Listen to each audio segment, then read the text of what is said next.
An ordinary worker, under the dual blows of career and love, unexpectedly activates a rich system. Checking in every day earns him 100 million, and completing tasks brings special rewards. Ding, task completed. You have received a building in Thompson, Riviera. Ding, successfully slapped the faces of those two scumbags. System rewards you with a Lamborghini. Poison. Ding, task completed. Reward. An island. Ding, task completed. Reward. A lithography machine from 2050. Huh. System, what am I supposed to do with this? Chapter 1, Magic City, a city filled with lights and indulgence, where countless people are lost in a drunken stupor, spending their youth in tears under the steel cage of the city.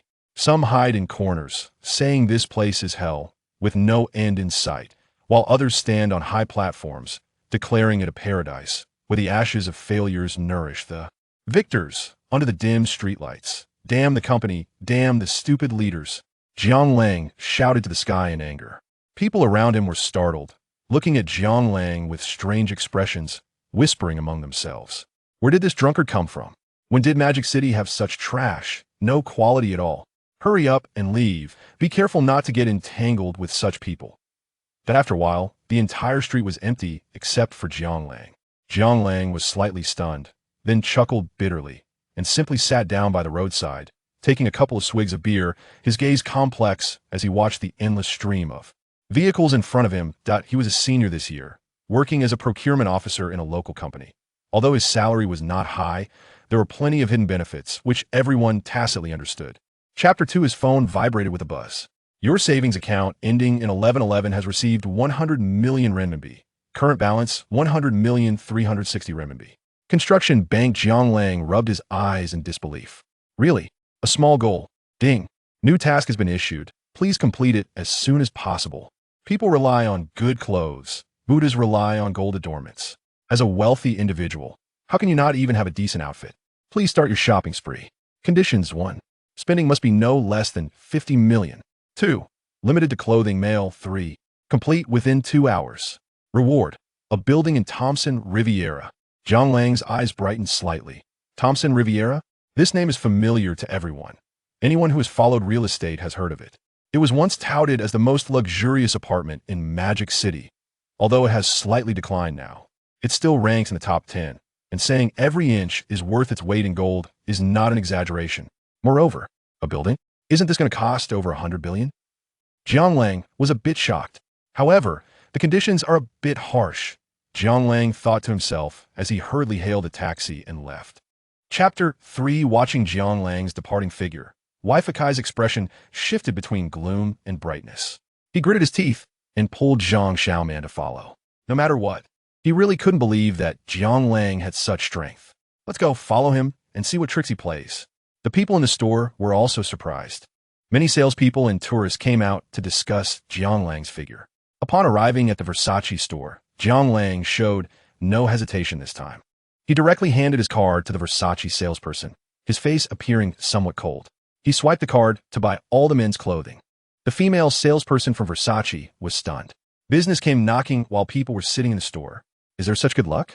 Looking at Jiang Lang in surprise, she stammered. Sir, are you sure you want to buy all the men's clothing? Jiang Lang nodded slightly, a hint of impatience flashing in his eyes. After taking the bank card, the female salesperson hurriedly ran off. She didn't think too much about it. She just felt that regardless of whether this person was pretending, she had to give it a try. What if it was real? Her commission for the month would be secured. If it was fake, she would just consider herself unlucky. After all, there wasn't much loss. For a moment, the atmosphere in the entire store and outside became exceptionally quiet. Chapter 4, it wasn't until Jiang Lang was forcibly pulled away by the crowd that he finally calmed down. Looking at Wei Fakai, who was lying on the ground like a dead dog, he felt a sense of satisfaction in avenging a great grievance. Get lost. Jiang Lang casually waved his hand and snorted coldly. Wait for me. Wei Fakai struggled to get up, resentfully looking at Jiang Lang, his lips turning white, his voice trembling with anger. He had never been humiliated like this in his life, and felt like he wanted to die. Oh, you're not convinced, huh? Jiang Lang raised an eyebrow, clenched his fist, and pretended to step forward to beat him up. Wei Fakai was so frightened he jumped up and fled in a panic, not forgetting to leave a few harsh words before leaving. You wait. I will definitely have my dad take care of you. Watching the figure of his opponent leave, Jiang Lang sneered, his eyes filled with a sense of amusement. Ding! Successfully slapped the dogman and woman in the face. Task rewards have been distributed. Ding! The Lamborghini Poison has been placed in parking space 0, one of the Northern Pression City underground parking lot. Please check it in time. Jiang Lang felt his pocket bulge and immediately realized that this was the key to the Lamborghini Poison. His heart instantly ignited with excitement. This car was not simple.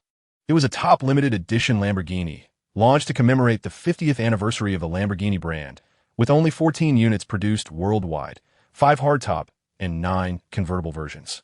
Chapter 5. After walking a distance, Jiang Lang let out a light sigh of relief, glancing back at the stunned crowd behind him. A hint of unclear excitement flashing in his eyes. This is the feeling of showing off and then running away. It's indeed interesting. Shaking his head, he casually bought a bottle of water to moisten his throat, then made his way to the parking lot. It was then that he noticed a crowd gathered in a corner, seemingly engaged in something, and he could faintly hear a few voices arguing. Wow, that is really cool. Step aside. Let me take a picture. I wonder which rich kid this is. Would he invite me to sit with him? Come on, someone of this level. What kind of woman hasn't he seen? Why would he look at you? Someone mocked, yet their eyes sparkled as they looked at what was in front of them. The streamlined body of the car, with its black rear wing, seemed as if the heavens had granted it a pair of angel wings, providing a strong sense of dynamic impact and visual effect, resembling a Black Panther ready to sprint, extremely cold and aloof. Jiang Lang raised his head and raised an eyebrow, a hint of contemplation flashing in his eyes. Parking space 01. That's right, what are these people gathering there for? Chapter 6. Jiang Lang picked up the phone on the nightstand and saw his expression slightly darken. All the good mood he had in the early morning vanished. The caller was Zhang Qijuan, his new boss who constantly made things difficult for him in the company. After hesitating for a moment, he slowly clicked the answer button. The next second, Jiang, do you even want to work? What time is it now? If you don't want to come over, get lost. Let me tell you, if you're late today, there will be a fine of 2,000. You figure it out. Zhang Qijuan's voice thundered through the phone, making Jiang Lang's ears feel a bit numb. 2,000. Damn, you really dare to ask for such a high price. Do you even understand labor law? Do you believe I'll sue you? No, wait. I have money now, why go to work? What am I thinking? Jiang Lang was stunned, cursing inwardly, then shrugged and said nonchalantly, sure, Dad will be right there. After saying that, he hung up the phone at lightning speed.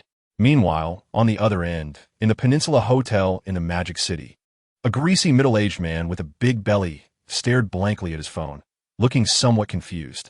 When did I get a dad? Chapter 7. In the supervisor's office, the door suddenly burst open with a bang. The next second, a terrified scream came from inside the room. Ah! Jiang Lang peeked inside and saw a beautiful girl in a black uniform with big waves and a tiny waist frantically climbing off Zhang Qijuan, her clothes a bit loose, revealing a large area of spring scenery. This person was the flirty intern he encountered in the underground parking lot, who was fighting with his boss in the car. And since that day, his life in the company had become difficult. Wow, playing around so boldly in broad daylight. Jiang Lang smirked, swaggering in, plopped down on the sofa, crossed his legs and looked at the two. You guys continue? His gaze was teasing, his tone laced with sarcasm. Zhang Qijuan hurriedly tightened his belt, his face slightly angry, and shouted at Jiang Lang, Jiang, don't you know how to knock? Didn't you ask me to come over? Why are you blaming me? Jiang Lang retorted sarcastically. And so anxious? Is there enough time? Or are you not up to it? Jiang Lang looked at him with disdain. Zhang Qijuan's eyes flared with anger. Then he snorted coldly, seemingly thinking of something. His expression returned to calm. Chapter 8. In the president's office. A high-cold beauty in a black uniform with black-rimmed glasses stared blankly at the phone she had just hung up, her eyes flashing with disbelief. Is the new boss going to be beaten up by his own employee? What is going on? Especially before the call ended, she vaguely heard sounds of scuffle, and thinking of this made her even more restless. Her beautiful eyes flashed with a hint of cold light. If something happened to the new boss, she would have to work here anymore. Taking a deep breath, she turned to look at the people in front of her. These are all hotel executives, department managers, directors, etc. Since learning that their boss was suddenly replaced, everyone was stunned and hurriedly came to her to inquire about the news. She coldly uttered a word, go. On the other side, Zhang Qijuan's shouting echoed all around. You little bastard, aren't you tough? Come on, keep going. Let's see how tough you really are. Several security guards pressed down on Jiang Lang's shoulders, No matter how much he struggled, he couldn't get up. Jiang Lang's eyes were blazing with fire. His silver teeth clenched tightly, silently staring at the opponent. The more the other side was pleased now, the more miserable they would be later. Chapter 9. Peninsula Hotel President's Office. In a large room, there were only a man and a woman, looking somewhat desolate. The woman stood to the side, bowing her head and continuously reporting, as if she were summarizing work. The man was reclining in the boss's chair with his legs crossed, his fingers tapping the desk incessantly, his expression somewhat serious. In addition, there was the impact of the pandemic. Now, the revenues of major hotels had declined to varying degrees, which was unavoidable. Gu Mingtong finished speaking and stood by without saying more. Jiang Lang raised his eyebrows, a flicker of contemplation passing through his eyes. As he thought, the internal issues of the Peninsula Hotel in a magic city were quite significant. Factions were rampant, management was chaotic, and positions were bloated, with local mainlanders clashing with those transferred from the Hong Kong headquarters. For example, his former boss, who had worked diligently for so many years, was squeezed out by Zhang Qijuan, who had no real abilities just because he was someone from the headquarters. It was ridiculous. However, for Jiang Lang, this issue was easy to solve. After all, he was now the absolute owner of the hotel. He could support whichever side he wanted. If he was unhappy, it was also possible to replace everyone. Chapter 10. When did you arrive? Zhang Cuihua asked in surprise. Just arrived. Jiang Lang shrugged, turning to look at the couple in the room, his gaze somewhat dazed. He suddenly recalled the past. In his memories, Zhang Xiaoman was like this, linking arms with him to search for houses. At that time, they had just graduated, were very affectionate, and full of expectations for the future, as if being together meant they were fearless. However, in just a year, or rather, less than a year, everything had changed. His thoughts flashed through his mind, and he shook his head, raising his hand to greet. Long time no see, Xiao Yu. Jiang Hu stared at Jiang Lang with eyes as big as copper bells, exclaiming, wow, you're renting this place, bro. Zhang Xiao Yu, linking arms with Jiang Hu, playfully greeted Jiang Lang. Long time no see, bro. Jiang Hu and Jiang Lang came from the same village. They could be said to have grown up together in their childhood, good friends, and brothers. Fighting, smoking, drinking, stealing sweet potatoes, watching widows bathe. There's a saying that goes, the 4 iron bonds of life. Fighting together, studying together, visiting brothels together, and sharing spoils together. Chapter 11. What the hell? What's going on? Jiang Lang felt a bit confused, but on the surface he remained composed. After clinking glasses with the two, he hurriedly inquired in his heart, System, what is the use of hidden titles? Ding. Titles need to complete special events to unlock. Wearing titles can provide special effects, and different titles have different effects. Big Shot 1. Big Shot Prestige 2. Big Shot's Eye. Big Shot Prestige. Wearing this title can increase your prestige in front of others and make it easier to gain the support of high-level talents. Big Shot's Eye. Big shots are meticulous individuals who can see through others. They can check the loyalty of their subordinates. Evaluation. A true big shot is a strong leader who can lead subordinates to the peak. The higher the subordinate's status and ability, the stronger the title effect. Wow, jackpot. Jiang Lang thought it was incredible.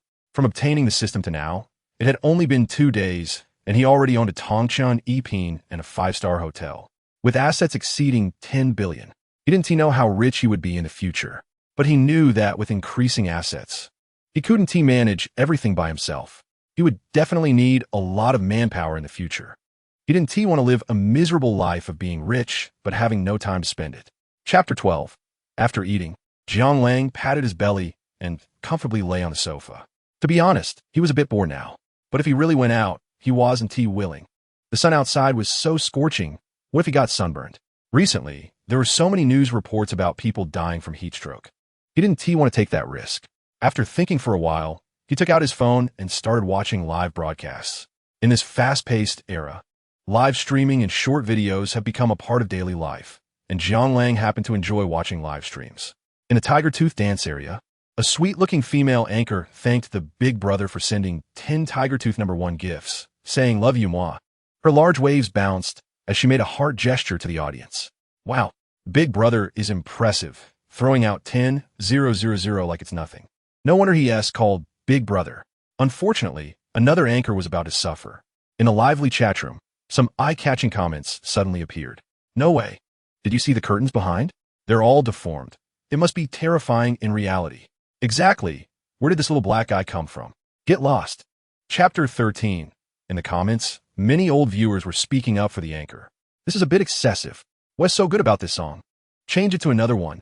If she gets banned, will we watch? Unfortunately, these comments were too few to stir up any real trouble. Most people still held a mindset of watching the show, ready to see the anchor's next joke. Ear also smiled awkwardly. Wanga, can you play another song? Like Jay chose Blue and White Porcelain, Hair Like Snow, or a new song from the past few years. I'm not very familiar with the song you mentioned, and I'm afraid I won't sing it well. But this old Wong from next door was clearly a domineering character, not buying into her reasoning at all. Stop wasting words. Singing a song is going to kill you? With your skills, who would give you a reward? No wonder you're just a small anchor. Many people also follow the trend, jumping on the bandwagon. Big Brother speaks, and you don't listen? Do you want to get kicked out? In this day and age, being an anchor and expecting to get money without effort? I'm laughing. Trash anchor reported. In an instant, the comments were filled with unfriendly remarks. Seeing this, ER felt troubled. If she sang, the live stream might get banned, but if she didn't sing, it wouldn't be fair to those who spent so much money. Chapter 14. A big shot is a big shot. They want the anchor to sing whatever they want. That's right, 1 million. Wow, I can sing until dawn. Being rich is great. I want to hear Chicken You Too Beautiful. Get lost, Zaya Huzzy. I feel sorry for my brother, Doghead. You have no idea how hard he works, Doghead. Doghead, Doghead. Let's hear a song, Conquer. Jiang Lang typed on the public screen. The live broadcast room suddenly fell silent. Then the 666 comments flooded in. Ha! Lango is also a person of character. No 18 touches. Conquer is fine. Hosts sing quickly. I can't wait to record it. Ear shot a glance, secretly cursing the bad person.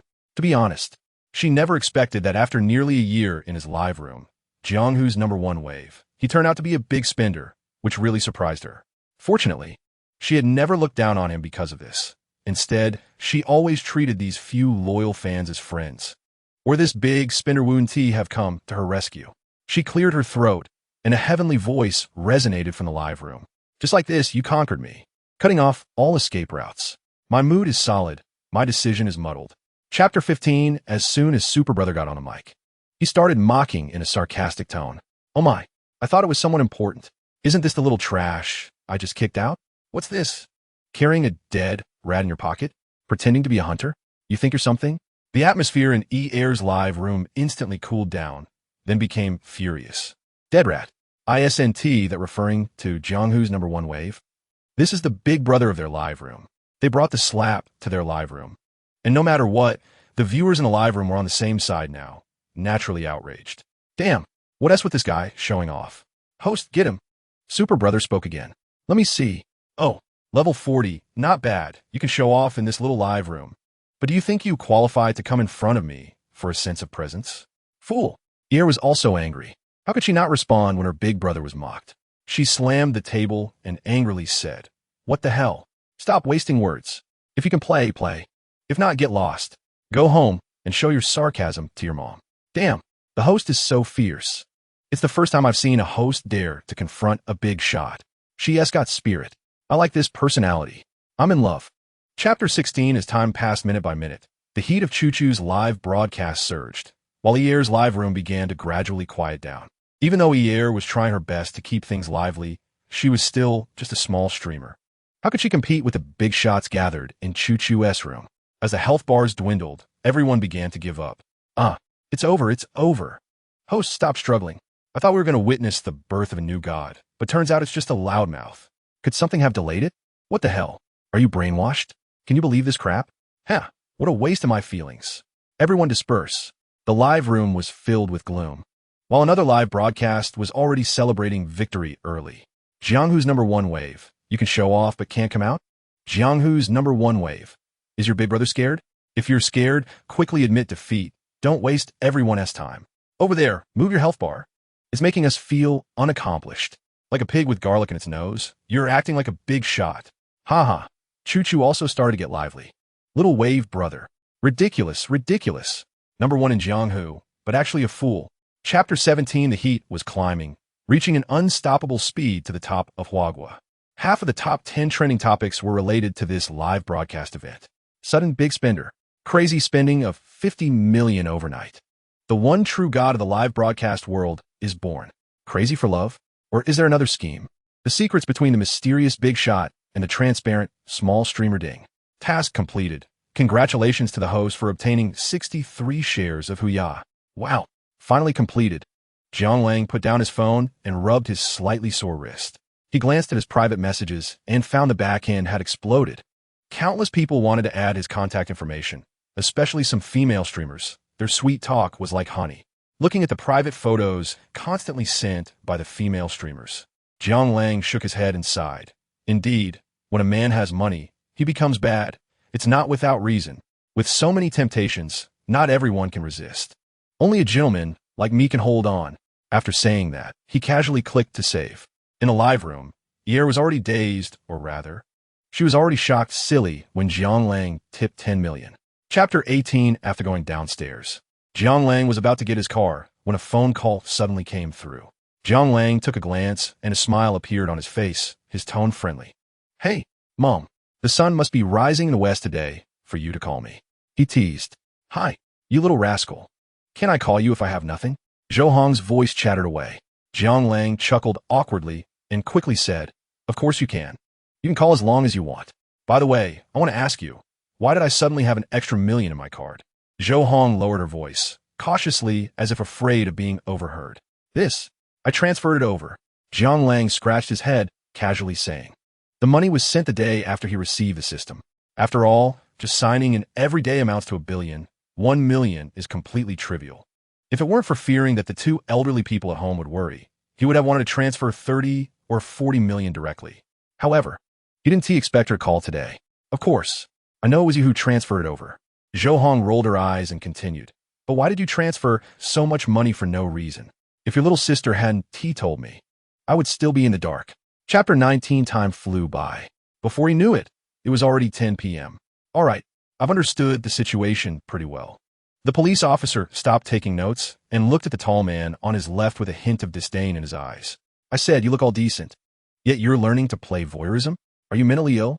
While speaking, he picked up the man's phone and started checking. One indecent photo after another came into view, making him frown slightly. The voyeur man shrugged indifferently. Yes, just a dead pervert. Jiang Ting shot a fierce glare at the man. Since getting out of the car, she felt something was off. This man had been following her with his phone. If she hadn't been alert, she would have almost been filmed. What surprised her even more was that even after being caught, this person still wanted to turn the tables. Thinking of this, she felt a little anxious. She didn't know if her brother was still waiting for her at the bus station. Since there's nothing more for me here, can you return my phone and let me go first? Jiang Ting spoke to the police officer. At this moment, the man who had been silently filming raised his head slightly. Go back. Where to? Chapter 20. The East Road of Magic City, the buzzing airwaves filled the ears, and a blood-red Lamborghini Veneno slowly stopped at the roadside. What are you dazed for after getting out of the car? Jiang Lang raised an eyebrow. Glancing at the girl who was still in a daze, a smile on his lips. Oh, Jiang Ting murmured, stepping out of the car and staring blankly at Jiang Lang. The relative she had grown up with suddenly felt incredibly unfamiliar. Brother, you, she stuttered, pointing at the Veneno in front of her, then looking back at Jiang Lang, her body trembling. What? I'm your brother. Don't you recognize me? Jiang Lang laughed as he tapped her on the head, but she bit her lip, wanting to say something but hesitating. All right, let us go. If you're not hungry. I still am. Jiang Lang waved his hand and stepped forward to lead the way.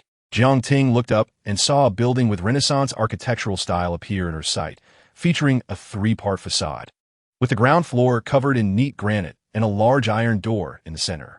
This was Jiang Lang's target for today, the famous No.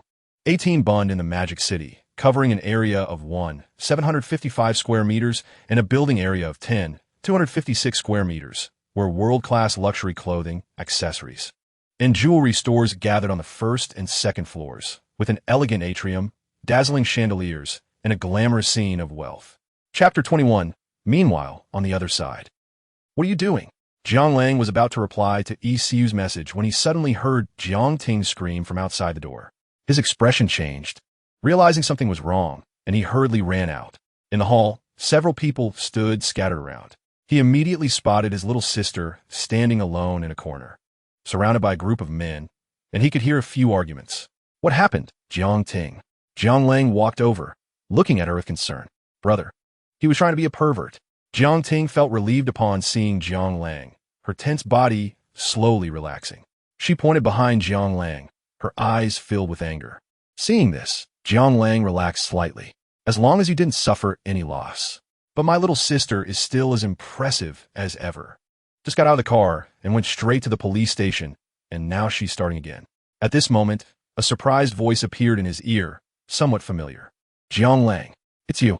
Jiang Lang frowned slightly and turned to look behind him, revealing a hint of surprise on his face. Wei Fuke, you're done for. Even daring to hit Zhou Xiao, he shouted, excitement bubbling within him. What a coincidence. Since being slapped by Jiang Lang at Chanel last time, he had been thinking about revenge. Chapter 22. Jiang? He muttered to himself, carefully examining Jiang Lang. Suddenly realizing something, his expression changed dramatically, and he dashed back to the security room, shouting, Get out here. Mr. Jiang has arrived. Boom. The ground shook as security personnel rushed over. Even the duty manager from that day was present. Welcome back, Mr. Jiang. They all lowered their heads in unison, standing in a row with great momentum. Come on. Is it necessary to be this exaggerated? Jiang Lang's mouth twitched, feeling a headache coming on. No need for all this trouble. Yes, Mr. Jiang.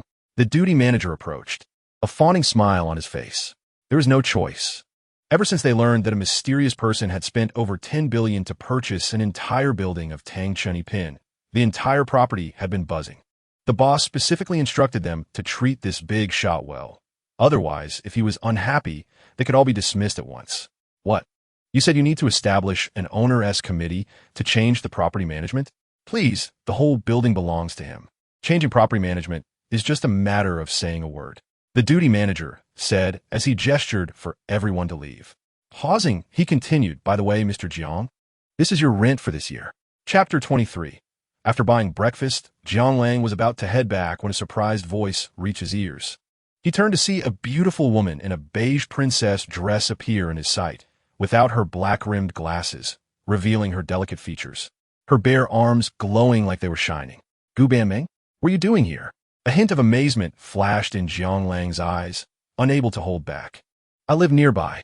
Gu Banming waved the meat bun in her hand and smiled at him. After a pause, she looked at the breakfast Jiang Lang was holding and asked, Boss, do you also live around here?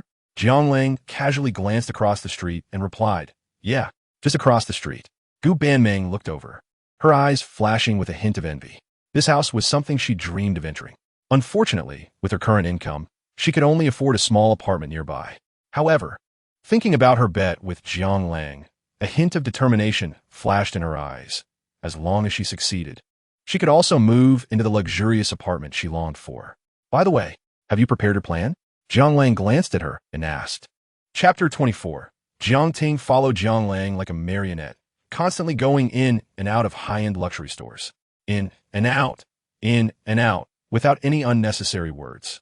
With a snap, the bank card was thrown on the counter. Besides this one, and this one, I'll take everything else. He pointed at the dazzling clothes, his tone casual. As for Jiang Ting, she had gone from refusing to accepting and finally to becoming numb. She no longer knew how much she had spent, but all she kept hearing was, transaction successful, credited 215,000,000 yuan. Transaction successful, credited 125,000,000 yuan. Transaction successful, credited 185,000,000 yuan. Not once did the payment fall below 1,000,000. At this moment, the commotion Jiang Lang caused had spread throughout the entire Guijin IFC mall, and everyone knew that a big spender had come today, spending money without blinking. The salespeople in luxury stores eagerly awaited. As soon as they saw Jiang Lang and Jiang Ting show their heads, they rushed out to line up with smiles, their attitudes as respectful as could be. Chapter 25. Raising glasses to clink, Jiang Lang gently drank it all in one go. Letting out a satisfied burp, he slowly said, The wine is good. If Lango likes it, after we finish eating, I'll send someone to bring you some more. Song Chung-woo smiled and picked up the conversation. I can't afford such good wine without doing anything in return, Jiang Lang shrugged, looking at him with a half-smile. To be honest, He had drunk the wine and eaten the meal, but he was very curious about what this guy wanted to do. Cough, cough, I can afford it. I can afford it. Song Chung-gu coughed dryly, looked at Jiang Lang, gritted his teeth, and said, Brother Lang, actually I have something to ask. Jiang Lang nodded noncommittally. I said, who still treats someone to a meal for no reason these days? It doesn't make sense. He teased. Song Chung-gu awkwardly touched his nose, glanced at Jiang Lang, and said, Brother Lang, this time I want to invite you to join our club for a match. A match? Jiang Lang was a bit taken aback, looking at him oddly, and asked, What match? Song Chung-gu smiled awkwardly and replied, Brother Lang, do you know about the SSCC Supercar Club? Jiang Lang nodded and said lightly, I've heard of it. Chapter 26. In the center booth, Song Chung-gu stood on the sofa, waved to Jiang Lang, and then jumped down. Brother Lang, sorry. I just went to the restroom and didn't pay attention to my phone. I was just about to go down and meet you, but I didn't expect you to be here already. Song Chung-gu laughed and apologized. It's fine. Jiang Lang shook his head lightly. He wouldn't dwell on such trivial matters. That's good. Let us go, Brother Lang.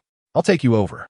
Song Chung-gu made a gesture of invitation, and Jiang Lang nodded and followed him. The booth was filled with people, both men and women. The men were dressed in expensive clothes, clearly of considerable value, while the women were also glamorous and had noble temperaments. Come, everyone. Let me introduce this expert I mentioned. Jiang Lang, Brother Lang. Come, welcome, have a seat. We're all friends here. A kind-faced fat man stood up and greeted Jiang Lang. The others also nodded in acknowledgement, their attitudes humble. There was none of the scene Jiang Lang had anticipated, where rich second-generation kids come up to show off and put others down. After all, everyone was an adult. Where would so many fools come from? Besides, except for a small portion of them who are extreme in their play, most rich second-generation kids generally have a higher quality. Chapter 27. Time flew by, and in the blink of an eye, it was already midnight. Jiang Lang frowned, glanced at the time, said goodbye to everyone, and prepared to leave. He had come here by himself tonight, and his little sister was home alone. He was worried, especially since she had just arrived in the Magic City. To be honest, it was their first meeting, and their relationship hadn't reached that level yet, so he couldn't let loose and wasn't having much fun. He would rather go with Jiang-hu to a roadside stall and drink a few bottles of beer than be here. At that moment, Zhao Yinyu chased after him from behind, half-jokingly saying, Handsome, can you give me a ride? Jiang Lang looked sideways at her, puzzled. What? You're not playing anymore? TCH. It's boring. I have to work tomorrow morning, she said, rolling her eyes with disdain. Work? You still have to work? Jiang Lang asked, confused. Yeah. If I don't work, will you support me? Zhao Yinyu teased. Jiang Lang touched his nose and said nothing more. This kind of rich beauty definitely wasn't short on money. Her job was probably just to pass the time. Seemingly sensing Jiang Lang's thoughts, Zhao Yinyu rolled her eyes. I'm a police officer, a glorious people's police. When she said this, her voice slightly rose, carrying a sense of righteousness. Chapter 28. The next morning at 10 a.m., Peninsula Hotel conference room.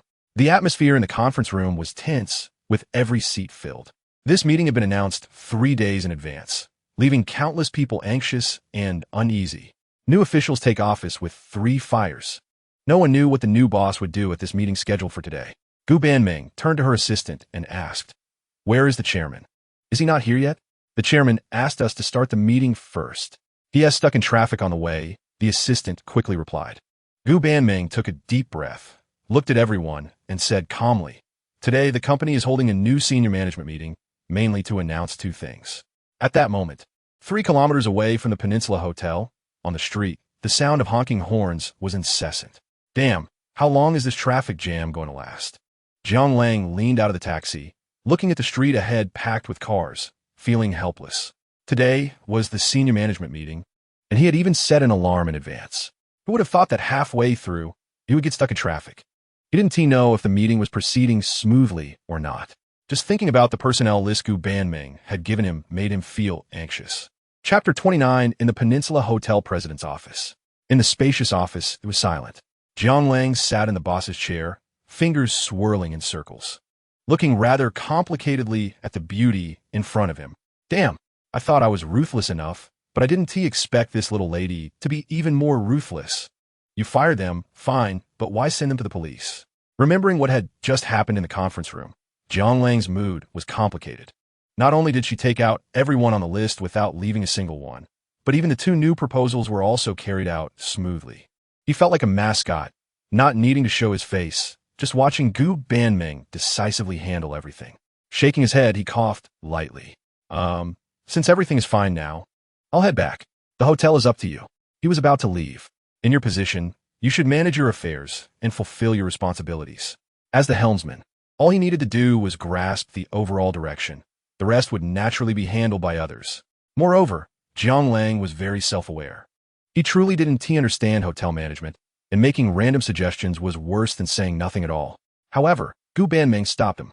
Boss, there's a large hotel networking party tonight, and we've invited local rich businessmen and well-known entrepreneurs in the hotel industry. Chapter 30, is this the mysterious buyer? They look so young. I wonder which family's young master they are. The middle-aged man's expression was uncertain as he took a step back and bowed slightly, saying, "Sorry to interrupt." TCH, Jiang Lang scoffed quietly, watching the other party leave without stopping him. After that, everyone walked over without saying a word, greeting Jiang Lang. "Hello, Mr. Jiang. I'm Zhou Yafu, a director from Shangri-La Hotel. It's better to meet than to hear about you. Young Master Jiang really is a talented person. I've long wanted to meet the mysterious buyer of the Peninsula Hotel. I didn't expect you to be so young. Mr. Jiang, I'm a hotel supplier. If you need anything, we can cooperate. Come, Mr. Jiang, I toast you a glass. Welcome to our hotel networking party." The guests chatted noisily, glasses clinking. It was a vibrant scene. Although it was Jiang Lang's first time attending such a business event, he seemed to be naturally suited for such scenarios. Raising his glass to everyone and chatting merrily. "Thank you all for your kindness. I'll make a call first." Jiang Lang pretended to raise his phone, retreating to the corner sofa. Chapter 31. Jiang Lang's eyes slightly narrowed, then relaxed. He hadn't planned to provoke the other party. After all, he and Gu Banming only had a superior subordinate relationship. Men chasing women, women chasing men, being pursued by someone they liked doesn't warrant a fight. He had no right to interfere, but being scolded for no reason, how could that be acceptable? He was a pushover. His hand slowly moved down and firmly rested on Gu Banming's waist, looking at her with a half-smile, contempt in his eyes. Not only would he not let go, but he was also embracing her. "What do you want to do?" Gu Banming's delicate body trembled slightly. Her pretty face flushed as she shot a glare at Jiang Lang. The scene in front of Jiang Beicheng drove him mad with rage. After encountering Gu Banming in the U.S., he was astounded by her beauty. He had been pursuing her, but didn't expect someone to get ahead of him. He turned to the bodyguards behind him and shouted angrily, "Follow me. Get this dog down." Gu Banming's expression changed, turning pale as she scolded him. "Jiang Beicheng, are you crazy? What do I have to be afraid of? Just a pretty boy." Jiang Beicheng yelled furiously. Gu Banming's heart raced, and she spread her arms to block Jiang Lang, shouting, "You can't touch him. He's the chairman of our hotel." Chapter 32. Gu Banming's beautiful eyes flickered as she stared motionless at the imposing Jiang Lang. She was filled with surprise. She never expected Jiang Lang to be so powerful, able to take on 4 opponents and still counterattack. What incredible physical ability. Women are attracted to strength, and she was no exception. She had been curious about this new boss, especially after he took over the hotel and delegated power to her, with new systems and plans making her feel like she would die for someone who understood her. But nothing was more shocking than Jiang Lang's 1v4 display. Such a strong man. It stirred her emotions, making her unconsciously squeeze her legs together. Jiang Lang ignored the astonishment of those around him and walked slowly in front of Jiang Beicheng, looking down at him, a cold smile on his lips. "What do you want to do?" Jiang Beicheng trembled like a sieve, shaking violently. "What do I want to do?" Jiang Lang murmured to himself, suddenly raising his right hand. A gust of wind swept through. A crisp slap echoed throughout the venue, and 2 bloody front teeth flew through the air. Jiang Beicheng felt darkness before his eyes. Stars spinning. He twirled 3 times like a ballet dancer before collapsing to his knees. Chapter 33. In the magical city of Renheng, Binjiang Garden. No, be good. Just hold on a little longer. I can't hold it anymore. I'm going to scream. Gu Banming couldn't help but roll her eyes at Jiang Lang, patting his shoulder and done. "It's all done. Stop pretending." Jiang Lang rubbed his shoulder, awkwardly getting up and smiling. "Thanks for the trouble. Those who have truly fought know that during a fight, you don't feel pain. The brain automatically blocks most of the pain. When adrenaline spikes, you feel invincible. But once it stops, the entire body aches and you realize you've been hurt. Originally, after coming out of the police station, Gu Banming was driving her Audi A4 to take Jianglang home, but she couldn't help herself halfway. Since there weren't many hospitals nearby, they could only go to a pharmacy to buy some medicine for bruises and injuries to take home. Gu Banming glanced at Jianglang, calmly shaking her head, her expression cold, but the blush on her cheeks revealed her inner turmoil. Jianglang secretly laughed to himself. He looked down and was also quite shocked. After the system enhancement, his body was indeed abnormal. His originally small belly had transformed into 8 distinct abdominal muscles, and his pectoral muscles even made some girls with airports feel insecure. Chapter 34. The time was almost up. I have to go back. Jianglang glanced out the window. Outside, it was pitch black, and the empty street had not a single shadow. Gu Banming raised her eyebrows, hesitating for a moment before slowly speaking. How about you stay here for the night? It's not safe outside. Her head quietly lowered, her expression hard to read, her voice very low. Jianglang even suspected he misheard. The air suddenly became a bit ambiguous, revealing an unusual taste. Jianglang swallowed hard, staring blankly at her, his heart pounding. Sounds of water splashing came from the bathroom. Like the low murmur of a devil, it stirred one's emotions. Jianglang sat upright on the couch, motionless, staring at the movie playing on the TV. However, his ears perked up, betraying his anxious heart, his eyes darting toward the bathroom door not far away. Under the dim yellow light, he could vaguely see the world within. There, mist swirled, a beautiful fairy bathed in water, her hands like tender shoots, skin like congealed fat. With graceful lines, the water washed over her as her song flowed continuously. Chapter 35. Time flew by, and half an hour passed in the blink of an eye. The two were still chatting happily. At this moment, Jiang Lijun's voice came from the phone. Wife, where are you? Bring me a glass of water. His voice was a bit hoarse, probably quite drunk. Okay, coming.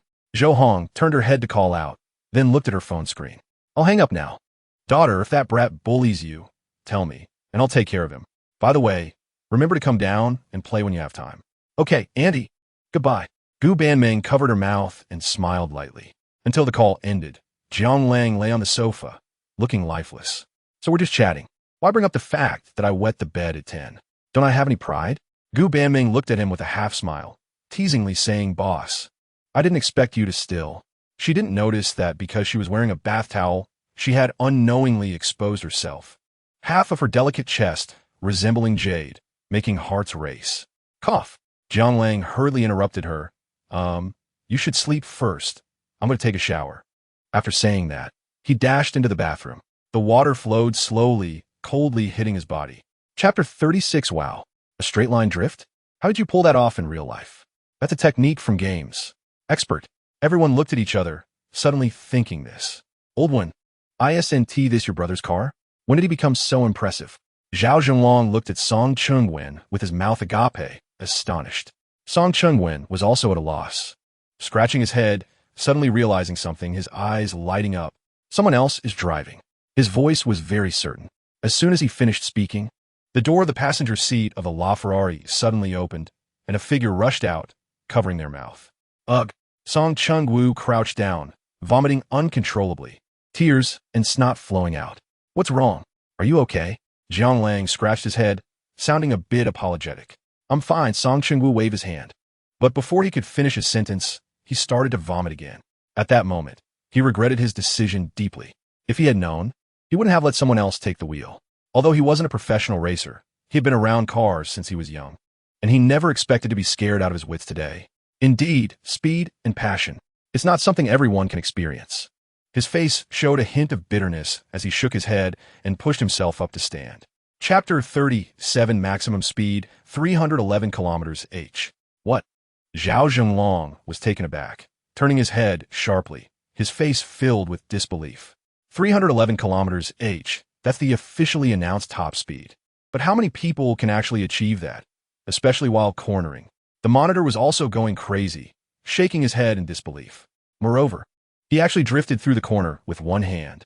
It was like a thunderbolt from a clear sky, leaving countless people stunned. Song Chengwu's eyes widened. Although he had tried to give a high estimate, there was only one thought in his mind at that moment. Where did this monster come from? As the crowd continued to discuss, a roaring sound suddenly came from a distance. A Porsche 911 appeared on the horizon, like an arrow heralding the dawn, charging toward the finish line with unstoppable momentum. Record broken, 1 minute 1 second 48. An entire 11 seconds faster. The monitor clenched his fists, shouting to the crowd, his voice reaching the clouds. Everyone was instantly astonished, and then like a boiling pot, they rushed toward the racetrack. Chapter 38. Jiang Ting sat beside, carefully watching Jiang Lang. Brother, did it work?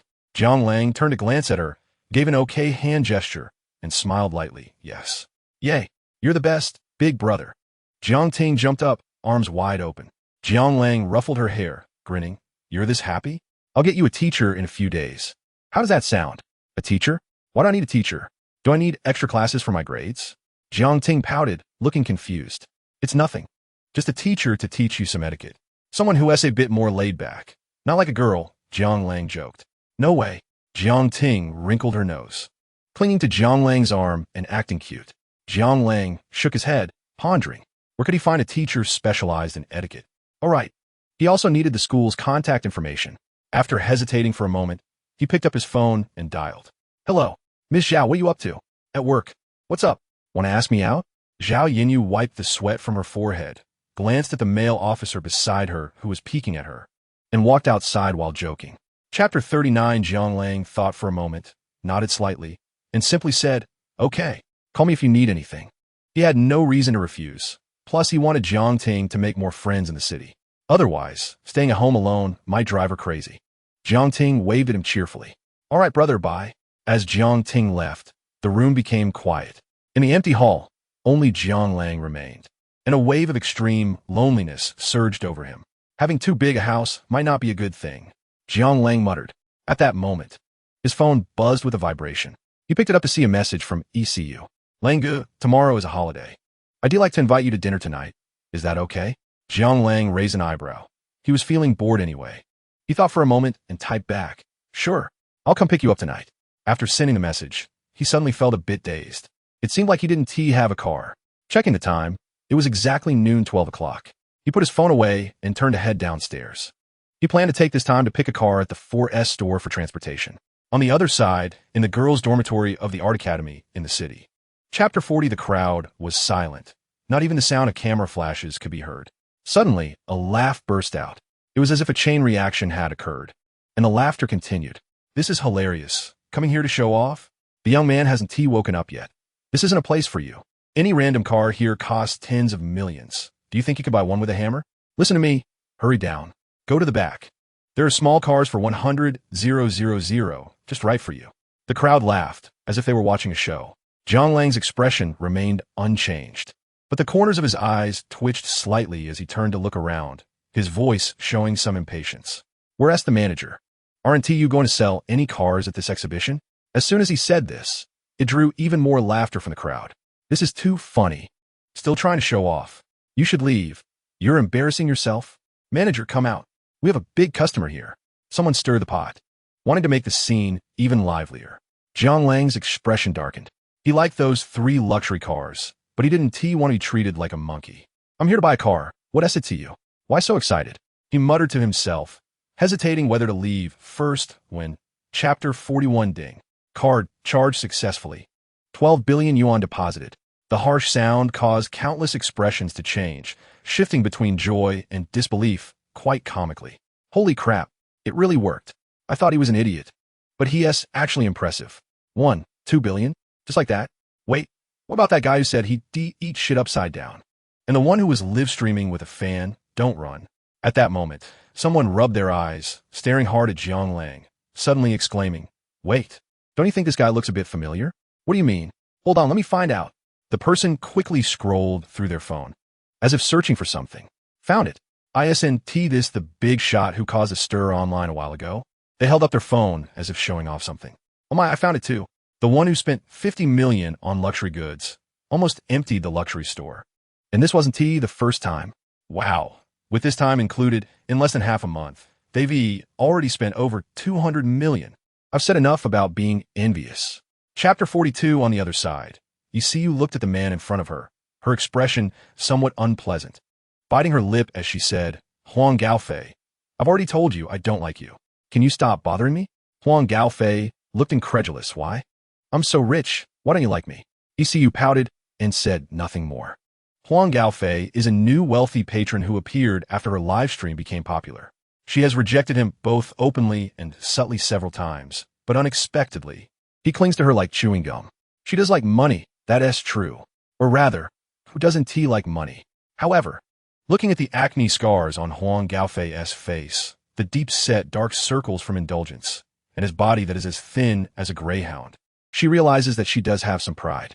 Moreover, what wealth could compare to the top spender in her live stream, who splurged over 50 million? The Porsche 911 worth over $1 million is something she could buy for herself right now. The revenue from Huya has already been credited. Even though she didn't sign a contract with a guild before and was just a small streamer with a 55 share, she is now a wealthy woman worth over 25 million. Chapter 43, Building 3, The Bund, Magic City. The car door opened. Jiang Lang and the shy-looking ECU slowly got out of the car, surrounded by the astonished voices of countless people. "Wow, a Bugatti Chiron. Where did this rich guy come from? The girl in a luxury car has such long and fair legs. Wait, something's not right. Those legs have a large area that's red." Here, in this bustling place, there are countless luxury cars. However, the appearance of the Bugatti Chiron still caused a commotion, with some people even starting to take photos with their phones. Jiang Lang ignored the crowd's discussions and glanced awkwardly at ECU, forcing a smile. "Sorry about that." Remembering the scene inside the car earlier, even though Jiang Lang thought he had thick skin, he still felt a bit overwhelmed. ECU shyly shook her head, looked ahead, and whispered, "It's here." With her head lowered, she jogged ahead to lead the way. Jiang Lang watched her back, shrugged, and smiled. He instinctively raised his right hand and murmured, "Feels nice." Saying this, he chased after her. On the 7th floor of Building 3, the Jiang River Pavilion, this place was once rated by Private Geography magazine as one of the 50 most romantic places in the world, and was also named by American Traveler magazine as one of the 20 essential experiences in life. Chapter 44. Time seemed to be paused. The air began to warm up, and the atmosphere became somewhat ambiguous at that moment. Jiang Lang gazed at the pair of alluring eyes that seemed ready to drip with water, unconsciously swallowing hard. ECU parted her red lips slightly, her head bowed, and her long hair fell like willow fluff, carrying a faint fragrance. "I'm steady now."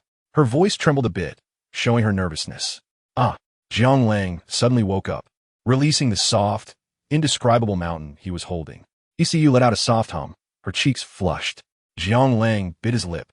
He knew this girl had an explosive figure, and he had various photos of her saved on his phone, especially that cosplay photo of her as Shiranui Mai, which he often took out to reminisce.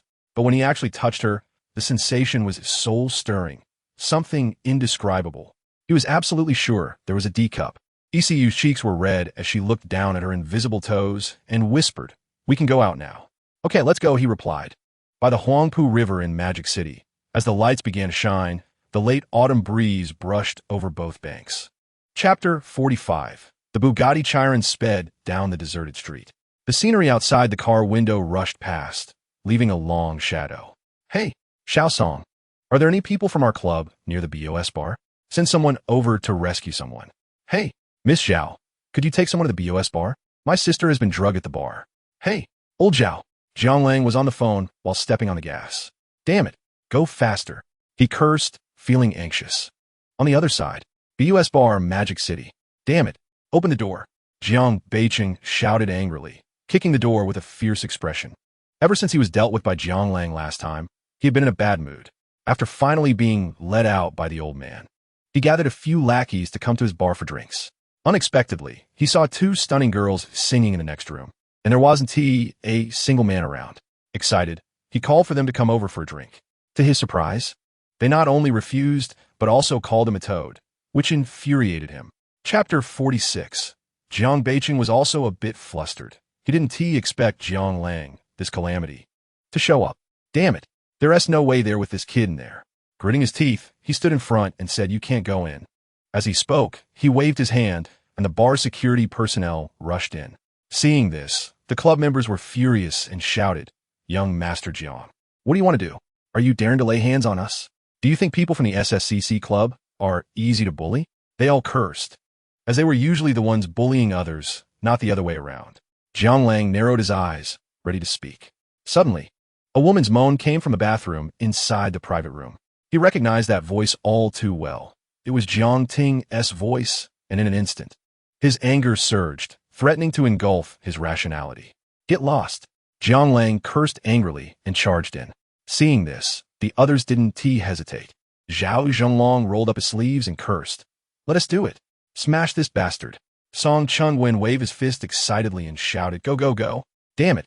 The atmosphere surged like a tsunami. Chapter 47. There were quite a few medical orders, but they were all for prescriptions and test reports. After the nurse changed the medicine bottle, she told Jiang Lang, remember to pay later. Otherwise, the hospital will stop the medication. Thank you. I will, Jiang Lang said sincerely, looking up to thank her. The nurse shook her head and said nothing more. Jiang Lang casually glanced at a few orders, but after 2 looks, he lost interest. Just as he was about to return to the drawer, he caught sight of a test report with his peripheral vision, and he froze for a moment. Biting his lip, he looked at Jiang Ting, who was sleeping on the bed, and took the report outside. Looking at the report in his hand, his expression was complicated. Jiang Ting actually had type A blood. He felt incredibly incredulous. Although he knew that siblings might not have the same blood type, he was type O. Blood type is determined by genes. If parents are type A and B, the children could be type A, B, AB, or O. If both parents have blood type O, then the only possible blood type for biological siblings is O type. If his parents are O type, he must also be O type. And Jiang Ting should also be O type. Chapter 48. Time flies, and a week has passed in the blink of an eye. During this time, a major event occurred online, causing a stir and making waves throughout the city. The famous BOS bar was involved in an attempted rape incident. Although the police had released a report, another version circulated privately, claiming that the real mastermind behind it was actually the eldest son of the Jiang family. Surprisingly, the public was reluctant to believe the police, preferring instead to believe this leaked version. This even led to a second investigation by the police. Consequently, the shares of Jiang Realty Group continued to plummet. Outside the Jiang family's villa in the outskirts of the Magic City, thick dark clouds shrouded the land in gray, and light rain fell from the sky, soaking the roof, corners, and streets. Suddenly, a Rolls-Royce stopped at the entrance of the Jiang family's villa. The butler, who had been waiting for a long time, hurried forward with an umbrella and opened the car door. Sir, you have returned. Jiang Chengshu slowly stepped out of the car, looking somewhat fatigued, with noticeably more white hair at his temples. He glanced at the butler beside him and hoarsely asked, where is that ungrateful son? What's he doing now? Chapter 49. Peninsula Cafe in the Magic City. The lights in the cafe were dim, and soothing light music played softly, creating a relaxed and pleasant atmosphere. Jiang Lang sat in a window seat, savoring a sip of coffee while gazing out the window. The sky remained gray, with fine rain falling, soaking the roof, corners, and streets. Suddenly, the cafe door swung open, and a stunning girl wearing black sunglasses walked in. Welcome to the Peninsula Cafe. A row of waitresses in black and white uniforms greeted in unison. The girl ignored them, scanned the cafe, and walked straight towards Jiang Lang. Speak. What is so urgent that you need to find me? Zhao Yinyu took off her sunglasses, flipped her hair, and glanced at Jiang Lang. Jiang Lang shook his head and handed her a document bag from his bag. Take a look. There are surprises inside.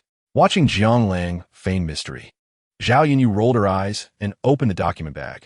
Inside were several pages filled with densely packed text and a small USB drive. She looked puzzled, furrowing her brows as she flipped through the documents, her expression shifting from surprise to seriousness. Chapter 50. Ding, ding, ding. As the rewards were being distributed, Jiang Lang's phone began to ring. Glancing at Jiang Ting, he picked up the phone and walked to the window. Hello, is this Jiang Lang, Mr. Jiang? The voice was exceptionally steady and competent, reminiscent of a retired soldier. Jiang Lang's eyes flickered as he guessed who it was. He nodded slightly and replied, it's me. Hello, boss. I am Li Hai, the chief instructor of the Ace Shield Bodyguard Company. The other party quickly changed their tone, indicating they were not inflexible. Jiang Lang raised an eyebrow. To be honest, he knew little about the bodyguard industry, having only heard of Blackwater from TV. Thinking of this, he asked, can you briefly tell me the company's current situation? Sure, boss. As Li Hai spoke, Jiang Lang's eyebrows occasionally raised in surprise, and his expression became increasingly complex. The Ace Shield bodyguard headquarters is located in the imperial capital of Huagua, with special driving training bases in the Chilu region, tactical shooting bases in Southeast Asia, and special counterterrorism training bases in Europe. The quality of members is extremely demanding, only accepting recent Special Forces veterans who meet 27 international standards, and conducting elimination training according to special standards applicable in North America, Europe, and Israel. Chapter 51. Jiang Lang looked at Zhao Yinyu strangely, then nodded slightly at Jiang Ting. Following Zhao Yinyu into the adjacent room, Jiang Lang joked, "What's up, Zhao the Great Beauty?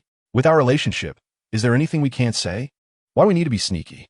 Zhao Yinyu rolled her eyes at Jiang Lang, exuding charm. "Stop joking around. I got news that Jiang Beiqing's mother caused a scene at her family home.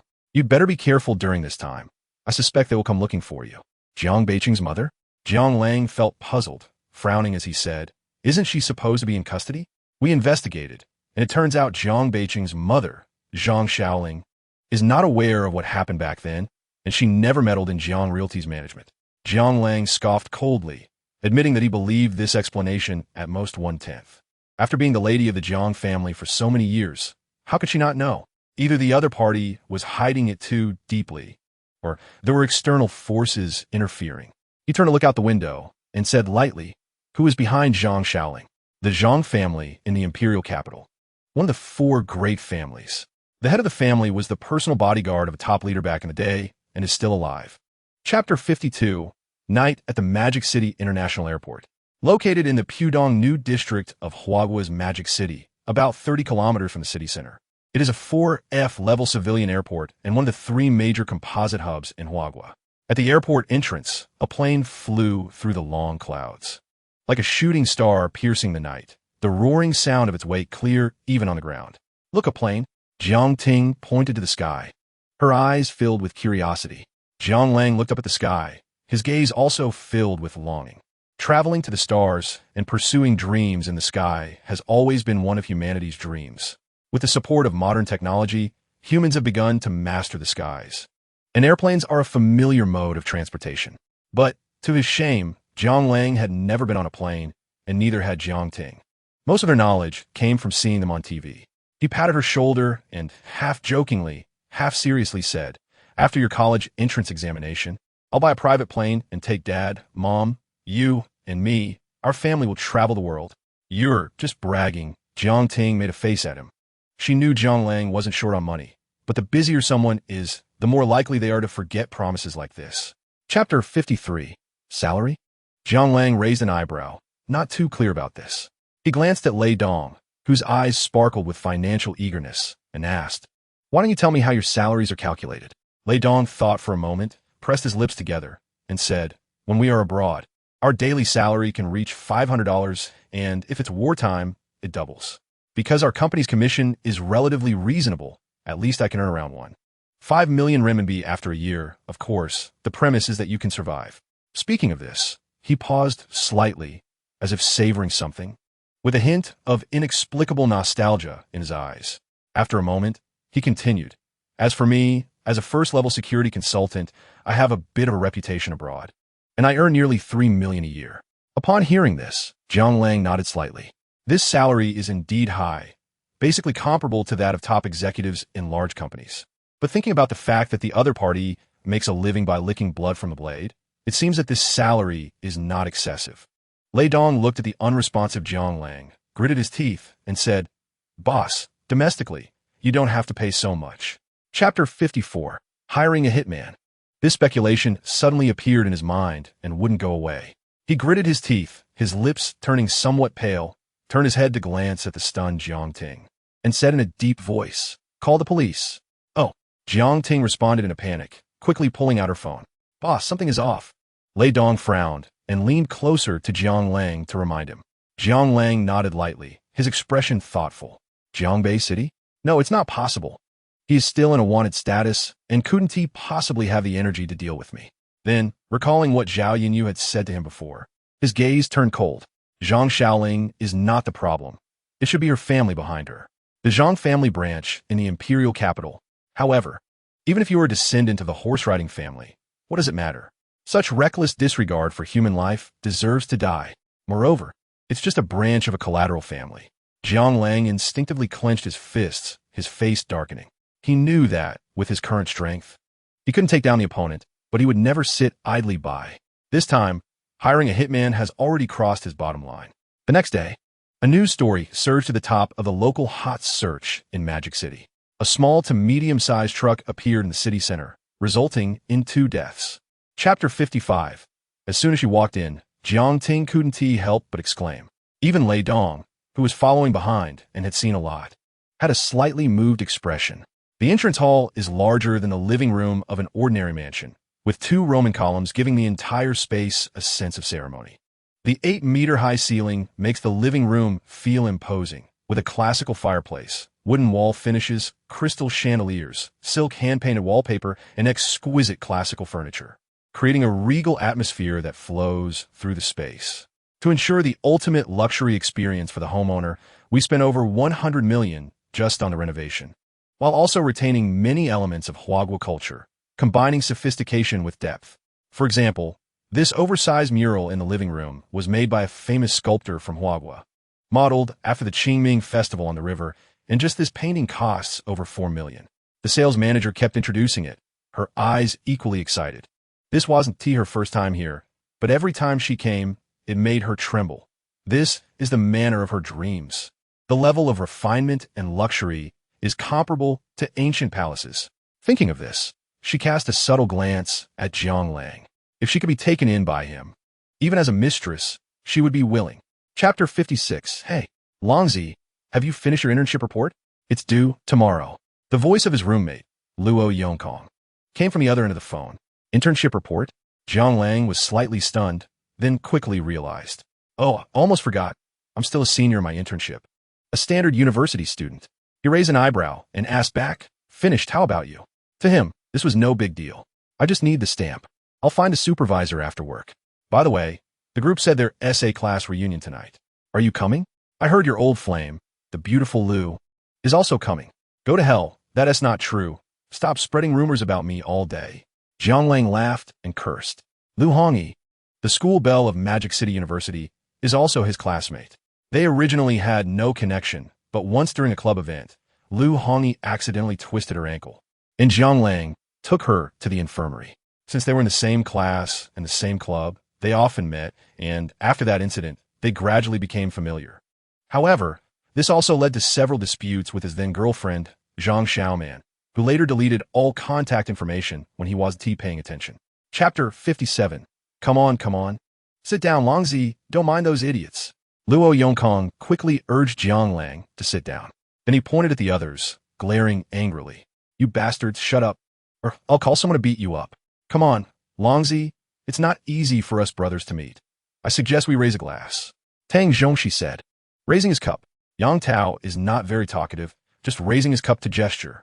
Jiang Lang felt warm inside. The brothers in the dormitory treated him really well, never looking down on him because of his background, but rather taking care of him, especially Luo Yongkong, whose family has some money, with him protecting Jiang Lang. The others wouldn't go too far. Jiang Lang didn't refuse, raise his glass, and downed it, seeing that Jiang Lang didn't pay attention to them. The others also shrugged and started eating and drinking. Sure enough, it was like this again. Come on, let's drink our own. Before long, the atmosphere in the entire private room began to return to normal, glasses clinking and voices rising. Hey, Jiang Handsome, why don't you greet me when you see me? A soft female voice came from beside him, and Lu Hongyi, twisting her waist, walked up to Jiang Lang with a raised glass. Chapter 58. What do you want me to say?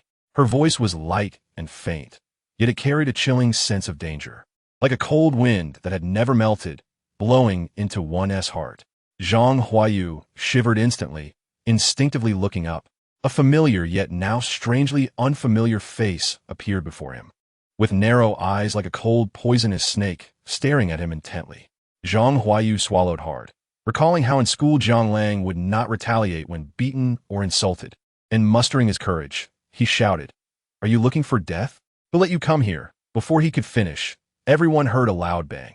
A large shoe print appeared on Zhang Huayu's clothes, and he curled up on the ground like a soft shrimp, clutching his stomach and wailing. You dare to hit me? He gasped for breath, looking at Jiang Lang in disbelief. His features twisted into a mess, beads of sweat pouring down his forehead like rain. This scene happened too quickly. Everyone was shocked and angry, cold sweat dripping. Zhang Huayu was beaten in front of them. Doesn't that mean that life will not be easy from now on? Chapter 59. No one noticed. As they continuously accused Jiang Lang, the middle-aged man not only remained unmoved, but with each accusation, his face turned paler. Suddenly, a crisp sound of a slap echoed in the private room, interrupting everyone's voices. Zhang Huayu was stunned, instinctively covering his face, and foolishly asked, "Uncle, why did you hit me?" The middle-aged man ignored Zhang Huayu, quickly ran to Jiang Lang's side, wiped the cold sweat from his forehead, and respectfully said, "I have met the chairman." His voice trembled as he spoke. As soon as he said this, everyone was instantly dumbfounded. The chairman of the Emperor Hotel? The big boss of a super luxurious 5-star hotel worth over 3 billion. Zhang Huayu was completely shocked, staring at Jiang Lang in disbelief. Their family was a hotel supplier, and they had secured the Peninsula Hotel supply thanks to Uncle's insider help, which helped them grow step by step, especially since his uncle, as an internal executive, secretly passed messages to their family. Since the Peninsula Hotel was acquired by a mysterious person and renamed, it was currently preparing for a renovation, expected to cost 1 billion. Chapter 60. As Jiang Lang and the others left, the large private room instantly became a bit cold and quiet. Everyone looked at each other, unsure of what to say. Suddenly, someone spoke up. What is so great about being rich? We were all classmates, and he turned this gathering into a mess. They felt ashamed to be associated with such a person. Come on, let us drink. The atmosphere became lively again as they raised their glasses, chatting merrily, deliberately avoiding the topic of Jiang Lang. However, their gazes occasionally drifted toward the door, each with different thoughts. Zhang Xiaoman didn't respond.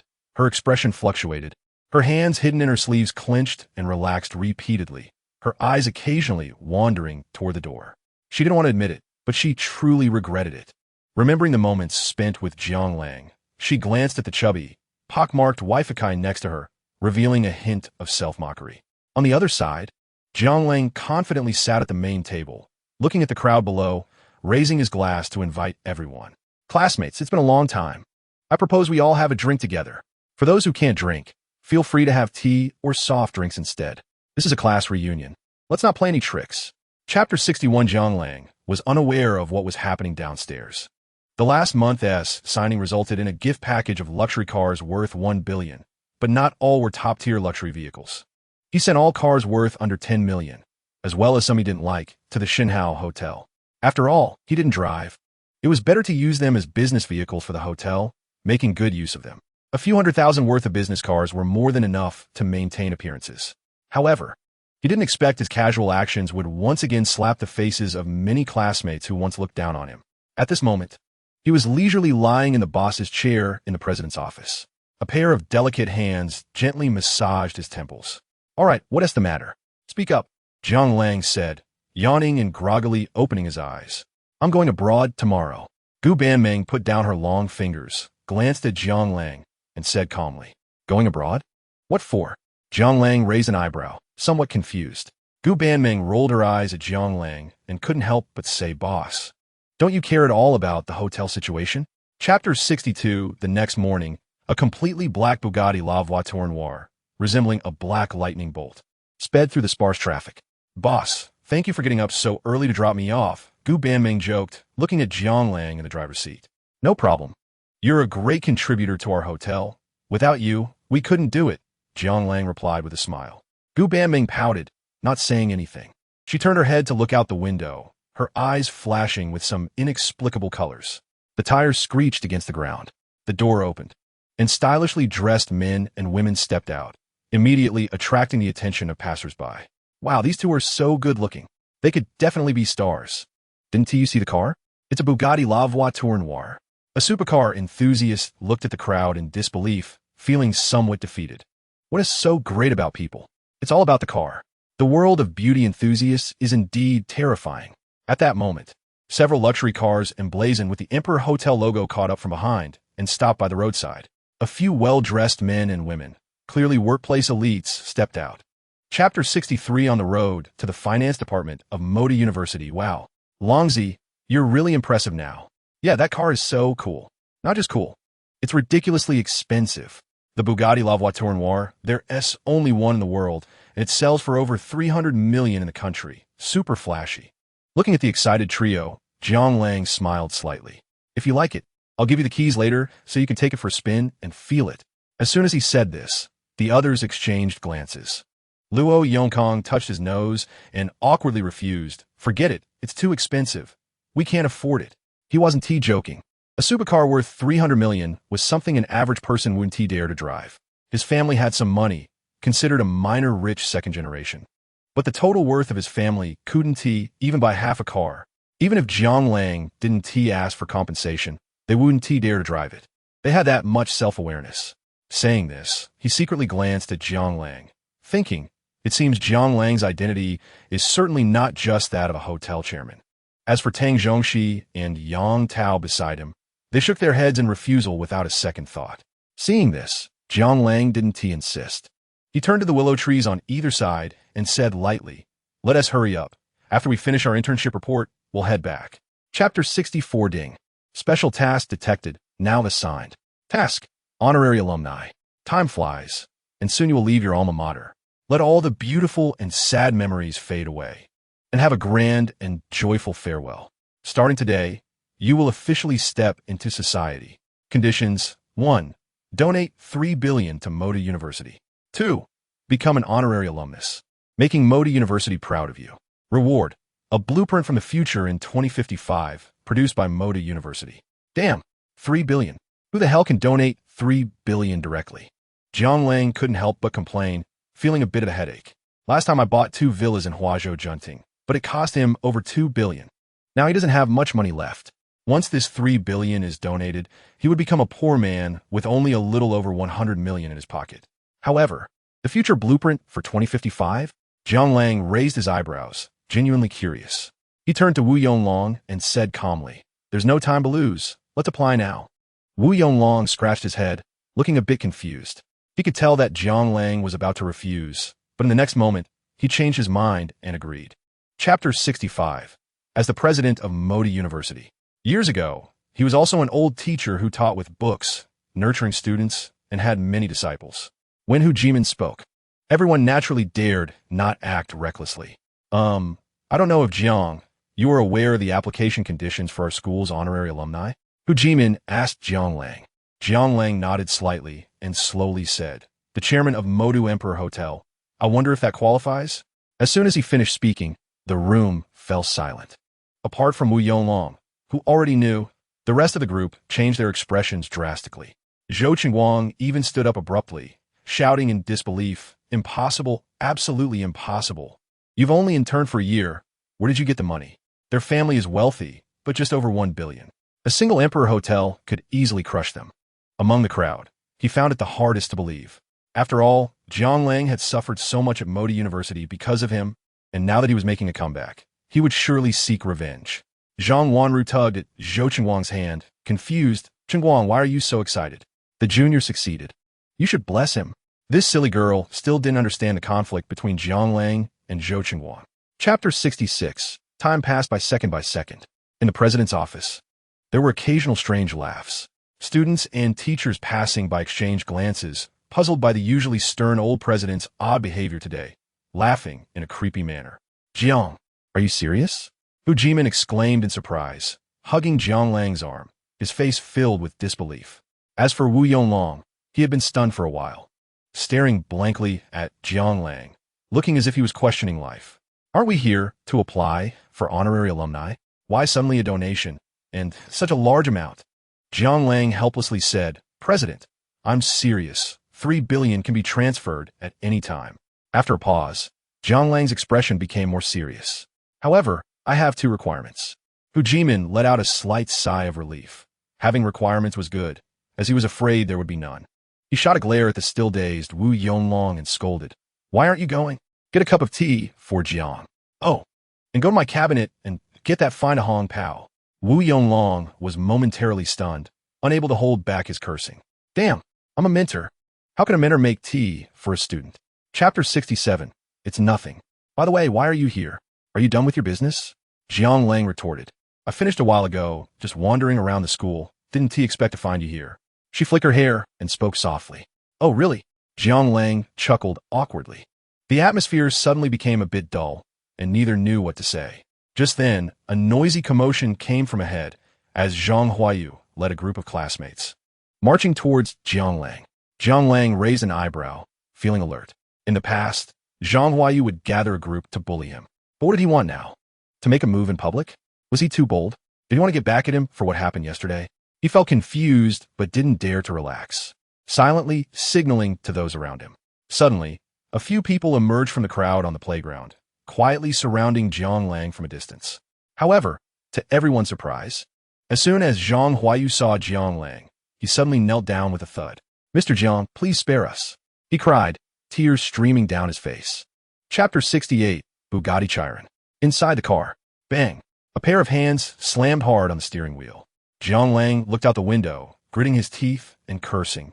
How dare you scheme against me? He picked up his phone and looked at the trending topics, his eyes darkening. Forcing someone to kneel. Who is so arrogant? Using power to oppress. Counting the top 10 crimes of the chairman of Emperor Hotel. Modi University, multiple students leak secrets. Damn. These media outlets are completely clueless. The more Jiang Lang looked, the angrier he became, unable to suppress his curses. Taking a deep breath, he finally calmed down a bit, his gaze flickering with deep thought. Just past, in a short span of over 2 hours, it had jumped to the trending topics. Was it really that fast? Who was behind this? Zhang Huayu's family could be one. And what about Wei Fokai? He didn't see him earlier. Could he be behind this too? Zhou Qingguang? That shouldn't be. He should be busy comforting Zhang Wanru right now. But you never know. That guy is petty, and he is the leader of the three, very suspicious. All right. There's also Jiang Beiqing's mother, Zhang Xiaoling. Chapter 69. What? Song Qingwu couldn't help but exclaim, looking somewhat surprised. Seeing the surrounding people turn to look at him in astonishment. He smiled apologetically and quickly walked to a corner with his phone. Langa, this matter is too big. My family definitely won't agree. He spoke in a somewhat anxious, stuttering manner. Jiang Lang nodded and asked, a rapidly developing transportation company with a scale exceeding 1 billion, and you don't worry about your Song family? Moreover, competitors are enemies. Doesn't your Song family want to eat Zhou's family? Song Qingwu's face showed some struggle. We want to, but Jiang Lang lightly tapped the steering wheel with his fingers and said calmly, you might as well listen to my conditions first. Song Qingwu pursed his lips. Go on. I won't let you start a war right now. I'll give you 10 days to prepare. By then, I will prepare a sum of 1 billion in cash to support the Song family in the form of shares. If it turns into a stalemate, I will provide an additional 100 million per day. As for the shares, as long as they aren't too excessive, I can accept. Chapter 70, Duanlong Mountain. 5 kilometers behind the endpoint, a modified Mercedes R-Class was speeding down the road, and the people inside were already cursing loudly. Damn it. Lazy. Are you even capable? The boss has already gone missing. First place in the global driving competition? You must have cheated your way to that. Lazy was sweating profusely, watching the speedometer inching close to 300 kilometers h. Heart racing, he couldn't help but retort. You guys are amazing. Why don't you come and drive? What the hell? You dare talk back. I'll report you to the captain when we get back. As several people were arguing, suddenly boom, a huge light flashed on the opposite lane, illuminating the night as if it were day. Everyone instinctively closed their eyes, and after a moment of daze, the valley inside and out returned to calm. Just now. What was that? What the hell? That was the boss. Quick, chase after him. Someone cursed with a blank expression. The Mercedes-Benz rapidly turned the steering wheel, made a turn, and hurriedly pursued. After saying goodbye to the pale-faced Zhao Zhenglong, Jiang Lang hummed a tune as he slowly drove back home. Chapter 71. Jiang Lang stood outside, feeling restless. Lei Dong and several teammates were practicing, and it was 1 against 3. The sound of fists hitting flesh was exhilarating to watch. He didn't understand Lei Dong's techniques, but found them impressive. Even though they had the same build, he could still dominate 3 people. It was even more exciting than watching WWE. One teammate clearly had his arms crossed in front of his chest, successfully blocking Lei Dong's swing punch. However, he still flew out of the ring like a balloon. He cursed, damn it, stop bullying people. Jiang Lang's eyes widened, unable to help but shout. What the hell? How is this possible? 1 punch sends someone flying, and he isn't even hurt. Is it really that amazing? Jiang Lang's outburst interrupted the match. Lei Dong glanced at Jiang Lang and walked over. "Boss, what brings you here?" Jiang Lang excitedly said. "Nothing much. I was bored, so I came to watch." After a pause, he mimicked Lei Dong's moves and asked, "By the way, how did you do that just now, internal energy? Martial arts?" Jiang Lang's eyes were filled with curiosity. Back in the day, old Jin's books were all the rage. Chapter 72. You brat from the imperial capital. What are you pretending for? Zhao Zhenlong turned his head with a gloomy face, cursing under his breath. Zhao Zhenlong, besides barking like a dog, what else can you do? In the past few years, under your leadership, what has SSCC become? Don't you have any self-awareness? If you ask me, you might as well disband early. There's no point in competing. You're just going to lose anyway. A tall man wearing gold-rimmed glasses walked in, followed by several people, presumably his lackeys. He wore a sly smile, giving off a refined but villainous vibe. Upon hearing this, Zhao Zhenlong's expression darkened a few shades. What SSCC has become is none of your business. You are not welcome here. Yeah, you guys better leave. Just seeing you is annoying, Zhao Yin said, rolling her eyes. Inside the tent, the club members echoed in agreement. Get lost, coming to the magic capital and still acting arrogant. Do you believe I'll hit you? Do you really think this is your imperial capital? Be more low-key, or you'll meet a ghost on a night road. All you have left is your mouth. What other skills do you have? If I remember correctly, you seem to have lost 3 competitions in a row. Chapter 73. Amid the cheers of the crowd, a blonde beauty in a uniform stepped between the 2 cars at the starting line, letting the heavy rain drench her, revealing her wet silhouette. She raised the signal gun in her hand and took a deep breath. Bang! With the sound of the gunshot, the 2 GTRs roared off like arrows, disappearing from everyone's sight. Go watch the surveillance, Zhao Zhenlong shouted as he ducked into the tent. The scenery outside the window blurred past like a phantom. The 2 GTRs engaged in fierce battles on the narrow mountain road, like a real battlefield, fighting hard for the advantage. Jiang Lang kept his eyes peeled and hands busy on the steering wheel. Unlike Song Chung-woo and others, at this moment, he truly felt a bit of pressure. What surprised him even more was how bold Zhou Su was, daring to play an explosive start even in the rain. The so-called explosive start is to use the transmission to adjust the engine speed to the maximum torque output platform, achieving maximum torque output at the moment of starting, thus gaining the upper hand. Frowning, he looked at the GTR ahead that was half a body length ahead of him. Chapter 74. Zizizizi. The 2 GTRs were tightly pressed together on the narrow mountain road, sparks flying. Every second counted, and neither was willing to give an inch. They just passed the first corner when another corner came up. Zhou Su, with bloodshot eyes, glared at the black GTR beside him, angrily cursing. He had studied under a world champion and was a super-level genius. He wanted to make a name for himself and become China's Schumacher. How could he lose? Especially in such a small underground race. With thoughts of anger swelling within him, he turned the steering wheel towards Jiang Lang's car. Bang! The 2 cars collided, and Jiang Lang's car swayed uncontrollably from side to side. Jiang Lang barely had time to react. His vision spun, and his head buzzed. Instinctively slowing down until he steadied the car, he looked at the white GTR ahead and cursed. What the hell? Are you trying to kill someone? Don't you know there's a cliff right next to you, and no guardrails? Playing so recklessly. You don't take lives seriously. Jiang Lang gritted his teeth, his expression dark as he looked ahead, flooring the gas pedal and chasing after again. Chapter 75. Inside the restaurant, glasses clinked together, and the atmosphere was lively. Over the years, the SSCC Supercar Club in the Magic Capital had struggled under the pressure of the SCC Supercar Club in the Imperial Capital, barely able to recruit members. Now, to clear their name, Zhao Zhenlong proposed to book a hotel for a celebration. Basically, anyone from the Magic Capital showed up. In the private room, scattered around, there were at least 100 people. At the main table, Zhao Zhenlong raised his glass, stood up, and shouted, "Brothers, let me say something. Now, who is our greatest contributor to clearing our name? Jiang Lang, the god of cars." The crowd erupted in cheers, but without exception, all eyes were on the man beside Zhao Zhenlong at the main table. I propose a toast. Let us raise a glass to our great contributor. Yes, yes. Raise a glass. Everyone raised their glasses in agreement.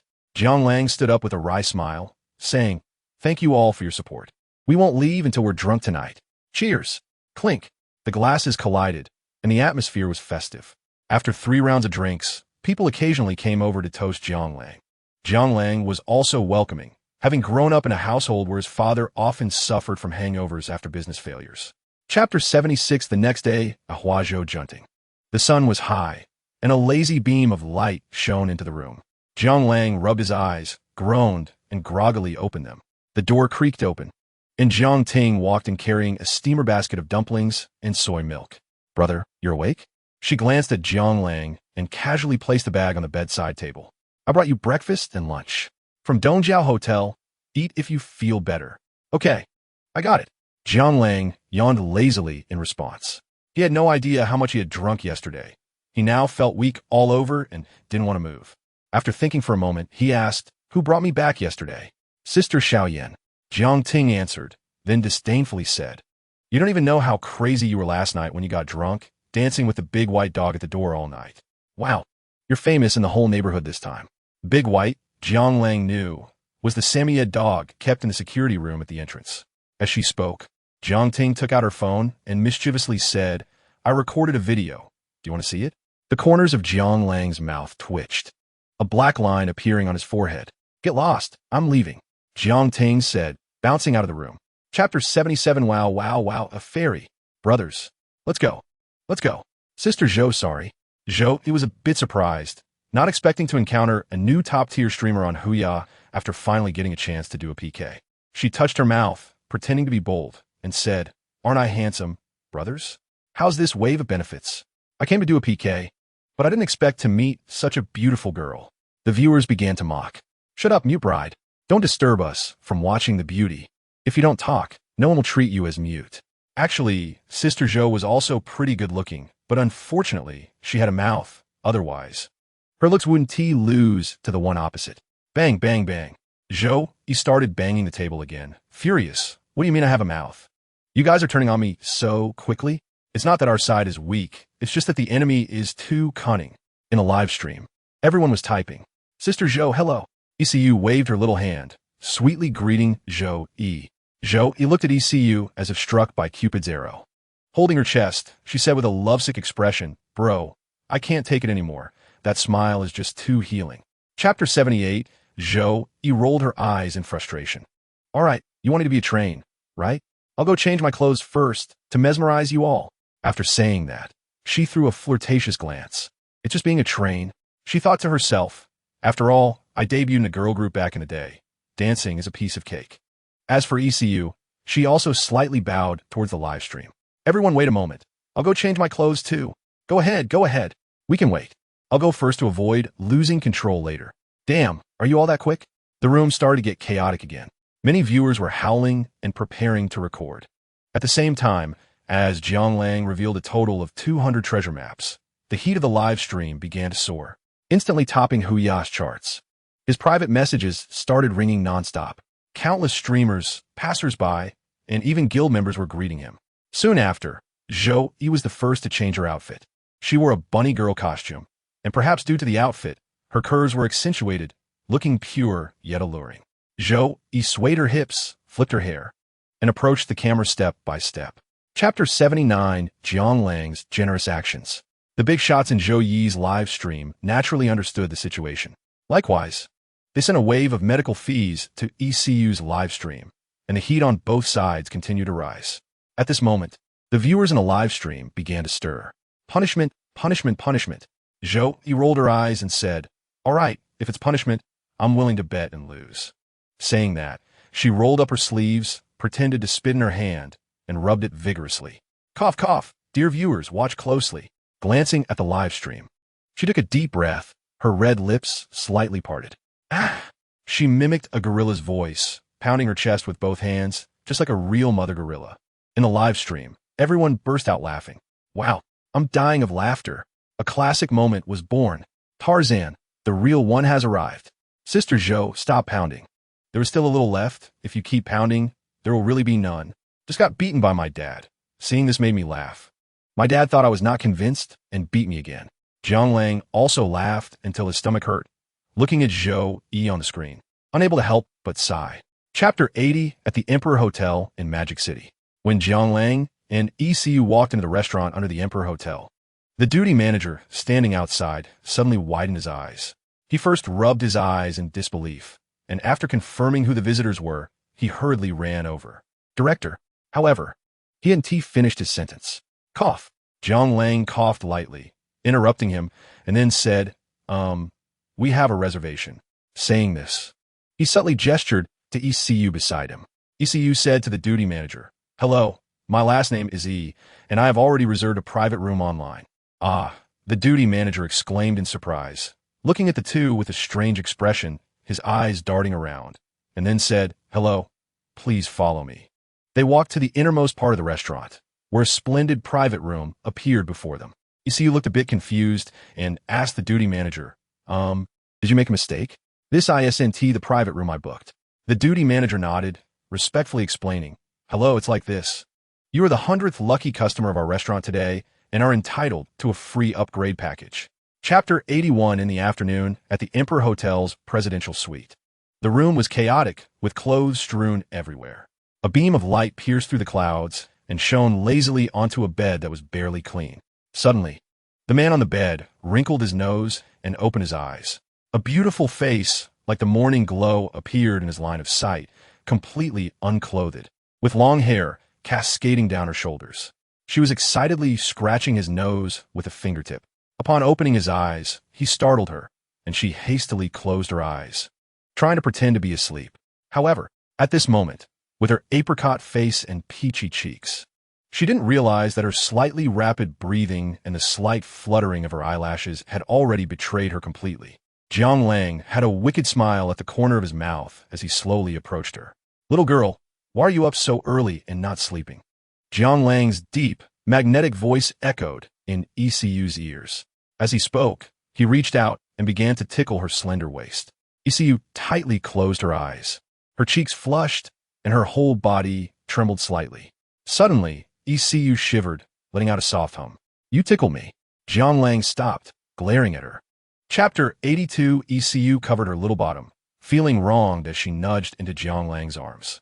But these are all I can think of. Jiang Lang sighed helplessly, a guess forming in his mind. The so-called girlfriend dream seemed simple, but in reality, it was not. Just like when people were children, some wanted to be astronauts, some wanted to be scientists, some wanted to be police officers, and some wanted to serve the country. But now when asked, most would say they want to make money and buy a house. But that is not their true dream. No one would say their childhood dream was to make money and buy a house. Reality has turned people into walking corpses. Perhaps their true dreams have long been lost in memory, disappearing without a trace. His gaze turned contemplative, and after a slight sigh, he turned to ECU and said, I'll have someone bring some clothes over. Let's go eat later. Can you still move? ECU nodded her small head, a flicker of pain crossing her face. I can manage, but I might need your support. Jiang Lang rubbed her little head and said nothing more. After making a call to have the clothes delivered, he helped ECU downstairs. Chapter 83. Hu Jimin swallowed hard, looking at Jiang Lang with considerable trepidation. After Jiang Lang's incident, to be precise, as soon as he stepped out the door, he sent someone to investigate Jiang Lang's record at school over the years. He was well aware of the grievances between Jiang Lang and the three people involved. However, he did not expect Jiang Lang to be so ruthless. Not only did he aim to bankrupt them, but he also left them with no academic record. They would probably never be able to turn their lives around. I understand. He nodded and said solemnly, Anyway, it has nothing to do with me. A group of troublemakers. What does it matter if they are expelled?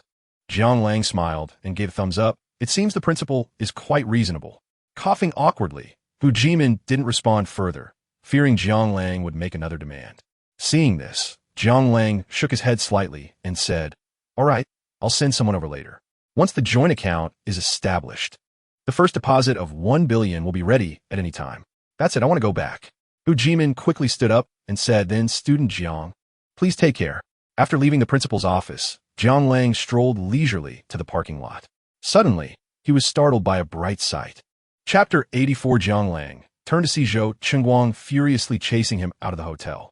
Behind him followed a large group of people, both male and female. Probably his little followers, a massive crowd that made him gasp. Oh no, I've been caught cheating. Wait, I was just having a meal, sitting upright. Absolutely no ulterior motives. That's right. What's there to be afraid of? He pursed his lips, shielded Zhang Wanru behind him, and calmly faced the situation. Zhou Chengguang rushed in front of them. his face filled with rage, his teeth grinding together. Zhang Wanru, how dare you be with another man behind my back? What do you want? He yelled furiously. Meanwhile, the group following Zhou Qingguang exchanged glances, whispering among themselves. Wow, did Zhou Xiao get his wall dug up? This brother really isn't afraid of death. Even Zhou Xiao's friends dare to snatch. This was originally the entrance of a five-star hotel, bustling with people, and directly across from it was Modi University, with a massive flow of foot traffic. In no time, a crowd had gathered to watch. Chapter 85, Zhou Qingguang's little followers looked at each other, gritting their teeth and charging towards Jiang Lang with raised fists. Seeing this, Jiang Lang revealed a hint of disdain. More people, huh? With a strange thought in his mind. He raised his right hand and lightly snapped his fingers. In the crowd, the sound of shuffling footsteps arose, just as those little followers were about to make a move. They were firmly restrained. Who the hell pulled me? Do you want to die? Someone angrily shouted, turning around to curse. However, before he could finish, his expression changed drastically. A face devoid of emotion, with cold, glinting eyes and a tall stature, whose arms were thicker than his own thighs. Looking around, he noticed that all those who were ready to fight had been subdued, and he realized he had kicked a hardboard. Lei Dong raised an eyebrow and slapped him across the face. Smack!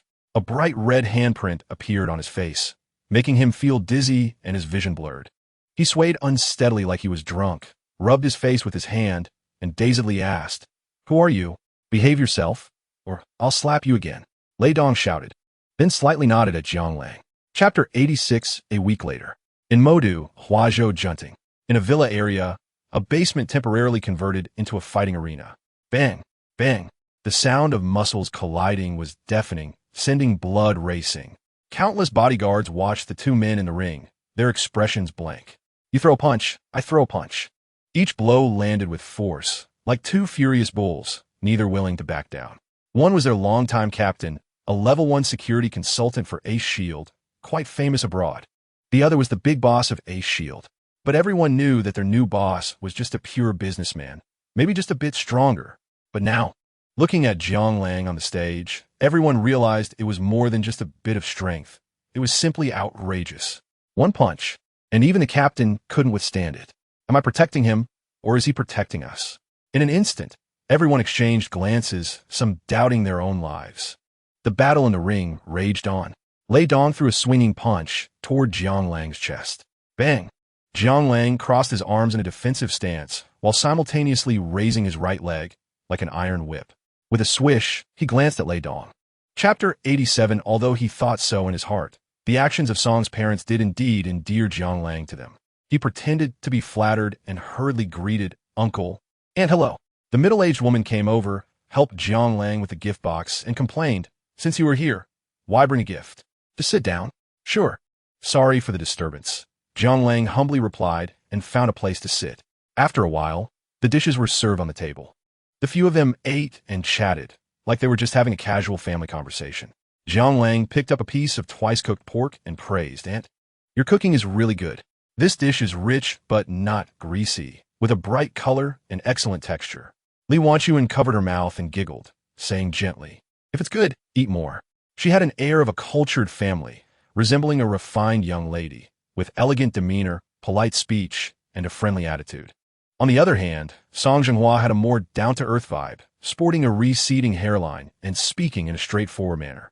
Song Zhenghua cleared his throat slightly, raised his glass, and said, "Come on, Xiao Jiang, let's make a toast. Welcome to my home." Jiang Lang nodded slightly and raised his glass to clink with his. Chapter 88. The next day, at the Zhou family, the hall was silent. Zhou Qingguang knelt before an old man, trembling. "Slacker. Useless thing." Zhou Zheng slapped his slightly numb right hand, looking at the other with disappointment. Zhou Qingguang covered his face, looking at the other with grievance, and whispered back, "Dad, if I'm a useless thing, aren't you too? Hey, you dare to retort? I'll beat you to death." Zhou Zheng was furious, turned around, and picked up a feather duster from the table, hitting Zhou Qingguang randomly. "Dad, stop hitting. I was wrong." Zhou Qingguang, scared, curled up and did not dare to retort anymore. At this moment, a middle-aged, beautiful woman who had been quietly standing aside walked over and stopped Zhou Zheng. "Sir, don't hit him. It's better to think of more ways." "Umph." Zhou Zheng snorted coldly, looking at Zhou Qingguang with a blank expression, and commanded, "I don't care what method you You must bring back Zhang Wanru. Zhou Qingguang gritted his teeth and nodded. I'll try my best. Not try your best, but must. Zhou Zhen glared at him, shook his head, and sighed softly. A few years ago, when he went to the capital to discuss cooperation, he accidentally learned that there was a mysterious 4 great families in the capital. Chapter 89 Goodness. He actually knocked someone over with a ball. Referee, that's a foul. The heat was intense, and the aroma was inviting. Jiang Lang patted the little girl's bottom and, lowering his head, smirked. What? After just a few days of not seeing me, you miss me this much? ECU shyly glanced around and, seeing no one nearby, let out a sigh of relief. Langa, let's go home quickly. Whatever you want, I'll be with you, she said, holding on to Jiang Lang's arm and gently shaking it, pleading pitifully. Really? Anything fine? Then can you bite? Jiang Lang leaned closer to ECU's ear, blowing warm air, with a mischievous smile on his face. The little girl felt her legs go weak, leaning directly against Jiang Lang, softly retorting, Why would I bite you? No, you misunderstood. What I mean is... Jiang Lang squinted, a sly smile on his lips, whispering in ECU's ear. What? ECU was momentarily stunned, her eyes widening.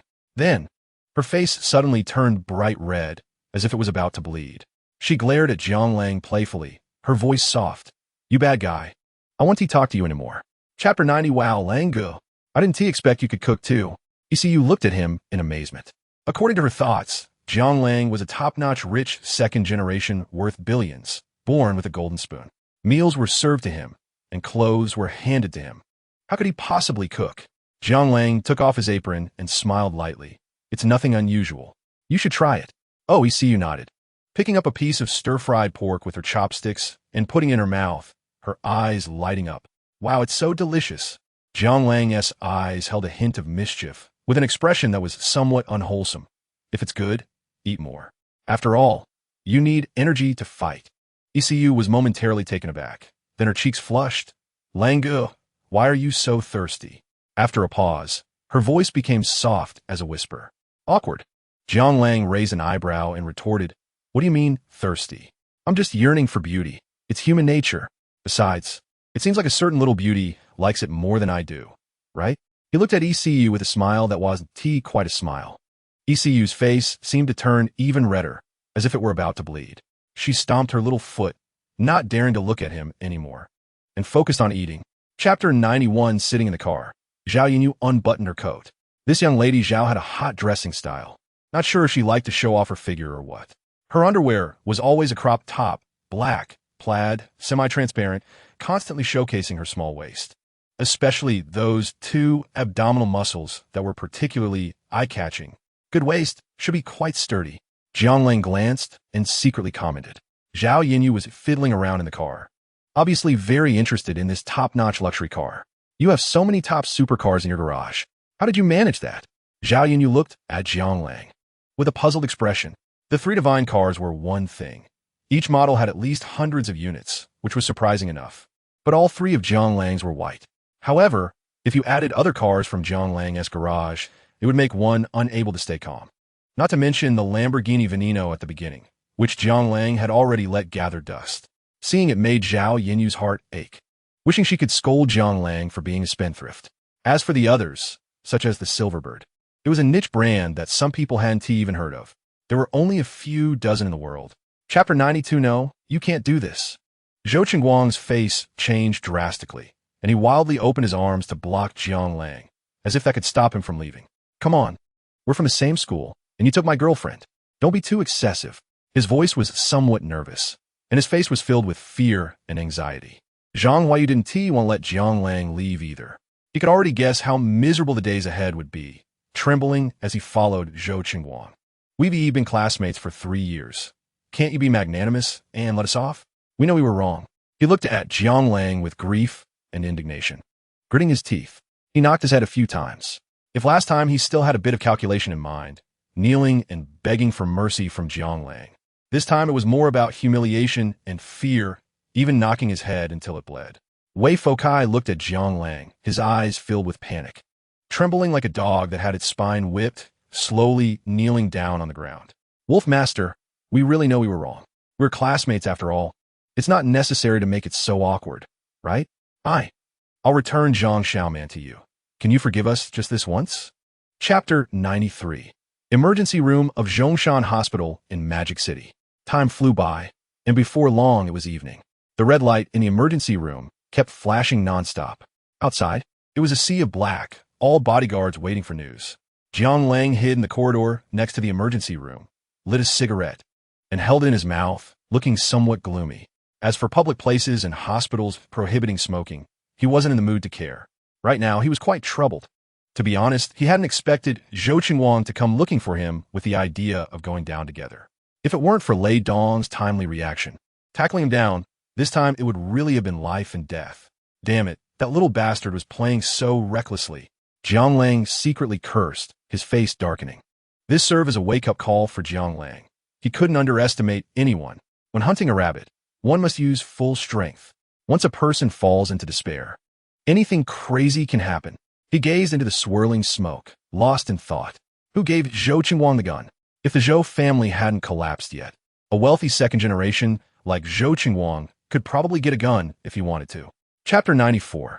Stepping outside, Jiang Lang waited for a while. Lei Shi and Lu Lei finally came out. Jiang Lang turned to Lei Shi, waved his hand, and said, "Lei Shi, come here for a moment. I have something to ask you." Lei Shi was somewhat confused, but still scratched his head and walked over. "Boss, what's up?" Jiang Lang pursed his lips, hesitated a moment, then spoke. Is Lei Dong really short on money? Is something going on at home? He knew everyone loved money, but Lei Dong seemed a bit strange, almost too deliberate. When he chatted with the bodyguards, he learned that many of them couldn't save money. Basically, it was all about drinking today and worrying tomorrow. A typical instant gratification mindset. However, it was understandable. After all, being abroad, who knew if there would be a tomorrow? Naturally, they should eat and drink, and it would be strange to save money. So, many people developed a habit of spending extravagantly, even though they were safe at home now. These people couldn't change their ways overnight. But Lei Dong was different. He usually dressed and ate very modestly and didn't indulge much. Yet he had no money on him, and he had even advanced him 2 months' salary. Chapter 95. Excuse me, who are you? Hello, boss. I am Li Jun, the chief lawyer of Jinyanqing Law Firm. The voice on the other end of the phone was somewhat cultured, yet carried an edge. Boss, first of all, congratulations on acquiring our Jinyanqing Law Firm. I would like to ask what instructions you have next.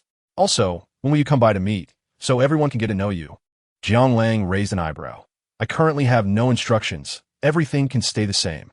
However, the next second, his eyes turned, as if he had thought of something. Right? He was still wondering how to get Wei Fo Kai and Zhang Huayu to sit down. Who could be more capable than these lawyers? Immediately, he shifted his tone and spoke again. Ahem, I just forgot to mention, I need to file a lawsuit in a while. Li Jun was momentarily taken aback, somewhat surprised. He originally thought about how to build a good relationship in front of the new boss. Unexpectedly, things just came to him, which was exactly what he wanted. If he handled it well, what was there to worry about? He patted his chest and said, Boss, you say? What lawsuit? I guarantee you'll be satisfied. Jiang Lang thought for a moment and briefly recounted today's events.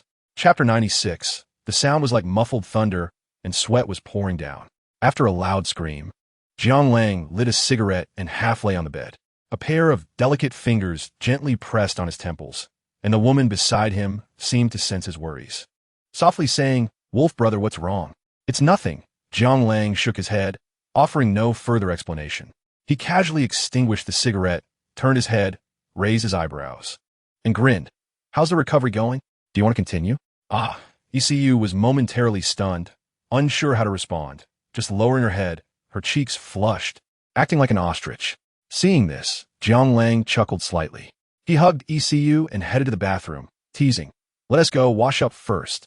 Just like that. They spent a sleepless night, wrestling until dawn.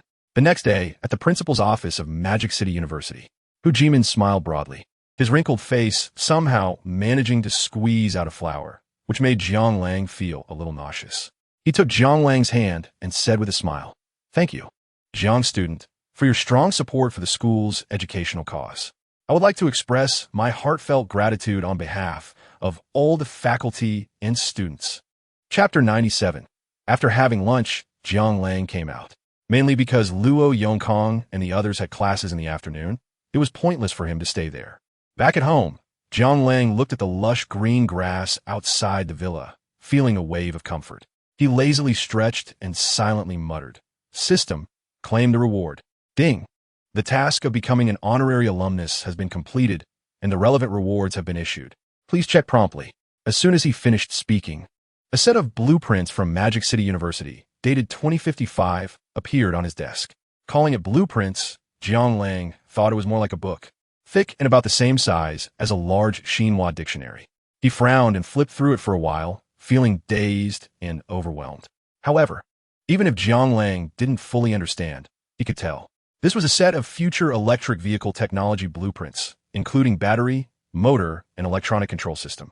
As a major automotive country, Huawei was no stranger to vehicles. Currently, there were mainly two types of vehicles on the market. One was gasoline vehicles, and the other was electric vehicles. The advantages of gasoline vehicles were mature and stable technology with no range anxiety. Filling up a tank could allow for hundreds or even thousands of kilometers of travel, and even if it ran out of fuel, it only took a few minutes to get back on the road at a gas station. Chapter 98 in the TXX bar. As soon as one enters, the dynamic music fills the air, causing adrenaline to surge, and people instinctively start to move to the beat. At this moment, countless flirty women gaze at the central booth in Zone 0 like they spotted prey, eagerly waiting for the manager to leave, ready to pounce like hungry wolves. In that booth, there are only 4 men, slightly aloof. But everyone knows that such a high-class booth can only be afforded by wealthy, second-generation elites. And they must be the kind that stands out. Spending tens of thousands a night is considered low. Ordinary people can't keep up. Jiang Lang swayed his head slightly to the rhythm of the music and glanced at Luo Yongkong, teasingly asked, "Old Luo, what has the most status in a bar?" Among the crowd, only Luo Yongkong, a wealthy second-generation elite, frequently visits places like this, so asking him is definitely the right choice. "Damn, that must be the Shenlong set," Luo Yongkong shouted excitedly. Upon hearing this, Jiang Lang nodded slightly. Although he wasn't a bar regular, thanks to the rapid development of the internet, he had heard of the Shenlong set a few times. The Shenlong set mainly refers to the Ace of Spades, an international top luxury champagne brand, and currently the only completely handmade champagne in the world. Chapter 99 at this moment, the bar manager came over with a group of scantily dressed women. He looked at the many women surrounding the booth and frowned slightly. After thinking for a moment, he turned to Jiang Lang and said quietly, "Mr. Jiang, I brought the people. I guarantee they are clean, all university students from nearby." After a pause, he looked at the women in the booth, hesitated briefly, and then spoke up, "Mr. Jiang, do we need to chase them away?" He didn't dare to take matters into his own hands, fearing he might upset Jiang Lang. Although the quality of the women inside wasn't as good as those he brought, one could never be sure if they were used to fine dining and wanted a change of taste. Jiang Lang glanced at the women behind the manager, his eyes lighting up slightly. As expected of a bar manager, the quality of these women is quite high, especially one of them, which made him feel a bit tempted. Thinking this, he nodded slightly to the manager. These uninvited women could just be a bit of fun. The manager understood and nodded, calling over the nearby security to escort these women away. Jiang Lang crossed his legs, looking at the most attractive woman in the crowd, patted the spot next to him, and smiled. "Come over here." Chapter 100. Damn, how did I end up back here? Jiang Lang's head buzzed, and everything was blank. The unfamiliar room and the strange ceiling left him puzzled. No matter how he tried to recall, he couldn't remember how he got here. His memory still lingered on the scene of drinking at the bar. Just then, "Brother, are you listening?" Jiang Ting's voice interrupted his thoughts from the other end of the phone. Jiang Lang rubbed his forehead and slowly replied, "Yes, stay at home for a while. I'll come over later." "Oh, okay," Jiang Ting responded. After hanging up the phone, Jiang Lang shook his head, threw off the blanket, and was about to get out of bed to take a shower when suddenly he froze in place. A bright red rose appeared on the bed. Jiang Lang swallowed hard, almost unable to hold back a curse. What the hell is going on? Did I really not dream last night? Did someone sleep with me for free? But where is she? Looking at the crimson stain on the sheets, Jiang Lang's expression became complex. On the other side, in the Yunjin Dongfang community, "Sister Wei, get up and eat." ECU walked in holding a plate of fried rice and a bowl of seaweed soup. Chapter 101. What's wrong with me? Mao and Nanny frowned, unable to stop herself from knocking on her head. "Mao Mao Jia, you finally woke up?" Jiang Ting rushed over, grinning at Mao Nani. "Ting Ting, Mao Nanny looked surprised and couldn't help but ask, "Why are you here?" "No, how did I end up here?" Her head was still foggy, and her words were incoherent. Fortunately, Jiang Ting understood her meaning. "You fainted on the street, and my brother and I happened to see you, so we saved you." Mao Nanny recalled the scene before she fainted and felt a chill run down her spine. What a close call if it were a stranger. Who knows what would have happened? Thinking this, she gratefully said to Jiang Ting, "Thank you, Ting Ting." "It's nothing," Jiang Ting said proudly, patting her chest. Mao Nanny struggled to sit up, turned to look around, and asked, "You said you were with your brother. Where is he?" "That big smoker is hiding under a tree smoking." Jiang Ting pointed to Jiang Lang, who was sitting under a big willow tree not far away, and pouted. Mao Nanny nodded and said, "Let's go see him." Chapter 102 in the car. The atmosphere was a bit heavy, somewhat awkward, and also carried a hint of ambiguity. In short, it was quiet. Gu Banming held the flowers, secretly glanced at Jiang Lang, then turned to look out the window. "This doesn't seem like the way to my home." Jiang Lang smiled and said, "I know. Do you remember what I said before you went to America?" "Ah." Gu Banming paused for a second, as if recalling something. She turned her head, widened her eyes, and looked at Jiang Lang. You can't be serious, right?" She stammered, clearly startled. Jiang Lang nodded slightly and said, "A man of honor. Once a word is spoken, even a team of horses can't chase it back." Seeing Gu Banming still hesitating and wanting to say something, Jiang Lang said calmly, "All right, just follow my arrangements." The Lake and Wolf's son sped down the street. In no time, it stopped in front of the Tang Shinipin building. Looking at Gu Banming, who was still dazed in the car, Jiang Lang raised an eyebrow and said, "Get out of the car. What are you waiting for?" "Oh." Gu Banming suddenly woke up, got out of the car, looked around, and swallowed hard. Boss, you're not talking about this place, are you?" Chapter 103. When Jiang Lang followed Wu Yonglong to the lecture hall, he saw Hu Jimin, the old man, smiling at him at the door. He turned to look inside and was instantly shocked. Goodness, it was packed, a sea of people. This was a large lecture hall with 3 tiers, capable of holding around 500 people. Jiang Lang looked at Hu Jimin speechlessly, feeling a bit toothache. "If you're going to give a lecture, just give a lecture. Why call so many people and roll out a red carpet? As if you're afraid I want to embarrass myself later." He gazed at the other person with a hint of annoyance and complained, "Principal, did you set me up?" Hu Jimin scratched his head and said discontentedly, "What are you talking about? The school is showing full attention to you." "Oh, Fine." Jiang Lang's mouth twitched slightly, and he didn't say much more. Following Ho Chi Minh into the room, Jiang Lang nodded slightly to the group of school leaders in the front row as a greeting. "Oh, come, sit here. This is Jiang, right? Come, sit next to me. Don't listen to them. I've saved you a spot." The crowd responded with laughter, not looking down on Jiang Lang because of his youth. Their attitude was quite good, even enthusiastic. Chapter 104. The large classroom was very quiet. Countless people looked at Jiang Lang with complex expressions, and even the school leaders in the front row were slightly moved. Seeing this situation, Jiang Lang was not surprised at all. He knew that what he had just said didn't need to be so direct. Being a bit more tactful might have been better. But he was here to complete a task, so why care about that? After the speech, who knows who? Looking at the 4-eyed boy who was staring blankly, Jiang Lang had a smirk on his face. "To put it bluntly, I'm not your parents. How could I possibly tell you how to make money? Moreover, even if I told you, could you really succeed?" Back in the 1980s and 90s, there were 3 waves of entrepreneurship. At that time, there was gold everywhere in Huaguohua. It was just a matter of whether you dared to bend down to pick it up. The market's gaps were like gold mines. The only difficulty was whether you dared to jump in. Yet, there were still people clinging to their factory jobs, believing they would never go out of business. In 1998, with the rapid rise of the real estate market, housing prices soared, breaking through price thresholds one after another. Measures like purchase restrictions, loan limits, and household registration limits did not stop the rise of housing prices for over 20 years.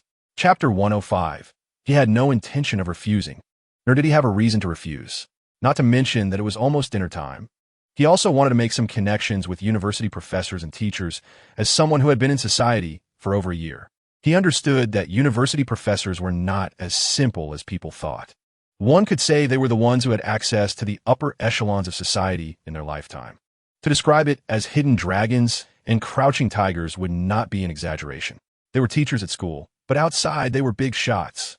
They could be billionaires, or medical experts you couldn't even get an appointment with at the hospital, or elite lawyers who were hard to find. While at school, they might not want to teach. But outside, they charge thousands or even tens of thousands, and they might not even teach you. Of course, there are also some who taught and then went in.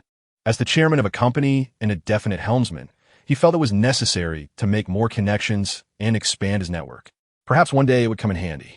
Additionally, as a big shot from the business circle of Modi University, whether Jiang Lang admitted it or not, he already bore the marks of the Modi University faction. Just like in the financial circles of Qingbei, no matter how hard Fudan tried, they could not break in. It was not just about having more or less money. Chapter 106. Hello, I'm ECU's boyfriend, Jiang Lang said to the other person calmly. Ilu. The ponytail girl twitched her mouth and forced out an unnatural smile. Jiang Lang raised an eyebrow, feeling a bit strange. Meanwhile, another girl with glasses in the box greeted him, slowly saying, "Don't just stand there, sit down." ECU pulled Jiang Lang to find a place to sit, and Wei Hongling followed closely behind. The few people in the box chatted blandly, occasionally having a drink or singing a song, and time passed slowly. However, Jiang Lang noticed that this group of girls didn't seem to be very harmonious. The other two girls were obviously closer. At this moment, ECU brought two microphones over and sweetly said, "Lango, let's sing a song together." The others also looked at Jiang Lang with curious eyes. Until now, only Jiang Lang was still standing there without singing. Jiang Lang was taken aback for a moment, his expression a bit hesitant. To be honest, he had originally wanted to show off his singing skills, but after hearing others sing a few songs, he was quite discouraged. It could only be said that they were indeed students from the Art Academy, with real talent. Chapter 107. A few people came to their senses, their faces turning awkward. "What are you doing? Are you asking for punishment? This person isn't an art student. How can he sing so well? Strange." The curly-haired boy chuckled awkwardly. No need, you're awesome, bro." Yes. Little brother admires you. We'll take this one." Another boy quickly echoed. Seeing this, Jiang Lang didn't continue to make things difficult for them. He just sat quietly in the corner, and when it was his turn to sing, he went up and showed off, leaving everyone stunned. ECU sat next to Jiang Lang, tilted her little head, and said to him, "Lang, you can actually sing, and you're so good. I think you could be a star." Jiang Lang raised his head, being a bit vain. "I'm not interested in that. Just a little fun." ECU covered her mouth and playfully hit Jiang Lang, saying, "Oomph, so arrogant." At this moment, Wei Hongling just finished singing a song, sweat beading on her forehead. She glanced at the two who were flirting and suddenly felt extremely annoyed. After thinking for a moment, she directly sat down on Jiang Lang's other side, immediately filling the air with a strong fragrance that reached Jiang Lang's nose. She casually grabbed a glass of ice beer from the table and chugged it down, appearing quite bold. Chapter 108. Wei Hongling trembled slightly all over, unable to suppress a gasp. The next second, she saw Jiang Lang behind her through the public restroom's mirror. Realizing what had happened, she quickly covered her lips and turned her head to look at Jiang Lang in terror. "Are you crazy? What if ECU sees this?" As she spoke, she tried to pry away the rough hands resting on her waist. Jiang Lang's hands were like sturdy steel bars. No matter how hard Wei Hongling tried, she couldn't budge them. He smiled slightly, his thin lips pressed together, his voice low and hoarse, the warm breath swirling around Wei Hongling's ear like a gentle breeze. "Are you scared? You think after sleeping with me, you could just walk away? What do you take me for?" Wei Hongling's legs felt weak, biting her red lips, her voice trembling. "Then what do you want to do?"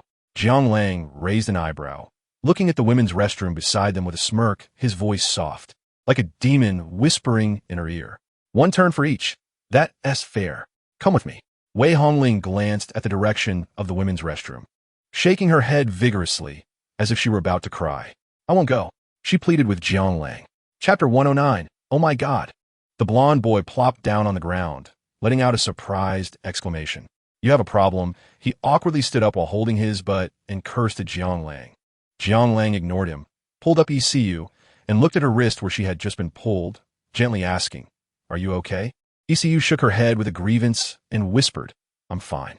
Jiang Lang rubbed her little head and turned to the unfamiliar group, coldly asking, "Who are you? What did you want just now?" The yellow-haired guy shouted back, "Who the hell are you?" Jiang Lang looked at him with a gloomy expression, a hint of amusement at the corner of his mouth. "You're bothering my girlfriend. So who do you think I am?" The yellow-haired guy paused, then turned to the classmates from ECU's dorm, the ponytail girl, cursing, "What the hell? What's going on? Didn't you say you didn't have a boyfriend?" The ponytail girl awkwardly smiled and didn't dare say much. The yellow-haired guy turned back to Jiang Lang and apologized. Sorry, brother. I didn't know she had a boyfriend. Look at the mess this caused. I'll cover tonight's expenses. Jiang Lang frowned. He already guessed what was happening. Chapter 110. The night in Magic City, dazzling and brilliant. The neon lights on both sides of the river, the flowing traffic, the bustling tourists. At the KTV downstairs, ECU hugged Jiang Lang's arm, her face filled with excitement. Wow, Langge, you are amazing. You just took on 10 people. She chattered nonstop. Jiang Lang smiled, glanced at the silent Wei Hongling behind him, and quietly asked ECU, are you sleeping alone tonight? His expression was mischievous, easily understood. ECU pinched Jiang Lang's waist and whispered, I got my period. After a pause, she continued, and I'm living with Sister Wei now. It's not convenient. Jiang Lang raised an eyebrow, a bit surprised. He didn't expect Wei Hongling to be living with ECU now. It seemed he would have to sneak around in the future. However, if things went well, who knows when he could realize his dream of sleeping together. He felt a bit restless, bit his lip, and was about to speak when suddenly, ECU's bag rang. She picked up the phone, glanced at Jiang Lang, and said, it's a call from Zhou Yi. Chapter 111. The call ended.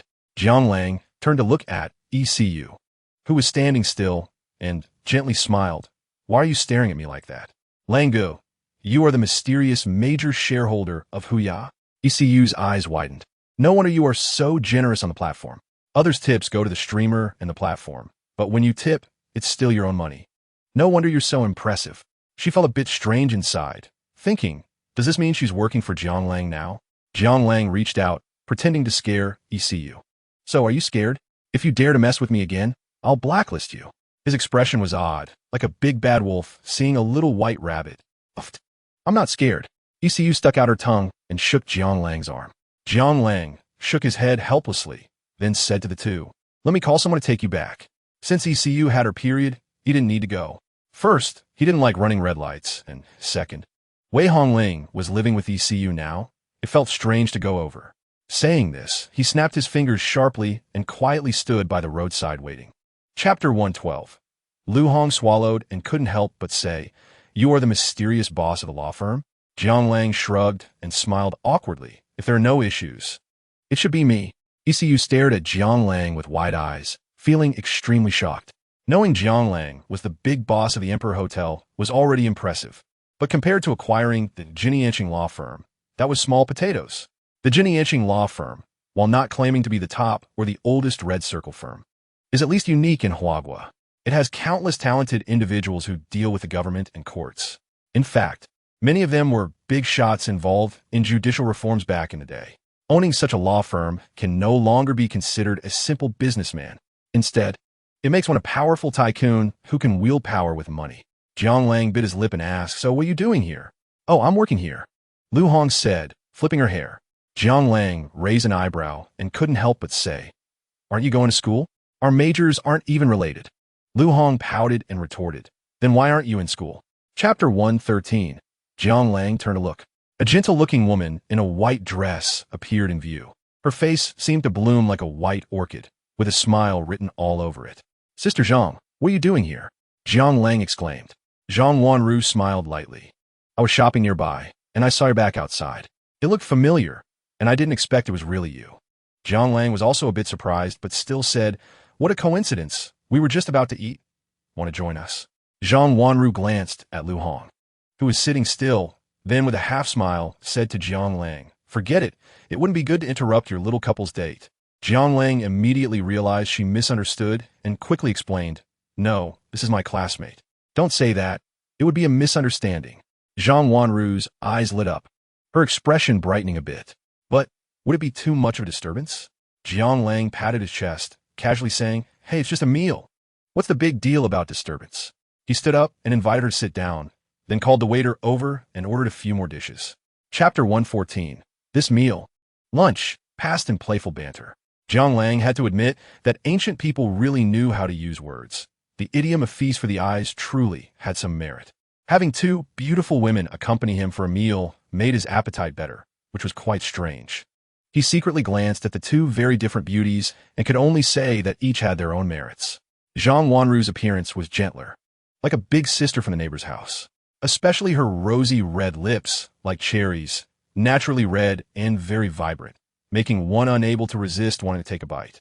As for Lu Hong, she exuded a spirited aura, perhaps related to her profession. What was worth noting was that her hands were beautiful, with 10 fingers tapering like bamboo shoots, and her wrists resembling white lotus roots.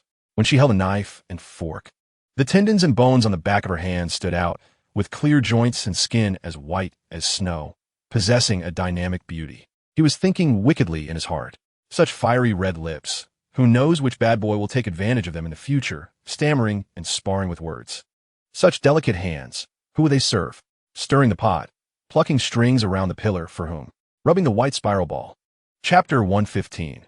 The white wings pierced through the clouds, flying towards the southwest direction. Jiang Lang turned to look out the window at the clouds, watching the blue sky and white clouds sprawling before him, while the city below became smaller, giving him a sense of novelty. Speaking of which, this was his first time on a plane, and it felt quite good. Lenga, thank you. Suddenly, Zhang Xiaoyu spoke up. Jiang Lang was a bit puzzled and wondered, what are you thanking me for? Zhang Xiaoyu looked at Jiang Lang seriously and said word by word back then, you said you would help us get a job at the hotel. That person was you. We are not stupid. We already know that you are the chairman of the hotel. As she spoke, her eyes were filled with shock. She and Jiang, who were no longer naive, although they had been struggling at the bottom, they had not continued their studies after graduating from high school and had been navigating society. To be honest, their social experience was even richer than Jiang Lang's. When they first entered the company, the two felt something was off. Many seniors inside, the leaders especially, took care of them. Even the head of the procurement department personally guided them through the business and occasionally treated them to meals. Others had to wait 3 months to get regularized. Chapter 116. A familiar yet unfamiliar woman appeared in Jiang Lang's sight. It was familiar because they knew each other, having been desk mates for 3 years in high school. It was unfamiliar because the woman's dressing style and makeup almost made Jiang Lang not recognize her. She had thick smoky makeup on her face, wore a black hollow dress that showcased her beautiful figure, and carried a handbag. Both arms were covered in large flower tattoos, and there was a tattoo on her left leg that extended from her calf to the bottom of her skirt, with half a rose peeking from her prominent curves to her collarbone. The only leg without a tattoo was wrapped in a checkered black stocking.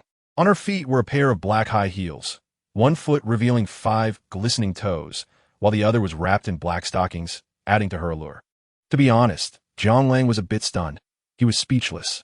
He didn't have any objections to tattoos, but Su Jinchuan's appearance was indeed a bit exaggerated. Moreover, he had been desk mates with her for 3 years in high school. This outfit was too different from the persona of the beautiful academic achiever Su Jinxian. Su Jinxian was also taken aback. She didn't expect to meet Jiang Lang here, her face showing a hint of confusion. Chapter 117. Jiang Cheng glanced at the other person, shook his head and sighed. Just a little while ago, it seemed that there was going to be a bridge built in front of our village, but it was blocked by Uncle Li Min's old house. They wanted to demolish it, and it seemed like they had reached an agreement, but somehow it turned into a quarrel, and I heard there was even a scuffle. Anyway, the next day, the person was gone. We don't really know the specifics. Jiang Lang thought for a moment and nodded lightly. Okay, I understand. Once he got home, he was busy and couldn't believe that such a thing had happened. After thinking for a while, he bid farewell to Jiang Cheng. He went to the morning hall and asked his aunt, Aunt, I heard that before Uncle passed away, did he have some conflict with the county's demolition team? His aunt nodded slightly and sighed. When the demolition was first mentioned, it was originally agreed to be 2,000 per square meter, but later for some reason, it was lowered to 800. Your uncle couldn't take it and went to reason with them. As she spoke, she couldn't help but begin to sob softly. Jiang Lang raised his eyebrows, his expression serious. Times have changed. The compensation for demolition isn't as much as it used to be. Chapter 118. The next morning, Jiang Lang was awakened by a noisy commotion downstairs. He rubbed his eyes, got up, and walked to the window. His home was a common 2-story self-built house in the countryside, and from the 2nd floor, he could easily see below. He saw his mother, Zhou Hong, and father, Jiang Lijun, already up, washing their faces and brushing their teeth. He shouted down, Why are you guys up so early? His mother, Zhou Hong, although over 50 with quite a few white hairs, was full of spirit and still quite healthy. She turned to the upstairs and said, Your dad is the chef. He's going to make breakfast, and I thought I might go help him later. If you're tired, you can sleep a bit more. Jiang Lang nodded yawning, and said, "Then you guys go ahead. I'll come down later." He shook his head and lay back down, preparing to catch a bit more sleep when the phone rang. Early in the morning, who was calling me?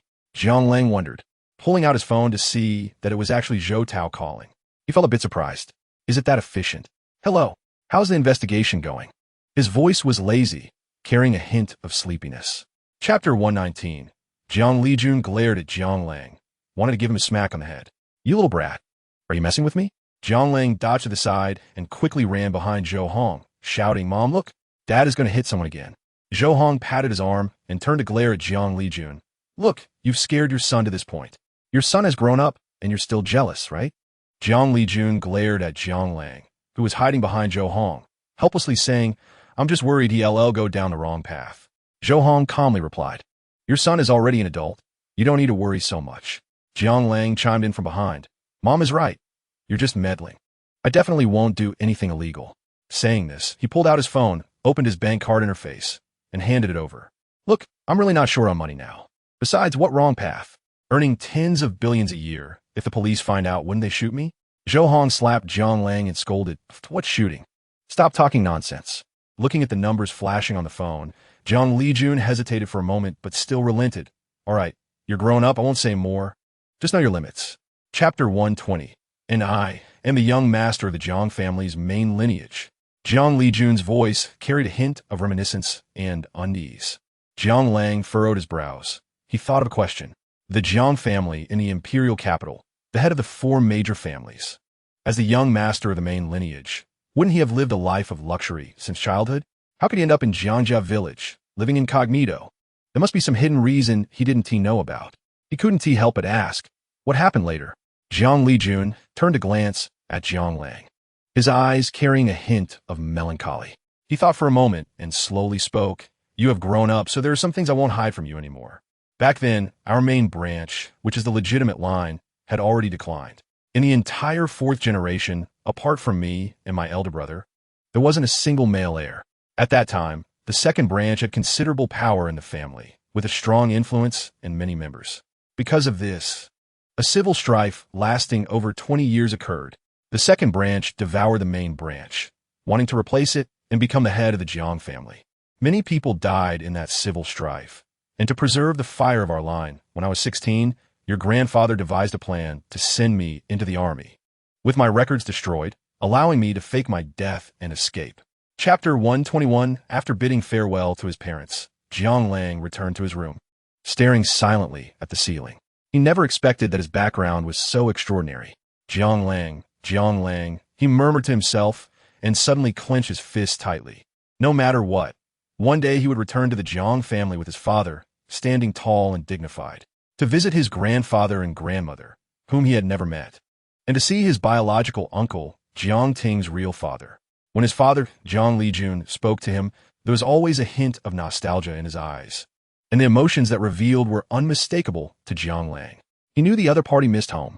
It made sense to think about it. At just 16, an age when he understood nothing, he had been separated from his parents and family. It had been over 20 years since they parted. How could he not miss home? His eyes turned red, feeling pity and heartache for his father. As a child, he could not bear to see his parents' sad expressions. He had the ability and the opportunity to fulfill his father Jiang Lijun's wishes. He just needed a little more time to develop. He turned to look out the window. The stars were dotted across the sky, and the bright moon hung high, cold moonlight streaming into the room. Jiang Lang let out a gentle breath, his gaze sharp yet serious. Chapter 122. Arriving at the county town, after bidding farewell to Jiang Cheng, Jiang Lang found himself alone at the train station. After getting his ticket, he calculated the time. There was still an hour and a half before departure. After thinking for a moment, he found a nearby noodle shop, planning to grab a quick bite to fill his stomach. Otherwise, with over 4 hours on the train, it would be uncomfortable for his body without eating something. Although there were now dedicated dining cars on the train, everyone knew about the food quality. Yang's noodle shop had a very common name, not big, just about 20 square meters, and was one of those hole-in-the-wall places conveniently located near the train station. To be honest, the taste was mediocre and the environment was poor. The only advantage was that the portions were large. When Jiang Lang was still in college, every time he had to catch a train at the start of the semester, he would come here for a meal to fill his belly. Looking at the familiar shabby noodle shop, Jiang Lang shrugged and walked in. Boss, a bowl of jajangmyeon and add a fried egg, he called out to the shop owner's wife. The boss's wife was a middle-aged woman in her 40s, wearing an apron and with an ordinary appearance. She glanced at Jiang Lang and replied, "Find a seat first. It will be ready soon." Chapter 123. The train slowly started moving with the sound of the whistle. The scenery outside passed by like a fleeting dream. Next to him, Wu Qing was trying to chat with a girl, but clearly she wasn't interested in engaging. With her head down, she took out her phone from her small backpack, plugged in her headphones, and started listening to music. Wu Qing's expression became slightly unpleasant, and he spat softly, acting all high and mighty. But isn't she just a used good? After saying that, he leered at the girl's chest and whistled. Then, he casually crossed his legs and took out his phone to scroll through short videos. Generally, the signal was decent near the station. He needed to make the most of his time, otherwise, it would be boring later. Xianglong glanced at Wu Qing, frowning. He never expected that his high school classmate had turned into this kind of person now. He was still a college student. How could his character have deteriorated so much? He discreetly withdrew his gaze, seeing that there was no trouble, and turned back to look at the scenery outside the window.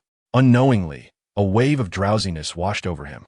After yawning, he propped his arm on the table and fell asleep. Chapter 124. Get lost. Jiang Lang cursed, shoving the person away as if tossing out garbage. Wu Qing covered his butt, wincing in pain, and glared at Jiang Lang, shouting, "You think you're tough? Just wait for me. Damn, still daring to talk big, huh?" Jiang Lang raised his fist, pretending to beat him up. Wu Qing was so scared that he hurriedly ran away, which made everyone burst into laughter. Jiang Lang curled his lip, sitting back down, his face calm as if what had just happened was merely a minor incident. The girl looked at Jiang Lang with curiosity and quietly thanked him. "Thank you." Jiang Lang casually replied, "No problem. It's nothing." The girl bit her lip and nodded slightly. She cautiously opened the lid of her instant noodles, stealing glances at Jiang Lang. Seeing that he seemed unfazed, she finally relaxed and took small bites. Jiang Lang turned to look outside, the smell of instant noodles wafting toward him. Anyone who has eaten instant noodles knows that it's only okay to eat them occasionally. Eating them frequently can be quite uncomfortable. Back in school, to buy Zhang Xiaoman an iPhone, he had eaten instant noodles for 2 months straight and developed a psychological aversion to them. So, that taste was truly comparable to a biochemical weapon for him. Chapter 125. Jiang Lang watched the taillights of the taxi fade away, murmuring, "What was her name again?" He shrugged and didn't think much of it. After all, he had added her on WeChat, and he could ask later on his phone. He hailed a taxi by the roadside, planning to first go to a hotel near Yangqing Airport to stay for the night, since the latest flight from Yangqing to Modu was at 7:30 p.m., and there were no more flights now. After checking into the hotel, Jiang Lang noticed it was still early and he was a bit hungry. So, he went downstairs to find a place to grab a bite. Fortunately, there was a snack street nearby the hotel. Empty-handed, he strolled over leisurely. The snack street was bustling with people, packed with crowds everywhere. The street was lively, filled with dazzling goods that made one's head spin, with the sounds of vendors calling out and chatter echoing everywhere. The enticing aromas wafting through the air were even more tempting. He ordered a bowl of noodles and a few skewers, sitting at a stall to enjoy the food. Watching the bustling street, he suddenly felt a sense of comfort. It seemed like he hadn't relaxed like this in a long time. He thought that now that he was rich, he should be living a life of excess, surrounded by beautiful women and countless followers. Chapter 126. He glanced sideways at the female streamer who was still standing there in a daze. Jiang Lang couldn't help but chuckle inwardly. Still trying to play me? No way. Shaking his head, he strolled around the street for a while before preparing to head back to the hotel when his phone suddenly vibrated with a buzzing sound. He took out his phone and was somewhat surprised. Unexpectedly, it was a message from the girl. "Are you there, Brother Lang?" Jiang Lang thought for a moment and replied, "I'm here, what's up? My sister seems to be drunk. She asked me to come pick her up. I'm a bit scared to go alone. Can you accompany me?" Jiang Lang looked at the message on the screen, raising his eyebrows in confusion. Didn't the girl say her sister was sick? Why is she out drinking? After hesitating for a moment, he replied, "Where are you? I'll come to pick you up." He had a good impression of the girl. Otherwise, with his status, he wouldn't have taken the initiative to add her on WeChat. Of course, he wouldn't deny that part of the reason was because the girl was exceptionally beautiful, with a figure that was top-notch, especially her delicate and fragile demeanor, which easily triggered a man's protective instincts. I'm at the city hospital with my grandmother, just about to go downstairs. Chapter 127, Is there a woman named Su Jinxian here? Jiang Lang asked in a deep voice. To his surprise, as soon as he finished asking, the waitress's expression suddenly changed, her eyes showing some wariness. Who are you? Why are you asking this? Before Jiang Lang could respond, the girl anxiously said, She's my sister. We're here to pick her up. The waitress frowned, glanced around, and seeing that no one was paying attention to them, hesitated and pulled Jiang Lang and the girl to the stairway. Brother, here has your money back. Jiang Lang felt something was off. Narrowing his eyes slightly, what do you mean? He gritted his teeth and said, She has been noticed by a rich kid from Yangcheng, and he wants her to come out, but Su Jinxian has been refusing. She's in room 301 on the 3rd floor. If you want to save her, think of a way yourselves. The girl's face turned pale immediately. She clutched Jiang Lang's clothes and anxiously said, Brother Lang, what do we do now? Jiang Lang patted her shoulder to comfort her. He then turned to the waitress, looking puzzled. You dare to tell us about this kind of thing? Aren't you afraid your boss will get you in trouble? Chapter 128. Looking at the handsome man in front of her, Su Jinxian was somewhat stunned. She never thought she would meet her long-missed deskmate in such an awkward place. She unconsciously lowered her head, feeling a bit inferior, wanting to retract her wrist. Feeling the strength in her hand, Jiang Lang frowned and said, Don't mess around. I'm here to pick you up. Hearing this, Su Jinxian was even more stunned, foolishly allowing Jiang Lang to hold her hand and leave. Watching their backs, Huang Yuanzhou couldn't sit still any longer. He suddenly stood up, his eyes cold as he shouted, You stop right there. Their steps paused slightly, and Jiang Lang turned to glance at the people in the private room, secretly assessing both sides' fighting capability. 12 men, 9 women. They could fight, but there was no need. After all, the other side was a local tyrant from Yangcheng. Here, apart from a subsidiary of the Ace Shield Bodyguard Company, he had nothing. It was best not to fight. If it really came to a fight, it was hard to say who would suffer. Taking a deep breath, Jiang Lang smiled slightly and said, Sorry, handsome, I'm here to take my girlfriend home. So, tonight's expenses will be on me. Chapter 129. Bang, bang, bang. The sounds of screams echoed endlessly. No matter how skilled the security guards were, they were not from the Ace Shield Bodyguard Company. These trained employees were no match for the opponents. The entire Rongxing KTV was in chaos, with people occasionally collapsing to the ground, clutching their legs. The guests playing there were all dumbfounded. They had seen fights in places like this before, but they had never seen anything like this. All of them hid in their private rooms, trembling, frantically calling on their phones. Hello, 110? I want to report. There's a gang fight at Rongxing KTV. Hello, I want to report. There's a gang fight at Rongxing KTV. The operator was stunned. What era was this? There were still such things happening? A gang fight? Are you kidding? But hearing more and more emergency calls, she didn't dare to be careless and quickly contacted her superiors. On the other side, the sound of sobbing echoed in the air. Su Jinxian hugged Jiang Lang, crying continuously, her body slightly trembling. Her mind was in chaos, unable to comprehend how things had escalated to this point. The moment she saw Jiang Lang come out, she hugged him and started sobbing uncontrollably. Chapter 130. Suddenly, heavy rain poured down from the sky, drenching the entire city in a downpour, causing pedestrians on the street to flee in all directions, fearing that if they were slow, they would be soaked to the skin. In Qian province, there has always been a saying, the sky is rarely clear for 3 days, and the ground is never flat for 3 feet. As a mountainous region, there are almost no plains here, and the rugged terrain has given rise to the saying about the ground. As for the sky being rarely clear, it's due to the uneven highland terrain, where air is uplifted, stirred, obstructed, and rubbed, leading to frequent contact between cold and warm air, resulting in very humid and rainy weather. It can be said that out of 365 days a year, more than 200 days are rainy. Amidst the torrential rain, a Mercedes-Benz V260 business van sped through the sparse flow of cars. Inside the car, the two sisters leaned together, chatting nonstop. As Su Jinxian recounted the events, the girl's eyes widened in astonishment. She couldn't believe how much had just happened, completely shaking her worldview. She shook her head, suddenly thinking of something, and looked at Jiang Lang in front of her with surprise. Grabbing Su Jinxuan's arm, she whispered, Sister, are you saying that Brother Lang is your high school deskmate? That silly boy you've always been thinking about? Her eyes were filled with gossip, and her curiosity was practically written all over her face. Chapter 131 perhaps. Everyone has a beam of white moonlight in their hearts. That is someone who is hidden deep inside, longed for but unattainable. Having grown up, Jiang Lang was now able to face his past crush calmly. He fixed his gaze on her, his expression indifferent, but the feelings in his heart were hard to express. He was puzzled. Why had the beautiful academic star from back then stopped studying? According to what the waiter said when they met in the KTV, Su Jinxian suddenly started working in a night venue while still in college. What could have happened that made her give up a promising education to become a night princess in such a place? If it was a money issue, he thought he should help her, right?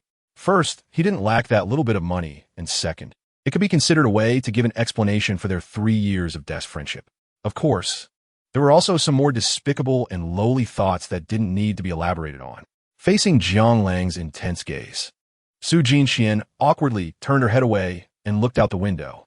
The rain pattered down continuously, and the droplets falling from the eaves looked like broken pearls, each one striking deep in her heart. Memories surged like a tide, causing her eyes to redden slightly. Chapter 132. A low sob echoed in the ears, gradually growing louder, dampening Jiang Lang's chest with tears. In the cafe, many customers looked at the two with confusion and curiosity. What happened? Probably just a small couple having a quarrel. To be honest, both of them were quite good-looking. People whispered among themselves. Their expressions varied. Hearing their voices, Su Jinxian felt a bit embarrassed as she got off Jiang Lang. Lowering her eyes, her cheeks flushed as if they were about to bleed. Thank you, she said again, her expression losing some sadness and gaining more seriousness. Jiang Lang helplessly shook his head and casually replied, "Hey, there's no need to be polite." Su Jinxian didn't respond, just stared blankly at Jiang Lang, as if she wanted to remember this man who pulled her out of the bottomless pit. A strange light shone in her eyes. Jiang Lang felt a bit uncomfortable under her gaze and couldn't help but ask, "What's wrong?" She shook her head slightly and replied softly. After thinking for a moment, she said, "Can I treat you to a meal?" She didn't know how to repay him, but she recalled that he had fought for her just moments ago. Chapter 133. Shanghai International Airport. The plane broke through the clouds and landed on the ground. Jiang Lang slowly walked out with a bustling crowd. A Rolls-Royce Phantom was already parked at the airport exit, and passers-by occasionally glanced over, speculating which big shot was returning home. "Boss, welcome back to Shanghai." Lai Dong jogged over, greeting Jiang Lang. Jiang Lang looked at the lively Lai Dong and felt a bit happy. "You're feeling better?" Lai Dong scratched his head, smiling awkwardly. "I'm almost fine. Just can't do any intense exercise yet." Jiang Lang secretly admired him. As expected of a martial artist, his recovery ability was indeed impressive. For an ordinary person, surviving a few gunshots would still be a question. He nodded lightly and said softly, "All right, take me to the port first." Originally, the Harmony of the Seas was supposed to arrive in Shanghai this morning, but due to last night's strong winds and waves, it was delayed a bit. However, it was fine. He could personally tour the cruise ship as it docked. When they arrived at the port, there were crowds of people everywhere, bustling and pushing together. As the largest cruise ship in the world, the news of the Harmony of the Seas arriving in Shanghai had obviously piqued the curiosity of countless Chinese. Chapter 134. Since the anniversary celebration is tomorrow, it's not open to the public yet, so not many people are allowed in. Besides the hotel executives, there are just the hosts from 3 platforms, some behind-the-scenes staff, and a few of Jiang Lang's friends, along with local rich second generation and officials who like to join in the fun. Stepping inside the cruise ship, gasps of amazement echoed in his ears. And even Jiang Lang himself looked slightly shocked. So big, so luxurious. To be honest, Jiang Lang didn't even know how to describe the sights before him. They walked all the way to the top deck, just managing to catch a glimpse of the entire Harmony of the Seas. One of the 4 major attractions on board. The ultimate abyss extends from the highest deck to the bottom, spanning a full 10 decks, and takes about 13 seconds to descend, during which one can fully experience the weightlessness of free fall. Additionally, there was a giant climbing wall, a rope slide, a mini golf course, and a surfing simulator. Jiang Lang could see that many influencers were already there, live streaming while having fun. Of course, the most popular were the ship's 23 swimming pools. Chapter 135. Jiang Lang turned around to see ECU bouncing over, looking like a little rabbit, her face full of excitement as she looked at him. Jiang Lang felt a bit happy too and reached out to ruffle her little head, asking indulgently, "How did you come up here? I've been looking for you." ECU hugged Jiang Lang, gently burying her head in his chest, her voice soft. She hadn't seen Jiang Lang in a long time, and every day she thought of him. Her longing felt like a worm drunk on wine, haunting her dreams. Knowing Jiang Lang was on the ship, she hurriedly came over. Jiang Lang smiled, cupping her face and giving her a kiss. "Oh no, dirty." ECU wiped the saliva off her face, complaining, seeing Lei Dong watching them with amusement. She felt shy and buried her head back into Jiang Lang's chest. After a while, her face flushed red, and she shyly greeted, "Hello." Lei Dong nodded slightly towards her and said slowly, "Hello, Missy." As Jiang Lang's personal bodyguard, he generally couldn't take his eyes off Jiang Lang, except in special circumstances. Therefore, he was very clear about how many women were around Jiang Lang. Chapter 136, Damn, a battlefield? Jiang Lang's mouth twitched slightly, feeling a bit of a toothache. He looked at Gu Banming, whose expression was half sorrowful and half resentful, with a hint of disbelief. For some reason, he felt a wave of panic and instinctively avoided her gaze. Gu Banming's face turned a bit pale, her steps slightly unsteady, and her whole demeanor lost its momentum. "Ashido." Her voice trembled. Jiang Lang pressed his lips together, casting a meaningful glance at ECU, feeling a complex mix of emotions. He really didn't expect them to meet so soon. What surprised him even more was that the typically gentle ECU had such strong fighting spirit, directly claiming her territory without backing down, like a cat that had its fur ruffled. However, ECU was indeed his first legitimate girlfriend after obtaining the system, and she was also the only one currently recognized by the system. Although there were some small thoughts, ultimately, it was mainly because of him. So, he had nothing to blame. ECU shrank her head in fear. Jiang Lang's gaze was as calm as a pool of stagnant water, making her a bit scared. She suddenly thought that being the official girlfriend didn't seem so glorious after all. Chapter 137. The man was cursing incessantly, and his words were quite unpleasant. The other streamers dared not say a word. If it weren't for the man's confident demeanor, which suggested he had an impressive background, they might have long since ganged up on him. Jiang Lang glanced at the female streamer on the ground and frowned slightly. "Is that Deus Mei?" He recognized this female streamer. She was relatively famous online. However, for such trivial matters, it was unnecessary for him, as the boss, to come deal with it personally. The reason he came was that ECU was also present. Ever since ECU had a PK with streamer Zhou last time and exchanged contact information, they had met up a few times while he was back in his hometown. Deus Mei was Zhou Yi's good friend, so she was introduced to ECU. In addition, there were also Tun Tun, Xiao Tuan Tuan, Luo Ta Jia, and others who were all well-known streamers online. He saw Zhou Yi squatting next to Deus Mei, taking off her coat to cover her, preventing her from being exposed. She gritted her teeth and glared at the man, saying, "You're so shameless." She said she doesn't know you, yet you're still harassing her. It's disgusting. ECU nodded in agreement from his side. Chapter 138. Good. President Jiang is so domineering. This is what a good boss looks like. The crowd was buzzing with discussion, and someone started to lead the applause. The clapping echoed continuously, and the atmosphere in the restaurant became livelier than before. Jiang Lang shook his head helplessly. To the other party, what just happened was merely a trivial matter. He didn't expect everyone's reaction to be so intense, which caught him off guard. He waved his hand to signal everyone to be quiet. Turning to Deus Mei and the others, he said softly, Are you all okay? If you're not feeling well, you can go back to your room to rest." Deus Mei shook her head slowly, and with Zhou Yi's support, she stood up and thanked him. "Thank you, President Jiang." Jiang Lang waved his hand casually, saying, "It's nothing, just a small matter." ECU bounced over. "Langge, you're the best." Jiang Lang affectionately ruffled her hair, half smiling. "Have you eaten enough?" "Almost, but I still have a rehearsal later. I'm a host tomorrow and a part-time singer." Jiang Lang gave her a thumbs up. "Awesome, the air is the best." Chapter 139. Hello? Who is this? Jiang Lang was feeling a bit tipsy and answered the call without looking. "It's me, Zhao Yinyu. Where have you been? I couldn't find you." Jiang Lang was taken aback and replied, "I went back to my room to rest." "What's up?" "What do you mean, what's up? Did you upset Banming? She's been drinking alone, and I couldn't stop her." Jiang Lang frowned and asked, "Where are you?" "I'll come over. Third floor, the innermost bar." "Just the two of us." Zhao Yinyu replied with a pout. "Okay, I'm coming." After hanging up the phone, Jiang Lang sighed helplessly. Just then, a white beauty who had been standing at the suite door approached him, striding over with her long, fair legs. She wore a high-waisted purple mermaid skirt adorned with small rhinestones, and a smooth silk swayed behind her legs, revealing her alluring fair calves, complemented by dark silver high heels. "Boss, is there anything I can help you with?"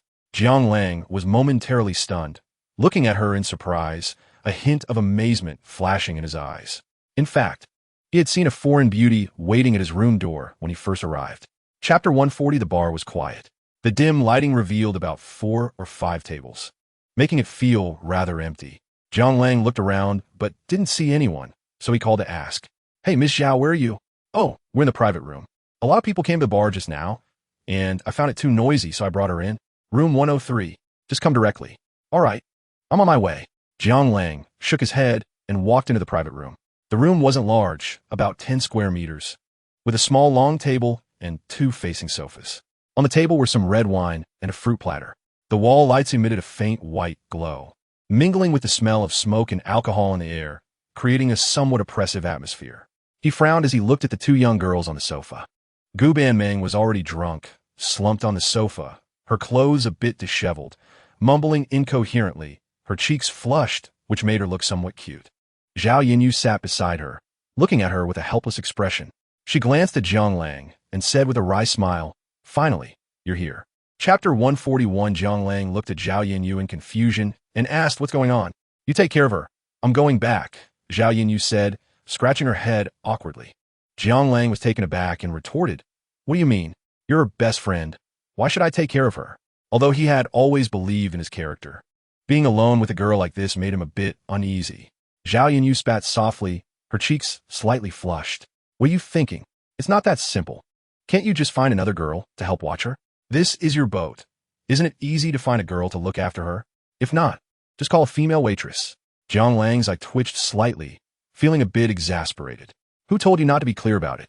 You scared me. Fine, I'll call someone to watch her. But why are you going back? Isn't there a room on this boat? The anniversary celebration is tomorrow. Aren't you coming?"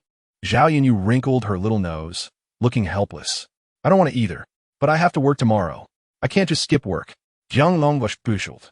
"Can't you just take a day off? Do you think it's easy to take a day off as a police officer? We all have tasks." Zhao Yinyu cursed softly, shrugged, and walked out the door. Chapter 142. Jiang Lang was taken aback and turned his head in surprise. "You're awake?" However, he didn't realize that he had rushed out wrapped in a towel because he was worried about Gu Banming. As he turned, the wind gently tugged at the towel's belt, making it feel a bit chilly. Suddenly, the white towel slipped, revealing his bronze body completely to Gu Banming's gaze. The sea breeze wafted in through the window, gently tousling Jiang Lang's somewhat messy hair, even making the thick black leg hair on his thighs sway. An unparalleled naked man appeared in the room, catching her off guard. Gu Banming's cheeks flushed, her gaze drifting uncertainly as she unintentionally scanned him from top to bottom, sliding past the exquisite Adam's apple, moving to the broad chest muscles, then gliding over the sharply defined 8-pack abs, until Hao Hao swallowed hard, her eyes filled with fear. Jiang Lang was also stunned. He truly did not expect such an unexpected event to occur. Only after hearing Gu Banming's murmured self-talk did he react. In a flurry, he picked up the towel from the floor and wrapped it around his body again. Chapter 143. Coming again? Jiang Lang was dumbfounded. He opened his mouth, wanted to say something, but hesitating. Refuse? Only a fool would refuse. But to continue? It just felt a bit off.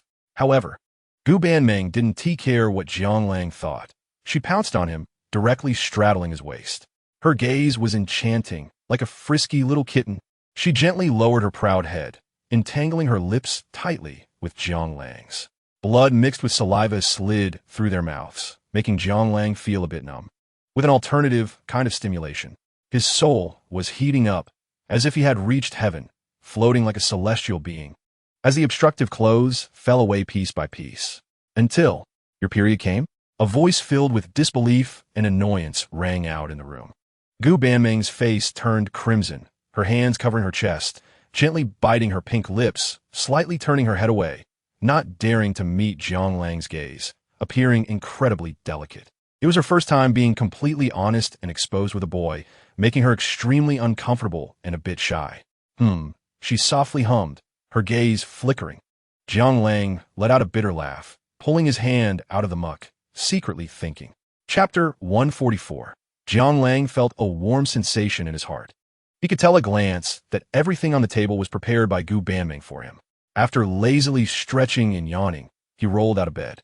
After a simple wash, he finished the breakfast on the table and got dressed before heading downstairs. As soon as he opened the door, Jiang Lang froze. The air was filled with noisy sounds. He walked to the corridor and glanced downstairs. It was a sea of people. The commercial street and amusement facilities on the first floor had been cleared out. It had been transformed into a massive outdoor platform, with tall screens on both sides playing videos of streamers from 3 platforms and a long red carpet leading down. From time to time, he could see big streamers walking up from the end of the red carpet under the host's introduction, signing their names on the signing board.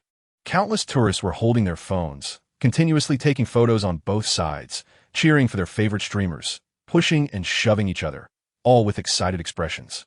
If it weren't for today's security being temporarily drawn from the Ace Shield bodyguard company, the scene would have been chaotic long ago. Wow, even that old perv is here. Chapter 145. When Jiang Lang arrived at the venue, the opening ceremony was already in progress, hosted by ECU and a male streamer he didn't recognize. It seemed Air was right. She really was a host this time for the anniversary celebration. Jiang Lang thought to himself, not paying much attention. Perhaps seeing Jiang Lang on stage surprised ECU. She quietly winked at him, causing a stir among the crowd. Oh my, Air just winked at me. Does she like me? Like me? Stop being so self-important. She clearly winked at me. Damn, it was obviously directed at me. Amidst the noisy crowd, Jiang Lang couldn't help but chuckle to himself. They say streamers die in the light, but Air's looks were truly stunning, feeling even more beautiful than during the live stream. She even noticed me. She was simply a breath of fresh air in the streaming world. It could be seen that the two hosts were constantly recounting various significant events that had occurred in the streaming industry over the years. Occasionally, they would invite some streamers and leaders from the front rows to come up and speak. After listening for a while, Jiang Lang found it uninteresting. He wasn't very interested in these matters unless it was the talent performances later on. Chapter 146. Looking at the hesitant Gu Banming, Jiang Lang frowned and said, "But what? If you have something to say, just say it directly." Gu Banming nodded heavily and explained, "This time it's an anniversary celebration jointly held by 3 streaming platforms. Therefore, to find this person, none of the 3 platforms can be left out. I even suspect there might be more than one person involved. Huya is fine, after all. It's your business. But for the other 2 platforms, if we need to investigate, we can only let the other side do it. But this way, unexpected events can easily occur, and it's time-consuming and labor-intensive, plus it can easily be swapped out. After all, there are no people from our side in the other company's ranks, and we wouldn't know if they just pulled someone out to take the blame." At this point, Gu Banming hesitated slightly. The main thing is that this also involves Douyin. Douyin is not just a simple streaming platform. They mainly do short videos. As for the scale of ByteDance behind Douyin, I don't need to say more, right? Anyone bold enough to play tricks here must have someone backing them. And we don't know what the relationship is inside. Chapter 147. TSK, boss, you're quite oily. Gu Banming looked at Jiang Lang with some disdain and took half a step back. Jiang Lang had a black line on his forehead, feeling a bit helpless. Shaking his head, he pulled Gu Banming to find a place to sit and watch the performances. The major streamers showcased their talents, and the scene was constantly lively. The two watched for about an hour and gained quite a lot. Not to mention how the talent performances went, at least it was truly eye-catching. It was rare to see so many high-quality beauties in one place. Just then, Jiang Lang's phone suddenly buzzed with vibrations. He slightly nodded at Gu Banming, signaling that he would step out to take a call. Finding a slightly quieter spot, he answered, "Hello?" A somewhat hoarse female voice came from the phone. "Lang Yi, it's Su Jinxian." Jiang Lang raised his eyebrows, somewhat surprised. As if thinking of something, he couldn't help but say, "Did you finish dealing with your matters?" "Yes. Thanks to your subordinate's help. Grandma now has a separate hospital room and a dedicated nurse taking care of her, so I'm relieved. Today, I'm going back to Pengcheng for school." Jiang Lang was also a bit happy. They say men have 2 great hobbies: pulling good women into the water and encouraging fallen women to reform. Chapter 148. On the first floor deck of the Harmony Ocean at the venue, Jiang Lang hadn't even arrived yet, but he could hear countless people shouting loudly, "Air, goddess, goddess." The atmosphere was so enthusiastic that it surprised Jiang Lang. If one didn't know better, they might think a big star had appeared. This girl, has her popularity risen so high now? Jiang Lang was secretly muttering to himself. The host walked onto the stage with a microphone and began to introduce. Next up, we have our newly rising top streamer from Huya, ID Xingxia Yi. Once a sensation overnight, she set a record of 50 million in tips, a record that remains unbroken. Known as the songstress of Huaxia, she has captivated countless fans with her voice. Now, let us welcome Xingxia Yi to the stage to perform a cover of Bincao Gongmu by King Zhou. Cheers! Applause erupted. Countless fans were screaming and cheering for Yi. Calling her name repeatedly. It felt like a chaotic cacophony, akin to a dance of gods and demons. Hearing the host's speech, Jiang Lang was somewhat surprised. This song was too famous. Many people had heard it. Chapter 149. Time flew by, and soon it was lunchtime. A few girls gathered together, chattering excitedly. Wow, Yi, you were amazing. Yeah, I almost didn't recognize you on stage just now. You were like those Korean female stars. Your stage presence was explosive. I'm in love with you. You totally nailed it. ECU felt a bit shy and bashfully said, "Oh, I'm not as good as you all say." Zhou Yi, standing nearby, interjected, "Good thing we're not in the beauty zone. Otherwise, we wouldn't stand chance." The silly girl also chimed in. "Did you see those old men? Their eyes were wide open. After this anniversary celebration, your fans are going to increase a lot. The live streaming world can't contain you any longer." While everyone was celebrating ECU, suddenly, with a bang, the door to the private room swung open, and a cheerful voice came in. "What are you all talking about? I could hear you from outside." Everyone was taken aback. There were quite a few fans at today's anniversary celebration. Chapter 150. Haven't I been singing all along? ECU wore a puzzled expression. Clearly, she didn't understand what Jiang Lang was saying. Jiang Lang pursed his lips, his expression serious. He turned to look out the window and slowly said, "That's not what I mean. What I want to say is, do you want to switch to a bigger stage?" A bigger stage? ECU's eyes grew even more confused. Jiang Lang opened his arms as if celebrating, his voice carrying a hint of persuasion. A bigger stage? Stepping out of this small live stream room, singing loudly on stage at the highest music awards in Huaxia in the world. Let the world hear your voice. ECU's expression remained dazed, but her eyes grew brighter. She parted her red lips and softly murmured, "Let the whole world hear my voice." Seeing her reaction, Jiang Lang knew he was right. He clapped his hands and encouraged her. "Do you have confidence?" ECU hesitated for a moment. She bit her lip and timidly asked, "Can I really do it?" Jiang Lang ruffled her hair and encouraged her. "Of course you can. Yi is the best." Chapter 151. Oh, it's all your fault. It's already noon. ECU extended her delicate arm and gently hit Jiang Lang, pouting. Jiang Lang rolled his eyes and retorted, "Hey, how is it my fault?" Some people were enjoying themselves, shouting, I want, I want."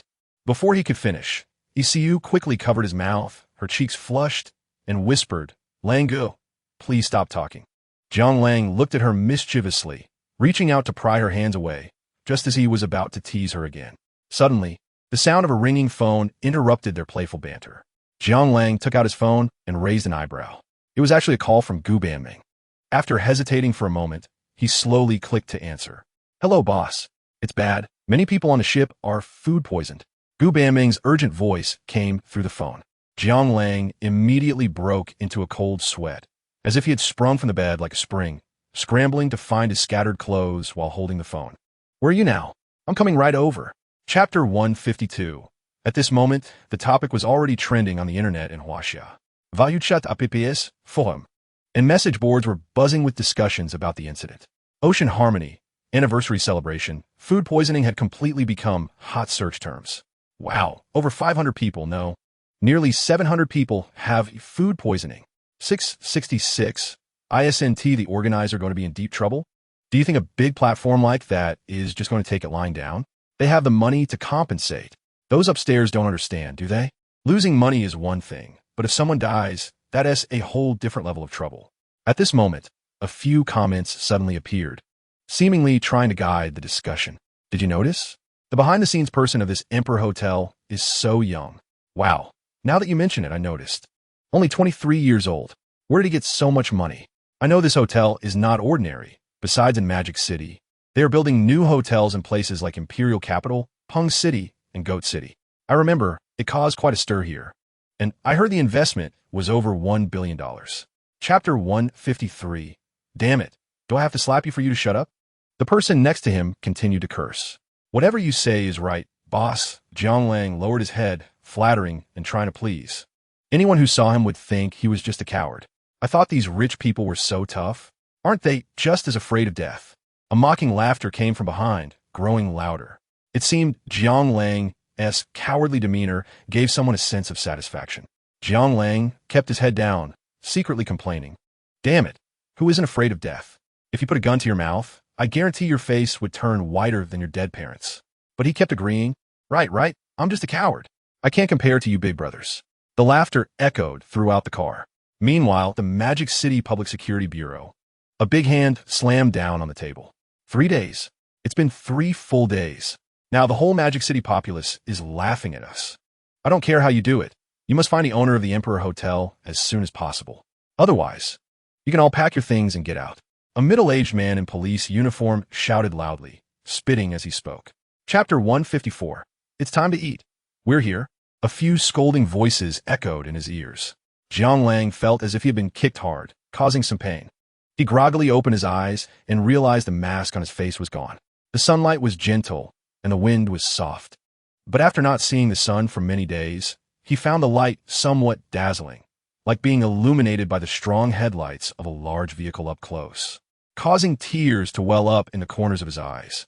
He blinked hard until it eased a bit, then turned his head to look out the window. This was a place he had never been to before. Looking around, the roads were overgrown with weeds, with only a few stunted trees sporadically visible, bare and desolate, with sand and pebbles flying everywhere, presenting a scene of desolation and decay. What the hell is this place? Jiang Lang was a bit confused and said expressionlessly, Brothers, where exactly have you taken me? Less nonsense, come with us. A gun was pressed against Jiang Lang's back, and a fierce voice came from behind. Jiang Lang curled his lips and secretly sized up the few people. There were exactly 5 of them, neither more nor less. The same number as those who had taken him away on the ship. However, their appearances had changed. Chapter 155. Jiang Lang was baffled. He didn't expect that as soon as he showed a reaction, they would shoot. Such ruthless tactics sent a chill down his spine. Before he could think too much, in the next second, a sharp pain spread throughout his body. Jiang Lang let out a muffled groan, his face instantly turning pale, large beads of sweat pouring down his forehead. He stumbled and fell in front of Jiang Qingshu's tombstone, continuously howling in agony as if he were about to vomit his bile. One of the kidnappers kicked Jiang Lang from behind, laughing and cursing. Damn, you won't cry until you see the coffin. You have to be shot before you listen. He had been nagging all the way. I wanted to kill you long ago. Speak. Weren't you very talkative? Kneel when I say kneel. If you keep talking, I'll blow your head off. Jiang Lang gritted his teeth in pain, rolling on the ground like a twitching maggot. He looked down and saw a bloody hole in his thigh. Large amounts of blood soaking his pants and dripping onto the ground. He realized he had been careless, or rather, he had underestimated the situation. In front of these murderers, any slight movement would attract their attention. Chapter 156. But watching them casually toss aside their guns made Jiang Lang's heart stir with doubt. They wouldn't still be hiding weapons, would they? Even without guns, a few knives might still be problematic for him. Not to mention, he was not only starving and close to collapse, but he also had an injury on his leg, making it unwise to fight head-on. He pressed his lips together, maintaining a calm facade, and coldly said, Bring the car over. Once I'm in the car, I'll naturally let her go. He remembered seeing a vehicle when he arrived at the foot of the mountain. It should have been driven by Zhang Shaoling. It was an off-road vehicle. The leader became somewhat angry, pointing at Jiang Lang sternly. Don't be ungrateful. The car is parked at the foot of the mountain. How can we drive it up? Jiang Lang's eyes turned slightly cold, his expression becoming extremely fierce as he shouted. Stop with the nonsense. There's a road. It might just be a bit narrow. Anyway, if we can't drive it up, I'll kill her. He dared not let them see that he was actually weak and struggling to even walk. The leader gritted his teeth, looking at Jiang Lang, his fists clenching and unclenching. Damn, he cursed, glaring coldly at Jiang Lang, then said, Throw me the keys. Chapter 157. On the other side, Jiang Lang drove around like a headless fly, not knowing where he was going. What the hell, where have they brought me? He looked out the window and scratched his head, feeling a bit confused. He had originally planned to find a house to call for help. His phone had been thrown away by the kidnappers on the way here. But now, he hadn't seen a single person, not even a hair. At this moment, the speed of the off-road vehicle suddenly decreased. The engine buzzed and sputtered until it came to a stop. Jiang Lang was taken aback, frowning as he looked at the display screen inside the car. He noticed the dashboard showed that the vehicle was out of fuel. No way. I checked before. There were still 2 bars of fuel left. It hadn't even been half an hour, and it was out of gas. Feeling something was off, he pushed open the car door and limped out to check. He then discovered that the fuel tank of the off-road vehicle had been slashed, gasoline spilling all over the ground from the rear of the vehicle. Jiang Lang's eyes instinctively narrowed. He remembered that when they were getting the car on the mountain, the leader had whispered something to his lackey. It seemed a reason lay here. Chapter 158. Russell, Russell. Seeing the 2 shadows in the darkness moving further away, Jiang Lang knew his chance had come. Gritting his teeth, he crawled forward slowly. 1 step, 2 steps, getting closer. The dense forest fell silent once again, until Jiang Lang vaguely saw a blurry figure. He hugged his legs, mumbling softly. Jiang Lang couldn't hear clearly and didn't want to listen to any more nonsense. His nerves were at their most tense. Large beads of sweat rolling down his forehead, yet he was completely unaware. He slowly raised the military shovel in his hand, like the Grim Reaper's scythe. Howling in the night. Suddenly, boom! The sky exploded with a loud thunder, illuminating the night as if it were day, and a cold wind rushed into the forest, making the branches and leaves tremble. Now's the time. Jiang Lang's eyes turned cold. He suddenly leaped up, the military shovel in his hand, slicing through the darkness in a chilling arc thud. A large head flew through the air, blood spraying like a fountain. The thunder continued to rumble in the sky, casting the forest in flickering light and shadow. Jiang Lang stood dazedly in place, looking at the headless corpse at his feet, feeling an indescribable sensation in his heart. Chapter 159. The next day, the sun slowly broke through the clouds, illuminating the entire sky and earth, mountains, and all things. A gentle breeze blew, and the air was filled with the sounds of insects and birds. Jiang Lang suddenly let out a scream, drenched in cold sweat. His pupils dilated. He turned to look around at the wild mountain road and the nearby dense forest, his eyes slightly relaxing. He stretched out both hands and vigorously slapped his face, trembling as he murmured, "It's okay, it's okay. You won. They're all dead, and you survived." Until he completely calmed down, he half slumped in the chair, gasping for breath. Just now, he had a nightmare. He dreamt about what happened yesterday, and, unlike reality, he lost badly. Not to mention counterattacking, he didn't even succeed in the first ambush on the kidnapper, who twisted his ankle. He was shot directly. Wiping the cold sweat from his forehead, he took out the phone he got from the kidnapper yesterday and glanced at it. Damn, still no signal. He felt a bit helpless, pushed open the car door, and stumbled out. Frowning as he looked at the injury on his leg, there was no more blood flowing. To be precise, the blood and the pants had formed a thick scab. Chapter 160. Lehai's face looked bad, frowning and hesitating to move forward. Having mixed in the capital for many years, he had naturally heard of the Zhang family's reputation in the capital. It was precisely because he had heard of the other party that he was so shocked. He pursed his lips and hesitated. They shouldn't be involved here, right? After all, they have split up. Li Jun shrugged and sighed. Who knows? It's not the fear of 1 in 10,000, but the fear of 10,001. Upon hearing this, Lehai fell silent as well. Gu Banming looked at the suddenly silent two with some confusion, just as she was about to ask. Suddenly the ringtone of her phone rang. She had no choice but to take out her phone and take a look. The next second, her eyes showed some surprise as she looked up at the two. It was a call from Zhao Yinyu. Lehai and Li Jun exchanged glances and said in unison, "Hurry and answer." Gu Banming was stunned for a moment, as if she had thought of something, her hands trembling as she clicked to answer. "Banming, there's news. It's from Yunling. Someone saw the car that kidnapped Jiang Lang appearing on the Yunling highway, and it was there when they got off. Hey, are you listening?" Zhao Yinyu's voice trembled, the last note lingering long. Chapter 161. After finishing a bowl of noodles, Jiang Lang rubbed his belly, which still felt empty. The old man smiled at Jiang Lang and brought him another bowl of noodles. Jiang Lang felt a bit embarrassed, but his hands didn't slow down. There was no way, he was hungry. Jiang Lang autahatidi. At this moment, a crisp voice suddenly sounded from outside the door, like that of a young girl, also in that minority language. Jiang Lang instinctively turned his head. A little girl with a dark face appeared in his sight. small like a bean sprout, probably not even as tall as his chest. She was carrying a basket of firewood, dressed in the same kind of minority clothing, intricately embroidered. But the clothes were a bit big and old, like they were worn by someone a size larger than her. She bounced into the room, her ponytail swaying behind her, exuding a youthful vibe. When she saw a stranger in the house, she looked a bit startled and rubbed her eyes. Jiang Lang awkwardly raised his hand, just about to greet her, but the little girl was startled, seeming a bit shy. After giving him a slight nod, she pulled the old man and walked outside. The two began chattering away, and it was unclear what they were talking about. Chapter 162. In the yard, there were sounds of chattering all around. Jiang Lang felt confused because he couldn't understand, but he could tell that both sides were very excited.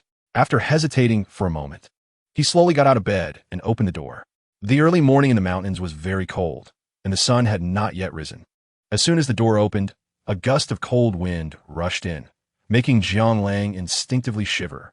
Guan Lu turned his head to glance at Jiang Lang and said a bit apologetically, "Lang Ge, did we wake you?" The glasses-wearing man looked at Jiang Lang in surprise. "A foreigner?" "Yes, hello." Jiang Lang turned to look at him and nodded slightly. After a pause, Jiang Lang hesitated and asked, what are you guys doing?" His eyes showed some confusion. The glasses-wearing man looked to be at least in his 30s. How could he be arguing with someone as small as Guan Lu? Guan Lu stared at the glasses-wearing man with wide eyes, then turned her head in a huff, refusing to look at him anymore. A hint of bitterness flashed across the glasses-wearing man's face as he half-squatted down in front of Guan Lu. "Shao, listen to the teacher and go back to study." "Okay, you haven't been to school for a month." Chapter 163. The two of them greeted Guan Lu and her grandfather before leaving, not even having time to eat. Along the bumpy mountain road, Jiang Lang's but hurt from the ride. After riding for almost an hour, they finally arrived in the village. Chen Tao led Jiang Lang to a small self-built house on the street, parking the motorcycle by the roadside. He got off the motorcycle, patted his butt, looking a bit uncomfortable from the ride. Turning to Jiang Lang, he said, "Well, there's no hospital in the village, just a small clinic. They probably can't treat your leg injury. If you want to go, we can only go to the nearest town, called Chimping Town. However, it will take quite a bit of time to get there. So let's eat something at my place first to fill our stomachs before we head out." Jiang Lang pressed his lips together and slowly said, "Sorry to trouble you, Teacher Chun. I'll follow your arrangements." Chen Tao shook his head, grinning broadly. "Hey, are you being polite again? Can you still walk? Do you need me to help you?" "I'm fine, I can manage." Jiang Lang agreed, while using his uninjured right foot to touch the ground and got off. He turned his head to look around. Across from Chen Tao's house was an elementary school. Chapter 164. Hey Jiang Lang, have you finished the call? You can come over to eat. Chen Tao shouted from the kitchen while bringing out 2 bowls of noodles.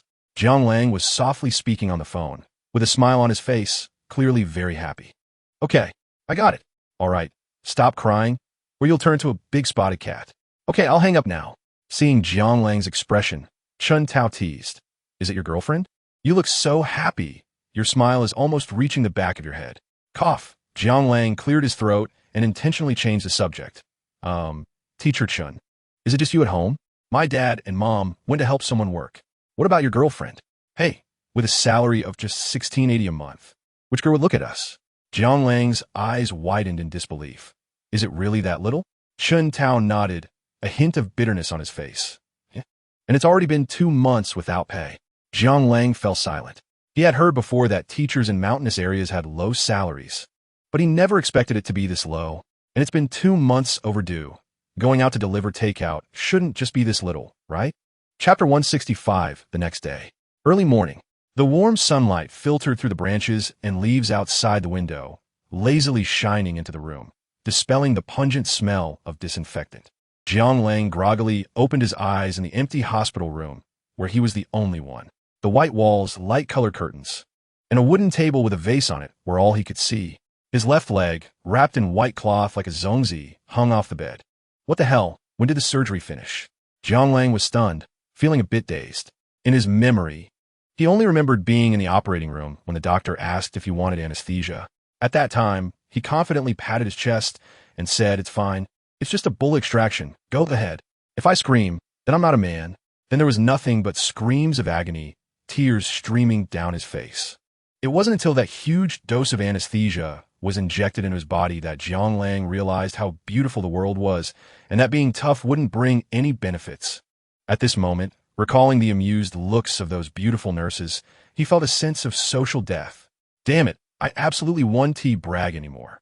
Jiang Lang secretly complained a bit in his heart. Chapter 166. Gu Banming looked at Jiang Lang with some surprise.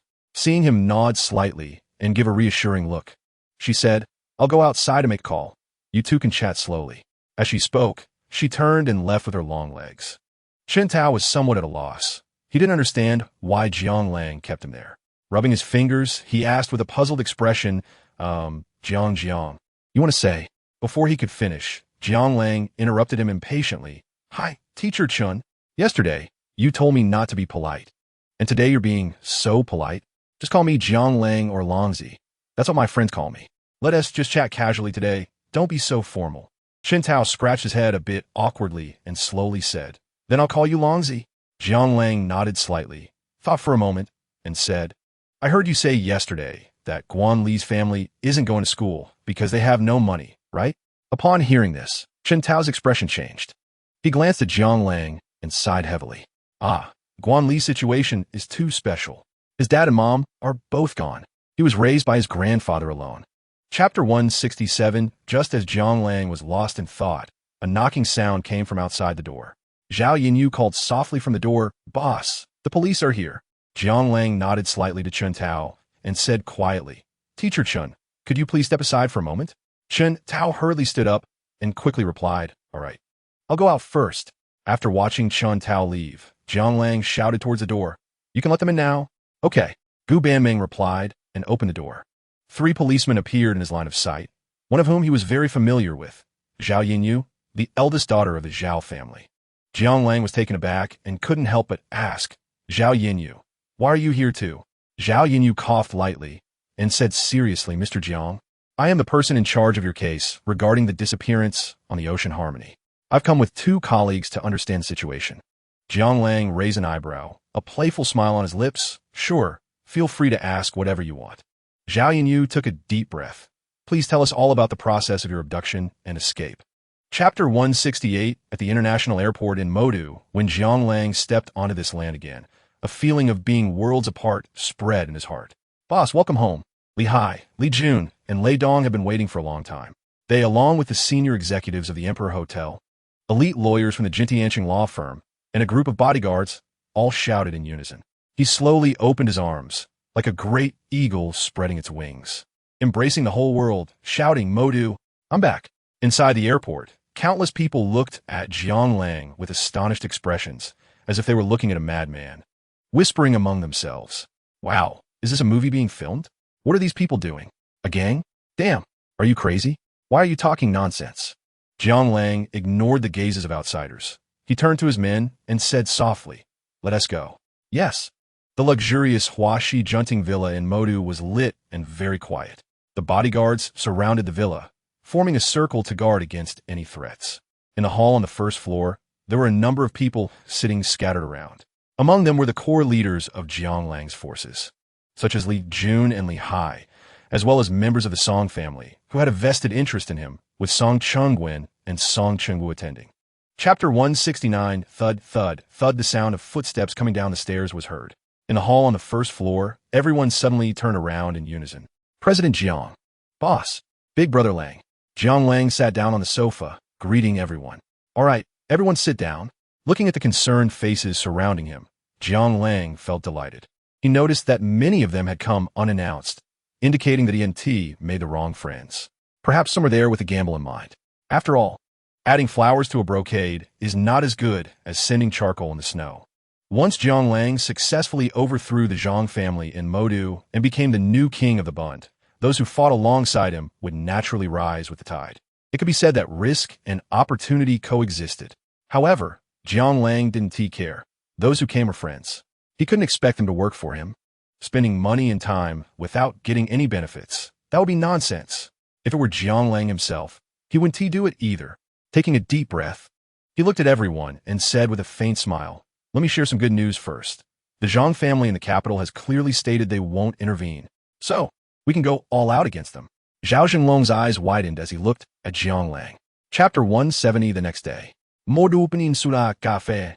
A gray curtain of clouds covered the sky, and raindrops pattered against the eaves. On the street, trees swayed gently. Inside the cafe, soft light music played, blending with the sound of rain outside. Strangely, it sounded quite pleasant. Jiang Lang took a sip of the coffee on the table, turned his head to look at the street, his eyes holding an enigmatic glint. Suddenly, a clumsy middle-aged man barged in, wearing a black coat and sunglasses that covered half his face, as if he was deliberately hiding his appearance. "Things, bring it here." He glanced around the cafe and walked straight to Jiang Lang, his voice slightly low. Jiang Lang withdrew his gaze and turned to look at him. With a hint of playful amusement at the corner of his mouth, he said lightly, "Is this your attitude when asking for help? I don't like talking to people who lurk in the shadows." The man in black's eyes turned cold, and he snapped, "Less nonsense if you don't give it to me. I'm leaving." After saying that, he stood up and was about to leave.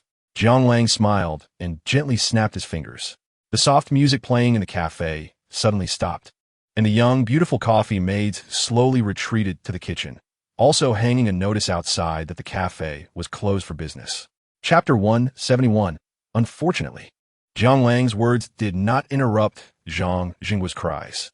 The latter still held his head in his arms, sobbing uncontrollably, which made Jiang Lang feel somewhat helpless.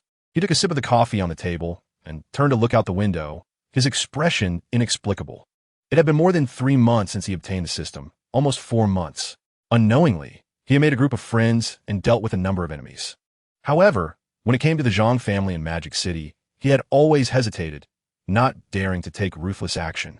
Yet, facing the repeated provocations from the Zhang family, including hiring killers and sending people to kidnap, even a mud Buddha would have a bit of anger, let alone a human. Fortunately, the scale of victory was already tilting in his favor. As for how the videos on his phone came about, it was a reward from the system during the monthly sign-in later, exactly the same as the reward during his first monthly sign-in, 1 billion in cash, an A-level designated investigation card, and a luxury car gift package worth 1 billion. The rest didn't matter. The main thing was that the A-level designated investigation card was simply perfect for him. Back then, the reason he was able to take down a family in Zhongbei City was mainly due to this card, which could uncover all the secrets of individuals worth 10 billion. Chapter 172. Zhang Tianxiong strode in. Although he was already over 70, he was still in good health, naturally exuding an imposing aura without anger. "Dad, what do you mean?" Zhang Zhihua hurriedly ran over, anxiously inquiring. Zhang Tianxiong's face looked somewhat grim as he said coldly, "Things are a bit troublesome. Someone has reported your past to the Attorney General. Fortunately, we have people in the Discipline Inspection Commission, and before the things were sent, they were discovered by our people in advance.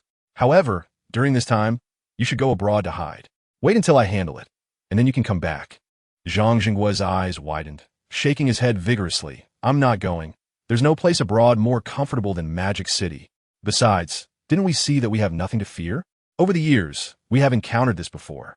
If I run away, wouldn't that be a confession?" A crisp sound of a slap echoed in the room. Zhang Jingguo covered his face, looking at the other party in horror. "Dad, I'm already over 40. Why are you still hitting me?" Zhang Tianxiong's face darkened as he scolded. "I'm your dad. What's wrong with hitting you? I'm telling you, this time, it's not as simple as you think." Chapter 173. High Seas. In international law, it refers to the part of the ocean outside the internal waters, territorial seas, island waters, and exclusive economic zones of various countries that is not subject to the jurisdiction and control of any country. Simply put, this is a place that lacks legal jurisdiction. It is also a place where crimes can easily occur, such as gambling, robbery, and even murder at sea. At this moment, a ship had slowly sailed from Magic City into this lawless zone. Zhang Jingguo yawned and slowly walked to the deck, staring blankly at the outside. In fact, it was very close to take a ship from Magic City to Sakura Country. It only took about a day, but he felt extremely uncomfortable on the ship. Not to mention that the ship was full of rough men, there was no internet, no women, and more importantly, he was a bit seasick and couldn't sleep. He glanced at the time. It was only noon, and he couldn't help but curse, "Damn, is it still this early? How long do we have to stay?" He looked at the blue sky, white clouds, and the endless sea in front of him, feeling utterly helpless. At sea, the scenery is always the same, which indeed makes one feel like time is out of sync. Chapter 174. The next day, Magic City, Huazhou Junting. Jiang Lang leaned back on the table, quietly watching the green trees outside. A gentle breeze blew, the grass was lush, and the emerald waves rolled over one another with a crisp, pleasant sound. At this moment, there was a sudden knock on the door. Jiang Lang slightly tilted his head and softly said, "Come in." Zeman slowly pushed the door open. Lei Dong Woodkin glanced at Jiang Lang and said softly, "Boss, the task is complete." Jiang Lang's expression froze for a second, then turned calm. He crossed his arms over his chest, his long fingers lightly tapping his arms, a glint of ruthless intent flashing in his eyes. "I understand. Prepare the car. I'm going out." It was Finjia Lu. This was where Jiang Lang first formally met Song Chung Wen, a private venue. With artificial mountains and water, lush bamboo groves, and pavilions, it was a good place to find tranquility amidst the hustle and bustle. However, ever since Jiang Lang helped the SSCC Supercar Club defeat the SCC Supercar Club from the capital, it was given to him. At this moment, outside Finjailu, an Audi A6L slowly parked by the roadside. Chapter 175, after 3 rounds of drinks. The room was lively with clinking glasses and laughter. Jiang Lang was worried that the other party would be bored, so he specially invited 2 third-rate stars to keep him company. If those fans saw their goddess smiling and charming at a man in his 50s, they would probably grind their back teeth in anger. However, Chao Huaimin showed no interest in these and waved his hand to send them away. There was no other way. Jiang Lang exchanged a glance with Su Hentian and rolled up his sleeves to take action himself. "You drink 1 cup, I drink 1 cup. Let's toast to the big leader first." Before long, Chao Huaimin was already a bit tipsy. Jiang Lang raised his wine glass, nudging the other party's arm, and with drunken eyes, said, "Leader, let me toast you another cup. Drink up, leader." Chao Huaimin shook his head vigorously, quickly waving his hand to stop Jiang Lang's glass. "No more, no more. If I drink any more, I'll be drunk. It's fine. I'll book a room for you here. If you get drunk, we can soak your feet and give you a massage, ensuring you're comfortable." A glint of brilliance flashed in Jiang Lang's eyes. "Hey, leader, I'm really glad to see you today. So, let's not drink anymore." Chapter 176. Chao Huaimin was completely bewildered. No matter how hard he thought, he couldn't understand how Jiang Lang could be associated with Zhang Zhen, or rather Su Hentian. Were these 2 families not fighting? Chao Huaimin pressed his lips together and still asked, "What is this about? Is there a grievance?" Su Hentian took a deep breath, his face stiffening as he nodded. "Leader, I want to report this under my real name. 30 years ago, the Zhang family of Magic City, Zhang Tianxiong, killed my mother, Su Yuawa. Here is the evidence I have gathered. Please take a look, leader." As he spoke, he pushed his phone forward and played a video. As time passed, the truth buried in the eyes of the public began to surface slowly. Chao Huaimin watched quietly, his expression sometimes dark, sometimes silent, making it hard for others to guess what he was thinking. He flipped the phone closed on the table and looked up to ask, "Who else has seen this video?" Jiang Lang slowly replied, "Only the people present here today know." Chao Huaimin patted Jiang Lang on the shoulder, smiling. "All right, I will take care of this."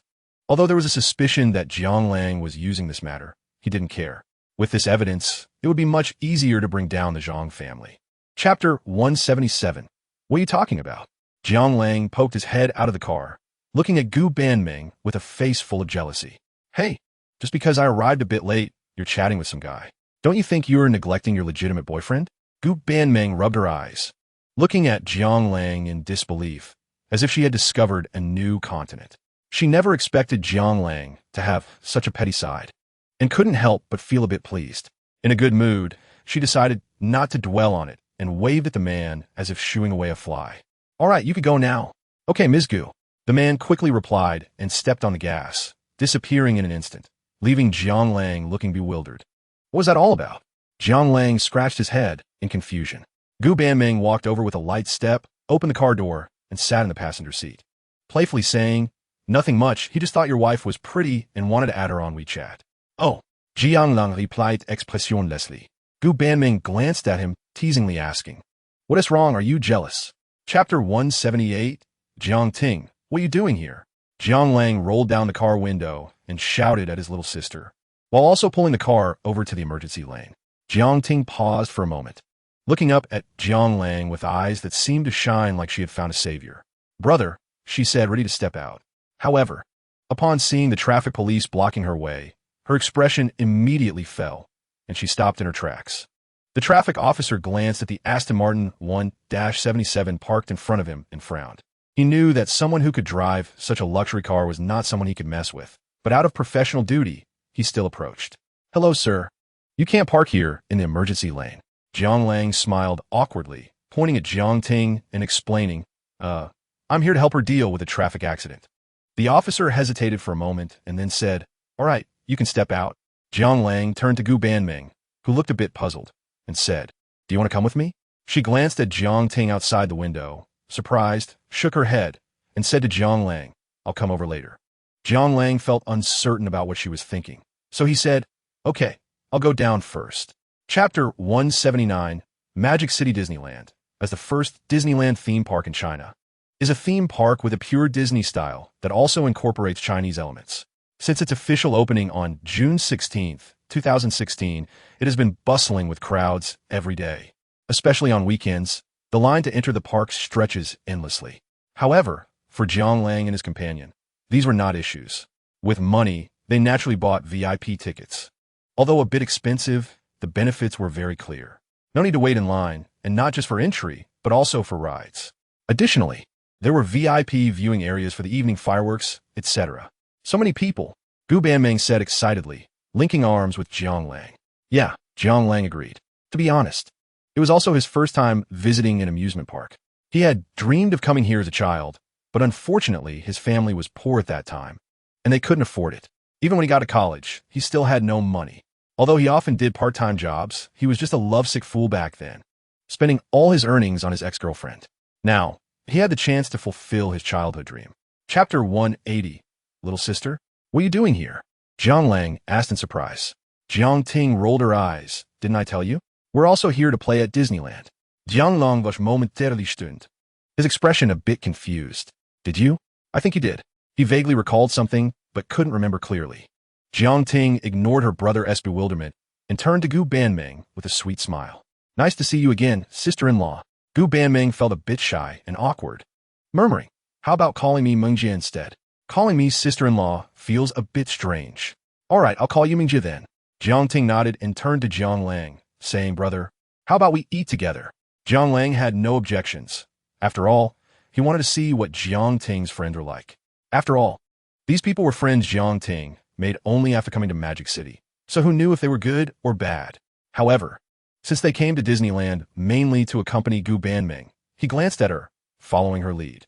It was as if they were in sync. As soon as Jiang Lang's gaze shifted, Gu Banming understood what he was thinking. Gu Banming responded, sure, let's do it together. The more, the merrier. Chapter 181. Magic City Disneyland Hotel, as a Disney-themed hotel, is located near Disneyland, overlooking the theme park across a lake.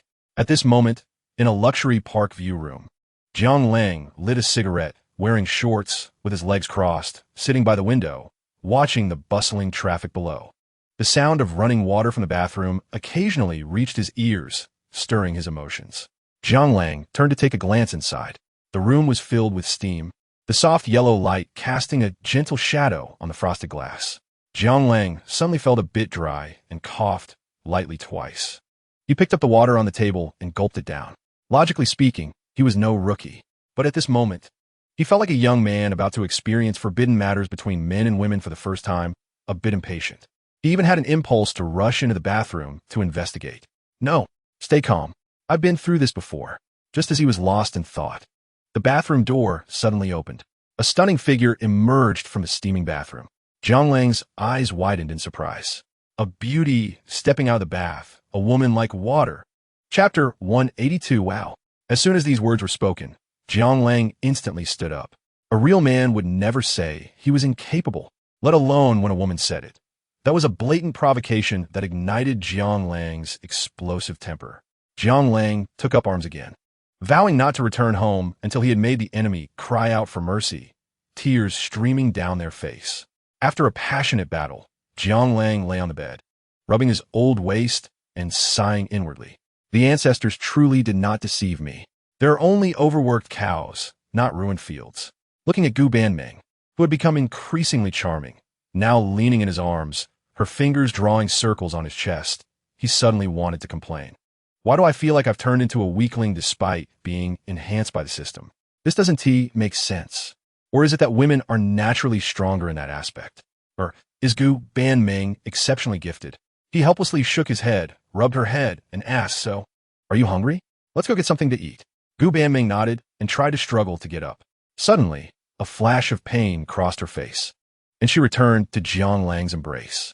She looked up at him, feeling aggrieved, and said her lower body hurt. Chapter 183. At night in the Tang Pen, Jiang Lang sat on the sofa watching TV, while Gu Banming beside him hugged her phone and laughed.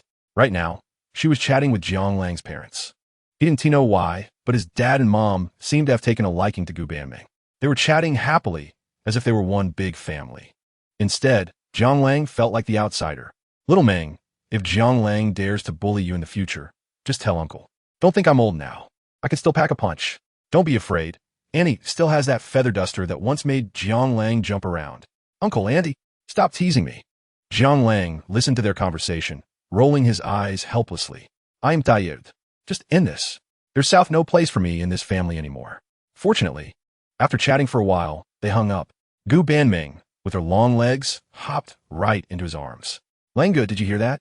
If you dare to bully me in the future, you're done for." She blinked and half-jokingly threatened him. Chapter 184. Jiang Lang, in a bad mood, gave Gu Banming a light tap on the head. "What nonsense are you talking about?" Gu Banming hugged her head, feeling a bit aggrieved, and said, "But I'm not wrong." Jiang Lang smiled and rubbed her little head, not saying anything more. Only he knew how powerful the two cards in his hand were. The beauty formula from 2060 and the electric car blueprint from 2055. Technology that leads the world by over 30 years. There's no need for any research and development costs. Just copy it. Moreover, he wouldn't blindly produce the finished product. He only needed to be slightly better than what was on the market. While maintaining an advantage, he also allowed others to see a glimmer of hope for catching up. With a comparison, he could reap the benefits of over 30 years, using technology to benefit human society for over 30 years. Even if the system disappears one day, he could still live comfortably with these two trump cards. After thinking for a moment, he said, "All right, stop overthinking. I've considered everything I said. Let's take it step by step, no rush." Gu Banming murmured softly, yawning lightly, rubbing her eyes, and said, "It's late. We should go to sleep." Chapter 185. Hello everyone. This is News at 30 Minutes. I'm Zhang Tao, and I'm Gong Mo. On May 8th, in the former Magic City, municipal leader Zhang Tianxiong was reported by the public for his involvement in the case of female star Su Yuhua 30 years ago. At the same time, the investigation team found that during his tenure, Zhang Tianxiong used his power as a leader or influence from his position to act as a middleman in public resource transactions, providing assistance to help others gain benefits for personal gain. He facilitated bribery, disguised contract work under the name of other companies, and then sold them for profit. He also extended favors to subordinates and businessmen, asking them to take care of his specific connections in exchange for benefits, etc. Currently, Zhang Tianxiong has confessed to his criminal acts. The Central Committee has decided to sentence him to death, depriving him of political rights for life. Very few people saw this news, and not many cared.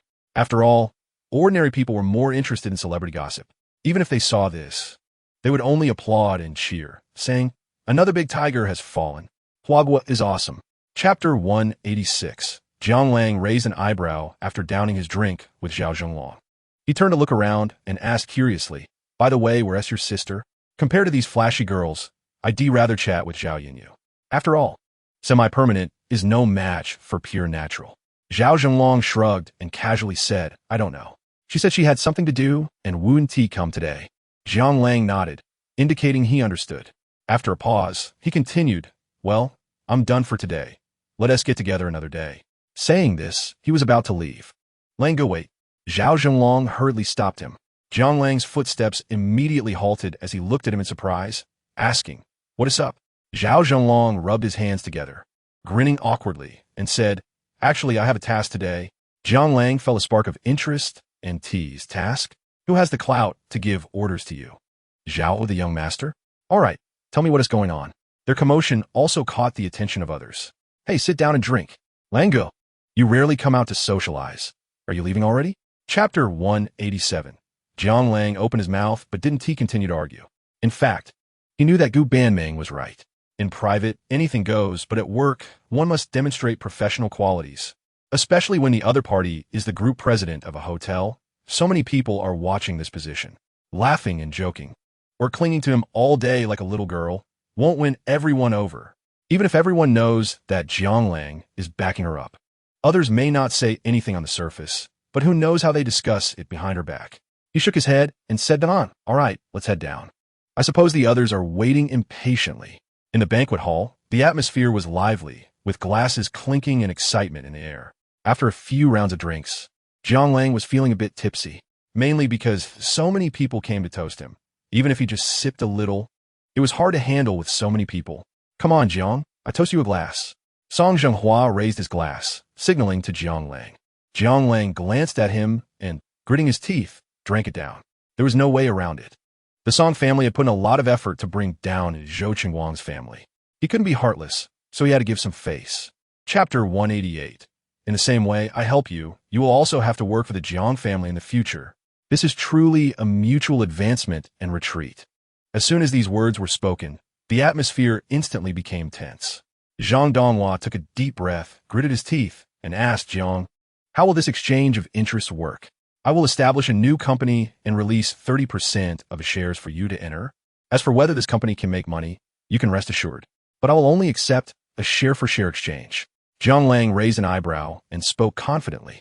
Everyone exchanged glances, their expressions heavy. Although Jiang Lang's words were pleasant, those present were not fools. Who knows how a newly established company will develop? Their current industries are leaders in the field. The risk of a share-for-share exchange is simply too great. At this point, even Zhang Donghua didn't dare to respond. Song Zhenghua looked at the silent crowd and thought for a moment before speaking up. What is the exchange ratio? Among the crowd, he was the most accepting. After all, the Song family's company already had 8% of its shares in Jiang Lang's hands, which had long been locked up. Chapter 189. Jiang Lang looked at the audience in the conference room, their eyes nearly popping out, feeling a bit smug. 5 times the effectiveness compared to similar products on the market. What does this mean?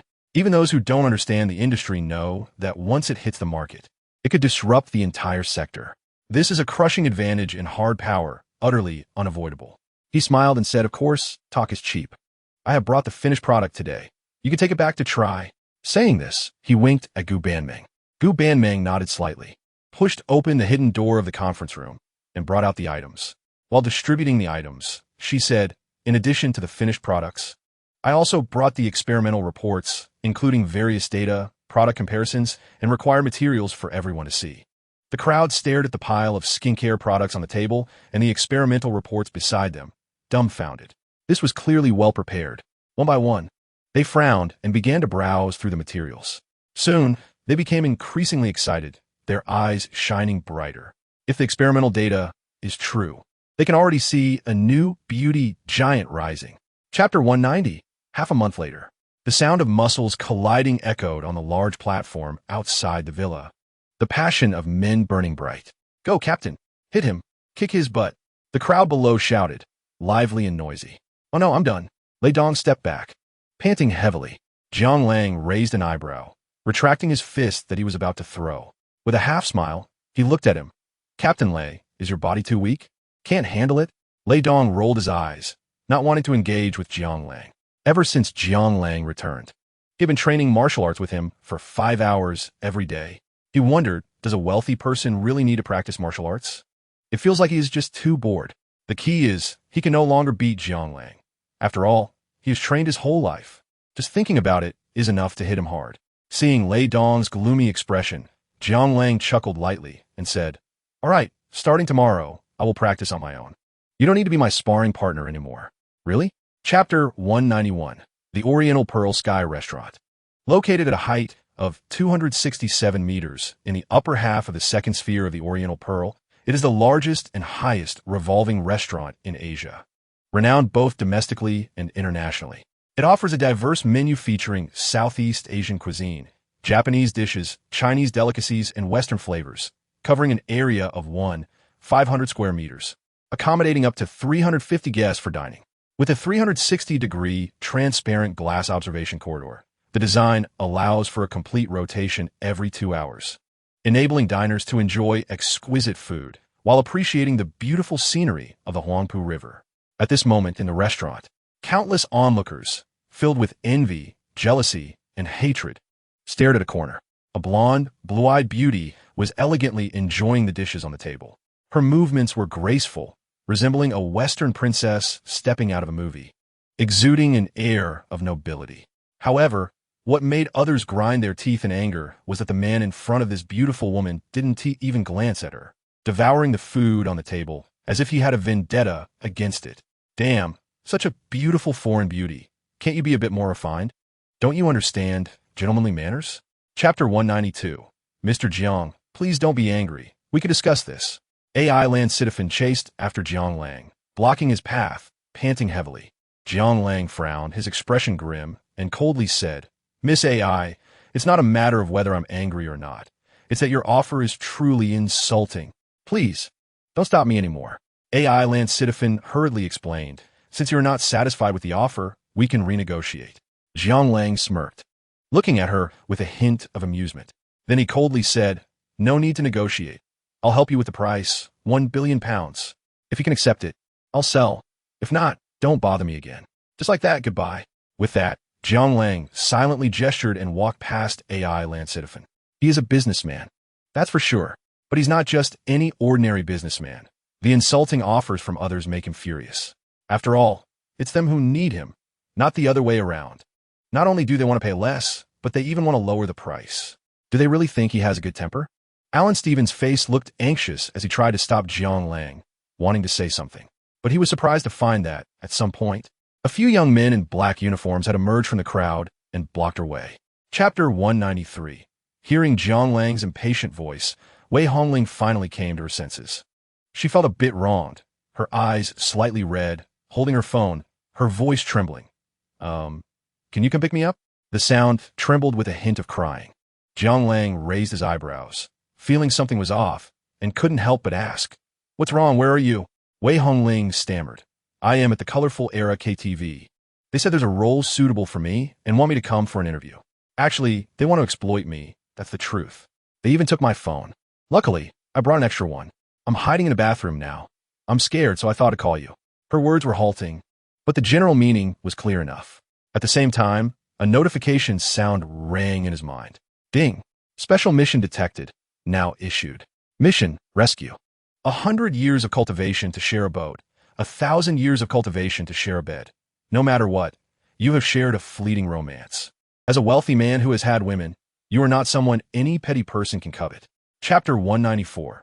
At this moment, in the manager's office of Colorful Era KTV, the nightclub manager, who was embracing a new waitress and preparing to go downstairs, was completely dumbfounded. Smash the place? What era is this? Is there still someone so rampant? Wait, where is this? Colorful Era, the biggest businessman in Magic City, with an incredibly powerful boss behind him. Who the hell dares to smash the place here? He instantly became furious and shouted, Call someone, grab your weapons. Jiang Lang, meanwhile, was unaware of all this. At this moment, he had arrived at room 1180 on the 4th floor, where Wei Hongling was. With a bang, he forcefully slammed the door open. However, the scene inside left Jiang Lang shocked. In the dim light, the empty room was littered with bottles, but nothing else was there. Anger flared within him as he grabbed a staff member in the corridor and shouted, Where is everyone? Where are the people in this room? The staff member was so scared that they stuttered. They just left a little while ago. Damn, I arrived too late. Jiang Lang cursed inwardly, took a deep breath to calm himself down. He knew that in such moments, panicking was the last thing he could do. Chapter 195. On Magic City South Baoshan Middle Road, a Range Rover was stopped by traffic police. At that moment, Lu Li was yelling at the traffic police in front of her. How dare you stop us? Do you know who this person is? He is a big boss from Hong Kong, here to invest in Magic City. If something happens to him, you can't afford it. She was flailing her arms like a shrew, making it hard to imagine that a college-educated woman could behave so poorly. Meanwhile, Boss Wan was dumbfounded. Is Lu Li out of her mind? They were already drunk driving, and instead of finding a way to escape, she's provoking the traffic police? Does she have a hole in her head? If it weren't for her being somewhat attractive and saying she'd accompany him for a night of fun, he really would have turned to leave. Gritting his teeth, he stepped forward. Bro, I'm friends with Captain Chen Liang from your City S traffic police. Can you give us a break? He had a bit of money, but his connections were all in Hong Kong. As for Magic City, the only powerful connection he had was Captain Chun Liang. But he thought, this name should be enough, right? Chapter 196. At this moment, the onlookers were confused. Wasn't this just a vehicle check? How did it escalate to the point of someone being handcuffed? Everyone was on their tiptoes, trying to see what was happening inside. However, the windows of the Range Rover were tinted, making it impossible to see inside. On the other side, several police officers, including Zhao Yinyu, came over to check and immediately realized something was wrong. Without hesitation, they pulled out their handcuffs and directly cuffed the boss from Hong Kong and the still-rolling Lu Li. Boss Wang turned pale, trying to struggle and shout, "Wait, let me make a call. Wait." Lu Li was also scared now, struggling like a madwoman. However, Zhao Yinyu showed no mercy. After seeing the situation inside the car, she was already furious and stepped forward to slap Lu Li twice, leaving her dizzy and disoriented. Seeing that the other party finally calmed down, she turned to the crowd and shouted, "All right, everyone disperse. Nothing to see here." In Huahua, when the police spoke, it still held weight. After Zhao Yinyu shouted a few times, the onlookers slowly dispersed. Chapter 197. Wei Hongling let out a slight sigh of relief. In truth, she knew that Jiang Lang didn't care about the medical expenses. But for some reason, she just didn't want him to think of her as the kind of woman who loves to take advantage. Jiang Lang, of course, understood what she was thinking. However, he really didn't know what to talk about with her. They had only met twice and had been intimate twice. Looking back now, he realized he didn't know her very well. Jiang Lang looked at her, hesitated for a moment, and slowly said, "Well, if there's nothing else, you should rest a bit." The doctor advised it. "I'll sit here with you. If you need anything, just let me know." "Okay," Wei Hongling said softly, biting her lip. The atmosphere gradually fell into a strange awkwardness. It was very silent, very quiet. Jiang Lang, feeling bored, picked up his phone and started scrolling through short videos. Meanwhile, Wei Hongling lowered her head, quietly watching Jiang Lang beside her. When she occasionally noticed him looking over, she quickly averted her gaze. Although Jiang Lang seemed to be browsing videos, he was very aware of her little movements. What exactly does this girl want? He felt a bit confused, always sensing something strange about her. Chapter 198. Thank you, thank you. Wei Hongling bit her lip and said thanks again. At this moment, her thoughts were complicated, a chaotic mess that left her feeling somewhat at a loss. Reflecting on the events that had transpired between the two of them, she had to admit that she couldn't really blame the other party. The first time, she had taken advantage of the other person being drunk and forced herself on him. The second time was just a turn of fate. Besides, she hadn't refused. Looking back, that feeling of intimacy was somewhat nostalgic. However, she was scared. She didn't dare to get close to him. She feared that she would fall deeper and didn't want to compete with her good friend for the same man. Jiang Lang was unaware of what she was thinking and simply replied casually, "It's nothing." After saying that, he resumed watching short videos to pass the time. Seeing Jiang Lang's indifferent demeanor, Wei Hongling suddenly felt a bit aggrieved, turning her head to look out the window, not knowing what to think. The atmosphere fell into a strange silence again. As time ticked by, Jiang Lang was starting to feel sleepy. He inwardly complained, "What the hell? Why hasn't the air arrived yet? Is there traffic on the road? Is this really happening at this late hour?" Chapter 199. Jiang Lang ran out of the hospital room with a look of lingering fear, carrying a pillow. He was dumbfounded and still hadn't come to his senses. These two girls were too crazy when they started fooling around. They even stripped down, not caring if anyone saw them. He mentally complained, but the images from just moments ago kept flashing in his mind. Jiang Lang knew he wouldn't be able to forget it anytime soon. Meanwhile, in the hospital room, Wei Hongling was on the verge of breaking down. She hadn't expected to expose herself in front of Jiang Lang multiple times in just one day, leaving her feeling like she wanted to cry, but had no words to express herself. ECU was blushing and felt a bit embarrassed. Although she could be honest with Jiang Lang, having an outsider present made her feel awkward and shy. She cursed herself for being careless and forgetting that they were in hospital. "It's nothing, Sister Wei. I just glanced. It's not like I lost any flesh." ECU lowered her head and quietly tried to comfort Wei Hongling. Wei Hongling rolled her eyes in annoyance and said, "If you really can't comfort someone, then just don't." ECU scratched her head and smiled foolishly. After they quickly got dressed, ECU called out towards the door. Chapter 200. At that moment, Gu Banming was standing on the top floor of an office building, which was currently the headquarters of the Dream Beauty Company. This office building originally belonged to the Zhang family in the Magic City, But after the Zhang Tianxiong family was brought down, although most of the assets were reclaimed by the state, a portion was inherited by Su Hentian. This office building was a gift from Su Hentian to Jiang Lang, along with a small shopping mall and some commercial properties.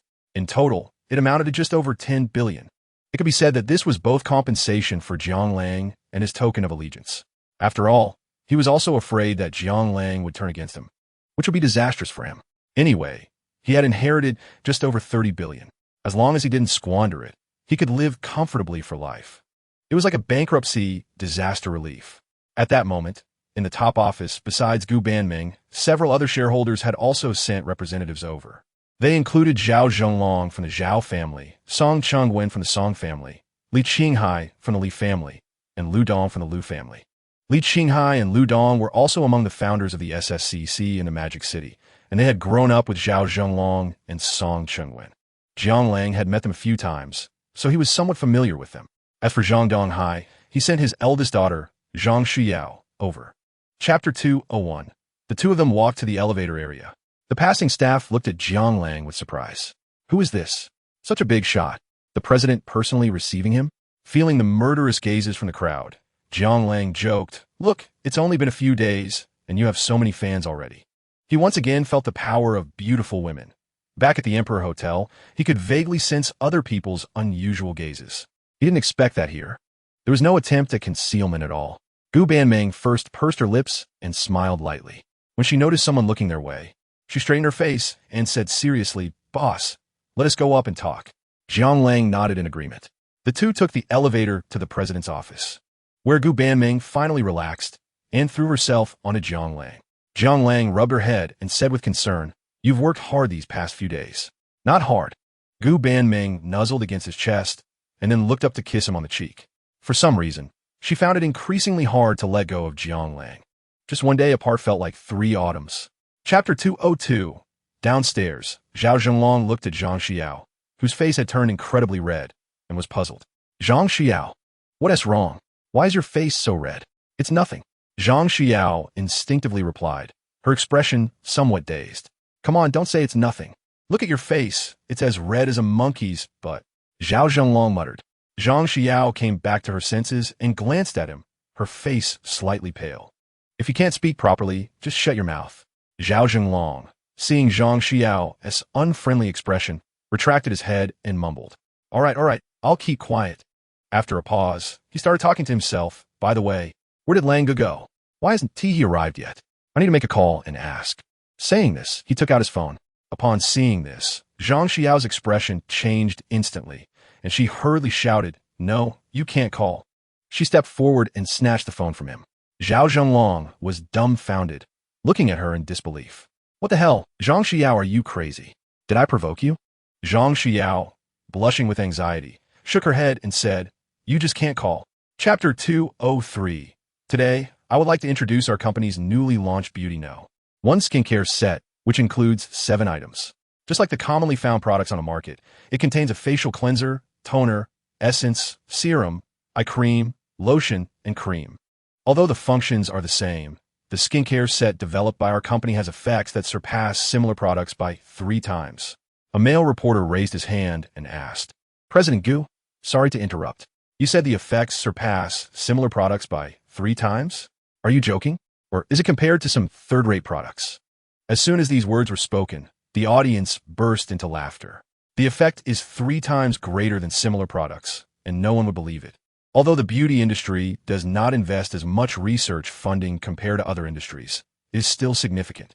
Even international giants like L'Oreal dare not make such claims. What capability does a newly established company have to make such assertions? Many spectators watching the live broadcast of the press conference online mocked, saying, "Wow, this new company is boasting excessively. If the effect is really 3 times greater, I'll buy 100 sets on the spot." Chapter 204. The scene was filled with discussions, and everyone felt it was unbelievable. The media reporters present were continuously snapping photos with their cameras. This is big news. If what Gu Banming said is as exaggerated as it sounds, they could already foresee the rise of a beauty giant. Subsequently, Gu Banming answered more questions from reporters. The press conference concluded here today. To thank everyone for attending our company's press conference, Each person will receive a set of the premium version of the Beauty One. Applause erupted. Good job, President Gu. Thank you, President Gu. Everyone was delighted. A premium set is still worth $19.80, not cheap. Meanwhile, many reviewers who had received the products in advance began recording their evaluations. Brothers, the skincare product test you've been talking about is starting today. The streamer, Liang, is a product reviewer on Douyin. Although still a newcomer, he has accumulated over 2 million followers in just 6 months, gaining popularity for his candidness. Great. Liang is working overtime today, finally testing skincare products. I just want a good skincare item. Let us get started. Chapter 205. There are quite a few reviewers like Liang. Some test facial cleansers, some test creams, and others test toners. But the results invariably exceeded their expectations. The audience in the live stream, or those watching the recorded videos, were all greatly shocked. Many sales promoters saw that once Dream Beauty's products were listed, they were instantly sold out. The sales of the Dream Beauty flagship store in various online malls were rapidly skyrocketing. At the headquarters of Dream Beauty, in the newly established technical department, Song Chung-woo clenched his fists, filled with excitement. It's exploded. We succeeded. In 1 hour, sales exceeded 2,000 sets. Among them, over 100 sets of the Emperor version were sold as well. At this rate, tonight's sales data will break 10,000. Zhao Zhenglong was also excited, shouting, "We're getting rich." Not many people know about this today. Sales will definitely soar even more tomorrow. Gu Banming clapped her hands and said, "Notify all departments to stay and work overtime tonight. Salaries will be paid at 3 times the normal rate. And the factory must not slack off. We need to ship out as much as possible." Chapter 206. People can sometimes be very strange. It seems the poorer they are, the more they want to hold on to their pride. Especially when young, they are sensitive. When out, even if they're poor, they wouldn't choose to take leftover food home. They would rather waste it all. In the past, Jiang Lang occasionally had such thoughts. But now, after having money, he doesn't feel embarrassed about taking food home. Perhaps when one is truly poor, the only thing valuable is dignity. Not wanting anyone to see their embarrassing situation? A strange thought suddenly flashed through Jiang Lang's mind. ECU was unaware that in that brief moment, Jiang Lang had thought so much. When she heard Jiang Lang say he wanted to take the food home, she nodded, saying that works too. After the waiter went down to serve the dishes, the few of them started chatting in the private room. At this moment, ECU suddenly said, "Lang Gu, have you met Sister Wei before?" Jiang Lang's heart skipped a beat, but he quickly regained his composure. He glanced at the slightly flustered Wei Hongling out of the corner of his eye and smiled. "No, didn't you introduce me to her?" But ECU tugged at her hair, looking a bit conflicted. Chapter 207. Late at night, a sudden urge to urinate woke Jiang Lang up. He opened his eyes groggily, and the surroundings were dim. Where am I? Is this Air's room? When did I fall asleep? His mind was foggy, and the pressure below was quite uncomfortable. Without thinking much, he struggled to get up, leaning against the wall, and slowly made his way to the bathroom in the dark. The sound of rushing water filled the air. He shook it off and felt much relieved. Following a route that was already blurry in his memory, Jiang Lang staggered back. Is this door? What is it closed for? Jiang Lang felt a bit confused. Shaking his head, thinking it might have been the wind or that he accidentally closed it when he came out and had forgotten, he twisted the doorknob and pushed the door open. Pulling up the quilt, he dove back into bed. The quilt was warm, and Jiang Lang instinctively hugged the figure behind him. The touch was smooth and soft, like caressing a piece of polished jade. Wow, when did this girl take off all her clothes? Jiang Lang was greatly shocked, not realizing the implication. His body trembled, and without thinking he pressed closer. Low sobs reached his ears, and while Jiang Lang was still confused, the sound turned into a melodious and sorrowful tune, filled with allure. Chapter 208. What Jiang Lang couldn't figure out was why Wei Hongling didn't lock the door when she went to sleep. Knowing it was him, why didn't she speak? Was it intentional or what? The most embarrassing part was that they were caught doing that right under ECU's nose. This was seriously a social death. ECU and Wei Hongling exchanged awkward glances, both feeling a bit embarrassed. ECU shrugged and said, "What else can we do? Let's just go with it." "What do you mean?" Jiang Lang asked, puzzled. "It means you can't let us down, or else we'll cut off your thing," ECU said, making a scissor gesture in front of Jiang Lang and shaking it.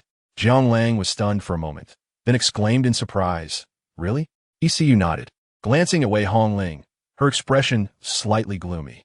"Sister Wei has already told me about you too." I didn't expect you to know each other so early and to deceive me. Jiang Lang awkwardly smiled, scratching his head, not knowing how to respond. ECU shook her head and said, at least compared to that ice-cold CO next to you, I find it easier to accept Sister Wei. Just as Jiang Lang was about to speak, Wei Hongling raised an eyebrow and asked from the side. Chapter 209. Both of them were stunned. Jiang Lang instinctively turned his head and saw a high school boy with a pale complexion and dyed yellow hair appear before him. This scene made Jiang Lang frown instantly.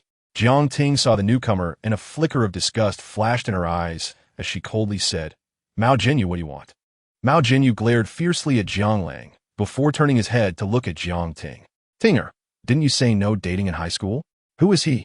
He pointed at Jiang Lang, his tone quite unfriendly. Ever since he first saw Jiang Ting, he felt he had found his dream goddess. What surprised him more was that this person was also his cousin's childhood playmate. Using these two relationships, he had been relentlessly pursuing Jiang Ting. Unfortunately, she had said no to dating in high school, and he had no choice but to endure it. He didn't expect that a schoolmate would tell him that the goddess was walking with a stranger at the school gate, which made him furious. That's why he rushed over to interrogate her. Jiang Ting rolled her eyes helplessly and coldly said, This is my brother. When you ask someone, show a little respect. Also, don't call me Tinger. We aren't that familiar. Chapter 210. Jiang Lang's mouth twitched, feeling somewhat helpless. After thinking for a moment, he asked, by the way, How long do you have until the college entrance exam? Jiang Ting casually shook her head. Next Sunday. Are you confident? Come on, it's not a big deal.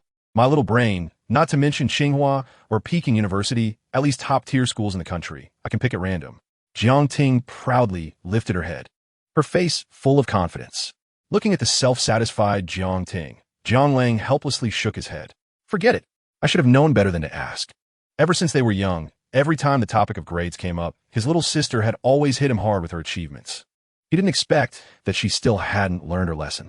He pouted and said, By the way, in a few days, Dad and Mom are coming to Shanghai. Jiang Ting was slightly taken aback and said with surprise, What? They are coming to Shanghai? Why didn't they tell me? Jiang Lang shrugged casually and said, They're coming to cheer you on for the college entrance exam.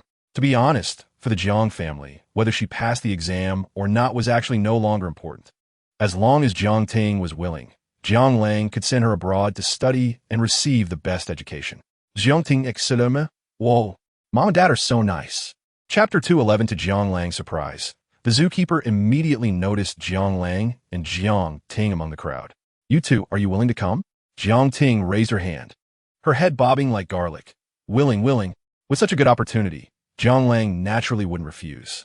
After nodding slightly, he followed the zookeeper away. Soon, the two arrived at the panda cub breeding room, where they could see staff feeding the cubs, and a middle-aged man holding a camera was nearby. Director, the volunteers have arrived. The zookeeper said to the staff, squatting on the ground feeding the cubs.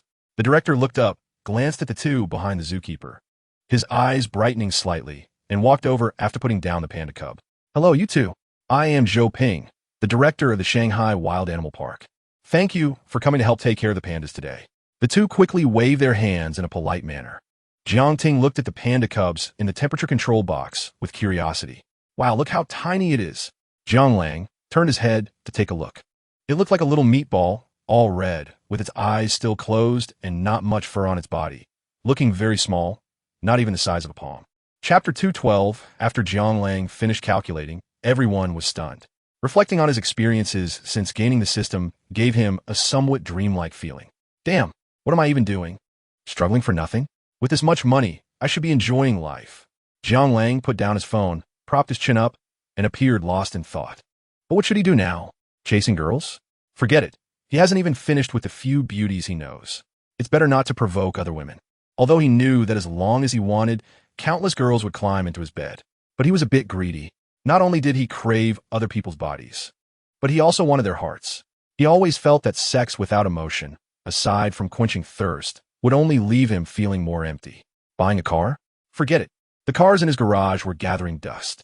By the way, they say the poor play with cars, and the rich play with watches. Why not get a few nice watches to play with? However, thinking of this, Jiang Lang glanced at the Patek Philippe 6104 Starry Sky on his wrist and shook his head slightly.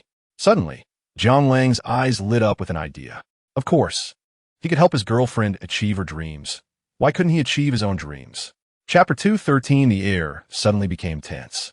Wei Hongling sprang out of Jiang Lang's arms like a startled rabbit, her face flushed. ECU rolled her eyes and turned to Jiang Lang, saying, "Lang Ge, what are you doing here?" Jiang Lang patted the sofa next to him, signaling her to sit down first. "I'm here to discuss something with you." Saying this, he recounted what had just happened to ECU. In fact, for him, arranging for the two of them to go inside was just a matter of a word. However, he wanted to take them together to leave a good impression on the company, making it easier for them in the future. After all, he couldn't stay at Jiaxing Media forever. ECU nodded and said, "Okay, then we'll go pick them up together."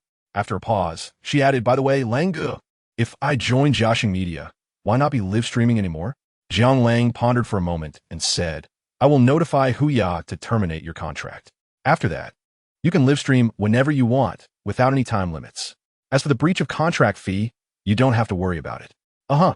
ECU nodded her little head and softly responded. Chapter 214. Yang Mi looked at Jiang Lang, who had a cold expression, and nodded slightly. She wisely chose to keep her mouth shut and didn't argue. Although she didn't understand where Jiang Lang got his confidence, she knew that the entertainment industry was not that simple. Turning her head to look out at the rapidly passing scenery, a slight feeling of melancholy welled up inside Jiang Lang. His words had completely disrupted the future development plan of Jiaxing Media. But a super large entertainment company? Suddenly, she felt a bit excited. Yang Mi thought silently. As for the chubby D beside her, she remained silent, her curious eyes fixed on Jiang Lang. She only felt that this person was quite impressive. He managed to acquire so many shares of Jiaxing Media, and he seemed much younger than her. The Rolls-Royce Phantom stretched out, slowly arriving at the Emperor Hotel amidst this strangely quiet atmosphere. Once inside the hotel, as seasoned celebrities, Yang Mi and her companion didn't gasp in awe like Lu Lao entering the Grandview Garden, but they couldn't help but exclaim occasionally. Since they were walking through the VIP passage, they took off their sunglasses and removed their oversized trench coats. "Wow, this hotel looks so high-end." "Yes, it's already beyond the usual 5-star hotel standards." Chapter 215. Let us rest at the hotel. I've already arranged for a room for you. After a pause, Jiang Lang glanced at the time and hesitated. "Tomorrow, I'll take you to the new company." He originally intended to discuss the future development of the company. However, since it was getting late, he decided to let the two of them return to rest first and discuss it at the new company tomorrow.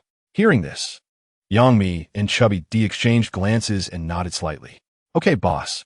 Jiang Lang let out a slight sigh of relief. "All right, I'll take you upstairs." After escorting the two big stars back to their rooms, Jiang Lang planned to shamelessly join Yi and Wei Hongling back to the Yunjin Oriental community. Unfortunately, his little schemes were quickly seen through by the two. ECU shot Jiang Lang a glare, spitting, "Pervert! Want to have a group activity? Go home and sleep." With a loud bang, the door was slammed shut. Looking at the closed door, Jiang Lang was at a loss. He shrugged helplessly and turned to head home.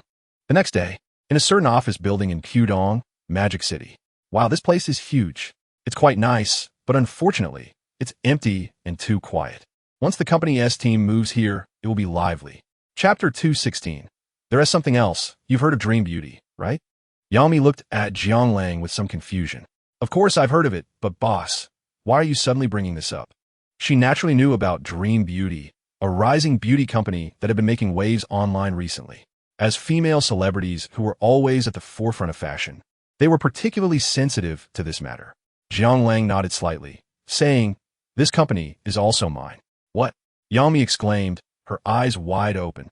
Jiang Lang took a deep breath and slowly said, "I want ECU and Wei Hongling to be the official spokespersons for Dream Beauty." "No problem. I'll give you a heads up in advance." Yang Mi looked up, surprised at Jiang Lang. Now, she completely understood how much Jiang Lang valued the two. The endorsement for Dream Beauty was something many were eyeing, and some female celebrities were even willing to pay to get it. Everyone knew that once Dream Beauty's products went overseas, they would be unstoppable. As spokespersons, they could also gain some fame abroad, elevating their status. "All right, I understand." She showed a serious expression. Chapter 217. Jiang Lang was naturally unaware of these matters. If he knew, he would merely scoff. Afraid of this? There is not a single capable person. It's worth noting that Dream Beauty was already researching makeup, hair products, perfumes, and other products. With the black technology from the future, Jiang Lang would foolishly limit himself to skincare products. That would be a waste. At this moment, he was standing at the entrance of the Magic City International Airport, looking ahead with an anxious expression. Why haven't they disembarked yet? Jiang Lang glanced at the time, muttering to himself. It was already Friday, and his parents were coming to Magic City. He had come early to wait for them. Suddenly, his phone rang. Hey, brother. I'm home. Have mom and dad arrived? Jiang Ting's bright and cheerful voice came from the phone. They had a holiday today. Generally, many schools would let students off early before the college entrance exams to relax at home.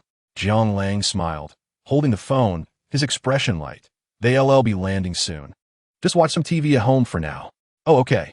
Just as he hung up, a large group of people streamed out of the airport exit. Jiang Lang's sharp eyes quickly spotted his parents, Jiang Dad and Jiang Mom, waving and shouting, Dad, Mom. Over here. Chapter 218. Do you need the dishes served now? Jiang Lang nodded slightly and turned to greet the others. Let us go. We'll head down for dinner. Arriving at the dining room, downstairs, a large table of dishes had already been set up. To welcome his parents, Jiang Lang had specifically instructed for a nice meal tonight. Australian lobster, king crab, deep-sea caviar, Kobe beef, all top-notch ingredients. Come on, Dad. Let us have a toast. Jiang Lang raised his glass and invited his father, Jiang Lijun. Jiang Lijun nodded, just about to lift his glass. At this moment, Jiang Ting chimed in. Want a drink too? Zhou Hong scolded from the side. No way. You're still a student. What are you drinking for? Jiang Ting pouted, saying, Oh, Mom. Our family hasn't eaten together in a long time. Let us just have a drink. Besides, you know how well the Jiang family can drink.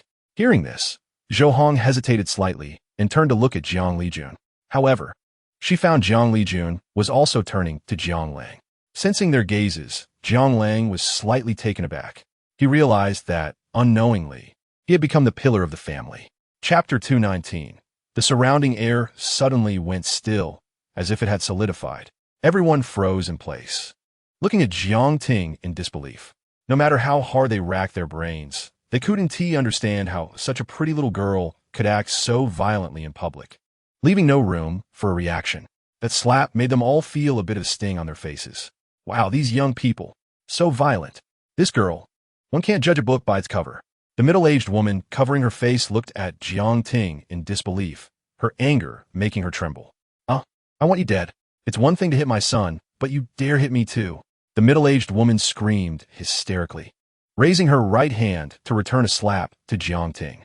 However, the slap did not fall. The bodyguard, Lei Shi, had been closely watching the middle-aged woman. As soon as she raised her hand, Lei Shi stepped forward, firmly gripping her wrist with his right hand.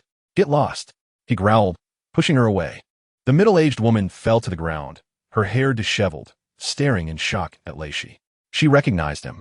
He was a man who had just kicked her son nearly to death. Chapter 220. You will definitely regret today's impulse. Jiang Lang's expression was nonchalant, as if he were discussing an inconsequential matter. However, inexplicably, the onlookers felt a chill in their hearts. The middle-aged woman's husband changed his expression, a vague sense of foreboding washing over him. Gritting his teeth, he shouted angrily, Where did this little brat come from? Acting all tough here? This is my territory. Chen Ia, the head of the nearby police station, is my brother. Jiang Lang glanced at him with a half-smile, the corners of his mouth slightly raised. His expression playful, yet chillingly evil. Oh, and so what? If you have the guts, try to touch me. Upon hearing this, Chen Ia could no longer sit still. This fight had to happen. If he didn't stand up for himself, how would his subordinates respect him?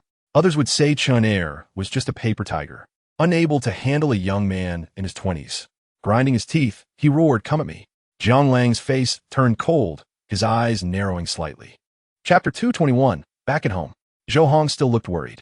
Son, nothing bad will happen, right? Jiang Lang shook his head, sounding casual. It's fine, Mom. Whether it's a big thug or a small one, I don't think they can bring me any trouble. But Zhou Hong wanted to say more, only to be interrupted by Jiang Lijun waving his hand. All right, our son has his own ideas. You don't need to meddle. He patted Jiang Lang's shoulder, his face showing some approval. People like that need to be taught a lesson. Dad supports you. Jiang Lang chuckled lightly and glanced at the time. It was already noon. Let's eat first. The two elders had no objections. After a long day and this incident, they were already hungry. After a simple lunch, Jiang Lang accompanied the two elders to watch some TV. Just as he was about to head back to his room for a nap, his mother, Zhou Hong, suddenly grabbed him and led him to the next room. Son, Come here. I need to tell you something. Jiang Lang looked at her, puzzled. What's up, Mom? Why do you have to be so secretive? What are you talking about, secretive? Zhou Hong shot him a glare, then whispered mysteriously, so, when are you going to bring your girlfriend to meet us? Chapter 222. The international beauty giant, led by L'Oreal, has publicly boycotted our products. Moreover, domestically, many influencers and hired commenters are also tarnishing our products. Now, our product's reputation, both domestically and internationally, has taken a nosedive. Sitting in the first position on the left, Gu Banming took over the conversation. Originally, our domestic market was nearly saturated, and we were looking for ways to enter the European and American markets. The company had already negotiated with major international supermarkets and multinational e-commerce platforms like Volvo, Metro, Tesco, and Amazon to get our products on their shelves. We were almost at the contract signing stage. However, due to the report from International Beauty Assessment Center and the joint pressure from giants like L'Oreal, the negotiations have now been indefinitely extended. The conference room fell silent, and everyone wore heavy expressions. If it were just about the domestic market, it would be manageable. After all, it was their own territory. But if they wanted to break into the international market, they had to find a way to overcome the blockade from these foreign giants. That was the real trouble. Chapter 223. Late at night, in the luxurious Tang Shunipin, Jiang Lang held Gu Banming in his arms, sitting in a chair, gazing out at the bustling traffic outside. What are you thinking about? Gu Banming gently leaned her head on Jiang Lang's shoulder, slightly twisting her waist. Nothing. Jiang Lang rubbed her hair, looking thoughtful. Oh, by the way, I have something to tell you. What is it? In a while, I'll take you to meet my parents. Ah, Gu Banming exclaimed, her eyes wide with surprise. She turned her head, her clear eyes like autumn waters fixed on Jiang Lang, her expression clearly flustered. Why so sudden? I'm not ready yet. Jiang Lang teased, it's okay. Every ugly daughter-in-law must meet her in-laws. Gu Banming rolled her eyes at him, retorting, you're the ugly one. Although she said that, anyone could see a hint of hidden amusement in her eyes. Yes, I'm ugly, all right? Jiang Lang chuckled and kissed her cheek. Gu Banming didn't respond but held him tighter, as if wanting to merge into him. The atmosphere suddenly became quiet and somewhat romantic. After a while, Gu Banming suddenly spoke. What if you take me there, and then what? Chapter 224. Zhang Xiao looked at the other person, her eyes sparkling. She felt like she was about to be bent out of shape. How could a woman be so domineering? It seemed that even grinding tofu wasn't out of the question. Hey, wake up. What are you daydreaming about? Suddenly, a pair of delicate hands waved in front of her, and Gu Banming frowned at her. Zhang Xiao jumped in surprise, wiped her non-existent drool from the corner of her mouth, and hurriedly said, Ah, Manager Gu, what's wrong? Gu Banming looked at her strangely, feeling that this person's gaze was a bit off, somewhat familiar, as if she had seen her somewhere. Shaking her head, she dismissed the thought. I'm planning to hand this matter over to you. You can choose your team from the company. If you need any help, the company will do its best to assist you. Can you manage it? Gu Banming valued Zhang Xiao. Although she was the daughter of a real estate tycoon, she wasn't spoiled. She worked hard and had decent knowledge, and the tasks assigned to her were handled in an orderly manner. Gu Banming planned to nurture her further. Zhang Xiao was a bit shocked to hear this, glancing at Gu Banming, biting her lip, and solemnly said, Don't worry, Manager Gu, I will definitely get it done. Chapter 225 Night. Huazhou Junting. Cheers! Let's celebrate our Jiang Ting for successfully finishing the college entrance examination. Cheers! The sound of glasses clinking together filled the air, and the family was filled with joy. Jiang Lijun and Zhou Hong wore expressions of relief. Now, with two children, one successful in their career and the other just finishing the college entrance examination, preparing to embark on a new chapter in life, they felt as if the burdens of their lives had been lightened. Jiang Ting's face was flushed from drinking, and Zhou Hong couldn't help but remind her, drink less. You'll get drunk if you keep this up. Jiang Ting waved her small hands in the air, fanning her face. It's fine, I'll stop after this glass. Jiang Lang glanced at the two, aiming his glass at Jiang Lijun. Dad, let's keep drinking. Jiang Lijun waved his hand. No more. No more. If we drink more, we'll get drunk. Jiang Lang was somewhat stunned. In his impression, his dad had always been a heavy drinker, enjoying alcohol every day. He never expected him to change now. Jiang Lijun seemed to sense his thoughts and smiled slightly. I used to worry a lot. But now you've grown up and your sister has also done well in the exams. I plan to spend my days fishing and playing chess in the park. enjoying retirement early. Chapter 226, hearing the voice on the phone. Jiang Lang was slightly taken aback. You're in the Magic City? Why didn't you let me know in advance? I could have come to pick you up. Jiang Lang frowned, his tone carrying a hint of complaint. I just got here today after my school vacation. The voice on the phone sounded a bit cautious. All right, where are you now? I'll come pick you up. I'm at the Hangzhou High-Speed Railway Station in the Magic City. Just got off the train and am about to exit. Okay, wait for me at the exit. I'll be there soon. After hanging up, Jiang Lang rubbed his shoulders and turned to leave. Jiang Ting, who was playing in the water, looked at Jiang Lang's back and asked, where are you going? I'm stepping out for a bit. You guys keep playing. Jiang Lang waved his hand and left without looking back. On the other side, at the entrance of the Hangzhou High-Speed Railway Station in the Magic City, passers-by occasionally glanced at a woman standing by the roadside. She was tall and strikingly beautiful, wearing a black fitted dress and black stockings that accentuated her curves enticingly. A pair of large floral tattoos peeked out from beneath her collar, extending down to her collarbone, giving off an extremely alluring vibe. Chapter 227. In a cafe at the corner of the Magic City, a man and a woman sat facing each other, occasionally attracting the attention of other patrons. Su Jinxian covered her mouth and smiled lightly, her eyebrows arched. Oh, you're so bad. You almost scare me to death. Jiang Lang shrugged and gave a wry smile. He expected that a casual remark before leaving would frighten those people so badly. Jiang Lang shook his head and asked her how long she planned to stay during this vacation. Su Jinxian bit her lip and thought for a moment. Well, I have to go back to Yang City tomorrow. Jiang Lang was a bit surprised. So soon? Su Jinxian rolled her eyes at him. I need to go back and see my grandma, and also help my sister with her college applications. Hearing this, Jiang Lang quickly replied, Oh, I see. You should definitely go back. Su Jinxian bit her lip and looked at Jiang Lang, her eyes revealing some unclear emotions. Don't you want me to go back? Jiang Lang was almost choked up, waving his hand. No, it's just strange that you're going back so early. Su Jinxian withdrew her gaze and looked out the window. I'll be back in a few days. Chapter 228. Jiang Lang looked somewhat astonished and turned to Su Jinxian. He noticed her eyes were downcast, and she slightly turned her head, her profile flushed, bathed in the glow of the sunset, creating a beautiful scene. Dear class monitor, you stole a kiss from me again. Su Jinxian bit her lip, her head lowered, as if something on the ground had caught her attention. Unfortunately, no matter how hard she tried, she couldn't see even the tips of her toes. You didn't suffer any loss. Her voice was intermittent, her face as red as if it were bleeding, enchanting. And what do you mean by stole a kiss again? Isn't this the first time? Jiang Lang narrowed his eyes, his expression somewhat teasing. If I remember correctly, back in Yang City, a certain beauty stole a kiss from me at her apartment complex. Wait, wasn't that her first kiss?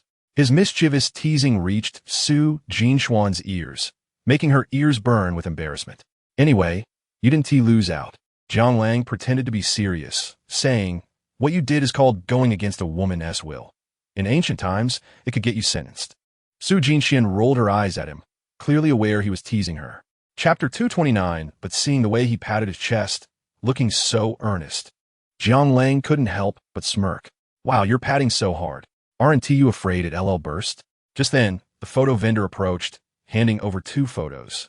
Hey, handsome, your photos are ready. 40 yuan. Su Jinxian hurriedly went over, took a photo, and held it up to her face. Her eyes curved and a smile forming at the corners of her mouth. She looked up at Jiang Lang. One for each? How is that? Su Jinxian gave one photo to Jiang Lang and carefully placed the other in her bag. It was clear she valued this photo a lot. After paying, Jiang Lang turned to Alan Steven. Lead the way. Sure, please follow me.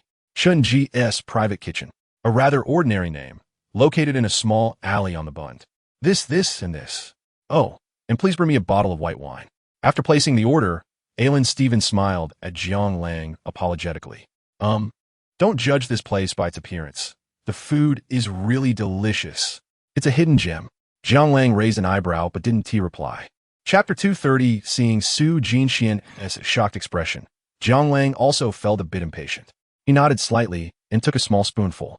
The taste was smooth, fragrant, and rich, with a savory flavor that was hearty but not greasy. Just one spoonful of soup revealed countless flavors, truly a taste within a taste. Not bad, Jiang Lang said, pressing his lips together in praise. He beckoned to the 2 of them. Let us eat together. It'll taste bad if it gets cold. They naturally had no objections and began to eat.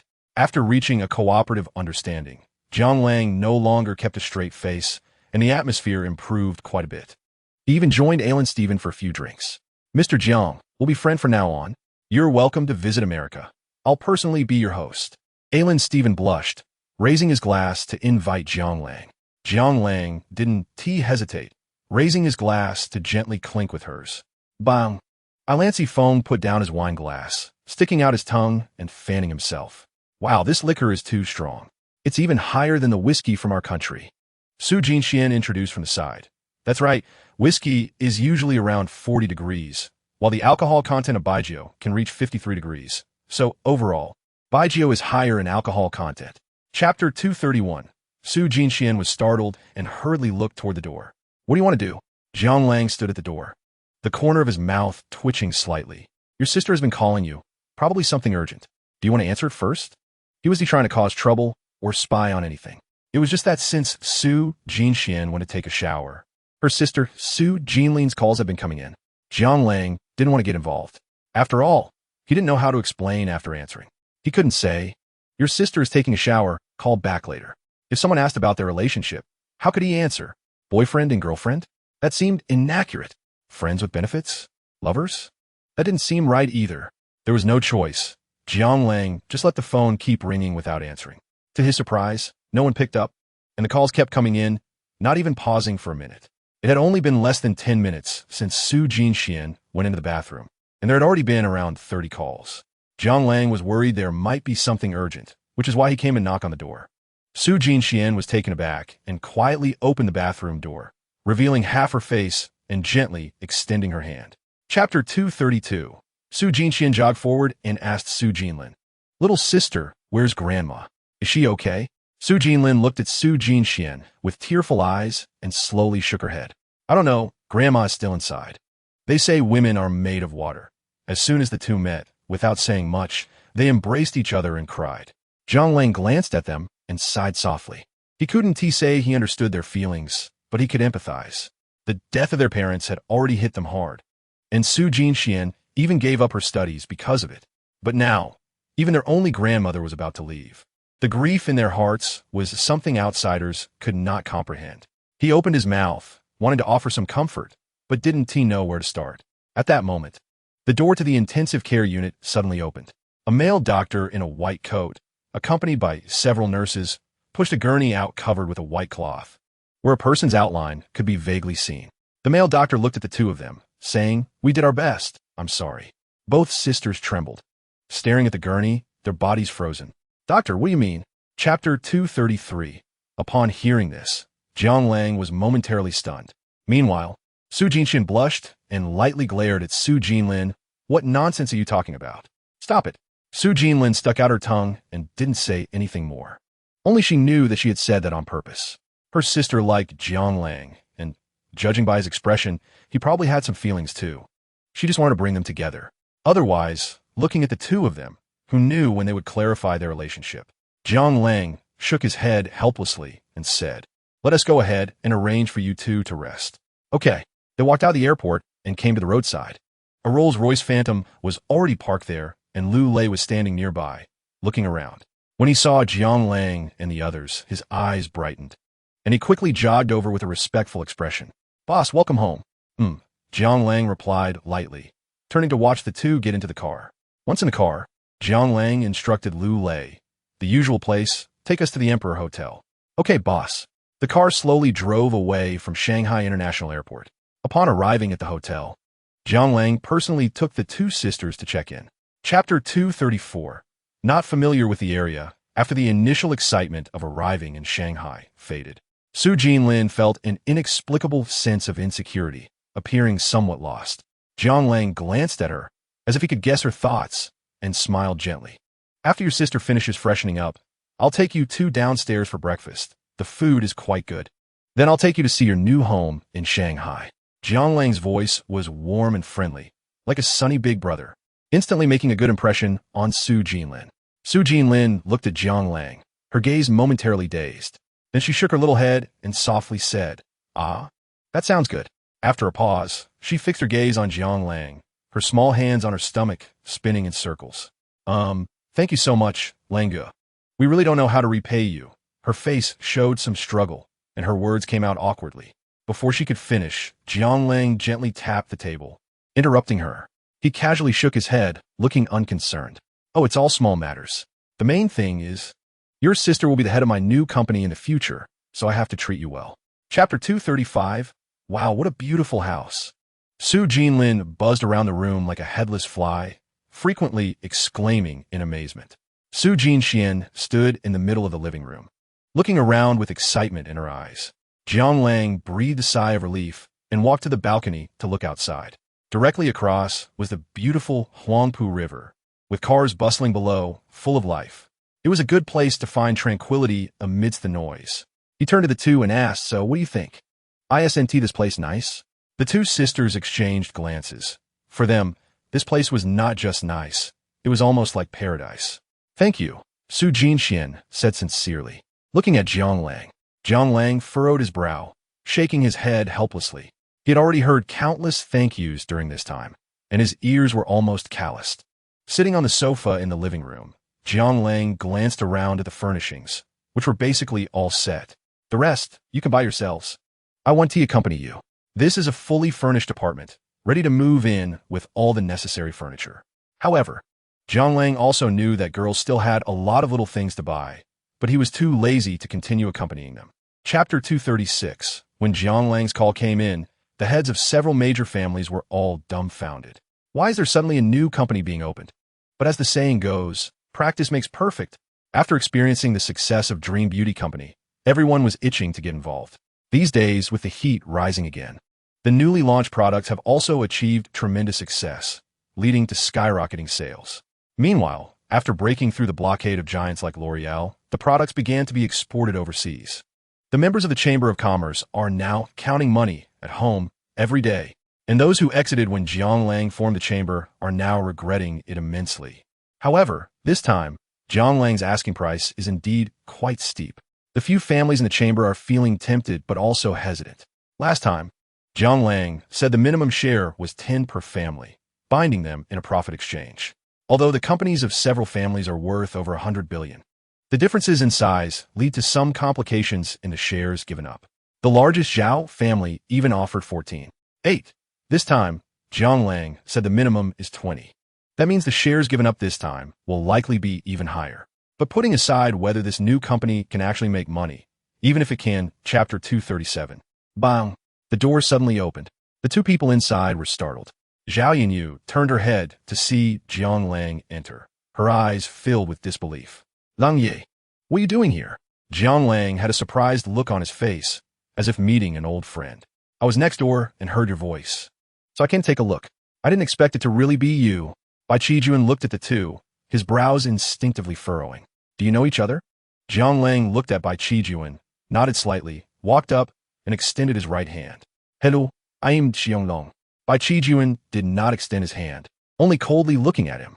"I'm having dinner with my girlfriend, and you came uninvited. Isn't that a bit inconsiderate? Girlfriend?" Jiang Lang almost laughed. He just heard that clearly outside the door. Turning his head, he looked at Zhao Yinyu in surprise, raising his eyebrows and teasingly saying, "Wow, Miss Zhao, when did you start dating?" Zhao Yinyu looked at Jiang Lang, who was deliberately being playful, and for some reason felt a bit flustered. She hurriedly began to explain, "No, don't listen to him. It's not what you think." Bai Qijuan's face grew even darker, coldly looking at Zhao Yinyu. "Miss Zhao, what do you mean?" Chapter 238. Su Jinxian saw Jiang Lang come in and nodded slightly at him. Then she took her phone and walked to the window. Jiang Lang sat back in his chair, not wanting to disturb her, but leaned over to Su Jinlin's ear and whispered, "Who is your sister on the phone with?" "I don't know. Seems like one of her professors from school." Su Jinlin shrugged and casually replied, "A professor from school?" Jiang Lang was taken aback and was about to ask further. Just then, Su Jinxian hung up the phone and walked over, looking excited. "Lang Yi, I found a big shot for our company." Jiang Long was confused. "Big shot? What is that?" Su Jinxian explained, "The person I just called is a professor from our school. He was my teacher back then. This person is a top expert in the new energy field in our country." Jiang Lang then realized, "You mean he has come into our company?" Su Jinxian nodded excitedly. I picked a few less important documents from the materials you gave me, took some photos, and sent them over. I didn't expect the response to be so good. The other party was instantly interested. However, he busy right now and won't be able to come until next week. Chapter 239. If you want to see her, you might have to wait a while longer. The crew of Fast and Furious is currently in Yanqing. Or, you could go directly to visit the set. Jiang Lang shook his head. Visit the set? No, I'll pass. By the way, tell me more about how ECU has been performing lately. Yami squinted her eyes, thought for a moment, and said, as for ECU, she has been in the magic capital these days. However, she is quite busy. To improve her singing skills, we invited a well-known musician, Teacher Wang, to teach her. I believe that soon, she should be able to perfectly sing the few songs you brought. She is probably still in a recording studio. If you want to find her, it's best to do so after work. That teacher Wang has a rather strange temper, and the company put in a lot of effort to hire him. Surname Wang? Jiang Lang frowned, instinctively murmuring, his expression somewhat off. It's not that he was overthinking, but in Huagua, who isn't afraid of someone with the surname Wang. The reputation of old Wang next door has echoed through the martial world for over 20 years. Yami rolled her eyes at him and said helplessly, don't worry, Teacher Wang is a woman. She won't steal your girlfriend. Chapter 240. Jiang Beicheng. It can't be him. How is that possible? Isn't he always being hunted by the police? How dare he come back to the magic capital? Moreover, he even kidnapped Zhao Yinyu. Jiang Lang felt a bit panicked, completely unaware of what was going on. Gritting his teeth, he forced himself to calm down and coldly said, Jiang Beicheng, how dare you come out? Aren't you afraid of being caught by the police? Ha ha ha. The manic laughter rang out again, carrying a chilling tone. Afraid? Why should I be afraid? You've killed my whole family. I wish I could skin you alive and drink your blood to appease my parents' spirits. Jiang Lang's eyes narrowed slightly, filled with coldness. What exactly do you want? You asked what I want? The other party muttered to himself, giving off a sense of mental instability. This woman is your friend, right? It was this bitch who led the team to my house to capture me back then. If you want to save her, come to the Yin family mountain in the northern suburb. There's an abandoned factory there. You'll see when you arrive. Remember, don't call the police and don't bring your bodyguards. Chapter 241. Handsome, what are you doing out here in the wilderness at this late hour? The taxi driver glanced back at Jiang Lang, looking a bit puzzled. Jiang Lang tossed him 2 Mao Zedong bills and opened the car door. Nothing. The company has a project. Just came to check it out. The taxi driver felt a bit confused. At this late hour, what is there to check out in such a ghostly place? Shaking his head, he stuck his head out of the car window. Handsome, wait a moment. Do you want me to come back to pick you up? This place is too remote. There aren't many cars around. He was quite kind-hearted, worried that Jiang Lang might run into trouble in such a desolate area. Jiang Lang waved his hand. It's fine, you can go. The taxi driver, upon hearing this, said no more. He turned the steering wheel, and the car made a turn, leaving the way they came. After dismissing the taxi driver, Jiang Lang looked up at the distant abandoned factory, took a deep breath, and stepped forward, step by step. It didn't take long for Jiang Lang to reach the entrance of the abandoned factory. The surroundings were overgrown with weeds, desolate, and very quiet, with only the faint sound of wind blowing over the gravel. Pressing his lips together, Jiang Lang slowly pushed the door open. Inside was damp and dim, and the air seemed to carry a faint smell of blood. Chapter 242. Jiang Beicheng's cold gaze fixed on Jiang Lang, with a hint of madness and mockery in his eyes, like a malevolent spirit toying with people's hearts. Don't you want to save her? I want to see if you'll risk your life for this woman. After saying that, Jiang Beicheng raised the dagger in his hand and fiercely slashed at the nearly severed hemp rope. Whoosh! The hemp rope snapped in response, like a wild horse breaking free, flying into the air. At the other end of the rope, Zhao Yinyu's body was also rapidly descending. Jiang Lang had no doubt that if she fell, Zhao Yinyu would not just end up as a mess on the ground. She would absolutely not survive. Damn it! Jiang Lang had no time to think further. And like a madman, he ran towards the railing on the second floor. 1 step, 2 steps, 3 steps like he had a booster on his back. In the blink of an eye, he reached the railing, pushed off hard with his feet, and leaped into the air, stepping onto the top of the railing. Then, like a bird taking flight, he spread his arms and flew towards the broken hemp rope.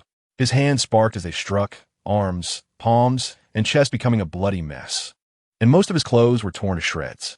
Chapter 243, Lang Dong. A hoarse voice came from Jiang Lang's mouth, like a hungry wolf calling for help. Jiang Lang embraced Zhao Yinyu, and without looking back, burst out of the door, rolling against the wall outside. Boom! At the moment Jiang Lang's voice fell, a dazzling white light illuminated the factory entrance, turning the night into day. 1 car, 2 cars, 3 cars, 6 modified armored SUVs charged into the abandoned factory like wild bulls, crashing towards Jiang Beicheng and the others behind Jiang Lang. Clang, clang, clang. Bullets poured onto the armored vehicles, leaving pockmarked bullet holes everywhere, yet not even shattering the windows. Jiang Beicheng roared, "Quick, hide!" However, human speed could not compare to the horsepower of the vehicles at full throttle, especially with drivers intentionally crashing into them. 2 of the team members had no time to dodge. One was knocked into the air by a vehicle, while another was brutally slammed against the wall. Like a corpse embedded into the wall, blood and flesh scattered. Jiang Beicheng was terrified, running backwards while calling for the remaining team member to find cover. Shoot him. The sound of gunfire echoed endlessly. Chapter 244 now. A glint of cold light flashed in Jiang Lang's eyes as he grabbed some gravel from the ground and threw it. The opponent let out a slightly panicked scream. He never expected Jiang Lang to be so bold as to take the first shot. His eyes were swollen and red from the gravel, and uncontrollable tears streamed down his face as he raised his gun and began to fire wildly forward. Jiang Lang's nerves were taut to the extreme. He was already prepared. Taking a step forward, he grabbed the gun barrel with his left hand, swinging it aside, while his right hand, veins bulging, smashed the gravel heavily onto the opponent's forehead. Bang! The head burst like a watermelon, splattering everywhere. This furious strike produced an effect that even Jiang Lang himself found somewhat shocking. Blood mixed with brain matter covered the ground, and he was drenched in blood, looking like a demon clad in a red shroud, with a sinister glint in his eyes. At the same time, the sound of gunfire rang out again. Jiang Lang did not retreat and made no effort to dodge because Zhao Yinyu was right behind him. He pushed the corpse with the shattered head forward and charged at the opponent. Chapter 245. In the hospital corridor of Magic City. Jiang Lang stood quietly, gazing at the starry sky. The red light outside the emergency room kept flashing, making people feel uneasy. The corridor was already filled with people, Zhao Yinyu's parents, colleagues, and friends. Even Gu Baimeng, who had been busy dealing with the Meng family, had rushed over. These were all people Jiang Lang had notified one by one. Everyone's expression was anxious, and occasional low sobs could be heard from the corner. Chao Shue's eyes were red and swollen from crying, and Zhao Liguo was not much better. After receiving Jiang Lang's message, the 2 elderly people rushed over without delay. Chao Shui had fainted from crying several times. No one expected that such a major incident could occur on an otherwise ordinary night. Chao Shui leaned against the wall and walked over, looking extremely weak. Xiao Jiang, thank you. If it weren't for you, I might never see my daughter again. She held Jiang Lang's hand, her voice choked with emotion and gratitude. Jiang Lang's eyes appeared somewhat dim. He forced himself to muster some spirit. Auntie, you're too polite. Chapter 246. Zhao Zhenglong scratched his head awkwardly. Then, with great interest, he asked, by the way, Langu, what happened yesterday? Can you tell me in detail? I didn't have a chance to ask before. Jiang Lang shrugged, got out of bed, went to the bathroom, relieved himself, washed his hands, and sat back on the bed while eating the food Zhao Zhenglong had brought. Slowly recounting what happened yesterday. Zhao Zhenglong slammed the table angrily, furious. He only knew that Zhao Yinyu had an accident, and by the time he arrived, she was already in the emergency room. He never imagined that so much had happened. Damn it, I have to find a way to kill Jiang Beicheng. That bastard dared to hurt my sister. Lenga, thank you so much. In the future, if you need anything, just let me know. If I frown even once, I won't be a Zhao. Jiang Lang patted his shoulder, his expression somewhat indifferent. Brothers don't need to say thanks, but I think I might disappoint you. Jiang Beicheng is already dead. Zhao Zhenglong looked at him in shock. Dead? Didn't the police say he was still? He was halfway through his sentence when he suddenly realized and shut his mouth. Chapter 247. Zhao Ligua nodded slightly, not noticing anything unusual. He walked in, sat by the bed, and looked at Zhao Yinyu, his eyes filled with pain. Daughter, what if we just give up? What is so good about being a police officer? Your dad can't afford to support you anyway. He was already strongly opposed to Zhao Yinyu becoming a police officer, especially after such a big incident happened this time. It really scared this old father's heart. Zhao Yinyu slowly shook her head. Being a police officer was her dream, and she couldn't give up this profession. Dad, don't worry. I'll be more careful next time. She didn't answer directly, but spoke in a roundabout way. Yet her meaning was very clear. Zhao Ligo sighed. He knew Zhao Yinyu had a stubborn personality, just like him. There was no way to persuade her. In the past, she even ran away from home over this matter.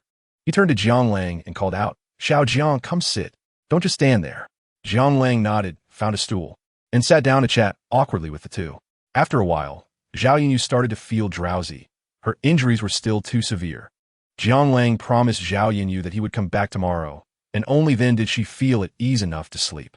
After bidding farewell to Zhao Ligo, Jiang Lang took another shot, confirmed that he was completely fine, and left the hospital under the doctor's astonished gaze.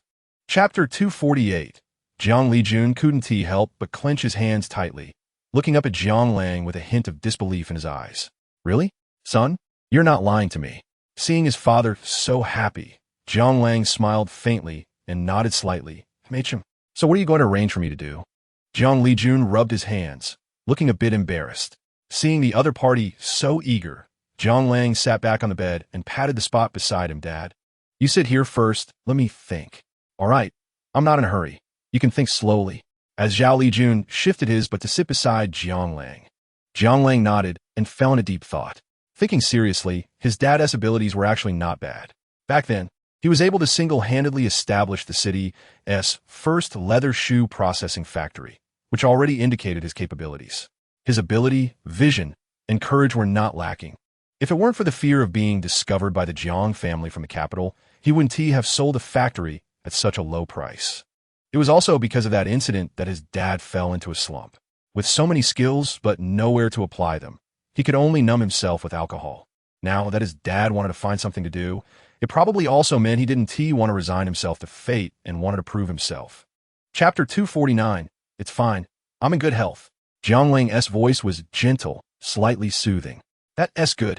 I was going to say, after work, I would come to keep you company. Gu Banming patted her chest, relieved. No need, you go ahead and be busy. Okay. After hanging up the phone, Jiang Lang looked at the dark screen and let out a slight sigh of relief. He turned around and went downstairs. On the other side, Gu Banming placed the phone on the edge of the table, yawned, and then began to work hard again. Time passed second by second.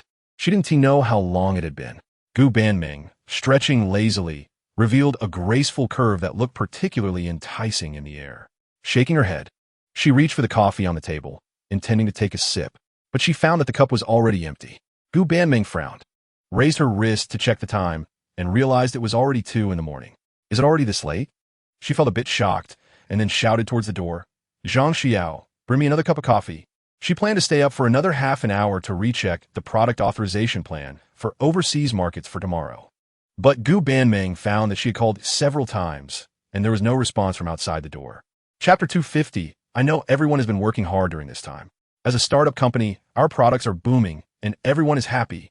But because of this, it forces everyone to work overtime. To put it bluntly, our manpower can't keep up with the development speed of the products. Therefore, I have decided that during this period, anyone who works overtime will not only receive double overtime pay, but also be provided with supper. What do you think?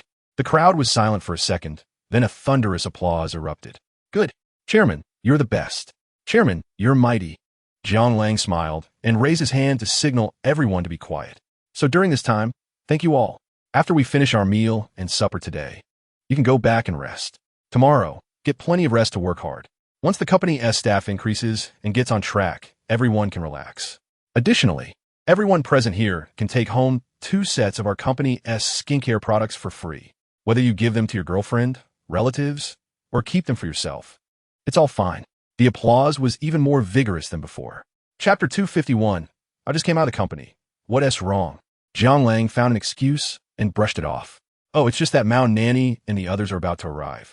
I wanted to ask when you would come over, Zhou Hong said. All right, I'll come over now. Okay. After hanging up the phone, Jiang Lang shook his head and turned to leave. On the other side, outside the gate of Huazhou Junting Villa area, Mao Nanny was surprised to look ahead with her parents. A stretch of red walls and green tiles, like a fairyland. The villas, one more magnificent than the other, were arranged in an orderly manner, each exuding a rich atmosphere of wealth. The few of them stopped in place, hesitating to step forward. This neighborhood is the most luxurious place in the city of Modu, where the residents are all celebrities and high-ranking officials, wealthy and powerful, enjoying the most luxurious life in the world. Mao Nanny's mother, Li Xiumei, exclaimed, "It's really beautiful and luxurious here." Mao Nanny's father, Mao Zhengxi, looked around and nodded repeatedly. He swallowed hard and hesitated. "Daughter, did Jiang Ting really say their family lives here?" He and his wife Li Xiumei had always been thinking about Jiang Lijun and his wife, whom they met in the southwest years ago. Chapter 252, Mao Nanny. Long time no see. Jiang Lang greeted her. It could be seen that Mao Nanny had dressed up carefully today. Her long hair fell to her waist, styled in a simple ponytail that revealed her slender neck. Her features were delicate, and her skin was fair and smooth. With a gentle smile, she would make those around her feel warmth and kindness, as if the whole world became incredibly beautiful because of her smile. Although she wasn't very tall, only about 1.6 meters, she possessed an irresistible charm and charisma. Long time no see. Mao Nanny waved her small hand to the other party, a slight smile on her lips. Jiang Lang turned to look around and suggested, "Let us not just sit here. I'll have someone bring the dishes up first. Let us eat and chat. How about that?" Jiang Lijun immediately responded, turning to look at his brother Mao Zhengxi. "We two brothers need to have a good drink later." "All right, tonight I'll accompany you, my gentleman." Mao Zhengxi also laughed. Jiang Lang instructed the maids to bring out the dishes, leading everyone to the big dining room where guests were being entertained. Inside the room, a table full of steaming food and wine was laid out, and everyone sat together, laughing and chatting, with the sound of clinking glasses ringing out continuously. Chapter 253. Sure, Jiang Lang replied without thinking. Not to mention he had a slight fondness for Su Jinlin, but after all, she was also Su Jinxuan's younger sister, so he had to show some respect. Upon hearing Jiang Lang's response, the voice on the other end of the phone clearly sounded more cheerful. "Great. Then tomorrow afternoon, we'll cook at home and wait for you. Remember to come." "Don't worry, I'll definitely remember," Jiang Lang replied seriously. "Okay, bye. Langge, you should go to bed early." MHM. Listening to the busy tone on the phone, Jiang Lang helplessly shook his head. "Back to bed, sleep." The next day, Magic City Hospital. Jiang Lang took Jiang Ting to the door of a private ward. "Knock, knock, knock." Jiang Lang stepped forward and knocked on the door. "Please come in." A slightly weak voice came from inside. Without hesitation, Jiang Lang pushed the door open. Zhao Yinyu, looking like a sick beauty, was weakly lying on the bed, but it was clear that she looked much better than before. She saw Jiang Lang, and a glimmer of joy flashed in her eyes. "Why are you here?"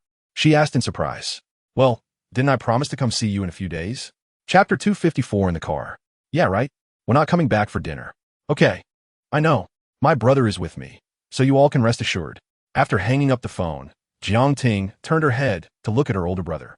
"You should tell me where we're going." "We're going to celebrate a friend's birthday. By the way, she's also from our hometown," Jiang Lang explained. "Who?" Jiang Ting asked curiously. Jiang Lang thought for a moment and decided to clarify the situation first to avoid any misunderstandings later. "Su Jinlin, the same age as you. She's my friend's sister." Before Jiang Lang could finish, Jiang Ting interrupted. "Su Jinlin? You mean the one from the second high school?" Jiang Ting looked at him in surprise. Jiang Lang scratched his head, feeling a bit puzzled. "Do you know her?" Jiang Ting raised an eyebrow. "Not really. I was in first high school when I was back home, and she was in second high school. But I've heard of her. They say she's the school beauty." Jiang Lang nodded slightly. "That must be her. Su Jinlin is indeed quite pretty." After a pause, he teased Jiang Ting, "What about you? What flower were you in your school? A morning glory or a trumpet flower?" Chapter 255. After a brief introduction, Jiang Lang took Jiang Ting into the room. Both of them naturally had a good impression of each other. Plus, Jiang Ting was quite a straightforward person, so they quickly became familiar. Su Jinxian turned to the two of them and said, Langge, you and Tinger sit here first, and Jinlin and I will bring the food." Jiang Lang shook his head. "It's fine. Let's do it together." Walking into the kitchen, a full table of home-cooked dishes was already prepared. Although it couldn't compare to five-star chefs, the aroma was quite strong. Just by looking at the presentation, one could guess that the host's cooking skills were pretty good. While helping to serve the dishes, Jiang Lang joked, "This looks pretty good. Who made it?" Su Jinlin shyly smiled. "It's all my sister's doing. I just helped a little." Jiang Lang looked at Su Jinxian in surprise and praised her. "Not bad. You have some skills." Su Jinxian lowered her eyes, smiling softly. Not really. I learned a bit before. After bringing all the dishes to the living room, the four of them gathered together, and the atmosphere was warm. Jiang Lang raised his glass and loudly toasted, "Cheers, Jinlin. Happy birthday." Su Jinlin's eyes turned slightly red as she replied, "Thank you, everyone. I'm very happy to celebrate with you all today." Chapter 256. Su Jinlin, smiling, said, "Langge, don't blame Jiang Ting. Actually, I kind of want to go to KTV and sing. I haven't been before, so it would be a good experience." Hearing Su Jinlin say this, Jiang Lang no longer hesitated. He thought about it. Since they had nothing to do, it would be better to take a few people out to have some fun. Most importantly, he hadn't shown off in a while, ever since gaining the god-level singing skills. He hadn't sung except for that time in KTV with ECU and Wei Hongling. Now that he thought about it, he was a bit interested. After all, not showing off is like wearing fine clothes at night. Jiang Lang said, "All right then, where should we go?" Jiang Ting raised her hand, bouncing as she said, "I know. There's a place nearby with a great environment." "Wow, what did you start coming here to sing?" Jiang Lang was surprised. Jiang Ting stuck out her tongue, not answering, just pulling Su Jinlin's arm. "Come on, Jinlin, let's go ahead." She skipped ahead, dragging Su Jinlin along. Jiang Lang shrugged and turned to his sister Su Jinxian. "Shall we go too?" Chapter 257. Boss, guess who I saw? In a private room. A young man with a pale face and dyed yellow hair frowned and glanced at the other person. "What happened? Who did you see?" "I saw Jiang Ting in the next room." The younger brother spoke quickly. "What? Say that again." The man suddenly stood up, his face full of excitement. The younger brother nodded eagerly, trying to please. "Really, boss? Jiang Ting is in our class. How could I be mistaken? She's right next door. And there are 2 girls and a guy with her." The man slapped his thigh, his face showing a bit of anger. "Damn that bitch. I invite her every day, and she never comes out, but now she's out on her own. She's really disrespecting me. Let us go. Let's take a look." "Yes." Everyone responded in unison. In the next room, Jiang Lang and Su Jinxian were singing a duet of a love song. To Jiang Lang's surprise, Su Jinxian's singing skills were actually quite good. Moreover, perhaps due to smoking before, her voice had a unique quality. It wasn't that crystal-clear female voice. Instead, it had a bit of huskiness, giving it a sort of female, smoky voice vibe, which sounded unexpectedly pleasant. Chapter 258. Jiang Lang slowly extended his right hand. Mao Jinyu, who had fallen to the ground, was almost scared silly, thinking Jiang Lang was going to hit him again. But he found that the other party just lightly snapped his fingers and uttered a very unfamiliar name. "Lei Dong." Mao Jinyu was bewildered. "Lei Dong? Who is that?" However, in the next second, bang, bang, bang. In the corridor, 1 door, 2 doors, 3 doors, 4 doors all open at once. A group of strong men dressed in black uniforms came out of the private rooms, instantly filling the corridor with a dark mass. Everyone was so frightened that they didn't dare to breathe. Whether it was the security guards in the KTV, the staff, or the group of little brothers brought by Mao Jinyu, as well as the guests in the private rooms, everyone held their breath, afraid of attracting the attention of this group. The scene before them was incredibly shocking, as if they were in a gangster movie, oppressive to the extreme. Lei Dong glanced around, his eyes carrying a hint of disdain. For him, this kind of scene was simply child's play, hardly stirring any emotions within. It should be noted that these people had truly fought in life-and-death situations abroad, risking their lives every day. Chapter 259. As the Mao family hurried to the KTV. Meanwhile, Jiang Lang looked at the howling Mao Jinyu in front of him and sneered. "Still want to fight? Do you want me to play with you again?" Jiang Lang's voice was calm, like a bottomless abyss, making people feel a bit uneasy. Mao Jinyu shook his head frantically, his body trembling like a sieve. "No more fighting. No more fighting. I was wrong. He was so scared that tears and mucus flowed down his face, looking exceptionally disheveled, completely losing the demeanor of a campus bully. At this moment, Jiang Ting stepped forward. She placed her hands on her hips, looking down at him with a hint of disgust in her eyes. "When I was in school, I couldn't be bothered to deal with you. Did you really think I was afraid of you? Next time you see me, stay away. Just looking at you annoys me." Mao Jinyu shivered and hurriedly replied, Yes, I know."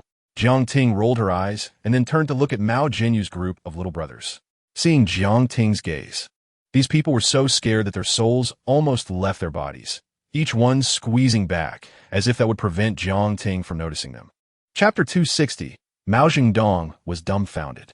As the saying goes, one does not hit a smiling face. This was his experience after many years in business. Many people, even if they hated him to the bone behind his back, would not tear the face off in front of him. But this person showed no mercy at all. A trace of anger surged in his heart as he gritted his teeth, his gaze becoming slightly cold. Sir, isn't this a bit too much? You haven't suffered any losses. Yet my son was beaten by you.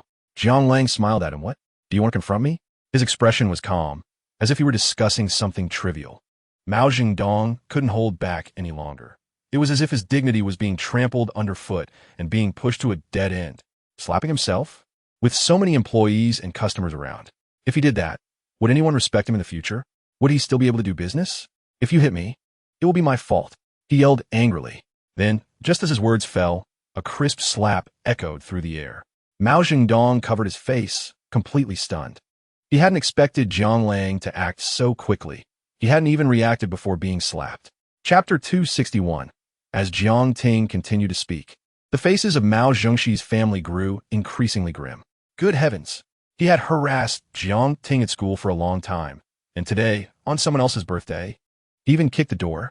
Not only did he not apologize, but he also wanted to hit someone. Only Jiang Ting could endure this, if it were another girl. Who could withstand such harassment?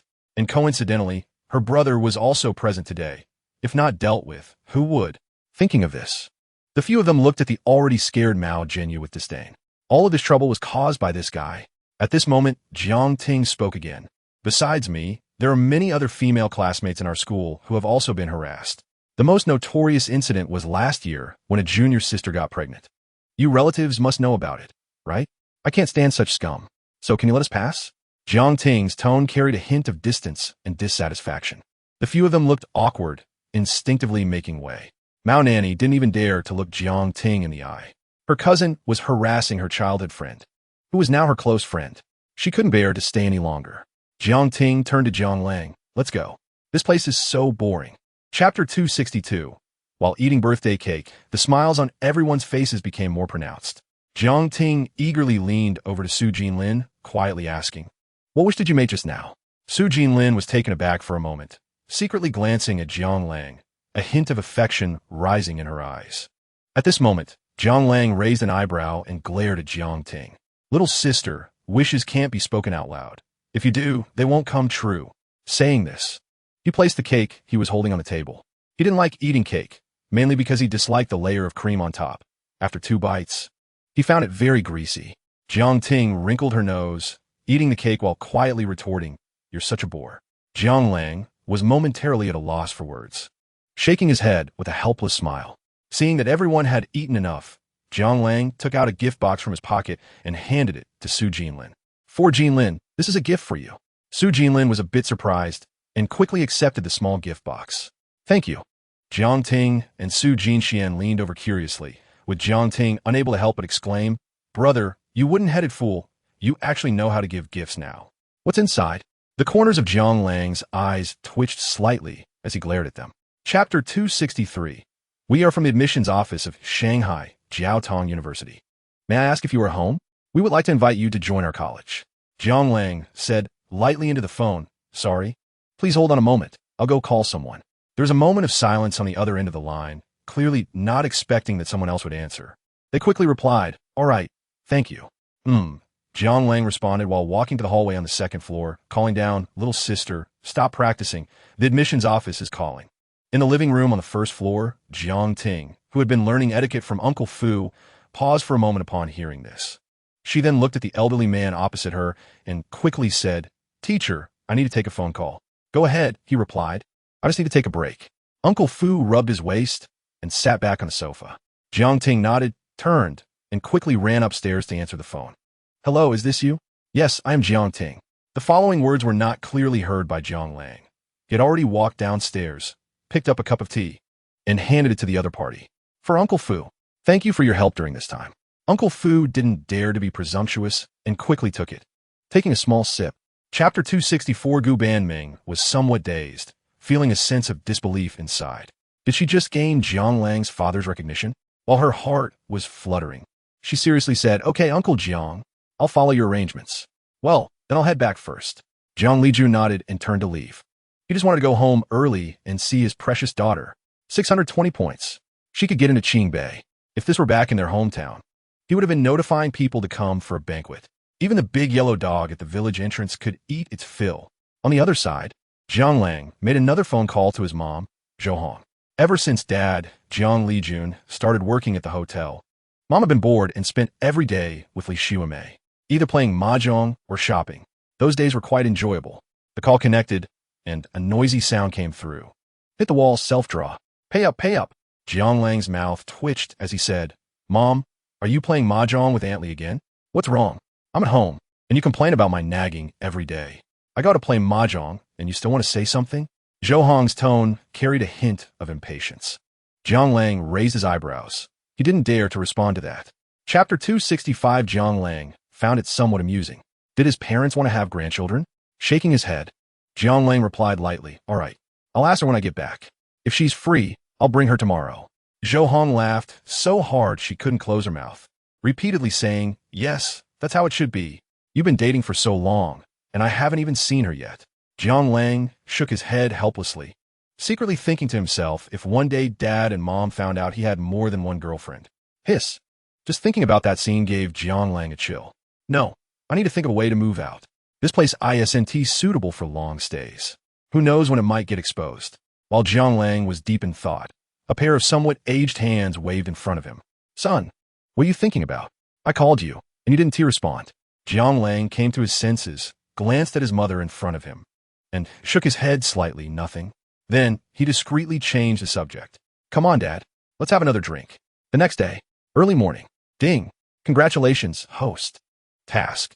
The princess of the rich family has been completed. The reward has been issued. Please check in time. Chapter 266. Do you have any plans or suggestions? Or when will you come to the headquarters? Everyone is very curious about you. Jiang Lang's eyes turned, and he already had a guess in his heart. The other party was either afraid or testing him. A stranger had taken control of 32 of the company's shares with a thunderous method, making him anxious. With a hint of a cold smile, Jiang Lang's voice was exceptionally calm. Mr. Bernard, I don't understand luxury goods. I am just very focused on LV's potential for the future. It's an investment. I won't be involved in company management. You can rest assured about that. But I have a small request. Bernard's expression flashed with a hint of joy. He was afraid the other party wanted to seize control of the company. So he was eager to test him. The 32 shares could completely shake the entire company, even if he didn't have the support of other family members' shares. With what he held, it was already inferior to Jiang Lang alone. In other words, Jiang Lang had become the largest shareholder of Louis Vuitton. Please tell me. I will definitely help you with that. Bernard patted his chest and promised. I want to add 2 new spokespersons based on the existing ones, ECU and Wei Hongling, from Huagua New Era Entertainment Media. Chapter 267. Thinking of this, Jiang Lang raised his eyebrows. If that's the case, Jiang Ting really can't go to school in the capital. It's better for her to stay in Shanghai, or even go abroad directly. Pressing his lips together, Jiang Lang thought of another matter. Ever since Li Hai returned to the headquarters in the capital, he had instructed the other party to gather information about the Jiang family. But it's been so long, and there hasn't been any news. He didn't know what was going on. Should he call and ask later? Just as Jiang Lang was deep in thought, Jiang Ting's voice came to his ears. Dad, Mom, and older brother, what are you talking about? Jiang Lijun glanced at her and slowly said, It's nothing. Has the teacher from the admissions office left? Yes, I had the butler send them back, Jiang Ting replied. Jiang Lang patted the seat next to him for his little sister. Come sit over here. Oh, Jiang Ting looked a bit confused but obediently sat down. Jiang Lang glanced at his parents, their eyes communicating in silence, then pressed his lips together and spoke. So, little sister, have you decided which school you want to attend? Zhou Hong also chimed in. Yeah, tell us. We can help you consider it. Chapter 268. In the office of the CEO of Motodream Beauty, a knock sounded. Gu Banming leaned back in her office chair, put down the documents in her hand, gently rubbed her brow, and her voice was cold. Gumin. Jiang Lang pushed the door open and immediately saw Gu Banming, who looked quite tired. A flash of joy crossed Gu Banming's eyes as she straightened her body. Why are you here? Just came to see you. Jiang Lang casually closed the door, walked behind her, and placed his hand near her temple, giving her a head massage. You stayed up late again last night? Jiang Lang's voice carried a hint of concern, his eyes filled with a subtle tenderness. Last night, the new product being sent to America was intercepted by L'Oreal and Procter & Gamble. I was in contact with the person in charge over there until midnight to sort it out. This new product is our upcoming perfume series, so we have to be cautious." Jiang Lang shook his head and didn't say much. He simply picked her up, and amidst Gu Banming's surprised exclamations, he walked into the resting area of the partition. This was something Jiang Lang had specifically instructed someone to open up before. He knew that Gu Banming sometimes worked so hard that she would neglect her health. Chapter 269. At the moment Jiang Lang finished speaking, Gu Banming's expression suddenly changed, and she hurriedly sat up straight. "All right, I almost forgot. Why didn't you call me earlier?" She scratched her messy hair, somewhat frantically complaining. However, she did not hear Jiang Lang's response. Jiang Lang's gaze was fixed on her chest, his eyes intense and somewhat heated, which made Gu Banming feel uneasy. Confused, she looked down and noticed that her white shirt was a bit wrinkled from sleep, and a button had popped open, revealing her fair skin and the pattern of her lingerie. Unable to help herself, Gu Banming shot Jiang Lang a glance, feeling somewhat speechless. What was there to look at? It wasn't like he hadn't seen it before. She playfully scolded him and fastened the button again. Jiang Lang touched his nose and chuckled, not refuting her. "Well then, let's go." Gu Banming nodded. After a whole day of deep sleep, she looked much better. Her dark circles had faded considerably, and her face had gained some color. As they opened the door to the CEO's office, the intimacy between them instantly diminished. Chapter 270. Hearing Gu Banming's words, Jiang Lang came back to his senses, secretly marveling. No wonder the system rated her a beauty with a score of 97. She was practically a goddess. With just light makeup, he could barely recognize her. Clearing his throat, Jiang Lang turned his head and faced the window. "Let's go." Gu Banming slightly squinted her phoenix eyes, satisfied with Jiang Lang's reaction, and lifted her skirt to sit in the car. With the roar of the engine, the Bugatti Veyron disappeared into the bustling street. Jiang Lang first took her to a nearby mall to buy some gifts before heading home.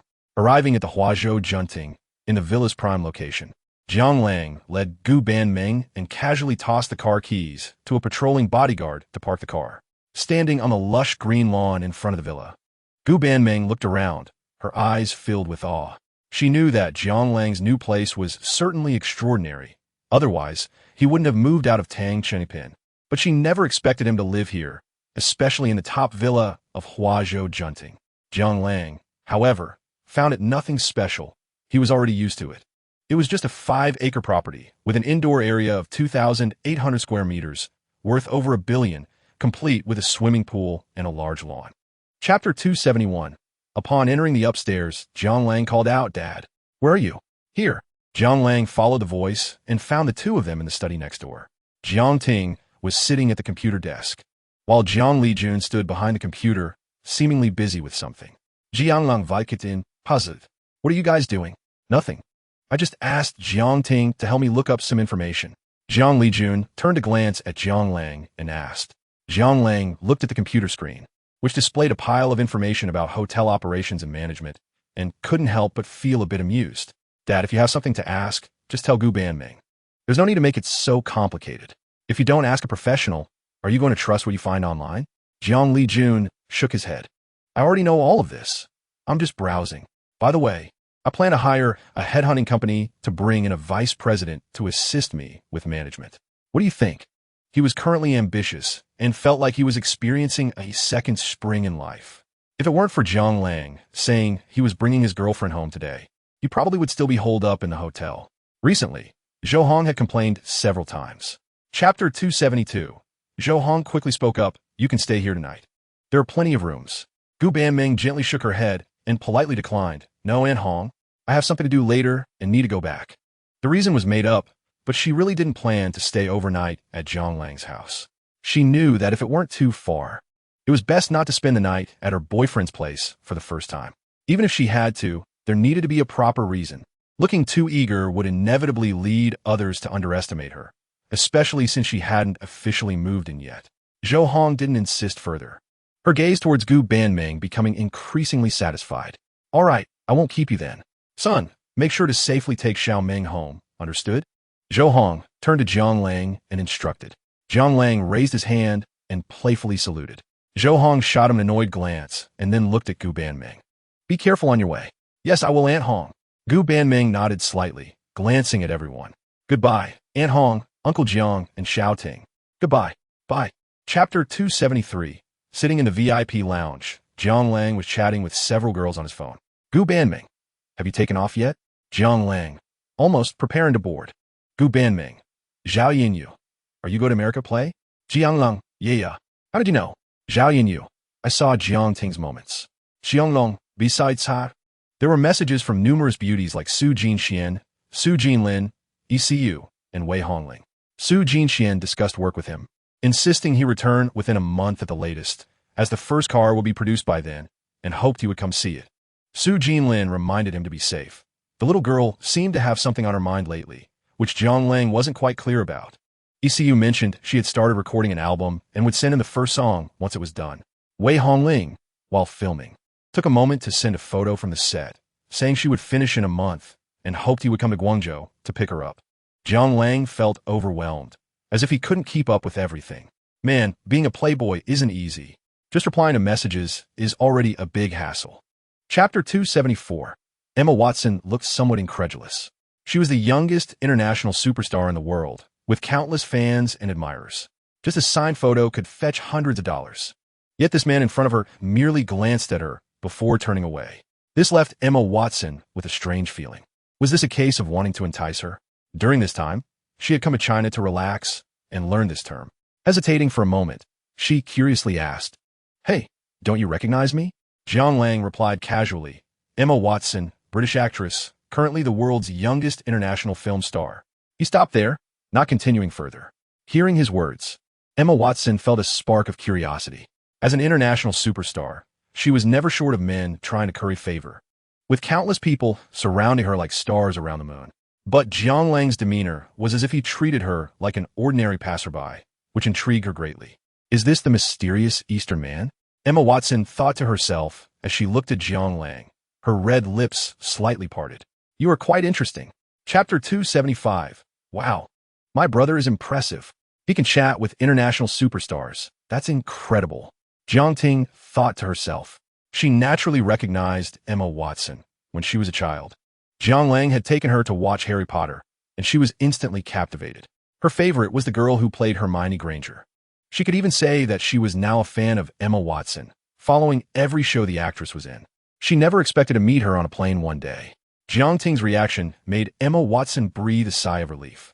This familiar feeling was what her fans were like. Jiang Lang's earlier performance had given her the illusion that perhaps she had been away from the film industry for too long and that no one liked her anymore. "Hello, little beauty." Emma Watson waved politely at her. Jiang Ting excitedly clenched her fists and nodded repeatedly. "Hello, hello. I really like you. Can we take a photo together later?" Emma Watson smiled lightly, of course. Now, the conversation had turned from just the two of them to three. As the plane got closer to Los Angeles, the passengers began to wake up one by one. Chapter 276. Are you talking about the Chinese person who bought our company's Ocean Harmony? Williams Stephen was filled with surprise. He hadn't expected that the person his daughter invited was that mysterious individual. To be honest, he was also filled with curiosity and gratitude toward this mysterious Eastern man. If the man was unwilling to return the Ocean Harmony, the reputation of Caribbean Royal Cruises could plummet. It might even decline significantly. After all, owning the largest and most luxurious ocean cruise ship in the world, the Ocean Harmony, was of undeniable importance for a company that specialized in cruise business. One could say that the Ocean Harmony was the face of Caribbean Royal Cruises. Seeing his father's surprised expression, Alan Stephen nodded slightly. "That's right, it's him." William Stephen took a deep breath, his eyes thoughtful, as if he was pondering something. On the other side, Jiang Lang lay on the soft bed, silently staring at the ceiling, falling into a state of boredom. Sleep? He had already slept for a day and had no desire to sleep now. He was in a state of being very tired all over, but unable to fall asleep. Chapter 277. Standing at about 1.5 meters tall, with short black hair and a small backpack, the person gave the impression of a middle school girl. But the person's figure was completely beyond the standard. It felt even bigger than the largest Wei Hongling Jiang Lang had ever seen. Especially when paired with that small body, the contrast was even greater. It felt like he was looking at the childhood goddess from his memories, now aged. The only difference was that the person's looks were even higher. Frowning, Jiang Lang asked, "Are you from Sakura country?" "Yes, thank you for saving me." The person was very clever and could immediately tell that Jiang Lang was the leader among the group. No need to be polite.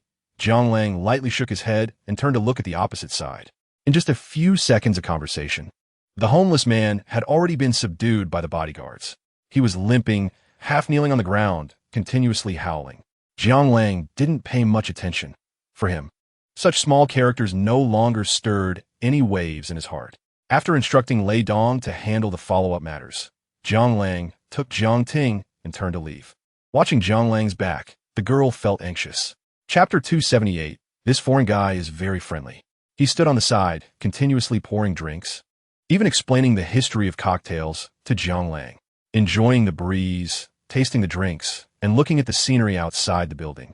Jiang Lang felt he had experienced what nightlife in America was like. But is it normal for foreign waiters to be this enthusiastic? Shenxing Jiang Lang's confusion. Qing Chuan Liangzi explained, in America, enjoying someone's service requires tipping. It's an established custom. Because local waiters usually have low base salaries and rely on tips for income. It's also a social etiquette in America, where customers use tips as an extra reward for service. In short, you need a tip where there is table service, while no tip is required where there isn't. Generally, it's between 15 to 20%. In some places, tips are included in the bill, and you just need to sign and pay when checking out. However, if you're dissatisfied with the service, you can tip below 10% or not tip at all. But it's best to let the restaurant manager know. Otherwise, they might spit in your food or something. Chapter 279. Looking at the bewildered white man, Jiang Lang couldn't help but laugh. Why did this guy choose to say miss? Isn't that asking for trouble? He didn't know that in China, miss can be an insult. Excuse me, my friends are not welcoming you. Please leave. Jiang Lang thought he had been polite enough. But some people in life just like to provoke. You have nothing to do with this. Get lost. They arrogantly pointed at Jiang Lang, full of arrogance. They wanted to regain their face from him.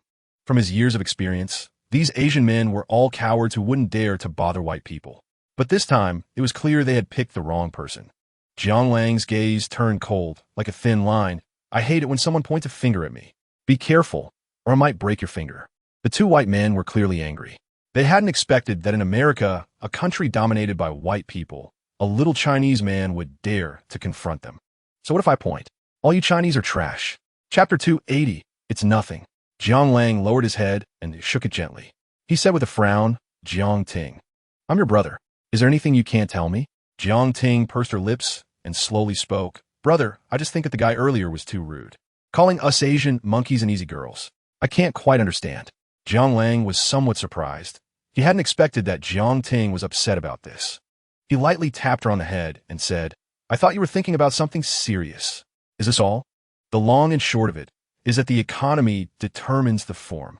Our country was too poor in the past, and regardless of gender, many people felt that the foreign moon was rounder, trying to squeeze in. Women used their bodies to seek a marriage to obtain a green card. Men wanted to sell their houses and cars to work in the United States. There was even news of someone from the capital selling their old courtyard house to go work in the United States. 20 years later, he returned home happily with $1 million US, only to find he couldn't even afford a toilet in that old courtyard, resulting in many jokes. Chapter 281. After a hearty meal, the family left Universal Studios. Sitting in a Rolls-Royce Phantom, looking out the window, Jiang Lang suddenly spoke. Mom and Dad, little sister, you all go have fun tomorrow. I might have to excuse myself for a day. Jiang Ting, who was fiddling with her phone, glanced at him with curiosity. Why? Big brother? Zhou Hong also wondered. What are you going to do? Jiang Lijun remained silent, looking at Jiang Lang with the same curiosity. Jiang Lang shrugged and slowly replied. Nothing much. I'm going to celebrate a friend's birthday tomorrow. Friend? You have friends in the United States? Zhou Hong became curious. That's good. Son, you have quite a wide social circle. Is it a guy or a girl? Jiang Lang had a somewhat helpless expression. Does it matter if it's a guy or a girl? Zhou Hong rolled her eyes and said lightly, Of course. I'm worried you might do something bad. I'm telling you, don't think you can indulge yourself abroad and do anything to hurt Xiaoming. Jiang Lang was left speechless. He thought to himself, what does it mean to hurt Gu Banming? Does dating a few more girlfriends count? Jiang Ting, on the side, chimed in maliciously. You should be careful. Don't end up with something like syphilis or AIDS. Chapter 282. Get up, wash your face, brush your teeth. After washing up, Jiang Lang accompanied his family to have breakfast in the restaurant downstairs, and then they parted ways. At Los Angeles Airport, in the VIP lounge, a handsome man in a black casual suit was sitting on the sofa with his legs crossed, talking on the phone. Several white women around occasionally glanced at him. It is well known that suits are the easiest attire for men to showcase their physique, but wearing a suit well is not that easy. It requires broad shoulders and evenly distributed muscles throughout the body. Most importantly, one must have good posture, simply put, standing and sitting with good form, with a straight back. Oh my God, how handsome is this Asian guy? Wow, I've never seen such a classy and well-built Asian guy before. Yeah, he feels like the Asian version of Henry Cavill. He is my idol. Jiang Lang had a sly smile on his face, holding the phone and saying, "Okay, don't worry, I'm about to board the plane." Chapter 283. Walking the path of revival towards success as Huagua rises. More and more overseas Chinese are emerging, waving cash in hand, bringing considerable income to many locals. It can even be said that in many places, whether Chinese people come to travel has started to affect the local economy. For example, in Thailand, Japan, South Korea, etc. Therefore, in many places, Huagua people are particularly welcomed. After all, these people are practically wearing signs that say, "Naive, with lots of money, come and take advantage." Miami, as a well-known tourist city worldwide, has a relatively friendly attitude towards Huagua people. However, friendliness does not mean that they regard Huagua people as one of their own. After all, in the United States, it is a country where skin color is paramount. Although racial discrimination has always been a hot topic, everyone secretly knows that white people are the rulers of this country. Just like a well-defined hierarchy, white people are first-class citizens, black people are second-class citizens, and yellow people are third-class citizens, the lowest tier. These countries welcome Huagua people to travel in the United States to boost the local economy, but they also look down on them, which can be somewhat contradictory. Chapter 284. What the heck? Where did this child come from? Jiang Lang was dumbfounded. The little girl in front of him was probably 4 or 5 years old, small, just a bit taller than his knee. He quickly squatted down to help her up, worried that he had hurt her with the previous bump. "Sorry, are you okay?" The little girl patted her little bottom, looked at Jiang Lang shyly, took a small step back, and shook her little head. "Fine." Her voice was very soft, and Jiang Lang almost didn't hear what she said. Just then, a somewhat anxious voice came from outside the door. "Amy, are you okay?" A white woman hurriedly ran over and hugged the little girl. Jiang Lang's eyes lit up as he looked at the woman in front of him. He knew that the attractiveness of white women declines quickly, especially after marriage. They can seem like entirely different people. But this white woman in front of him could easily be mistaken for a college student in her early 20s. Her skin was delicate, her figure was hot, wearing a white dress with a low neckline, revealing a patch of skin as white as milk, her curves exceptionally beautiful. Moreover, perhaps because she had given birth, she carried a touch of maternal glow that made it hard to look away. Chapter 285. You filthy Asian, get out of here. This is not where you belong. A tall white man in an expensive suit approached. He glared at Jiang Lang with a fierce look, full of disdain, his tone dripping with contempt. What right does an Asian have to sit in the center of the gala, and to be so close to Miss Iris Stephen? This made him extremely angry, unable to hold back his outburst. Whispers arose from the crowd. "Wow, this is going to be interesting. ISNT, that young Master Locke Carson? Their Carson family is among the top 10 families in Miami, very powerful.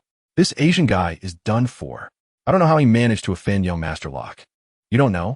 Who doesn't he know that young Master Locke has always liked Miss Iris Stephen? Besides, young Master Locke is right.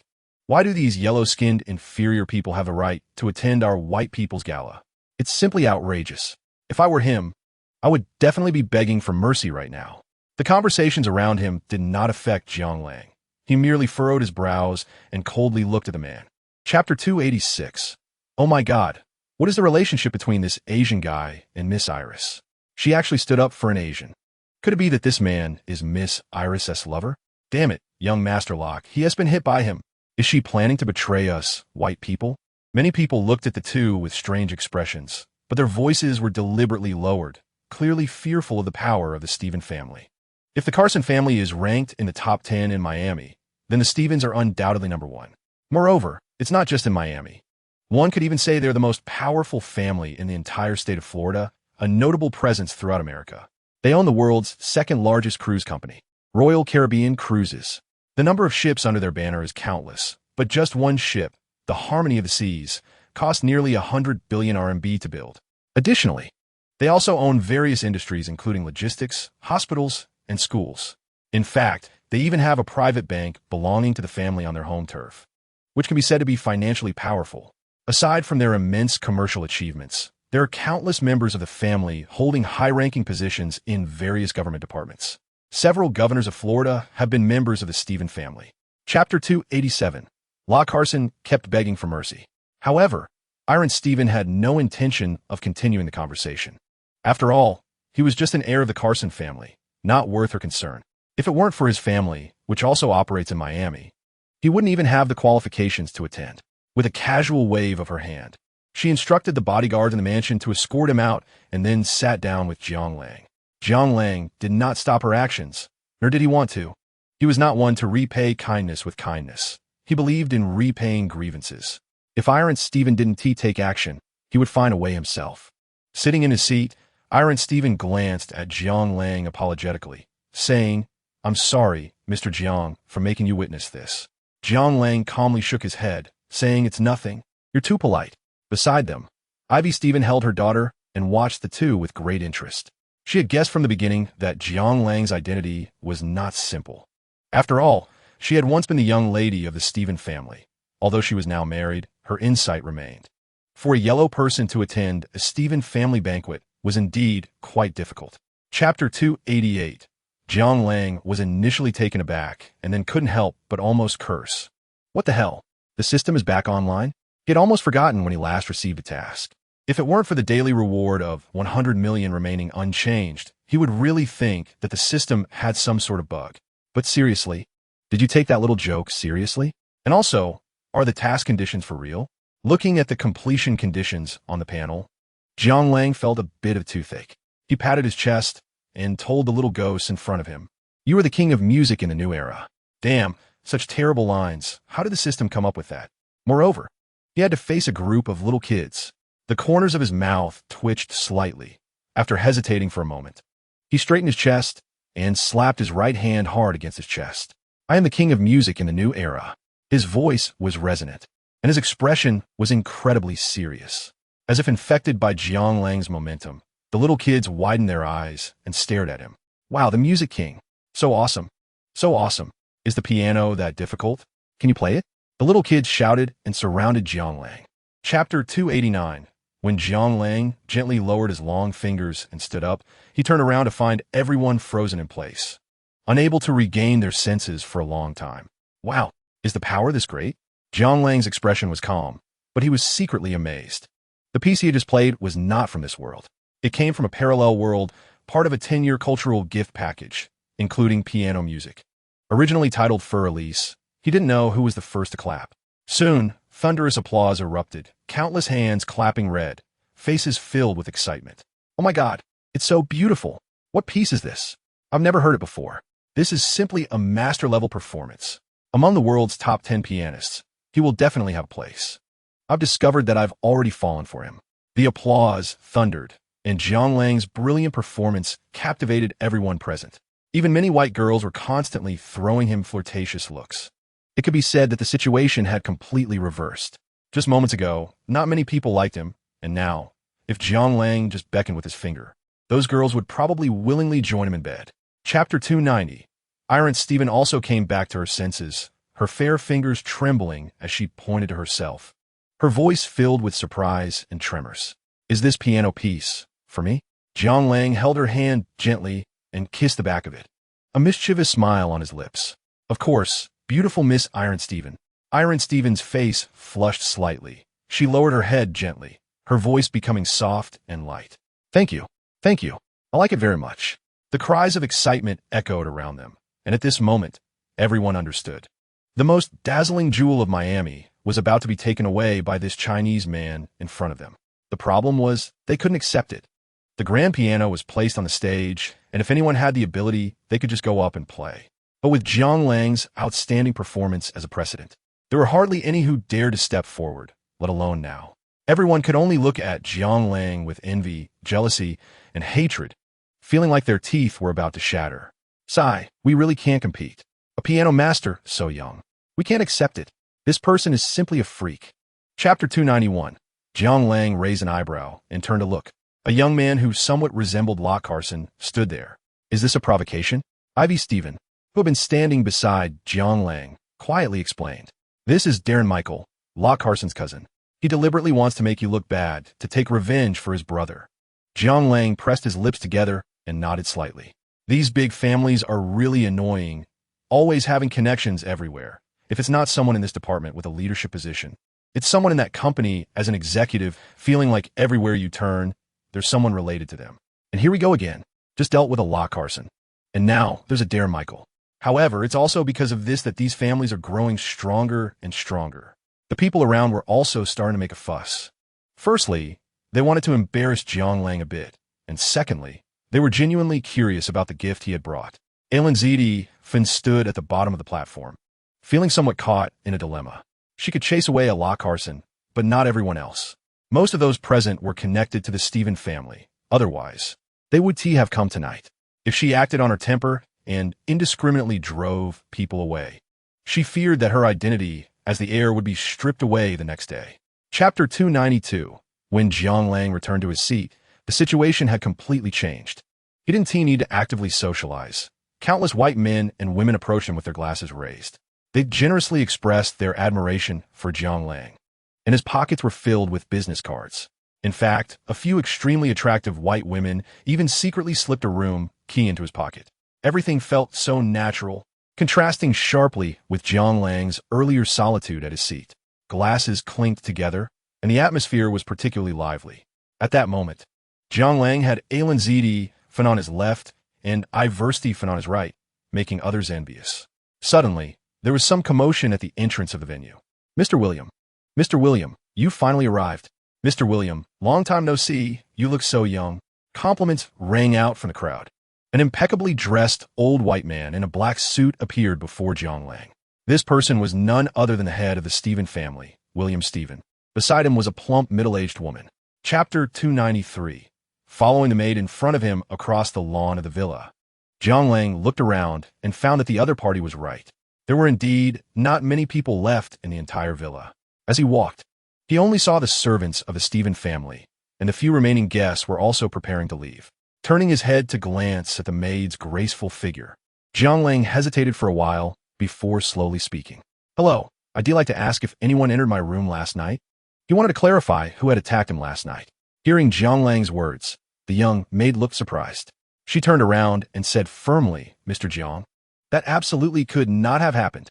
The guests who came last night were all from the Stephen family, and we have an obligation to protect the safety of every guest. There were dedicated personnel patrolling the villa at night. It's impossible for anyone to have entered your room. Please rest assured. Looking at the maid's serious expression, Jiang Lang felt a bit of a toothache. He wanted to say, I don't believe your nonsense. If no one came in, then who took off my underwear? Was it a ghost? He sighed lightly and let her continue leading the way, falling into deep thought. Chapter 294. For $300 million, I recommend the Gulfstream series. The Gulfstream Aerospace Corporation in the United States is quite famous in the private jet field and is sought after by many. Whether it's the Gulfstream G550 or the Gulfstream V, they are priced around $50 million. The latest model, Gulfstream 3, is also available for just $65 million. These several models, converted to RMB, actually amount to just over $300 million. Liu Lai explained seriously. Hearing this, Jiang Lang frowned slightly and interrupted, Wait, did you misunderstand? Liu Lai was taken aback and looked at Jiang Lang in confusion. What's wrong, boss? Jiang Lang lightly tapped the table with his fingers and said, The $300 million I mentioned refers to US dollars. He couldn't be stingy at his current status. Just the shares of Louis Vuitton 32 would place him in the top 5 or even top 3 globally. Not to mention, he had other businesses in the Magic City. Now, he didn't even know how wealthy he was. But his first private jet definitely couldn't be inferior to others. Chapter 295. Looking at the information displayed on her phone screen, Emma Watson smiled brightly, her fingers gently tapping on the screen. Emma Watson, it's a deal. Jiang Lang, okay. After a brief chat, they exchanged goodnights, and Jiang Lang finally put his phone down. Looking at the ceiling above, Jiang Lang smiled. He was a bit eager for the arrival of tomorrow. The next morning, San Francisco International Airport. A plane slowly landed on the ground. The crowd surged. As a world-famous tourist destination, the number of travelers coming and going every day was astonishing. White, black, Asian, young and old, all sorts of people were present. Jiang Lang wore a sun hat, a tank top, big shorts, and flip-flops. He dressed casually and leisurely, completely relaxed, glancing at the starry watch on his wrist. Jiang Lang began to wonder, why aren't they out yet? He had been waiting for quite a while and felt he might get sunburned. Just as he was silently complaining, the airport exit doors swung open with a bang. A group of tourists walked out. Jiang Lang held up a sign above his head and waved it continuously. In fact, for such matters, he didn't really need to be there. He could have just instructed Lei Dong or Lu Lei to handle it. Chapter 296. After dinner, Jiang Lang took his family for a walk in Chinatown, stopping here and there to experience the cultural history of Chinatown and understand the difficult years of Chinese Americans in the United States. They visited the landmark building of Chinatown, the Dragon Gate. To be honest, it was just a traditional Chinese archway, nothing special. There were 3 plaques above it, with the middle one inscribed with Sun Yat-sen's saying, "The world is for the public," and the plaques on either side read faith and peace and loyalty, filial piety, benevolence, and love. These 3 plaques represented the cultural values and moral concepts upheld by the Chinese community, as well as the inclusiveness and continuity of Chinese culture. Additionally, they toured the Fortune Cookie Factory, bakery, souvenir shops, and the most famous Tin Hao Temple in Chinatown. The Tin Hao Temple represented the ancient beliefs of the Chinese and was hidden in an unremarkable building in Chinatown, built on a narrow staircase of 3 levels. It was quite beautiful inside, adorned with red paper charms and ancient statues, with a huge altar in the middle. It gave a feeling of traveling through time back to the past. Interestingly, fortune-telling was also available, but it cost 5. Chapter 297. Emma Watson felt a bit strange. She thought Jiang Lang's gaze was somewhat intimidating, like a big bad wolf seeing a little lamb, wanting to swallow the person whole. This person? How could things change so quickly? It was clearly not like this just now, Emma Watson muttered to herself. She touched her face and felt a bit uncomfortable. What are you staring at? Is there something dirty on my face? Jiang Lang came back to his senses and withdrew his gaze. It's nothing, let's go. Aren't we eating? Emma Watson asked. Jiang Lang shook his head slightly. No, the game is about to start. Let's eat after watching. Oh, Emma Watson nodded slightly. She remained calm on the surface, but felt that Jiang Lang seemed to have some bad intentions. When they arrived at the arena, the atmosphere inside was already very lively. Since they had purchased front row VIP seats, they didn't have to queue and went through a special passage to enter. Each seat had a complimentary t-shirt, a small towel, and a flashing wristband on it. Wearing the t-shirt showed support for the home team. Waving the small towel, cheer them on. And various gifts were also given away during the game. Chapter 298 on the way. Jiang Lang seemed to be reminiscing, still thinking about the game they had just watched. Emma Watson looked at Jiang Lang and found it somewhat amusing. She didn't expect this mysterious Chinese man to have such a childlike side. It seems you really like basketball. Emma Watson teased. Jiang Lang shrugged casually. What can I say? In our country, there aren't many men who haven't touched a basketball. There are indeed quite a few who like basketball, and I'm one of them. At this point, Jiang Lang's expression fell a bit. It's a pity that there aren't many great basketball players in our country. Compared to football, while Chinese basketball isn't that bad, it really is getting worse with each generation. For someone like him who loves basketball, it's truly disappointing. Thinking of this, Jiang Lang turned to Emma Watson. Let's go eat something. After watching basketball all night, I'm hungry. Emma Watson gladly accepted Jiang Lang's invitation. Saison Restaurant is one of the Michelin 3-star restaurants in San Francisco and is also ranked second among the top 10 restaurants in the United States. Chapter 299. In the following days, Jiang Lang accompanied his family to explore San Francisco. It can be said that it is indeed a world-renowned tourist destination. They visited places like the San Francisco Bay Area, the Palace of Fine Arts, vineyards, the Golden Gate Bridge, and Fisherman's Wharf, etc.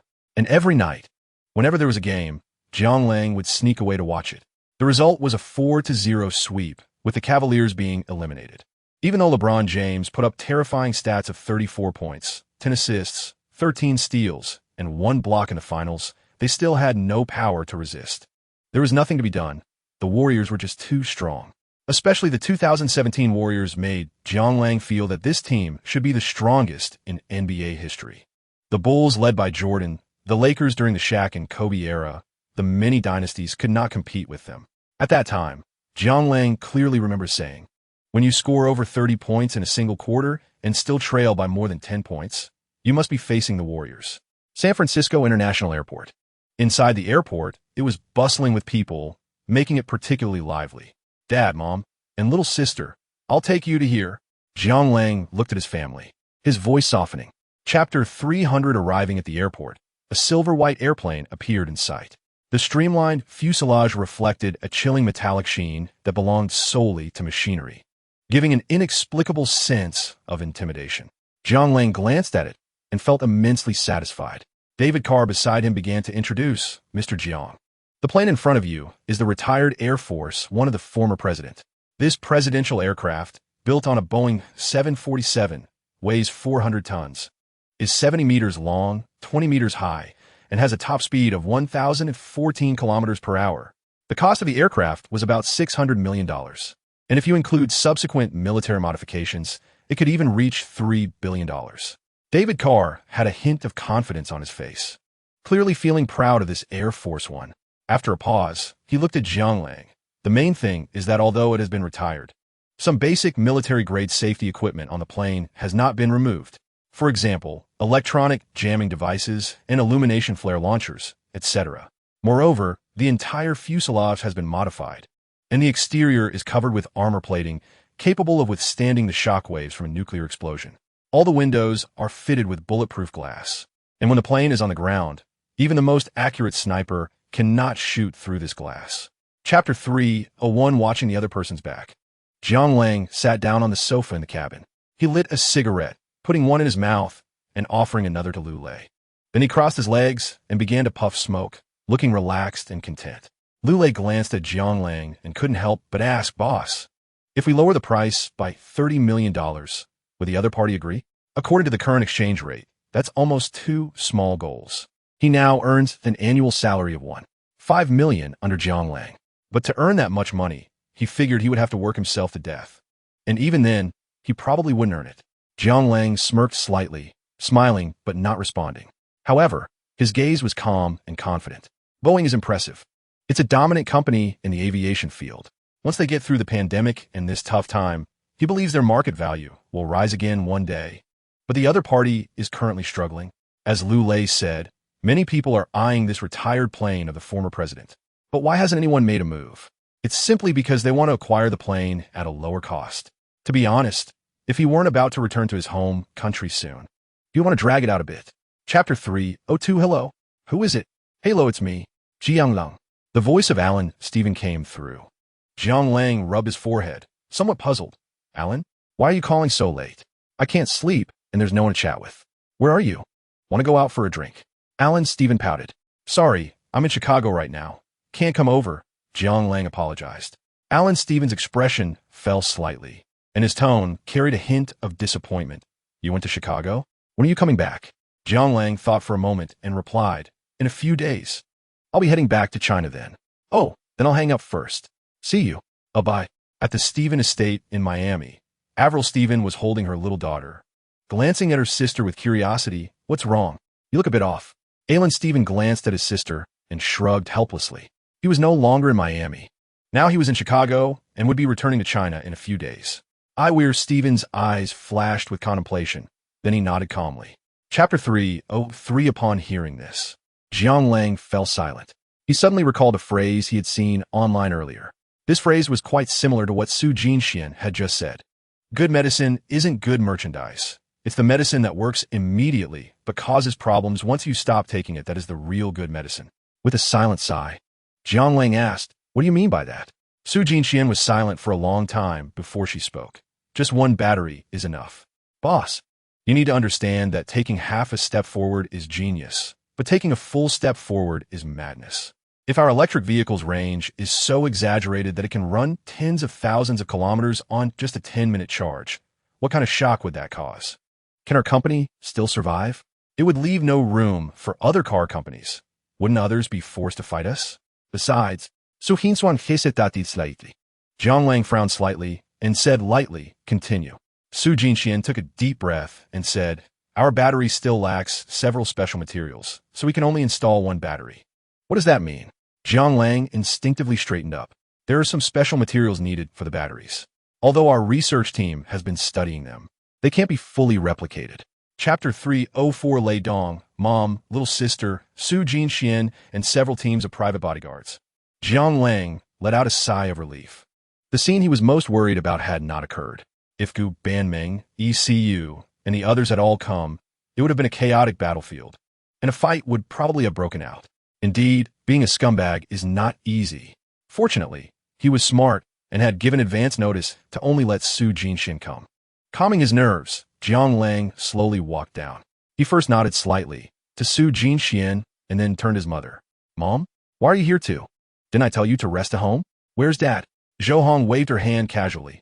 I was bored at home, so I came to take a look. As for your dad, he's still at the hotel and refuses to come. After a pause, she pointed to Air Force One behind Jiang Lang and asked, by the way, I heard you bought a private plane. Is this big guy behind you it? Uh-huh, Jiang Lang responded. Wherever I want to go, I can just take the plane. Jiang Ting clapped her hands and gave a thumbs up. Bro, awesome. She admired Jiang Lang even more now. Chapter 305, because our electric vehicle hasn't officially started production. The factory isn't very busy. Right now it's just day shifts and only for half a day, to ensure we break even. I've only taken on some outsourced jobs these days, worried that when the electric vehicles start mass production, we won't be able to keep up. Additionally, some less important parts for the electric vehicles have started production, so we can adjust to the workload in advance. As for salaries, our frontline employees currently have a uniform base salary of 3,500 yuan, with higher pay for skilled workers and commissions calculated separately. Raises are given according to a proposal from the finance department, with ordinary employees seeing a 10 increase each year. However, since there's not much work this month, everyone's commissions are likely to be low. But our factory provides meals and accommodation, so even if there's not much money this month, it's enough for them to live on. It was now quitting time, and those wandering around the factory were just some idlers. Jiang Lang nodded slightly. He had been wondering why so many people were hanging around instead of working. He was paying people to work, not to lounge around. Chapter 306, Su Jinxian looked at Jiang Lang in confusion. Are we going back already? Jiang Lang shrugged. What else? Should we stay for a meal? After a pause, he leaned closer to Su Jinxian, grinning mischievously. Let's go, beautiful. I'll treat you to a big meal. Are you coming? Su Jinxian lowered her eyes and softly replied, And so, the Rolls-Royce Phantom slowly drove out of the factory. Returning to the Bund, Jiang Lang felt as if he had stepped into another world. Tall buildings stood erect. Crowds bustled, car horns and ship whistles echoed. The river flowed, and the dazzling lights illuminated both banks, shining brightly with moving light and shadows. The river breeze brushed against his cheek, bringing a hint of coolness. Standing at the hotel entrance, Jiang Lang was somewhat surprised. It had been a while since he last came to the hotel. With the support of $1 billion, the hotel changed every day. Jiang Lang could hardly recognize the hotel's original appearance. The entire hotel's area had expanded nearly threefold, occupying almost half a street. If viewed from the outside, one wouldn't think it was a hotel, but rather a small palace built by the Bund. Those without money could only watch from a distance, lacking the courage to even enter. Chapter 307, Knock, knock, knock. The knocking sound echoed. Gu Banming took off her glasses, leaned back in her lounge chair, rubbed her brow, and let out a gentle sigh before turning her head to the door and softly calling, Come in. Her voice was cold, but there was a hint of weariness. Jiang Lang pushed the door open and slowly walked in. The moment their eyes met, Gu Banming first rubbed her eyes in disbelief, her expression shifting from surprise to joy. She knew Jiang Lang was coming back today, but she thought he would rest at home and catch up with his family. She didn't expect him to suddenly appear at the company so late. Unable to help herself, she stood up from her chair and walked directly toward Jiang Lang. What are you doing here? Her eyes fixed on Jiang Lang, filled with curiosity and happiness, her toes slightly lifted, resembling a little girl in love. Completely shedding her icy CEO demeanor, Jiang Lang casually closed the door, leaned in closer, and wore a mischievous smile. As Jiang Lang moved, Gu Banming's ears turned slightly red. What are you going to do? Her eyes lowered slightly, her voice soft and a bit coy. Chapter 308, Su Hinsuan provided a general introduction. Then, she pulled an old man from the crowd. Chairman, this is the mentor I told you about before, a top professor in the field of new energy nationwide. And now he is also the head of our research department, Engineer Chun. The old man looked to be in his 60s or 70s, with graying hair at the temples. But his complexion was rosy, and his body seemed quite robust. He wore a white lab coat, giving off an air of an old scholar. Upon hearing Su Jinxuan's words, Jiang Lang hurriedly stepped forward and held the old man's right hand. So you're Engineer Chen. Jinxian has mentioned your name to me many times. It's a pleasure to meet you.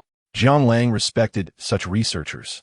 Engineer Chen waved his hand, his expression serious, and said, Chairman, let's start the field tests.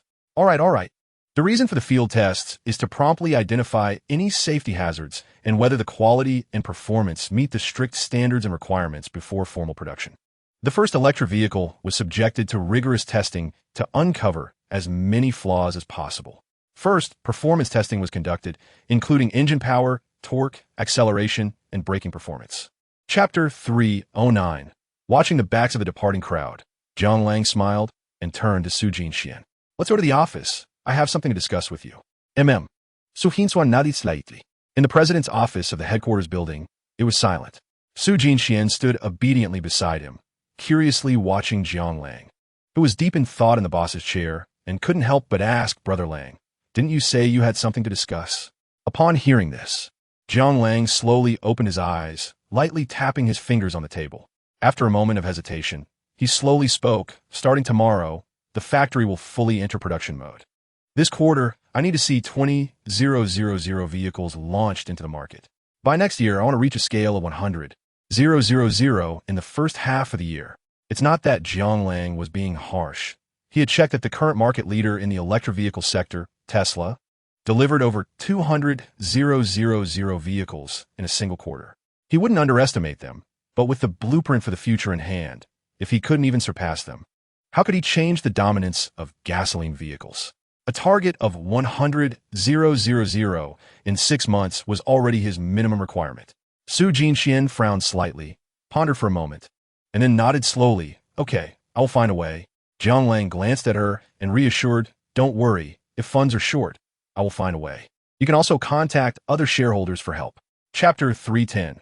The model, appearance, internal design, performance parameters, as well as some technical features of the Yunxiang E1 safety systems. And intelligent driving. As a presenter, Su Jinxian on stage was qualified enough. She didn't give a long speech, but covered everything that needed to be said. As time passed, some reporters began to fidget. Wait, I have a question. A female reporter stood up. Please go ahead. Su Jinxian glanced at her, her expression calm and composed. As far as I know, the fastest charging technology currently on the market comes from Tesla's supercharging stations, but it still takes over 40 minutes to fully charge a vehicle. Under normal circumstances, it usually takes 48 hours or even longer. However, you just said that your electric vehicle only requires 6 minutes and 10 seconds to charge. How could a little-known company possibly have such advanced technology? Can I suspect that your company is exaggerating? She spoke quite rudely, her eyes filled with disdain and disbelief. Another reporter also stood up and said, yes, is your company engaging in false advertising? This rapid charging technology is likely something even the military hasn't mastered. Chapter 311. Unlike the noise online, at this moment in the Western restaurant of the Emperor Hotel. You're doing great. Jiang Lang looked at Su Jinxian in front of him and praised her generously. During the press conference, he sat on stage watching her speak confidently and eloquently. Su Jinxian felt a little shy and lowered her head slightly. She didn't think it was anything special, just doing what she was supposed to do. Jiang Lang raised his wine glass and invited, come on, dear tablemate, let's celebrate the success of our press conference. Su Jinxian raised her glass and lightly clinked it with Jiang Lang's. As their glasses touched, feeling happy, they both drank quite a bit. The wine was Romani Kani, known for producing only about 4,000 bottles a year.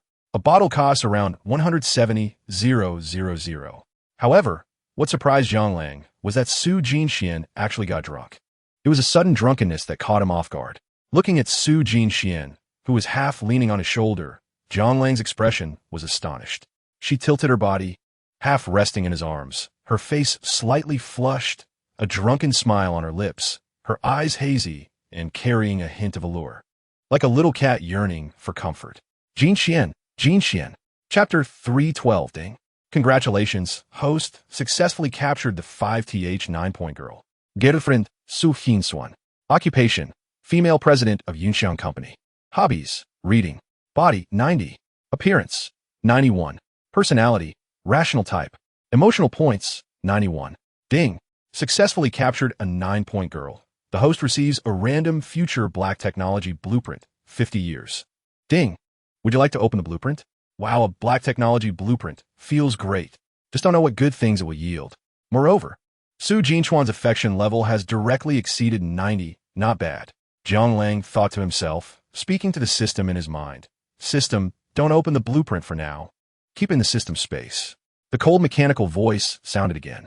Jiang Lang pondered carefully. Now, he had ECU, Gu Baiming, Wei Hongling, Su Jinxian, and yes, there is also Zhao Yinyu, whose relationship hadn't been officially confirmed but was already recognized by the system as a girlfriend. With a 100 affection level, she was the highest among his companions, even surpassing Gu Baiming. Should he take a chance to check her out? Besides, the reward for capturing Zhao Yinyu hadn't been received yet. Did he need to wait until their relationship was officially confirmed? Chapter 313. Damn, I got too excited. I forgot Su Jinlin is coming back. Jiang Lang felt a bit unfortunate. He was now stuck in a dilemma. Strangely, he recalled a line from a comedy skit he had seen on the Spring Festival Gala. Staying still is like a turtle. Damn! Jiang Lang cursed silently in his heart. Su Jinchuan's face was flushed. She first glanced at Jiang Lang, then called out towards the door. You put your things down first. I'm not up yet. All right, hurry up. I'm going to take a shower first. I spent the whole day hanging out with Jiang Ting yesterday, and I stink. Not long after, the sound of running water came from outside. Su Jinxian looked up at Jiang Lang and said, Why aren't you hurrying up? Get up and get dressed. Don't keep pressing on me. Oh, Jiang Lang replied with a conflicted expression. To be honest, if it weren't for not being able to say it, he would have wanted to say, It's okay, I'm quick. After all, the bullets are loaded. Who wouldn't shoot? Damn. Cursing inwardly again, Jiang Lang hastily put on his clothes, quietly opened the door of the room, and glanced at the bathroom. Seeing that Su Jinlin was indeed taking a shower, he turned his head to look at Su Jinxian on the bed. Chapter 314. A large number of videos smearing our company's image suddenly appeared online. Someone is deliberately targeting us. Jiang Lang frowned and asked, Have you found out who it is? No, but Su Jinxian hesitated for a moment. I suspect it's other domestic manufacturers causing trouble, and we can't rule out the involvement of foreign forces. Wait a moment, let me check. Okay. After hanging up the phone, Jiang Lang quickly searched for relevant information online. He couldn't help but feel anxious, as we are in the internet age. Any small action can be amplified infinitely online. Just like the mini ice cream incident a while back. It wasn't a big deal, but it wasn't small either, and there's no need to delve into the reasons behind it. However, such a minor incident, once it fermented online, evaporated nearly 10 billion in market value. And the subsequent impact is still escalating. As a newly established small company, Yunxiang New Energy Vehicles, even with strong backing, couldn't withstand any turmoil. Although he had previously said that bad publicity was still publicity, if it's just name-calling, it could bring attention to Yunxiang Auto. Chapter 315. A week later, Jiang Lang lay in bed, scrolling through his phone. The negative news about Yunxiang had mostly been suppressed. Occasionally, a few unfamiliar names popped up, but they didn't cause much of a stir. Damn, the sales are still too low. Jiang Lang frowned slightly, muttering to himself. It had been a week since the official launch of the Yunxiang A1. Aside from the initial orders from business partners and friends, who helped him by pre-ordering 1,000 vehicles, the current sales figures for the Yunxiang A1 nationwide were only a little over 800 vehicles. This sales figure was abysmal. Even if there was a subsequent increase, it was estimated that it wouldn't exceed 5,000 vehicles in a month. Not to mention comparing it to the industry leader Tesla, even domestic brands like BYD or Waylon were outperforming it. They had monthly orders in the tens or even hundreds of thousands, while his numbers barely counted as a fraction, which was utterly humiliating. Wrapping his head, Jiang Lang fell into deep thought. He knew that as long as he persevered and handled public relations properly, with Yunxiang's solid quality, it would take off sooner or later. After all, this product was unlike the skincare or cosmetics produced by Dream Beauty. Chapter 316. The hype skyrocketed. It was like boiling water. Everywhere was filled with people discussing heatedly. On forums, Weibo, and Douyin, regardless of whether they were in the automotive industry or not, everyone was stunned by the news. Holy shit, 1 billion. 1 billion. You could spend a lifetime and not use it all. So awesome. They're literally throwing money to build their reputation. Who would have thought that a domestic company would have such a big budget? It really blindsided me. It's well known that a new 100 yuan bill weighs about 115 grams. So 1 billion is 10 million pieces, which equals 11 500 kilograms, or 115 tons. They're hosting competitions, promoting, and hiring celebrities for endorsements. This month, it's conservatively estimated that Yunxiang has burned through at least $2 billion. You should check Yunxiang's official website. They even directly named other companies like BYD, SAIC, GM, Dongfeng, BAIC, Chang'an, Hongqi, etc. But the funniest part is that they even included a certain company that makes vans. Don't they know that others make vans? This is too much. I'm almost laughing my pants off. Chapter 317. Looking at the disconnected call, Jiang Lang was slightly stunned. The little girl actually dared to hang up on him first. It seems she has really grown up. A bitter smile appeared on Jiang Lang's face as he shook his head and didn't think much of it. He got up and drove to Yunxiang Company.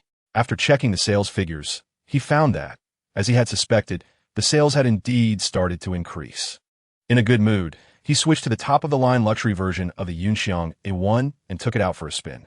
Along the way, Jiang Lang felt the curious gazes of people along the roadside. Clearly, under the company's vigorous promotion, the Yunxiang A1, which had been making waves online recently, piqued everyone's curiosity. He often saw people standing by the roadside, nudging their companions, pointing at Jiang Lang's car with excitement, whispering to each other. Some even took out their phones to snap pictures. All signs indicated that the Yunxiang A1 had truly entered the public eye, no longer just a dispensable product. Jiang Lang gripped the steering wheel, quietly evaluating the car's performance. With his exceptional driving skills, although he was like those researchers who memorized all the car's various performance metrics and data, he could still appreciate it. Chapter 318. Jiang Lang squinted slightly, smiling broadly at Zhao Zhenglong, and said, "Good news, just follow me." For some reason, Zhao Zhenglong shivered slightly. Deep down, he had an ominous feeling that something bad was about to happen. Without thinking, he shook his head. "No, I'm not going anywhere. I still have to go to work." Jiang Lang smiled lightly, pressed the gas pedal, and the Yunxiang A1 turned a corner, heading straight out of the city. "Forget about that. I've already asked for your leave. Tonight, I'll take you to relax at Broken Dragon Mountain." It had been a few months since he last visited. Back then, he had just acquired the system, and his wealth, assets, and status weren't impressive yet. To break into the wealthy circles of the Magic City, he had agreed to be a race car driver, representing the Magic City SSCC Supercar Club in a race against the SCC Supercar Club from the capital. Now, returning to the Broken Dragon Mountain track, Jiang Lang felt relaxed and happy. He enjoyed the strong pushback sensation of the car at high speed, which brought a thrill. Of course, it would have been even more perfect if there wasn't someone in the passenger seat shouting. Chapter 319. Damn, you kid, this is really interesting. What the hell? Buying a car, but not driving it. What does that mean? Do you look down on me? Or do you look down on my company's car? Jiang Lang didn't know whether to praise or scold him. Driving the car, they arrived in the city. The two casually found a Chinese restaurant to eat. This was one thing Jiang Lang liked, or rather, appreciated about Zhao Zhenglong. Compared to other members of the Shanghai SSCC Supercar Club, this guy is much more down-to-earth.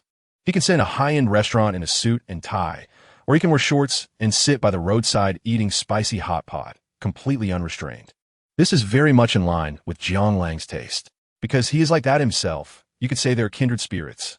Since there were only the two of them and they didn't drink, after finishing dinner, Jiang Lang originally planned to take Zhao Zhenglong back. Who would have thought that halfway there, this guy suddenly said, "It's been a long time since we gathered to hang out together. Let's go to a private room tonight and have some fun." Jiang Lang thought about it and agreed.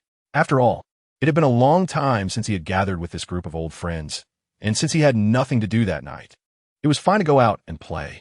Seeing Jiang Lang agree, Zhao Zhenglong was overjoyed and started making calls to rally people. Chapter 320. Song Qingwu looked at Jiang Lang with some curiosity. In his memory, he rarely saw Jiang Lang actively flirting with girls. Every time they went out to gather, he was always focused on drinking. After thinking for a moment, he spoke again. "Brother Lang, I'm not trying to discourage you, but those two girls look extraordinary. They're not like the girls we usually meet in nightclubs. Did you see the clothes they're wearing? The latest LV model. It seems to cost over 100,000. And that watch on her wrist, if I remember correctly, is also a Patek Philippe, probably from an auction house, costing tens of thousands. Wait, did you see the necklace that girl is wearing? Beal and blue. Damn, this is a little goal to aim for." By the end of his sentence, Song Qingwu almost shouted. He is a super rich second-generation heir, with a family fortune in the hundreds of billions. While he may not compare to Principal Wang, he is still someone who can walk around with confidence in Shanghai. Having been pampered since childhood, his taste is naturally discerning. Not to mention, he at least understands some luxury goods. But it is precisely because of this that he was surprised. After spending so long in Shanghai, it was the first time he had seen such a wealthy woman, or rather, a beautiful white woman. Chapter 321. Jiang Lang suddenly remembered something. Calculating the time, it was almost time to pick up Wei Hongling. He had promised her that he would personally pick her up after she finished filming her scenes for Crazy Racing. He couldn't go back on his word. Moreover, there was also that girl, ECU. She hadn't replied to his messages in the past few days, saying she was recording songs in the capital. Why hasn't she returned yet? Hasn't she been recording an album for over a month? Does it really take that long? Just as Jiang Lang's thoughts were drifting further away, a white arm, as smooth as white jade, waved in front of him. Jiang Lang, what is wrong? Jiang Lang came to his senses, shook his head, looked around, and said, "Let us go, it's too noisy here. How about we change to another place to talk?" The two looked at each other and had no objections, nodding in agreement. All right, with the two girls accompanying him. Jiang Lang stood up and led them towards the bar entrance. However, halfway there, he suddenly thought of something. He turned around and approached the still dazed Song Chengwu. "You have to accept the consequences. Remember to call me Dad from now on. And I'm leaving first. Zheng Long saw me, so make sure to tell him." Chapter 322. In the car, Jiang Lang raised his eyebrows. He contacted someone, asking if they knew anyone at Dongxing KTV to go ahead and give a heads up and keep an eye on things. Meanwhile, he was thinking carefully in his mind. You see, every family member of his had a personal bodyguard. These bodyguards might not be visible, but they would definitely follow secretly. And if Jiang Ting's bodyguard, if Jiang Lang remembered correctly, was Lei Dong's younger brother, Lei Shi, with such an ace elite following, bringing the two girls back shouldn't be a difficult task, right? A bunch of students couldn't possibly stop them. While pondering, Jiang Lang directly called Lei Shi. "Sorry, the number you dialed is temporarily unavailable. Please try again later." Listening to the voice on the phone, Jiang Lang frowned and didn't dare to think too much. He stepped on the gas and focused on driving towards Dongxing KTV. Whoosh! The speed was fast. As it was far from the Bund, Jiang Lang arrived in less than 10 minutes. As soon as he got out of the car, Jiang Lang rushed in without stopping. The doorman at the entrance tried to stop him. "Sir, hello, may I ask you?" Chapter 323. Everyone was chattering angrily and feeling wronged. Jiang Lang didn't listen to everything, mainly because there were too many people talking. However, he roughly understood the situation. It was simply that Jiang Ting got drunk and asked Jean Lin to come pick her up. Then these guys on the opposite side, whether they were being unreasonable or not, just wouldn't let her go. As for why, Jiang Lang could guess with his toes. It was simply because they were attracted to her, seeing that Jiang Ting was drunk and wanting to take advantage of her. It was even possible that Jiang Ting getting drunk was something these guys orchestrated. Fortunately, they were just a group of students, still filled with positive energy. Knowing that these people had bad intentions, Jiang Ting's roommates and a few male classmates stood up, speaking out for her, and even getting into a scuffle. Listening to them, each taking turns to express their grievances, Jiang Lang let out a slight sigh of relief, feeling a bit more at ease. Among them, a male classmate with glasses and a handsome face gritted his teeth, widened his eyes, and pointed at the few lecherous boys in front, shouting, "Can you let her go now? Jiang Ting's family is here. You have no reason to hold her any longer. Also, why did Jiang Ting get drunk right after having a drink with you?" Bang, bang, bang. Inside the private room, there were intermittent sounds of fierce collisions and occasional cries for mercy. Outside the private room, Jiang Lang, with a cigarette in his mouth, remained silent, his gaze slightly cold. The group of classmates looked at Jiang Lang with fear in their eyes, mixed with a hint of curiosity. Aside from Jiang Ting's roommates, very few in the class knew about Jiang's background. Even those roommates weren't very clear about it. Most of the class thought that Jiang Ting's family wasn't wealthy, that she was just a good student who was admitted to the school as an exception. After all, during the admission, Jiang Ting's accent was completely different from the locals in Shanghai. It was obvious.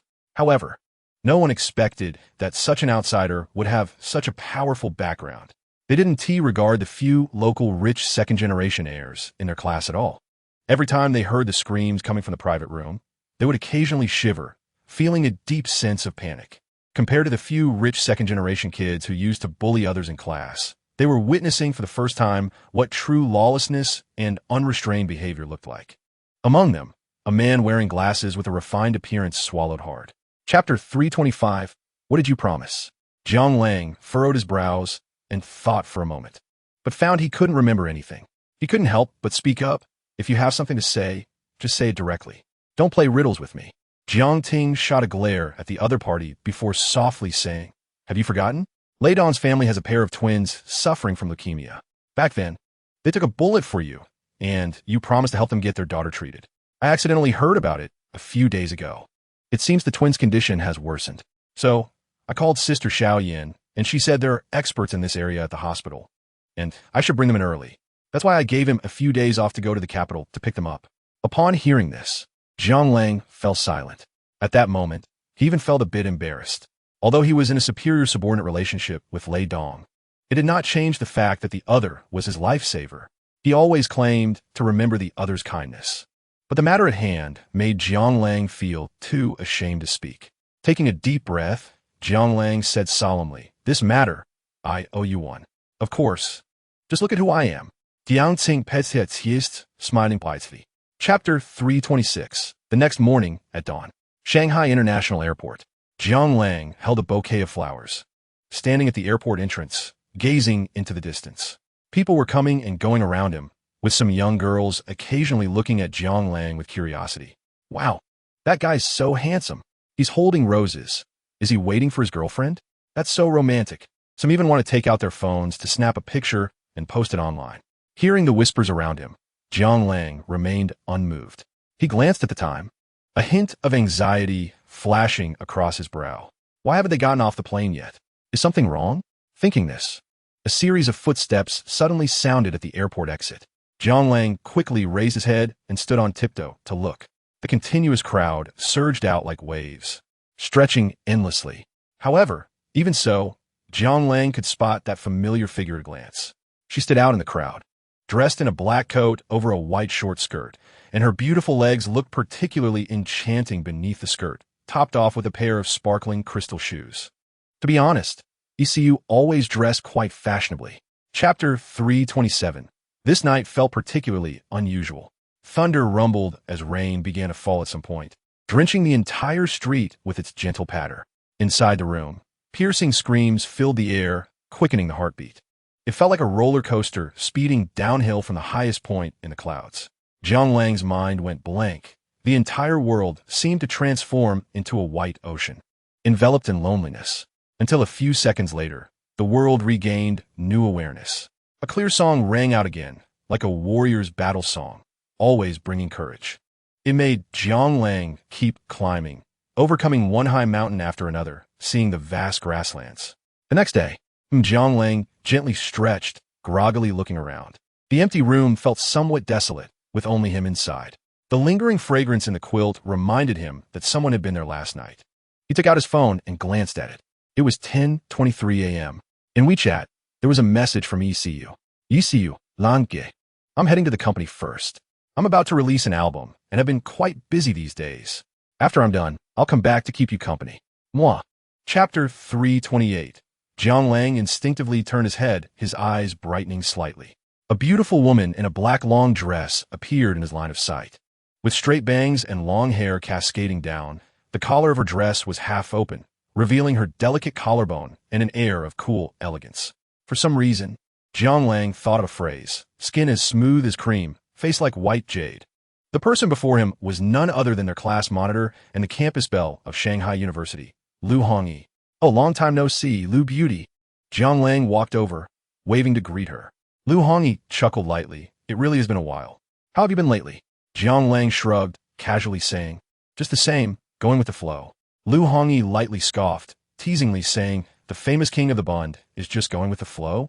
How can ordinary people live like that? As one of the four great families of the capital, although Lu's influence didn't extend over to Shanghai, it was still easy for her to gather information.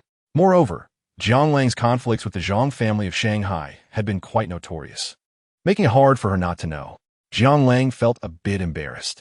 The title king of the Bund sounded quite domineering. Chapter 329. His expression turned somewhat solemn. Even now, Jiang Lang clearly remembered. if it hadn't been for Zhang Wanru's help at that time. Using her status as the eldest princess of the Zhang family in the capital to block interference from the Zhang family.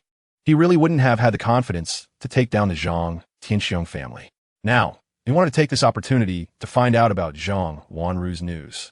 After all, in all of Shanghai, if anyone knew about Zhang Wanru, it would only be the person in front of him. Lu Hongyi looked at Jiang Lang with interest before casually saying, "As for her, it seems she's preparing to get engaged." Jiang Lang's heart suddenly trembled. A sense of inexplicable panic flooding over him. Engaged? How could that be? Jiang Lang wanted to say something, but hesitated.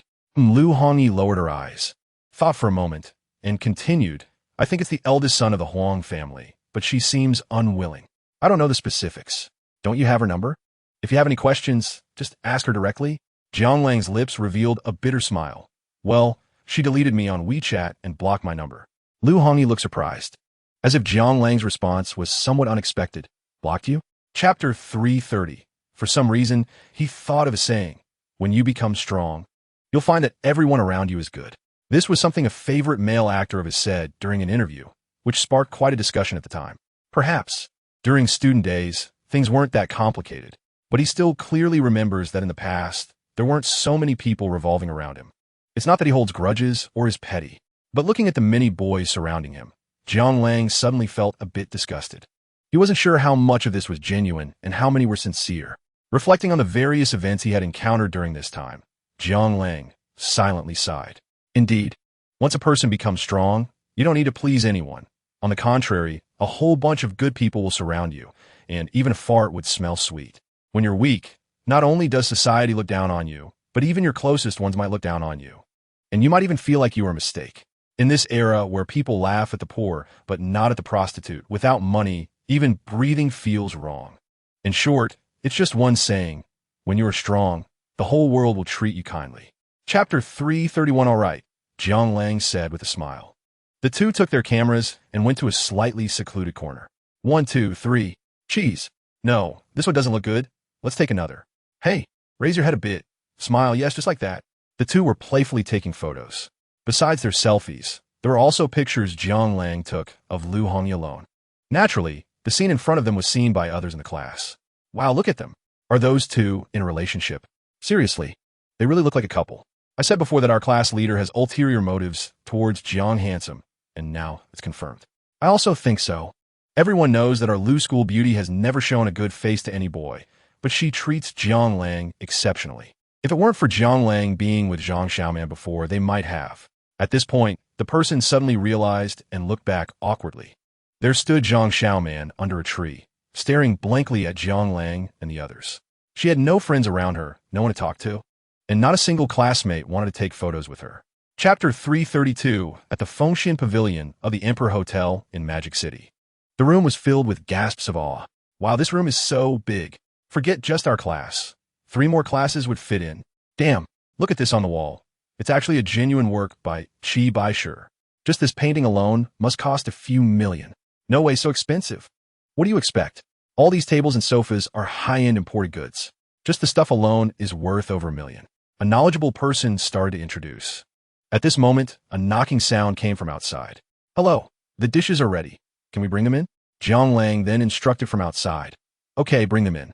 The door slowly opened, and the waiters lined up, pushing in the food carts. Plates of exquisite dishes were brought in, filling the table to the brim, and just the step took nearly 10 minutes. The moment the lids were lifted, a fragrant aroma filled the entire room. At this moment, everyone in the room was stunned. Wow, there's so many dishes. This is too luxurious. It smells amazing. Chapter 333. In the dead of night. Jiang Lang felt as if he had just woken from a dream. He had turned into a small fish, being whipped by the raging waves, battered and bruised. The next day, as the morning sun rose, Jiang Lang gasped, a twinge of pain flashing across his brow.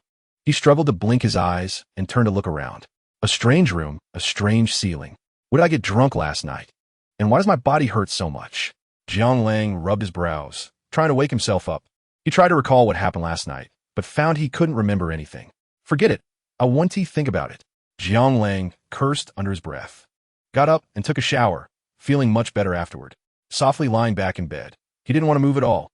So he took out his phone and started scrolling through short videos. However, at that moment, an advertisement popped up, catching Jiang Lang's attention. New generation idol singer ECU releases latest album. Come listen. It was accompanied by a promotional photo of ECU. In the photo, ECU was dressed in smoky makeup, wearing a black tank top with a vest over it and ultra-short shorts below. Beautiful and cool. Simply stunning. Chapter 334. Yes. You're on fire. Completely on fire. Yang Mi exclaimed, grabbing ECU's hand excitedly. At this moment, she understood. She couldn't compare herself to ECU, who told her she didn't have a wealthy and good-looking husband behind her.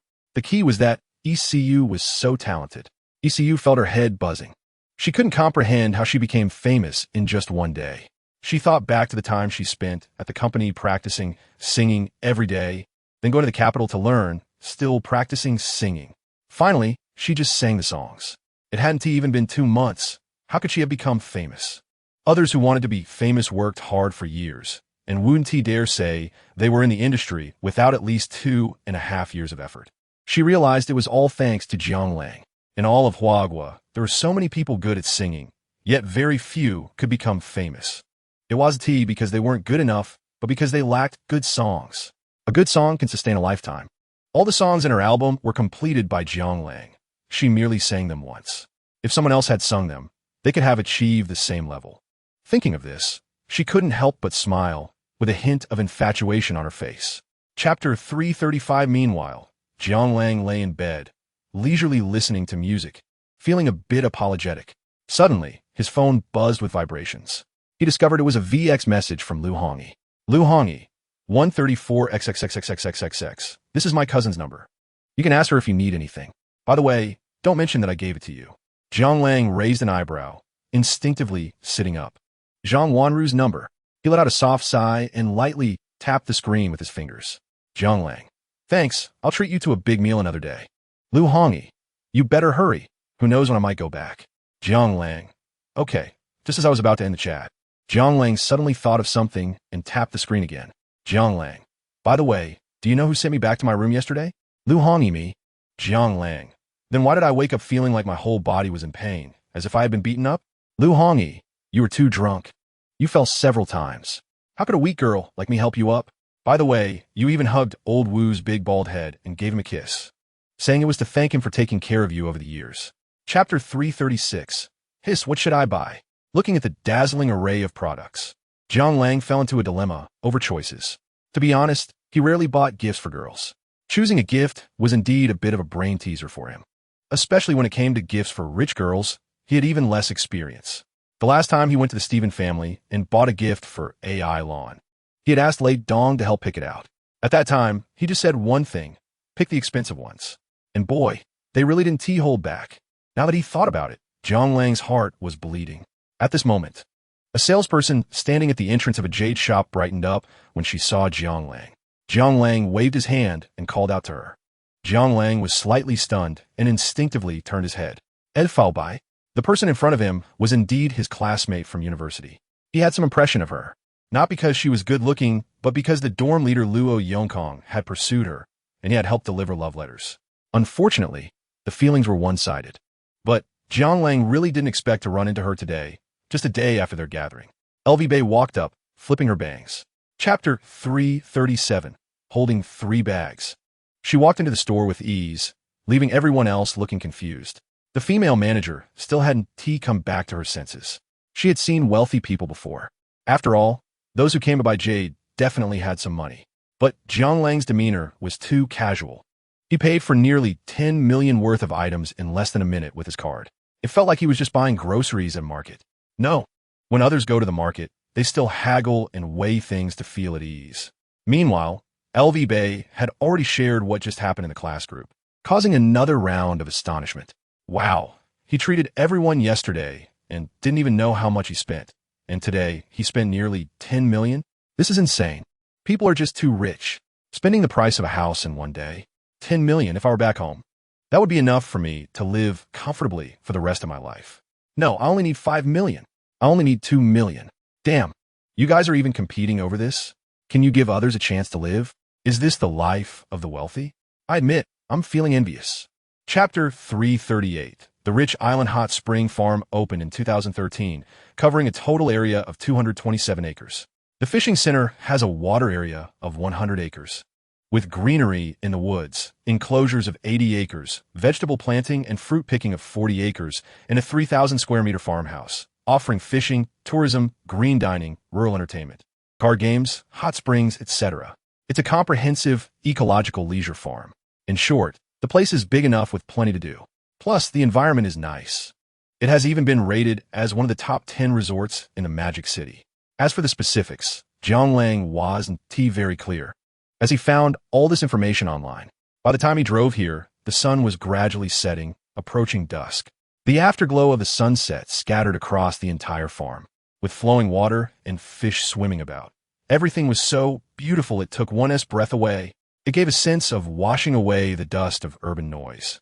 Feeling the ethereal tranquility and leisurely joy, this scene made Jianglang a bit moved. He didn't rush to find ECU and planned to stroll around the farm by himself first. Unfortunately, he had the chance to act on his thought when he was stopped by the security guard at the entrance. "Sorry, sir. We're not open to the public today. Please come back another day." Chapter 339. Hearing this, Jianglang raised an eyebrow, and a hint of interest sparked in his heart. Buying a farm? It didn't seem impossible. Jianglang fell into thought. He wasn't short on money at the moment. Ever since Yunxiang Company was officially established, he had no other major expenses. Although Yunxiang Company still hadn't reached a break-even point, he was still making money every day while lying down. Not to mention, just from Louis Vuitton, his dividends this year could reach nearly $1 billion. As a terrifying giant with a market value of over $500 billion, it was normal for him to receive such a sum. After all, his shares, although not as terrifying as the major shareholder S475, had reached 32. And this major shareholder, with Louis Vuitton, had strongly outperformed Musk this year, claiming the title of the world's richest person. Unfortunately, this dividend wouldn't be distributed until the end of the year. Otherwise, his previous thought of buying an NBA team in the U.S. could have been realized sooner. Meanwhile, his own company, Dream Beauty, was also growing robustly, with this month's global sales already reaching over $3 billion. Chapter 340. Jianglang had blended in with everyone, eating, drinking, and chatting. He learned a lot about the hidden rules and gossip that ordinary people didn't know. Many stars who appeared glamorous and polite on the surface were actually quite domineering behind the scenes. Many goddesses who crafted pure images were infamous for being notorious internally. There were also many seemingly naive and sweet on-screen characters who knew how to play the game well in the big shots banquets, demonstrating high emotional intelligence. In any case, there were plenty of revelations. However, what surprised Jianglang the most was that some male and female stars were playing fake marriages, with children actually belonging to other big shots, and then they would end the marriage in a couple of years, citing relationship issues. Moreover, the marriages were often arranged by the big shots. After hearing this for the first time, Jianglang was completely stunned. He could only give a thumbs up in his heart and silently say to himself, "Impressive." At that moment, Yami clapped her hands. "Well, I'm full. Is anyone up for some mahjong?" Once she said that, many people immediately got ready to get up. Meh. Count me in. I want to win back what I lost earlier." Instantly, the crowd dispersed. Jianglang rubbed his stomach, feeling that he had eaten enough, and then glanced at ECU, who was eager to leave. Chapter 341. He has become a noob. Back then, he was the invincible King Jiang in the arcade. Now, he has become a noob who can't even clear a game. Jianglang silently sighed, feeling a bit bitter. "Gaga, Brother Lang, you were this bad all along." A teasing voice came from beside him. Jianglang turned his head to see ECU covering her mouth, laughing gleefully. "What are you talking about? Is that even human language?" Jianglang was not convinced, pouting as he said, "Who's bad? Let's compete. Let's compete." Saying that, ECU rolled up her sleeves and directly sat down. This momentum stunned Jianglang. Deep down, he had an ominous premonition. Are you playing mahjong?" Jianglang's mouth twitched. "Stop talking nonsense. Are we competing or not?" ECU rolled her eyes. "Wow, could it really be that you're a master?" Jianglang was a bit surprised inside, but he acted tough. "Come on, I'm not afraid of you."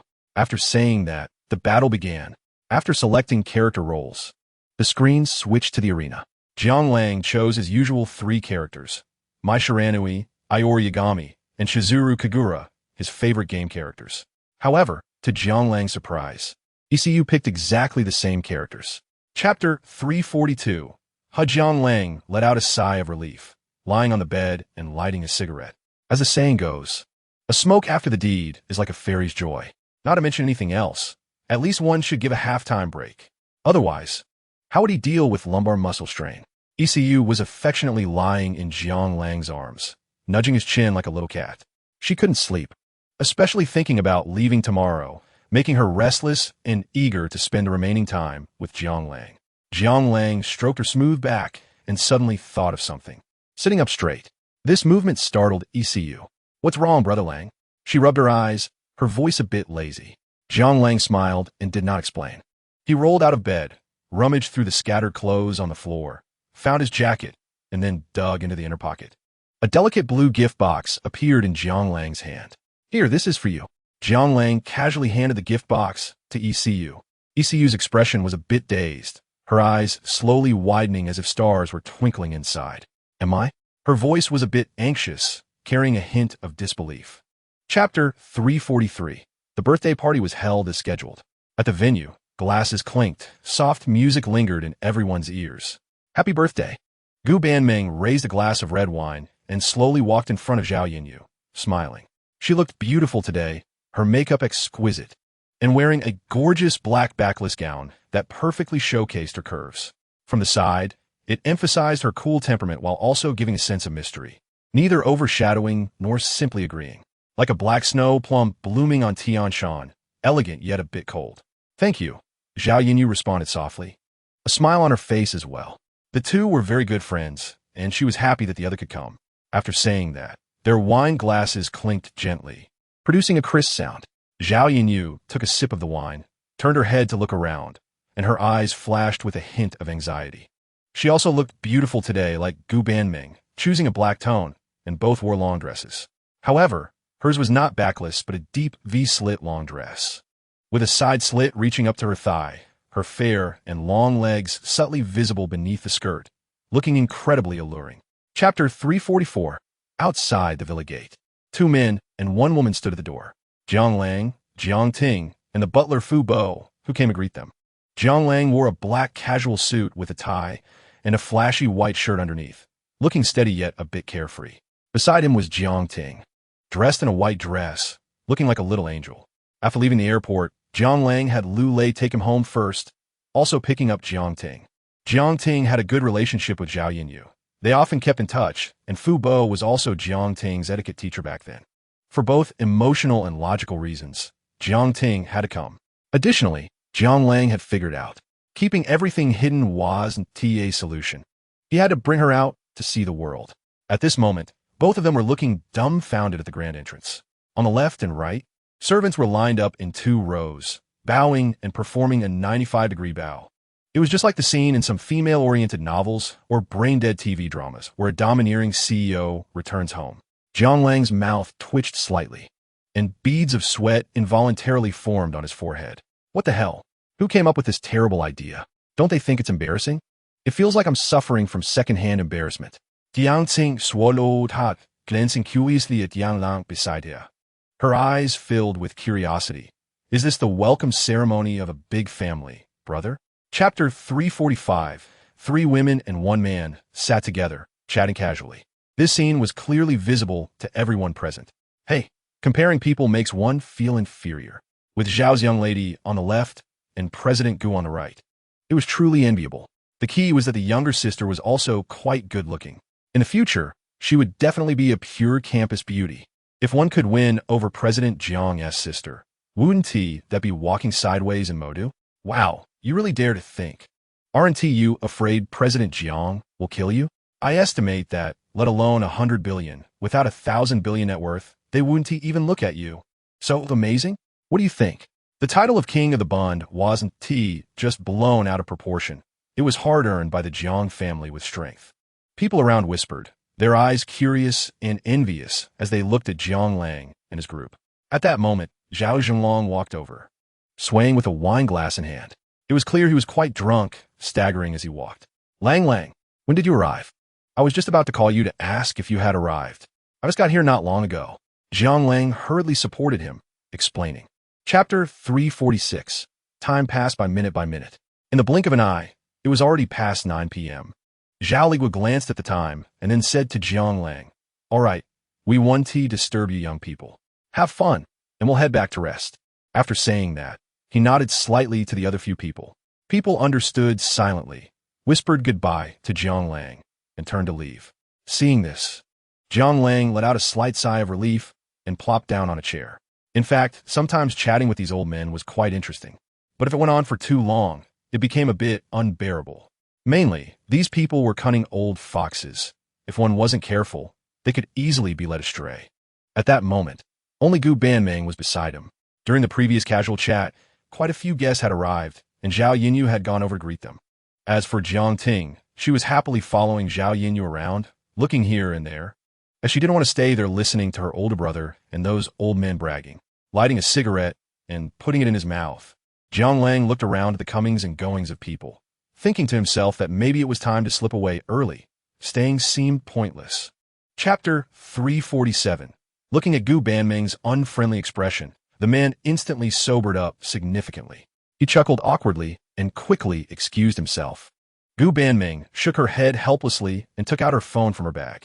Unlocking the screen, she opened a photo album and began to flip through it slowly. At that moment, if Jiang Lang saw it, he would probably be very surprised. In the album, besides the photos of him and Gu Banming together, there were also pictures of him with ECU, Wei Hongling, and Su Jinxian. Gu Banming flipped through the pictures one by one, revealing a bitter smile. She had never sent anyone to follow Jiang Lang, but he had been careless too many times. Although she had stepped down from her position as president at the Emperor Hotel and only held a nominal title, she had run the hotel for a long time and had many of her old subordinates. Every time Jiang Lang brought a woman to stay at the Emperor Hotel, someone would send her photos. She sighed softly, murmuring, "What a heartless scoundrel." Shaking her head, she continued to flip through the album until she came across a picture of herself and Zhao Yinyu. It was taken when she had just arrived in the Magic City, and they were together, making funny poses that exuded the breath of youth. Chapter 348. The deep affection felt like a burning fire, threatening to melt her soul. This feeling was something Jiang Lang had never experienced before. It was intense and overwhelming. A simple kiss left him somewhat at a loss. His heart raced uncontrollably, and he vaguely seemed to hear the loud pounding of his heart, until the backup generator of the villa started up. The bright lights illuminated the entire venue. Jiang Lang slowly released his grip on the person's head, his eyes deep and dark, making it seem like one could fall into an endless abyss just by looking at them, with a hint of playfulness in his words. "Miss Zhao, are you getting used to being a rogue? You forced a kiss on me last time, and now you come again?" It was as if a drowning person had been pulled back to the surface. Zhao Yinyu's racing heart calmed down as she quickly breathed, gasping for air as if trying to fill her lungs with it.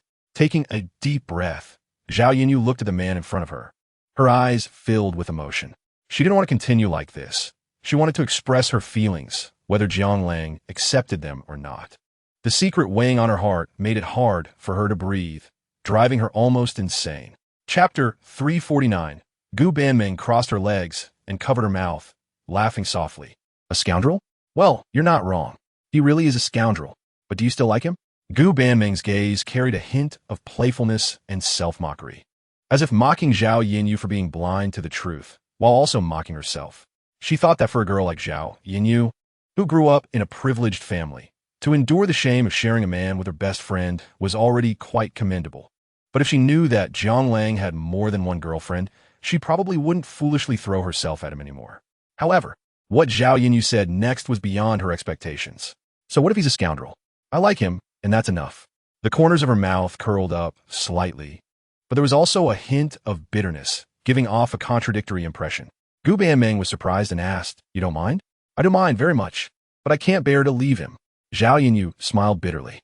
Upon hearing this, Gu Banming fell silent. Wasn't she the same? She had thought that besides her, Jiang Lang only had that little streamer, no, that big star. But she never expected that besides those two, Jiang Lang actually had other girlfriends and even booked rooms at the Emperor Hotel. Chapter 350. Time passed second by second. The sky grew darker, and the number of people in the venue had decreased by more than half. Seeing this, Jiang Lang nodded thoughtfully. In fact, he had noticed the same situation when he celebrated Alan Stevens' birthday in America. Even before midnight, quite a few people had already left. Now that he thought about it, this should be a common phenomenon among wealthy families. Ordinary people celebrate birthdays by inviting 3 to 5 close friends to have fun, and that is completely enough. Even if it means just hanging out, sitting on the street, eating barbecue, and drinking beer, it feels relaxed. They could even play all night if they wanted. But for the children of these wealthy families, celebrating birthdays felt very awkward, as if they couldn't take charge. Birthday parties sounded grand on the surface. With guests filling the seats and people coming and going, it was quite lively. However, the reality was that the family used this opportunity to gather business, negotiate cooperation, and build connections. As for the so-called birthday, it was just a convenient excuse to sound good. One could even say that the guests thought the same way. After giving their gifts and offering congratulations, if the host got busy. Chapter 351. In the car, the atmosphere was a bit quiet. Jiang Lang looked out at the streets, the tall buildings, and the dazzling lights. The streetlights emitted a soft white light, like stars lined up in a row. Magnificent. One could only say that it truly deserved to be called the Magic City, known as the city that never sleeps. Even past midnight, the streets were still bustling with people, extremely lively. This feeling was something that people living in the north couldn't comprehend. As soon as it got dark, the number of people on the streets dropped by more than half, let alone after midnight. Suddenly, Jiang Lang's gaze sharpened. Wait, stop the car ahead. Although Lu Lei was puzzled, he didn't ask and obediently pulled over to the side of the road. Jiang Lang rubbed his stomach and asked Lu Lei, I'm a bit hungry. I'm going to get something to eat. Want to join me? Although there was indeed food at the banquet. However, what can really fill one's stomach is quite rare. Most of it consists of snacks, cakes, and fruits, probably to maintain some so-called elegance. Originally, he could endure it, but once he saw the myriad of late-night food stalls by the roadside, that feeling of hunger surged up immediately, and he couldn't hold back any longer. Lu Lei nodded slightly upon hearing this. He was also a bit hungry, having waited outside for Jiang Lang without eating much.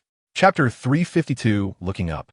Jiang, who was holding Zhang Xiaoyu's hand and walking slowly towards him, waving as he walked. Wow, Xiaohu Gu, Xiaoyu Jia. Jiang Ting ran over, throwing herself into Zhang Xiaoyu's arms. Zhang Xiaoyu patted her back, smiling affectionately. Long time no see. Xiao Ting. Jiang, who nodded slightly at Jiang Lang. Lang Gu. Jiang Lang stood up and waved at the two. Don't just stand there, come sit. As they say, better late than never. Just as they sat down, the owner brought over a plate of lobsters and a large skewer of sizzling barbecued food, saying, Ladies and gentlemen, please enjoy. The rest is still being grilled. You could try this first. So annoying, bring over some ice beer. Jiang Lang slapped the table. We have Snowflake, Qingdao, Yinjing, and Lebao. What do you all want? Lebao. I'm used to it. All right. Once the drinks were served, everyone started eating. Perhaps because they could enjoy authentic hometown flavors in the Magic City. Or maybe because they were seeing their childhood friends after a long time. Jiang Lang appeared quite happy, actively raising his glass to toast Jiang Hu. Come on, Xiaohu. Let's have a drink. Chapter 353. Pairs of eyes scanned Jiang Lang's table. Wow, there really are beauties. Let's go sit outside. Yes, it's more comfortable to sit outside. These people chattered and directly sat down at the table next to Jiang Lang's.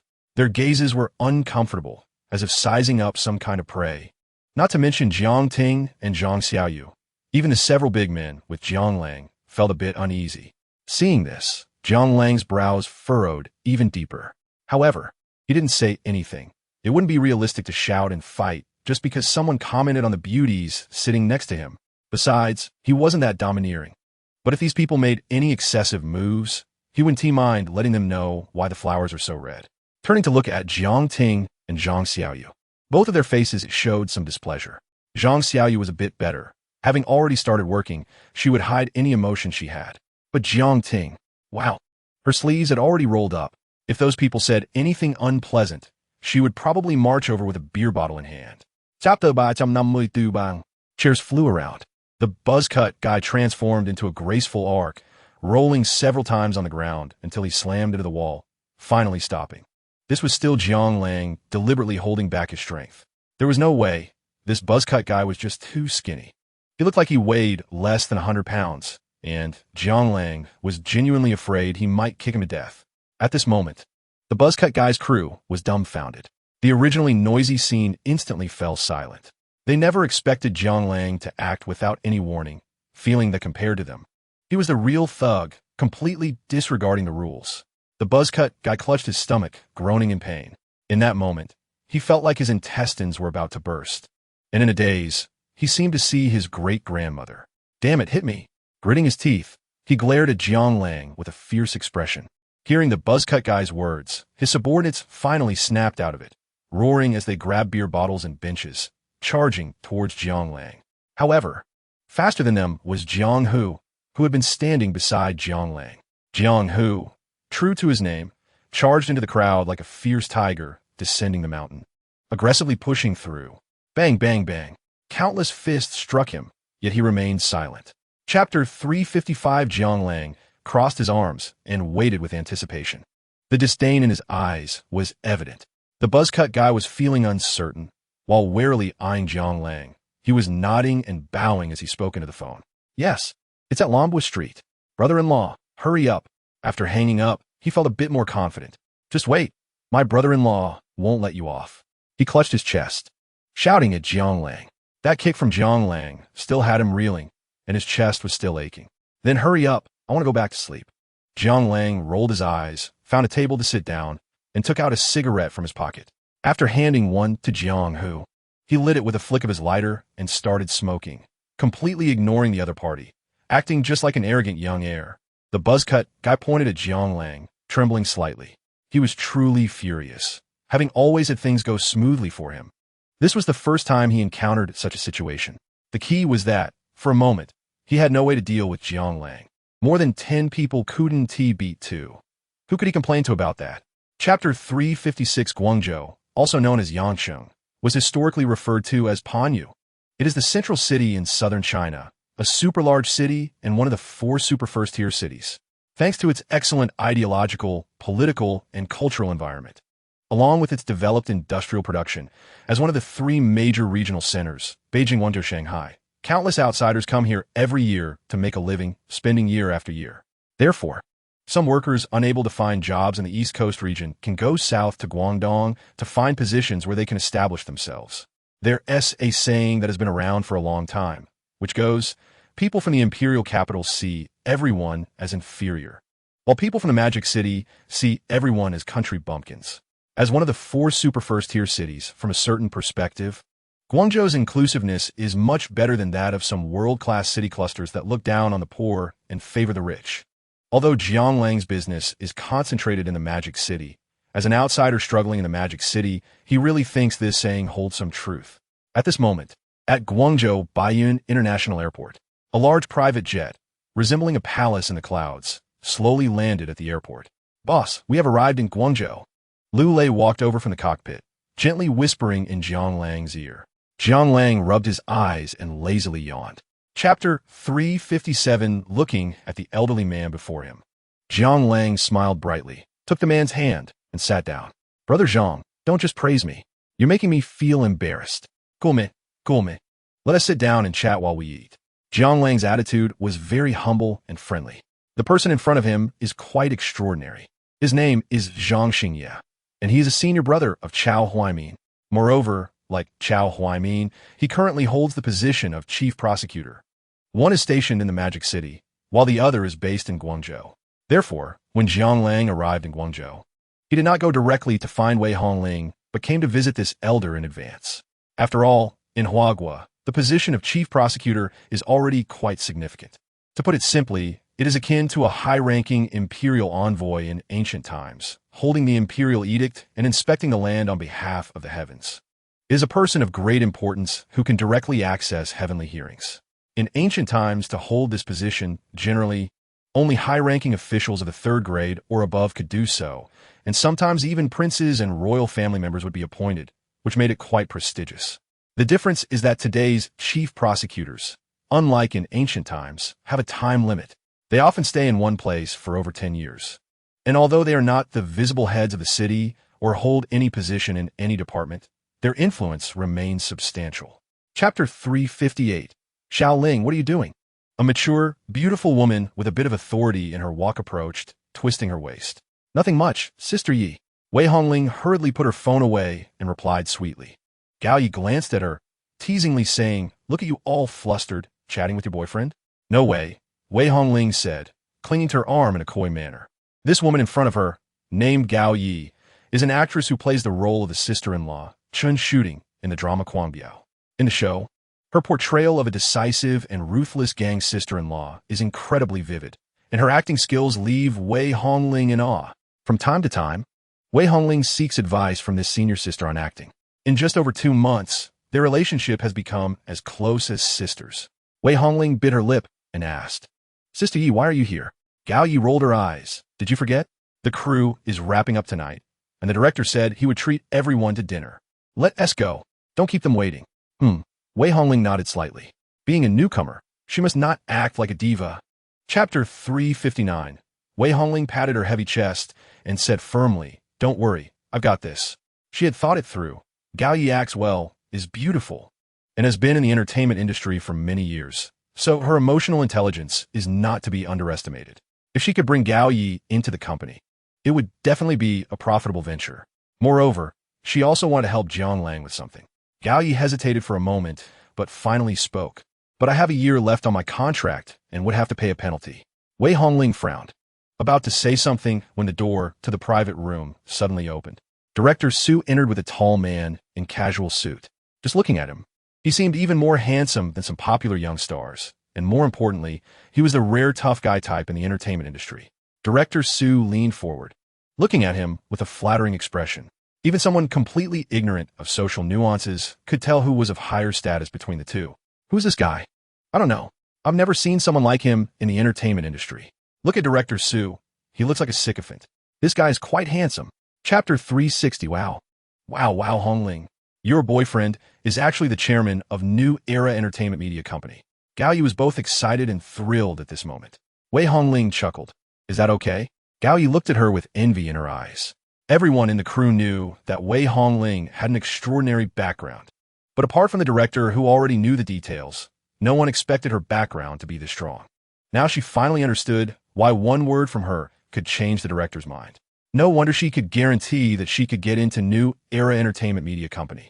No wonder a crew filled with so many powerful actors would let a newcomer who knows nothing and just graduated take the lead role. It turns out that everyone in the crew was just there to support Wei Hongling. To be honest, Gao Yi felt a bit sour at this moment. She had seen good resources and strong backgrounds, but she had never seen anything like this. The big boss of the entire entertainment industry is her boyfriend. How is anyone supposed to compete with that? "All right, everyone, stop crowding around me. Can't you see Director Su is being neglected? Let me take a break." Jiang Lang joked, pressing his hand on his wine glass. Chapter 361. Without a doubt, this is a top-of-the-line off-road vehicle. Whether it's performance, interior, or exterior, it leaves no room for criticism. Of course, the main thing is that it's big. After all, men love big things. Since he has already familiarized himself with it many times, Jiang Lang jumped right in. The road was a bit narrow and bumpy, but as an experienced driver, Jiang Lang was not afraid of any difficulties, especially since he had driven this road more than once. He knew the road conditions by heart. After a brief acceleration on a small curve, as the big curve approached, he started to ease off the gas. Turn the steering wheel left by 30 degrees to prepare for the big curve, tapped the brake, turned the wheel fully left, pulled the handbrake, entered the big curve, and went straight. Stopping the deceleration, he straightened the wheel and began to shift gears. Second gear, third gear, fourth gear. He slammed the gas pedal, accelerating through the gears. The engine roared. The fuel consumption was astonishing. The two large headlights bounced up and down with the vehicle's vibrations, their brilliance making it impossible to look away. Explosive music played perfectly, rising from low to high. It stimulated the blood vessels, and the car's speed was beyond the driver's control, getting faster and faster as it entered the highway from the ramp, completely letting loose. Chapter 362. Jiang Lang and Wei Hongling exchanged a glance, a hint of gossip flashing in their eyes. Wei Hongling shook Jiang Lang's arm excitedly. "Langge, let us squeeze in and take a look." Jiang Lang was also curious and pulled Wei Hongling in. Inside, there stood a dark-skinned couple and a woman wearing glasses, judging by their appearance. They seemed to be a couple. Opposite them was a police officer, with several workers in uniforms nearby, with the words Star Mobile Store written on them. Jiang Lang listened for a while and quickly understood. The situation was simple. This dark-skinned couple was trying to change their phone at a mall near the snack street. Then, perhaps due to a sudden impulse, they decided to try a zero-cost purchase. Taking advantage of the owner's inattention, they snatched a phone. However, they did not expect to be discovered by other staff members nearby, who chased them to the entrance of the snack street. The phone was damaged in the process. Then they called the police. But who would have thought that the dark-skinned girlfriend would jump out, accusing everyone of being petty, inconsiderate, and rude for catching her boyfriend? Jiang Lang was taken aback. Stealing? This is a crime no matter which country you're in. Chapter 363, 2 hours later. Outside the Baiyun police station in Guangzhou. Mr. Jiang. Miss Wei, take care. The young police officer smiled and greeted Jiang Lang. Okay, bye. Jiang Lang nodded and left with Wei Hongling. Walking on the street, Wei Hongling still had a hint of surprise on her face. Wow, I didn't expect that person was an illegal immigrant. I thought we were going to have to pay. She clung to Jiang Lang's arm, swaying back and forth. Who would have thought? That woman sounded so impressive. I thought she was some big shot. But in the end, it was just this? Jiang Lang shrugged, feeling a bit speechless. He had already planned to pay a small amount. Not because he was scared, but because he didn't want to make a big fuss. After all, this matter, it's not too big, but it's not small either. Ultimately, it still involves some diplomatic aspects. But who would have thought the investigation would lead to such a surprise? An illegal immigrant. Well, this is good. No need to pay. Just wait for her to be deported tomorrow. As for that glasses girl. Thinking of this, Jiang Lang couldn't help but chuckle. She deserves it. Being scammed for money and love by such foreign trash. They left while she was still dazed and repeating it. Chapter 364 in the following days. Jiang Lang took Wei Hongling around for sightseeing. They went to Baiyun Mountain, known as the first scenic spot in Yancheng, visited Yuntai Garden, which features seasonal flowers and is the largest garden-style park in the country. They also went to Chimelong Paradise, the most popular amusement park in Guangzhou, where they rode the 10 Rings roller coaster, the vertical roller coaster, and the super swing, among other rides. They even climbed the Canton Tower, which is said to be a place where locals don't go, but outsiders queue up, and enjoyed a breathtaking view of Guangzhou from above. Time flew by during their outings. In the blink of an eye, there was less than a week left before the competition. With the airing of Crazy Rush, Wei Hongling's name started to gain public attention. Wow, a summer drama. Crazy Rush, Crazy Rush. Breaking 2 in ratings, breaking 2. 5 in ratings, breaking 3 in ratings. Awesome. I just want to know, how does the story of the Gao brothers end? They must end up in trouble. No need to think more. How can anything positive come out of it? Sister-in-law is so beautiful, heroic, and graceful. Love it. To be fair, sister-in-law is indeed good-looking. But the one with the highest looks is Mengyu. Okay. Chapter 365. After a passionate encounter, the two lay on the bed, drenched in sweat. Honestly, this feeling was quite nice. One thing led to another while gazing at the blue sky and white clouds outside, as if they were in a sea of clouds. Feeling blissful. That feeling was really hard to express in words. Wei Hongling affectionately leaned against Jiang Lang, her fingers gently drawing circles on his chest, softly murmuring, "Pervert." Jiang Lang was a bit unconvinced, wondering who had initiated the flirting earlier. Now that the fire had been put out, was she playing tricks? Just as he was about to retort, Jiang Lang suddenly remembered something, stood up, and walked away. Seeing Jiang Lang's movement, Wei Hongling rubbed her eyes in confusion and also stood up. "Lang, what are you doing?" Jiang Lang opened the wardrobe and took out a delicate little gift box, turning around to hand it to Wei Hongling. "Here for you." Wei Hongling was momentarily stunned, then reacted with surprise, looking at Jiang Lang with delight. "For me? Is it a gift?" She took the little gift box, curiously looking at Jiang Lang. Jiang Lang shrugged, his voice filled with a hint of pampering. "What else could it be? Are there other people here?" After a pause, he continued, "I originally wanted to give this to you when we were in Guangzhou." Chapter 366. Yunxiang Company Automobile Manufacturing Department. A group of people surrounded Jiang Lang. Among them, the head of the research department, Engineer Chun, spoke up. "Chairman, as expected, we finally tuned the competition-specific car in the last week before the contest." Jiang Lang nodded slightly, his gaze fixed on the modified Yunxiang A1 in front of him. The whole car was a deep blue, flowing like water, with a lower chassis than before, more suitable for racing, and the rear of the car had an added spoiler. Compared to the original Yunxiang A1, it appeared more technologically advanced, and its appearance had significantly improved, but Jiang Lang was still unclear about the specifics. Can you introduce it to me? Jiang Lang asked slowly. Engineer Chun pondered for a moment, then looked up at Jiang Lang. Previously, the Yunxiang A1 had only two driving modes, normal and sport. Now, for the competition, we removed the electronic speed limit, upgraded the brake kit and tires, added a spoiler, changed the chassis height, and improved grip. It can be called a track mode now. After removing the electronic speed limit, the maximum speed of the Yunxiang A1 soared from the original 242 km/h to 335 km/h. Chapter 367, holding Su Jinxuan's hand. They walked over. Just as they approached the yurt, a tall young man dressed in Mongolian clothing came over. Hey, do you have a reservation? His accent was strong, a bit rough, clearly not from the Magic City. The two exchanged glances, and Jiang Lang thought for a moment before speaking. Reservation? What do you mean? Isn't this a grassland? The young man chuckled, clearly amused by Jiang Lang's words. What kind of grassland is this? It's less than 3,000 acres. At most, it can be considered a lawn. Jiang Lang's mouth twitched. Damn, is this just embarrassing yourself? Mainly, he had never seen a grassland. And having seen such a large area on TV, it was easy to misunderstand. After thinking for a moment, Jiang Lang continued. What do you do here? A restaurant. Do you see that sign over there? Inner Mongolia Grassland Restaurant in Magic City. The young man pointed to a slightly tilted wooden sign standing on the grass. After a pause, he continued. Fresh, roasted whole lamb. Want to give it a try? Jiang Lang thought for a moment and realized he was a bit hungry. The main thing was that he had never actually tried roasted whole lamb. Chapter 368. Upon hearing this, Jiang Lang immediately became interested. Although he couldn't be called a heavy drinker, he wouldn't mind tasting some good wine. And Mare's milk wine is considered a unique specialty of Inner Mongolia. Mare's milk wine is mild, has warming effects, and is known as Yuan Yujiang, one of the 8 treasures of Mongolia, which was once the main beverage of the Yuan dynasty court and Mongolian nobles. It is said that it can only be produced in July and August each year, as that is when the cows are fat and the horses are strong, making it a good season for brewing Mare's milk wine.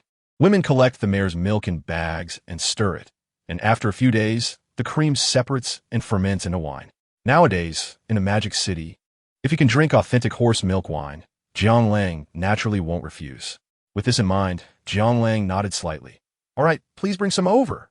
After the waiter left, Su Jinxian looked at the whole roasted lamb in front of her and couldn't help but stick out her tongue.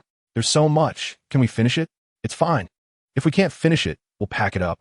Pack it up? You're so rich, and you still want to pack food? What's wrong with packing? Who says rich people can't pack their meals? However, even as he said that, Jiang Lang felt a bit troubled looking at the whole roasted lamb in front of him. Chapter 369. Su Jinxuan's beautiful face flushed slightly under the moonlight, making her look particularly alluring. She shot Jiang Lang a glare before softly mumbling, Jean Lin is at home too. Jiang Lang became anxious and directly said, It's fine, she's drunk. Su Jinxian pursed her lips and didn't argue, just quietly said, Let's go back first. Okay. After returning to the Bun Huayuan in the Magic City, the two sent Su Jinlin back to her room. Jiang Lang then hurriedly picked up Su Jinxian and walked toward the bedroom. Su Jinxian was startled and kicked her legs in the air. Hey, wait. Lango, what's wrong? Jiang Lang looked at her curiously. First, take a shower. We drank and ate roasted lamb. I smell. Su Jinxian pressed Jiang Lang's hand, which was reaching into her underwear. Jiang Lang rolled his eyes and carried Su Jinxian toward the bathroom. What are you doing? Su Jinxuan trembled in fright. Let's wash together. No, then I must. I understand. Jiang Lang, you're so annoying. Wait, there is something even more annoying. Do you want to see? Boom, boom. Outside the window, thunder rumbled and heavy rain soaked the entire city. Chapter 370. The next day, after a night of thunder and rain, the morning after the rain brought a slight chill, as if summer had suddenly turned to autumn, with the air filled with the fragrance of the earth. The flowers and grass on the road were covered in sparkling dew, shining in the sunlight. Knock, knock, knock. At the same time, outside the door, Su Jinlin's crisp voice rang out. Lango, wake up. Sister asked me to come up and call you. It's time for lunch. Rubbing his eyes, Jiang Lang turned to the door and shouted, You go down first. I'll be down soon. Oh.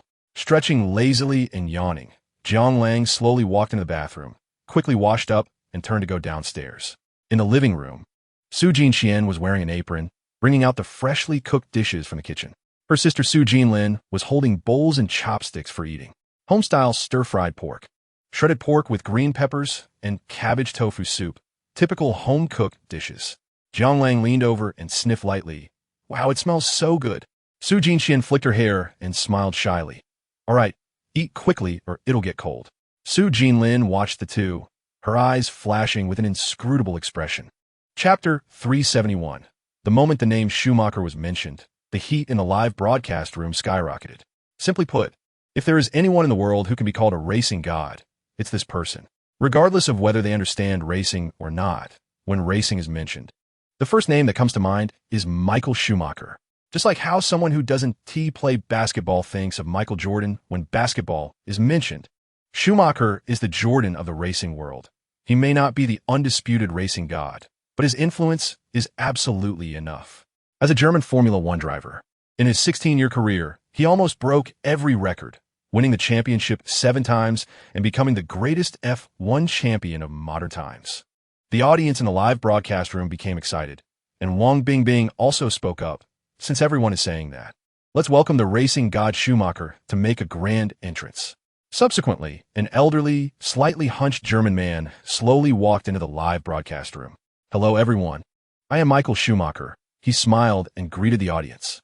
The live broadcast room fell into an eerie silence. Even the bullet screen was stuck. Just as Wang Bingbing wondered if there was a signal problem. Chapter 372. This time, the global supercar race. Due to the participation of hundreds of teams, a 116 elimination system was used. In other words, teams were divided into groups of 16 by drawing lots, divided into A, B, C, D, for a total of 8 rounds, with the fastest average score determining the group champion. Then, these group champions would compete until the overall champion is decided. It can be said that not only skill is needed, but luck also plays a crucial role. If luck is bad and you draw a group with many famous teams, you're likely to not even make it past the group stage. Tia Benato thought for a moment and still nodded slightly. In fact, he somewhat agreed with what Charles Leclerc said. After all, in the world today, no electric car has ever dared to challenge in any racing competition. But somehow, he felt a vague sense of unease. And it's not just Ferrari's team. Other teams like McLaren, Mercedes, and BMW also didn't regard Yin Xiang with any importance. Jiang Lang was unaware of this, and at this moment he had already received the grouping information. Looking at the small card in his hand, Jiang Lang murmured to himself. Chapter 373. When I arrived, I got the news. This time the race allows modifications. After all, many car manufacturers do not produce sports cars. If modifications are not allowed, their cars would not be able to participate in such high-intensity races. Of course, modifications can only be made to cars that have already been produced by the car manufacturer. With Mercedes' financial resources, it's not difficult to modify a top-performance supercar. After all, they have many models, such as the AMG GT Series and SL Series. These are originally sports cars, and their performance isn't bad. It's just that they can't compare with the top supercars. Mercedes can completely modify a top-performance supercar in a short time. So, if the drivers are not lacking and the cars are not lacking, who can guarantee who will win or lose? After speaking, Schumacher smiled slightly at the crowd. The people in the live broadcast room suddenly realized, wow, this actually makes some sense. The racing god is indeed different from what we thought. Otherwise, what do you think? Meanwhile, on the other side, at the racetrack, it was now noon. The sun hung high in the sky. Chapter 374. Hello, everyone. This is the CCTV live broadcast station. What we are currently witnessing is the Global Supercar Championship held at the Shanghai International Circuit. The competition has now entered the first round of the group stage. The race has begun. Look, the Ferrari team is the first to rush out of the starting line. As expected, the LaFerrari, known as the king of cars, has an unbeatable starting speed. Driving it is professional F1 racer Charles Leclerc. All right, a lap has already passed, and the Ferrari team still holds on to first place by a narrow margin. Closely following them is the Mercedes team led by Hamilton, the super genius who once led Mercedes to break Schumacher's 6 consecutive F1 championships. Can he turn the tide despite the hardware gap? In third place is Ferrari's old rival, the Lamborghini team. Unfortunately, Lamborghini has never participated in an official F1 race, and the current team is also hastily assembled. Otherwise, we could have witnessed a fair, true showdown between the king of cars and the bull. The voice of the commentator fills the air with excitement. Chapter 375. Boom. The Mercedes roars. The car tilts slightly. The left front wheel suddenly lifts, brushing against the wall, while the other wheel stays on the ground, maneuvering through the narrow gap between the opponent's car and the wall in a diagonal position. Charles Leclerc, driving the LaFerrari, stares in disbelief at the scene before him. Watching Mercedes transform into a whirlwind, brushing against the wall like a deity descending, powerfully overtaking ahead, he feels an indescribable sense of defeat rising in his heart. He knows he has lost. Completing such a miraculous overtake on the racetrack will likely leave the other S name forever etched in racing history. As expected of the genius driver who broke Schumacher's records, even though he is older now and not as formidable as before, he is not someone he can easily compete with. A faint self-mocking smile appears at the corner of his mouth, tinged with bitterness. The crowd erupts in chaos. Countless people screaming in disbelief, as if witnessing a miracle. The viewers at home are equally astonished. Both domestic and international audiences stand up, staring in shock at the screen. Wow, a blade-like overtake? Chapter 376. On the other side, in the stands flanking the racetrack, people occasionally turn their gaze to a certain corner ahead. In the frontmost position of the stands, 3 beautiful women sit, accompanied by several bodyguards. 2 of them look like twins. Occasionally, someone approaches to chat and gain contact information. But before they can reach, they are stopped by the bodyguards nearby. Jiang Ting sips her milk tea, complaining, "When will my brother arrive? It's almost too hot to bear." Su Jinxian puts down her phone and chuckles. The next group is Yunxiang's race. It will be here soon. Hurry up. This weather is unbearable. Xiong Ting Toch. At that moment, Su Jinlin speaks up. "I wonder how Lang Ji's driving skills are?" Jiang Ting confidently pats her chest and replies, "Don't worry, he is definitely amazing." In her eyes, her older brother is capable of both literature and martial arts, strong beyond belief. She will always support him. The 2 of them chatter playfully. Nearby, 2 stunning women wearing sunglasses turn away from their previous focus. "Aren't you going to say hello?" Zhao Yinyu teases Gu Banming beside her. Chapter 377. Hello, dear viewers. We are about to bring you the live broadcast of the Global Supercar Championship, Group B. Sitting beside me is the president of the Huagua Automobile Association. After the commercial break, the television switches to the Shanghai International Circuit, indicating that the race is about to begin. Bang! The sound of the starting gun echoes at the starting line. The race cars, like cheetahs, swiftly dash toward the finish line. Changing lanes, shifting gears, braking, turning. Jiang Lang's eyes are focused, not letting his guard down despite Group B's weaker strength. Wow, what a fast launch. Yunxiang's starting speed is incredible, pulling ahead of other cars by half a car length. Even the GTR is lagging behind. I know electric cars have an advantage at the start, but this is just too fast. Everyone is astonished by Yunxiang's performance. In the CCTV broadcast room, Wang Bingbing begins to liven up the atmosphere. It's clear that our domestic Yunxiang car is not inferior to foreign ones. Chapter 378. This scene is witnessed by countless viewers. The crowd is in an uproar. Wow, so cool. That drift into the turn is just too beautiful. This driving skill is clearly not simple. Who is the driver of Yunxiang? Does anyone know? His name is Lang. Just one character. It should be a code name. The live chat is filled with comments. Wow, is he drifting while sticking to the wall?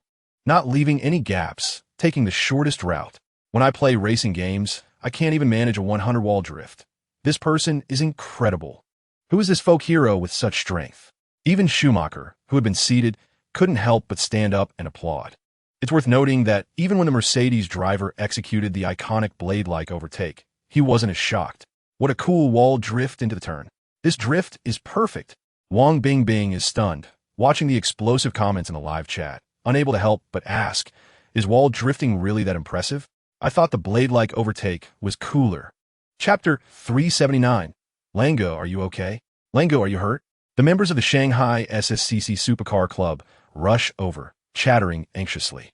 Jiang Lang slightly raises his head, about to say he is fine. Suddenly, a flicker in his peripheral vision catches his attention, and he looks a bit flustered.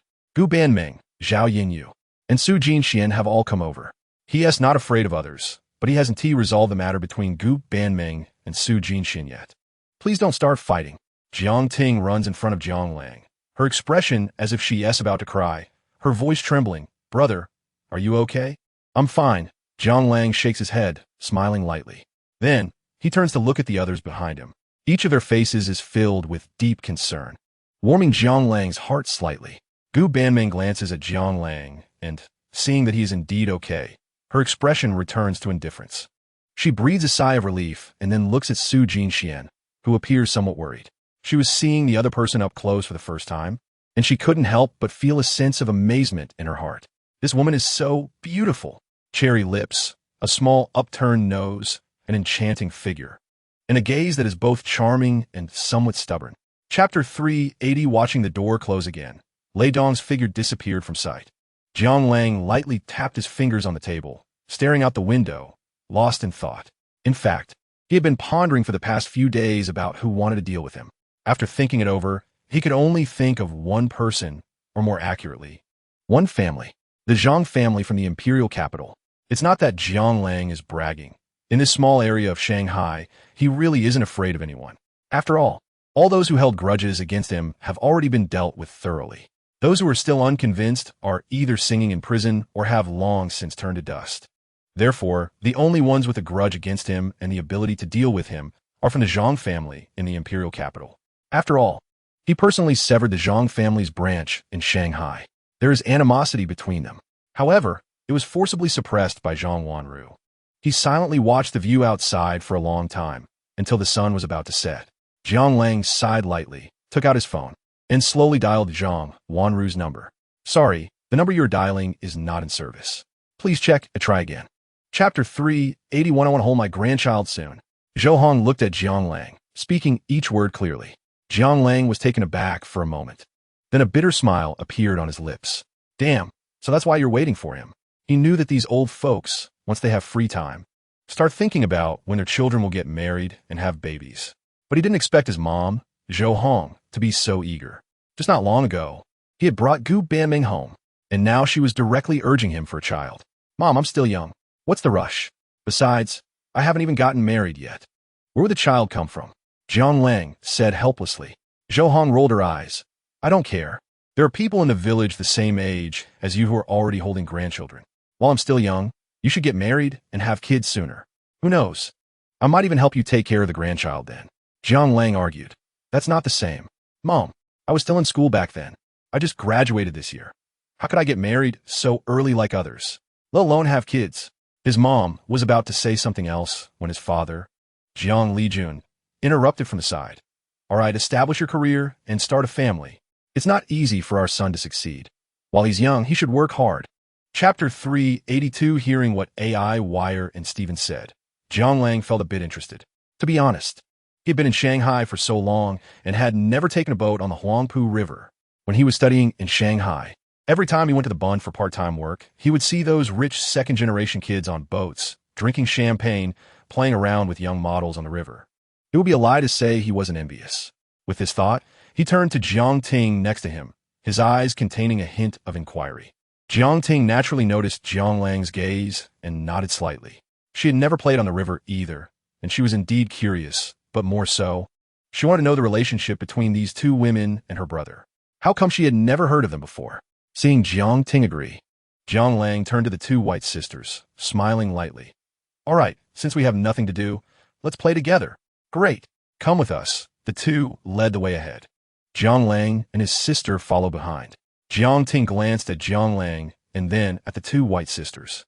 After hesitating for a long time, she finally asked, Brother, how did you meet them? You've never mentioned it. Jiang Lang casually cradled his head, saying, I've known them for a long time. Do you remember the Ocean Harmony? Chapter 383. Jiang Lang looked curiously at the two white sisters sitting opposite him. AI, Wire, and Steven shrugged. They won't come until next week. After saying this, she questioned Jiang Lang, crossing her arms with a hint of dissatisfaction in her eyes. Did you forget something? Jiang Lang's expression showed confusion as he instinctively pointed to himself. Me? What's wrong? The beautiful girl in front of him seemed to have quite a bit of resentment. But the problem was, he really didn't remember if he had forgotten something. AI, Wire, and Steven rolled their eyes, her tone carrying a hint of accusation. Last time we met at the bar, didn't you say you would host a car race and invite us to watch? Why didn't you call? AI Land Sitifin chimed in from the side. Yeah, you clearly promised, but you didn't deliver. That is called not keeping your word. We only found out the race had started when we saw it on TV later. Zhang Lang's face wore a bitter smile and a hint of helplessness. He had just said it casually back then, not expecting these two sisters to remember it so clearly. However, it was indeed something he had done wrong. Chapter 384. Zhang Lang's eyelids twitched, and he instinctively turned to Gu Banming. He saw Gu Banming glare at him, coldly scolding, "Scumbag." Zhang Lang was slightly stunned, looking at Gu Banming in surprise. This was the first time he had seen Gu Banming treat him this way. Just as he was about to respond, he heard Zhao Yinyu, sitting next to Gu Banming, chime in, "He really is a scumbag. A playboy." Well, now Zhang Lang was completely baffled. It was one thing for others to say this, but why was Zhao Yinyu joining in? He hadn't done anything with her. So why was she saying that? At this moment, Su Jinxian rebutted, "He may be a bit of scumbag, but he has a good heart. If you don't want him, you can give him to me." She was very clever. She had been a top student in school. Even though she later entered the nightlife due to family reasons, she could still manage to play men around, making them willingly pay for her while ensuring her safety. High IQ and EQ. It was no joke. Although she didn't initially understand the situation, she quickly figured it out. The two in front of her were likely Zhang Lang's other women. She didn't care how others viewed it, whether they called her cheap or decadent. It didn't matter to her. Chapter 385. As soon as this was said, everyone was collectively stunned. Zhang Lang's mouth twitched, but he didn't dare to speak. He really didn't expect that the two sisters, Stephen, would have such a bizarre taste. How could you guess this? However, with this distraction, the originally silent and stiff atmosphere was broken. People started chatting in small groups, but Zhang Lang remained as still as a mountain, awkwardly sitting in the audience. There was nothing he could do. No one was talking to him. What to do? Fortunately, it wasn't long before the roaring sound of engines filled the air. One luxury sports car after another, shining under the sun, slowly drove onto the track amidst the cheers of countless people. The first to appear was actually a Bugatti.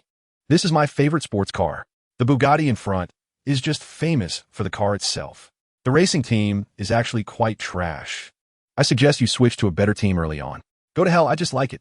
Who knows, maybe like last time with Yunxiang, a grassroots racing god will show up. Wow, Aston Martin is also participating. Finally, a car brand with some strength has arrived. Although its team hasn't won an F1 championship, they are regulars on the racing scene. Chapter 386. Wang Bingbing was also amused by the audience's reactions in the live broadcast room. She laughed for a while before saying, "All right, enough of the small talk. If you keep going, I might not even find the company's entrance when I get back. Now let's welcome our guests. Teacher Lin Jing and racing god Schumacher to the stage." The camera zoomed out, and the figures of Lin Jing and Schumacher appeared in the live broadcast room.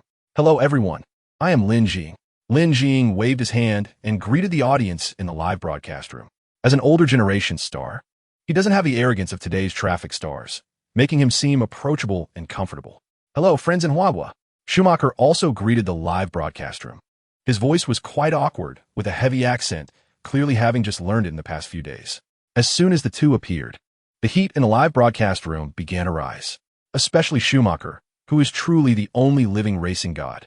Countless people wanted to contact him, but unfortunately, they were tightly guarded by CCTV.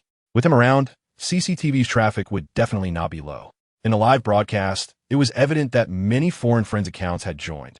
The bullet screen was filled with English letters. Chapter 387. The live broadcast room was quite lively. After Schumacher finished speaking, everyone recalled the scene of the B group match. Under almost no one's expectations, Yunxiang rose against the odds and took first place, shocking countless people. He even contributed a perfect wall drift shot during the race. This shot could easily be selected as one of the top 10 miraculous shots in the racing world. Even now, it is still trending. The racing god was right.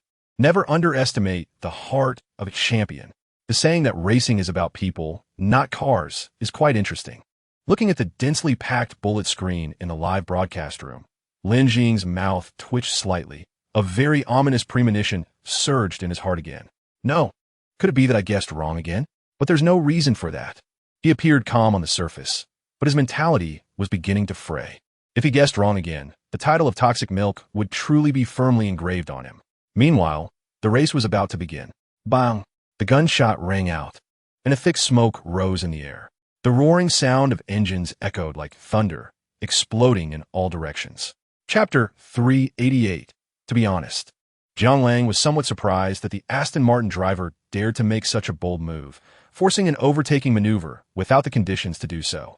Either they could complete the overtaking in a short time, while leaving enough space to decelerate and drift into the turn, or they were so skilled that even without deceleration space, they could control the vehicle to navigate 3 consecutive deadly sharp turns at speeds above 300 km/h. This kind of operation was something Jiang Lang wouldn't dare to try lightly. The risks were just too high. Not only was it a test for the driver, but it also placed particularly strict demands on the vehicle. The scene was in an uproar, instantly becoming restless. Wow, overtaking here? Are they crazy? In front are 3 consecutive deadly sharp turns. Wow, they're starting to accelerate. In the CCTV live broadcast room, Wang Bingbing, acting as a temporary commentator, also clenched her fists and stood up. She stared at the big screen, her face filled with excitement and fear. It was as if she was witnessing history, yet also afraid of the next second, bringing a scene of car crashes and fatalities. 200 meters, 100 meters, the Tesla driver was constantly fighting for the lane, not allowing the rear to overtake. Chapter 389. On the big screen, a silver-red, technologically advanced sports car appeared on the track. The Tesla Model S. The latest version with 3 electric motors and all-wheel drive had already surpassed $1 million in price. And this one was clearly modified. Of course, the vehicles participating this time were mostly modified, except for those that were originally in the tens of millions and had top-notch performance. Most others have been adjusted and modified to some extent. The chassis was lowered, the body was made heavier, it was changed from a 4-seater to a 2-seater, and a rear wing was added. To be honest, it was hard to recognize its original appearance. It looked more sci-fi, cooler, and more like a genuine supercar. At the same time, it was certain that the modification had worked well. At least, during the straight-line acceleration, it was not inferior to Aston Martin. The silver-red, heavily modified Tesla Model S drifted into the turn with a commendable arc. The entire car body seemed to be magnetically attached, perfectly running alongside the barriers on the track. It felt like the next second, it would spark a large amount of fire against the car door. Chapter 390. Cold. This was Jiang Lang's first feeling. It was clearly the height of summer, yet it felt like he had fallen into an ice cellar, cold enough to make him shiver. Avril Stephen covered her mouth and chuckled, with a hint of mockery at the corners of her mouth. Leaving without saying goodbye is not a gentleman's behavior, Mr. Jiang. Are you going back, Alan Stephen?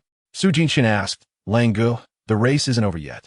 Su Jinlin tilted her head, looking puzzled. Lang Gu, why did you sneak away? Zhao Yinyu, who didn't even say a word before leaving? Gu Banming was the most direct, crossing her arms with a cold attitude. Want to leave? Wiping the cold sweat off his forehead, Jiang Lang's mouth twitched, revealing an awkward yet polite smile. I went to the bathroom. Smoke a cigarette. Oh. Gu Banming's lips curled up as she walked directly to Jiang Lang's side, hands wrapped around his arm. I'll go with you. Her personality was usually cold, rarely showing such affection in front of others, especially familiar faces. But today, she was doing something she normally wouldn't. Like declaring her sovereignty, she held her head high, exuding confidence. Chapter 391. To be honest, Gu Banming treated her quite well and occasionally gave her small gifts. The main thing was that her parents also liked each other. She was considered a potential daughter-in-law. But Su Jinxian was also not bad. Gentle in nature, a great cook, and she was the older sister of his close friend. Just thinking about her friend, Jiang Ting glanced over at Su Jinlin, who was occasionally stealing glances at Jiang Lang. She shook her head helplessly. I treat you as a close friend, and you want to be my sister-in-law? Jiang Ting didn't even know how to complain. She turned to look at the others, feeling they were all quite good, especially Zhao Yinyu, who had helped their family many times. Thinking of this, Jiang Ting couldn't help but glare at Jiang Lang. She muttered, "Scumbag." Jiang Lang ignored her and fell into his own thoughts. In fact, he never liked making plans. He preferred to take things one step at a time, always believing that there would be a way when the time came. But after hearing Jiang Ting's words, he had to consider things. It was fine when young, but what about later? He couldn't possibly drag someone into their 30s or 40s and then kick them away. Jiang Lang asked himself. He wasn't that heartless. Chapter 392, Jiang Lang silently lamented. Before Jiang Lijun could finish his sentence, Jiang Lang directly interrupted him. He first shot Jiang Ting a glance, then said, Dad, we're having a gathering. We're all young people. If you stay here, we won't be able to enjoy ourselves. If there's nothing else, could you step away for a bit? Jiang Ting nodded in understanding. Although she sometimes threw her brother under the bus, she still stood firm at crucial moments. Jiang Lang's situation was clearly something their dad couldn't know. At least not now. Instead, when Jiang Lang had sorted everything out, she directly stepped forward, wrapped her arms around Jiang Lijun's, and acted cute. "Dad, take me out for a stroll. I haven't properly seen the Imperial Hotel yet. It's so boring here." Jiang Lijun opened his mouth, wanting to say something, but Jiang Ting dragged him away. Normally, Jiang Ting wouldn't be able to drag a big man like him.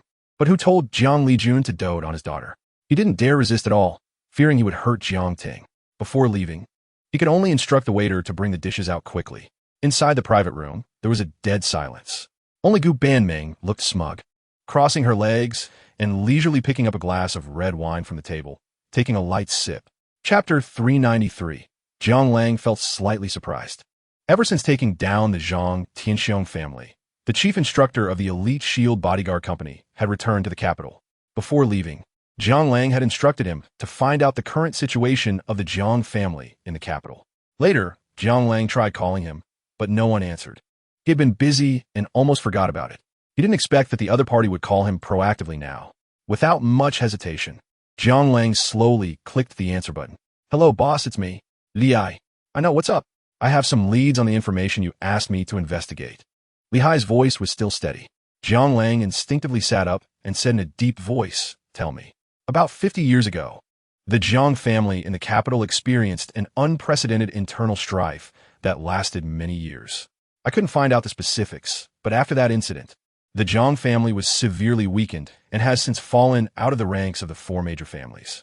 The new four major families are now Zhang, Lu, Li, and Huang. The Huang family has replaced the Jiang family of that time. Jiang Lang raised an eyebrow. Li Hai's words were similar to what his father had said. Chapter 394. The two exchanged glances, both looking puzzled. Jiang Lang didn't hesitate and directly called his grandmother.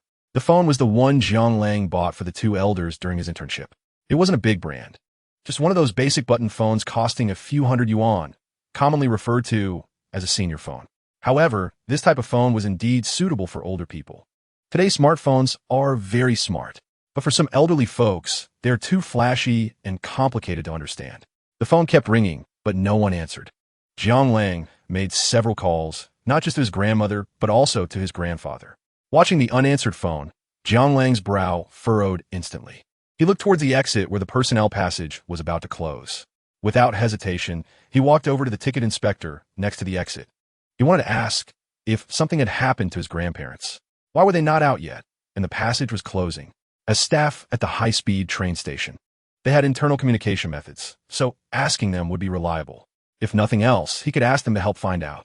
However, just as Jiang Lang was about to step forward, Chapter 395, Jiang Lang raised an eyebrow. With a bang, he directly pushed the door open. What came into view was a pair of elderly people over 70, with gray hair and simple clothing. Perhaps due to frequently working, they looked somewhat robust. The other was a woman with a somewhat harsh appearance, holding a phone in her hand, shouting loudly with a lot of aggression. Finally, there was a young police officer standing among them. Everyone was startled by the sudden loud noise and turned to look. Jiang Vasi, Ting Mei. His grandmother walked over excitedly. Jiang Wazi and Ting Mei were the affectionate nicknames the two elders had for the siblings. "Grandma, I missed you so much." Jiang Ting directly hugged her grandmother, affectionately rubbing her head against the elder's hair. The grandmother patted Jiang Ting's shoulder, her face full of kindness. "Still the same as before. Little rascal." Jiang Ting stuck out her tongue, but didn't want to let go. Meanwhile, Jiang Lang called out to Zhou Shengli beside him. "Grandpa." Zhou Shengli nodded slightly, then asked, "How did you find us? I saw you hadn't come out for a long time, so I asked the station staff, and that's how I came over." Jiang Lang briefly explained it. Chapter 396. Everyone was dumbfounded by the sudden scene before them. Originally, Jiang Lang was prepared to pay compensation. It wasn't that he was afraid of the other party, but it was unnecessary to argue with such a person. The instant noodles were just a small issue, but once Jiang Ting hit someone, the nature of the situation changed. Moreover, it happened right in front of the railway police. He still had to compensate unless Jiang Lang was prepared to use the connections behind him. However, Jiang Lang did not intend to make things complicated. First, the matter was too trivial to fuss over. Second, his parents were still waiting at home, and he couldn't afford to waste time. Finally, it was not the Jiang family that was getting beaten or suffering losses. A little compensation would suffice to send them on their way. But no one expected that this woman would faint from her own appearance. What kind of situation was this? Wasn't it just a crooked nose? It even looked a bit funny, Jiang Lang thought to himself. Shaking his head, he called Li Jun, the chief lawyer of the Jinyanqing law firm, to send someone over to handle the aftermath. He also briefed the railway police officer and left a phone number. Only then did he take his family and leave the police office. In a Rolls-Royce Phantom, Chapter 397 in the living room, there was laughter and joy. With glasses clinking, the meal made everyone feel happy. This time, it was truly a family reunion. For Jiang Lang, having his parents and younger sister here meant home. But for his mother, with her parents present, that was home. However, thinking of this, Jiang Lang glanced at his father, who looked a bit dazed at the dining table, and made a decision in his heart. He remembered that Jiang Lijun had said he was sent into the military with a fake death scheme by his grandfather when he was 16. Since then, he had never set foot in the capital. He wanted to take his father back to see the home he had as a child, those memories of his childhood, although there might not be anyone there anymore. Thinking this, Jiang Lang kept a calm demeanor on the surface, quietly watching the harmonious scene of the family at the table. After dinner, they strolled around the neighborhood for a while before the family decided to rest, mainly because the two elders were old and couldn't handle too much activity. After a long day of travel, they were already tired. Seeing his father, Jiang Lijun, preparing to go upstairs, Jiang Lang thought for a moment and called out to him. "Dad, wait a moment, I have something to discuss with you." Chapter 398. Jiang Ting's figure appeared in sight. She bounced down from upstairs and, upon seeing Lu Ermei, sweetly called out, "Grandma, wow, this is really something. The sun must have risen in the west today. You two siblings actually got up so early?" Lu Ermei teased from the side. "We have something to do later and need to go out," Jiang Ting said, reaching for the last bun on the table. Jiang Lang shot her a glare, thinking, "If you want to eat, just take it yourself. Why eat mine?" A little, I'm just eating." Jiang Ting playfully stuck her tongue out at Jiang Lang, then took a bite of the meat bun and sipped some soybean milk. Jiang Lang had no choice but to ask the little nanny who had just left to bring over some more food. Watching the two siblings playfully bickering, Lu Ermei's eyes were filled with joy. Perhaps in the hearts of the elders, seeing their descendants and family members safe and sound was the greatest happiness. The two ate while bantering, occasionally chatting with Grandma, Lu Ermei. After finishing, they bid farewell and left. In the car, Jiang Ting rubbed her slightly bulging belly, looking very content. Chapter 399. Yeah, I will definitely work hard. Jiang Lang chuckled, mimicking Su Jinan's gesture. Jiang Ting rolled her eyes beside him, complaining, "All right, you two. Aren't you being childish?" After a pause, she looked at Jiang Lang. "You should go in soon. The competition is about to start." "Okay, I'll go ahead." Jiang Lang made an okay gesture and turned to leave. Once again driving the modified Yunxiang 1, he appeared at the competition venue. Listening to the cheers like a landslide and tsunami in his ears, Jiang Lang's heart began to race uncontrollably. He truly enjoyed this feeling, gripping the steering wheel, brushing past death time and again, experiencing the romance of speed and passion, watching countless people go wild for his performance. That sense of pride welled up from the depths of his heart. He had also received system rewards for God-level singing skills, God-level proficiency in musical instruments, or so-called firearm mastery, and even as a master of internal martial arts, etc. But those things didn't resonate with him as deeply, more often than not. They were merely optional. They were just skills he could show off when needed. But at that moment, gripping the steering wheel on the racing track, Jiang Lang truly felt alive. Chapter 400. Lin Jing was taken aback, a bitter smile on his lips. As expected, what was meant to come would come. After a moment of hesitation, he slowly spoke. "Mercedes, only Mercedes. I do not deny the strength of the mysterious driver Lang of Yunxiang. However, being a civilian god, he must lack experience in major competitions. And Hamilton, as a 7-time F1 champion, has rich racing experience, which Lang lacks. At the same time, as a 7-time champion, I believe no one would question Hamilton's driving skills.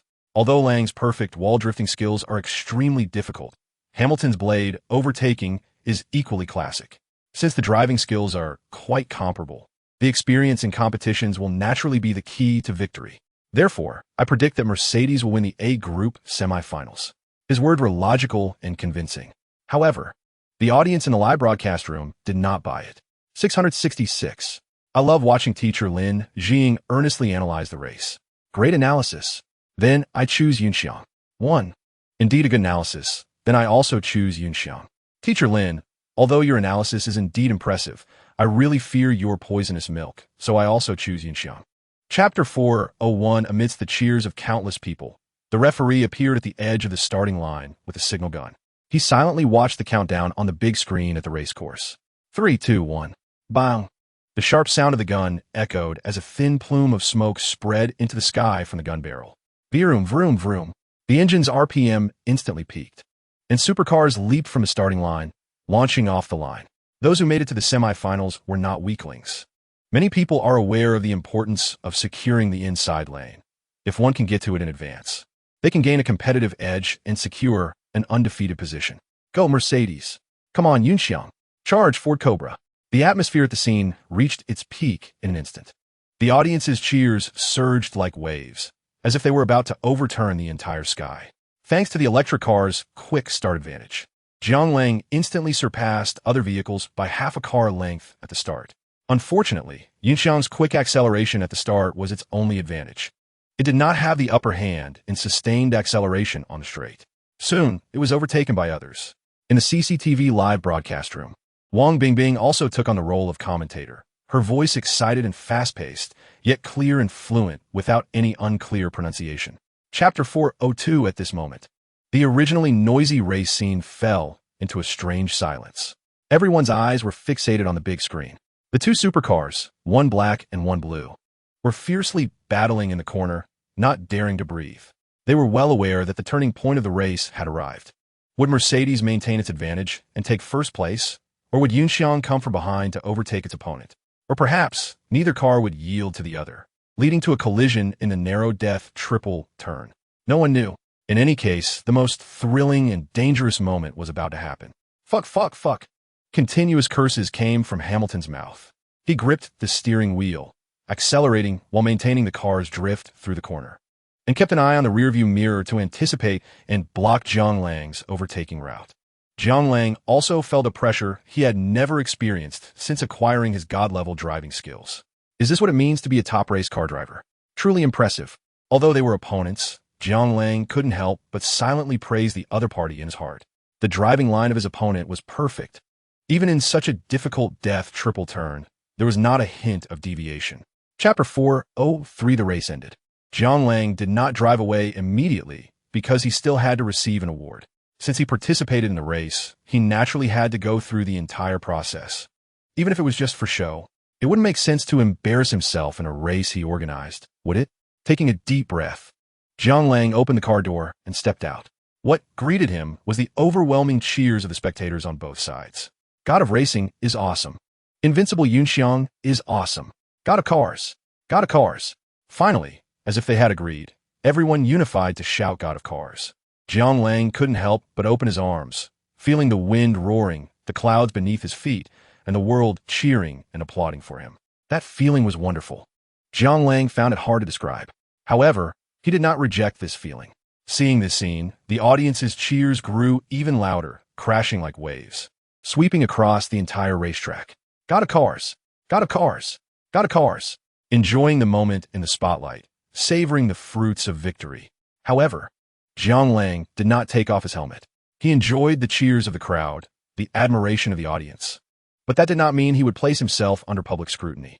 Chapter 4:04 Let's do it. Jianglang did not hesitate and directly asked Liu Lei to drive them over. Jiabe Wilderness Park, part of the ecological cultural park area in the main urban area of Jiading New City, is an important node in the forest planning around Jiading New City and a significant landmark of the city's green lungs, with a total planned area of 14 square kilometers. It is also one of the first 7 suburban parks opened in the city and serves as a labor education base for students. In 2019, it was rated as the 4th best rural tourism destination in the city in a selection organized by the city's Cultural and Tourism Bureau. In short, it is a nice leisure place. The best part is that there is no entrance fee. It is free. In the park, a few people rode bicycles wandering around. Jiang Ting turned her head and looked around. The scenery here is nice, brother. Jianglang nodded slightly in response. As a leisure-type wilderness park, it does not have amusement parks like other parks and offers fewer activities. Therefore, it is focused greatly on natural scenery. The trees are lush, with a lotus pond in one corner, and the fresh, moist fragrance of the woods and lotus awakens the senses, with unique benches and chairs scattered about, and the fallen leaves layered upon one another, creating a breathtaking sight. Chapter 405. The audience's insane enthusiasm also influenced Jiang Lang's emotions, making him unable to help but stand up to applaud and cheer. However, his gaze was curiously fixed on the Red Bull racing team. The Group E race was very interesting. Besides the Tesla driver Firefox, who also drove an electric car, there was also the 2022 F1 champion, Max Verstappen from the Red Bull racing team, which was worth his attention. The Red Bull team is quite peculiar. It is neither a car manufacturer team nor a private team, but a Formula One team under the Austrian company Red Bull, which is the same Red Bull that sells carbonated drinks. According to the rules of the race, they technically do not qualify to compete. After all, Jiang Lang's primary goal this time was to prove Yunxiang's prowess in front of the world. The main opponents were the various car manufacturers, and Red Bull, a beverage seller, winning wouldn't be of any significance. However, Jiang Lang did not refuse. He was also eager to compete against the top driver and experience what it felt like to race against a top driver who had just won the F1 championship. Unfortunately, he was not in their group and could only watch from the audience. Chapter 406. Red Bull Racing Team. Lin Jing said decisively, "The last time, I underestimated Lang's strength and did not notice that the 7-time champion Hamilton was getting older, which led to a result that was vastly different from my predictions. But this time, there is absolutely no way I will miscalculate again. First of all, while Tesla driver Firefox is strong, let us not forget he is up against last year's F1 champion, Max Verstappen. The experience of major competitions and the mindset during races are absolutely not something an amateur driver can compare to. At the same time, Verstappen is not burdened by age like the 7-time champion. Born in 1997, he is only 26 years old now. One could say this is the golden age of an athlete. I really can't believe that an F1 driver, whose physical condition is at its peak in every aspect, would lose to someone else in driving skills. This statement is quite convincing, and even in the live broadcast room, not many dare to voice a different opinion. After all, even those who don't understand the field know that F1 is the biggest stage in the racing world, equivalent to the UEFA Champions League in football and the NBA in basketball. Chapter 407. Countless people held their breath, not daring to make sound. Everyone knew that the most exciting moment was about to unfold. Would it be Tesla's Firefox surging ahead, or Red Bull's Verstappen sitting firmly on the throne? Everything was about to be revealed. Boom, boom, boom. Like thunder cracking, the two cars simultaneously chose to drift into the corner. The so-called inertia drift, also known as reverse drift, is different from regular drifting, which is meant for quick cornering. Inertia drift allows for quick entry and exit from the corner by using the force during entry. Simply put, after completing the drift, the car's front is facing the road ahead, so there's no need to straighten up or shift gears. Just step on the gas and go. This move is something every professional driver wants to master. This time, neither driver showed off their skills, like performing blade overtakes or perfect wall drifts. First, they were side by side, with no room for maneuvers in the narrow corner. Second, facing opponents of equal skill. Showing off would not only be ineffective, but would often hand over the advantage to the opponent. Countless spectators in the stands widened their eyes and stood up abruptly. Inertia drift. And it was a continuous inertia drift through the corners. Chapter 408. I suspect there's a mole in the company. Su Jinchuan's voice carried a hint of seriousness. Have you discovered anything? Not yet. I returned to the company yesterday to deal with this matter instead of watching your race. Jiang Lang furrowed his brows slightly, thinking for a moment before continuing. What about the blueprints? Are they still there? A portion is missing, but it's not very important. They were in the safe, so they're still secure. I've already had them moved. I checked the surveillance, and it turned out the cameras have been down since last month. Now, the company has already reported it to the police. Jiang Lang breathed a sigh of relief. That's good. It's just some unimportant things that are missing. If all the blueprints were lost, Jiang Lang couldn't guarantee he wouldn't lose his temper. The most important thing for Yunxiang Company is the electric vehicle technology blueprints developed by the system. It can be said that without these blueprints, the entire Yunxiang Company would be at risk. Pressing his lips together, Jiang Lang continued. What about Engineer Chen? What did he say? Engineer Chen is the head of the R&D department at Yunxiang Company. He was personally invited by Su Jinxian and is a professor in the field of new energy at Pengcheng University, a top-tier expert in the country and also the teacher of the other party. Chapter 409. Su Jinxian shyly turned her head away. I haven't slept since yesterday. Jiang Lang raised an eyebrow, feeling a bit angry but also somewhat sympathetic. With a helpless sigh, he took her hand and softly said, let us go back and rest for now. He took Su Jinxian downstairs and drove her home. Back at the Bund Huayuan in Modu, Jiang Lang looked at her and said softly, I'll head back first. You should sleep early and not stay up late. Su Jinxian quickly grabbed Jiang Lang's arm, looking a bit wronged. Will you stay with me tonight? Hearing this, Jiang Lang hesitated.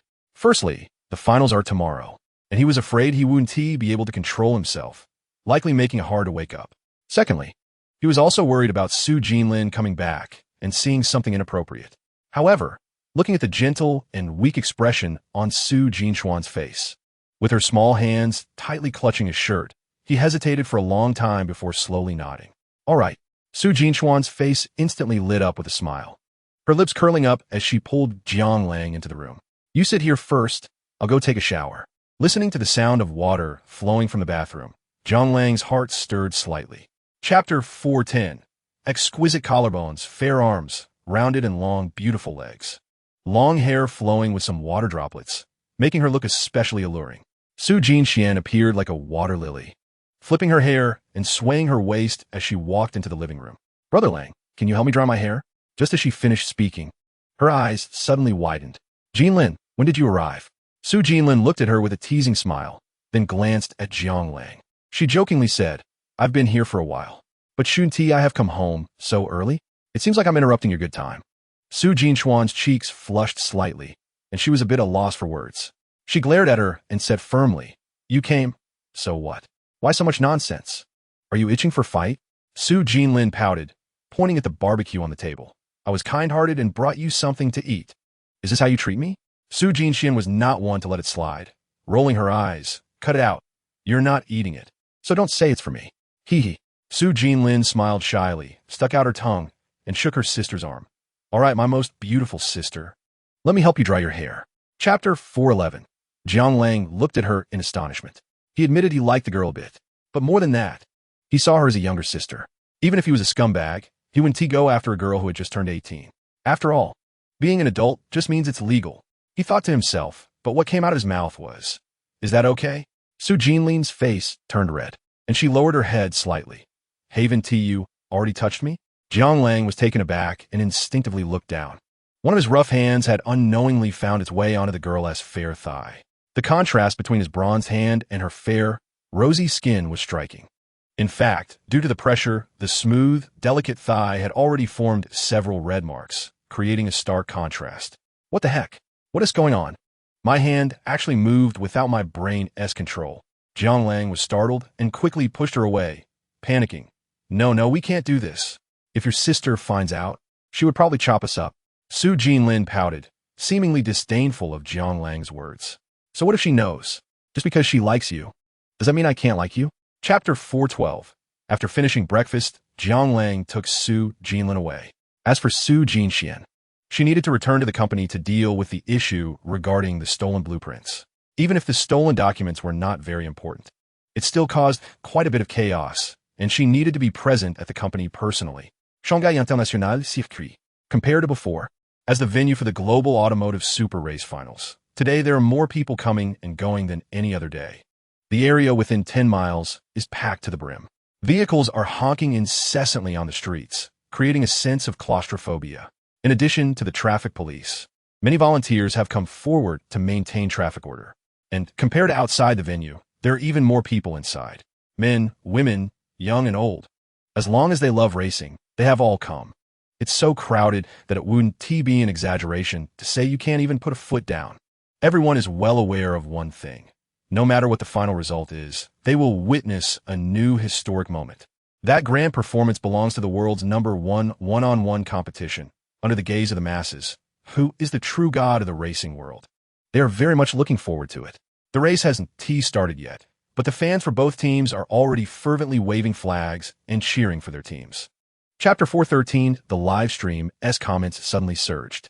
Haha, it's time for the beloved toxic milk moment. Teacher Lin wouldn't guess wrong again, would he?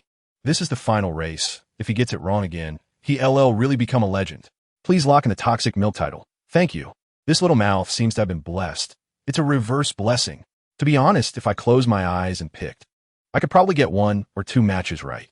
Watching the indifference in the live stream, Lin Jing also felt a bit unsure. Just as the netizens said, this mouth seems to have been blessed. Whoever he says will lose. Who can he go to for reasoning? Clearly, he has analyzed it seriously before each race. How can he get it wrong every single time?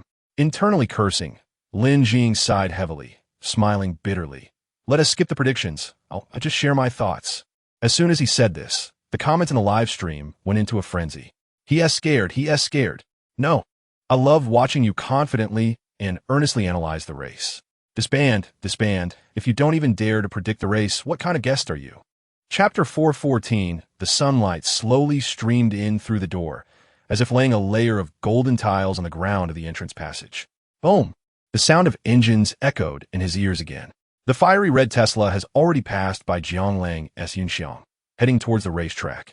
In his ears, only a faint phrase lingered. Go, but I want to lose to you. Watching the Tesla S departing figure, Jianglang smiled slightly and murmured, interesting.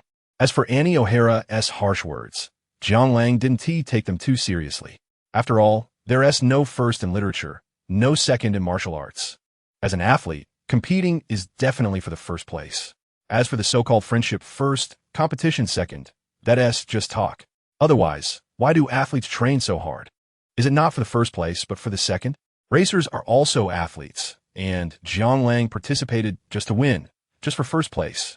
Lowering the hood and closing the car window, Jianglang gently pressed the gas pedal and followed suit. As soon as he exited the racing entrance passage, a tsunami of cheers erupted in his ears. Yunxiang go! Yunxiang is invincible. Yunxiang is number 1.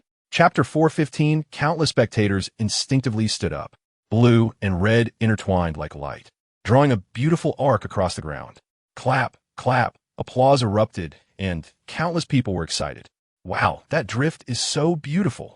The two are racing fiercely. They started side by side right at the first turn, giving no quarter. It looks like they're going to crash, but they perfectly drifted through the turn. Their driving skills can truly be called peak excellence. This race is getting interesting. In the live stream, Lin Jing clapped in astonishment. Both sides started off with full power. It seems they are prepared to go all out. The race is so long. Maintaining a high-intensity competitive state for an extended period is a high demand on physical fitness. Mindset and willpower, Wang Bingbing exclaimed. Is the demand really that high? She always thought racing was just about sitting inside and moving hands and feet. How tiring can it be? It mainly depends on who has better driving skills. Schumacher chimed in. You must remember, any professional sport has extremely high demands on all aspects of the human body. It may seem to outsiders that racing is a pure machine competition, and the drivers are merely operators. Chapter 416, the so-called pendulum drift, also known as Scandinavian drift. In general racing, the entry line follows outside, inside, outside, or inside, outside, inside. However, during pendulum drift, the car is positioned in the middle of the track rather than the outside when entering the turn. At the moment of entering the turn, a sharp turn of the steering wheel and hard braking is applied. Due to inertia, the car's center of gravity shifts toward the front, causing the car to drift inward. At the same time, the steering wheel is turned in the opposite direction to induce the slide. During the drift, the wheels always point toward the exit direction, and finally, the steering wheel is straightened. The angle of the tail slide gradually decreases with the steering angle. Simply put, it's a technique of continuous center of gravity transfer and inertia drift through turns. Lin Jing was so shocked because, as a regular in rally racing, he knows that this drifting maneuver has flaws, or rather, it's a fundamentally incorrect technique. To put it more clearly, when others are braking efficiently with full force, you're dragging the brakes to do the pendulum, playing with center of gravity transfer. Something that should be done in 30 meters is magnified to 50 meters for it to work. Who is faster? When others take the widest, fastest route and strive for the best exit angle, you're occupying the lane to perform a horizontal drift, which inevitably cannot take the widest route. Chapter 417, watching Su Jinxian methodically arranging work, Jianglang's gaze became slightly dazed. Suddenly, he realized that this former beauty academic elite is now a capable beauty CEO. It seems that his training work has been quite successful. Jiang Lang propped his chin, musing. All right, you all can leave now. Su Jinxian finished her instructions and waved her hand. Okay, CEO. Goodbye, Chairman. Everyone left. Su Jinxian turned her head and only then noticed Jiang Lang staring at her motionlessly. Her face slightly flushed as she shot him a glance. What are you looking at? Jiang Lang shook his head, glanced at the time, and said lightly, It's almost noon. Do you want to go eat together? Su Jinxian nodded slightly. Sure. The two didn't go far, just had a simple meal at the company cafeteria. Wow, look over there. Who is that? Isn't that President Su? Who's the person sitting next to her? A handsome man and a beautiful woman. What a perfect couple. Someone with a jealous look said, What good is being handsome?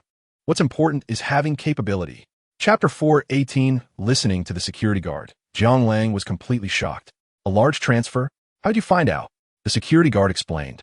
The company has hacker experts in this area. Sometimes when they are on missions abroad, the settlement amounts are not always in cash, so we need to use these. He didn't say it outright, but Jiang Lang understood right away. After all, they're mercenaries. Some money needs to be cleaned before it can be used. He thoughtfully took the phone and glanced at it. He found a message from a foreign number labeled S, which should be the code name of the traitor. The previous message records had been completely deleted, leaving only one sentence. The drawings have been exposed.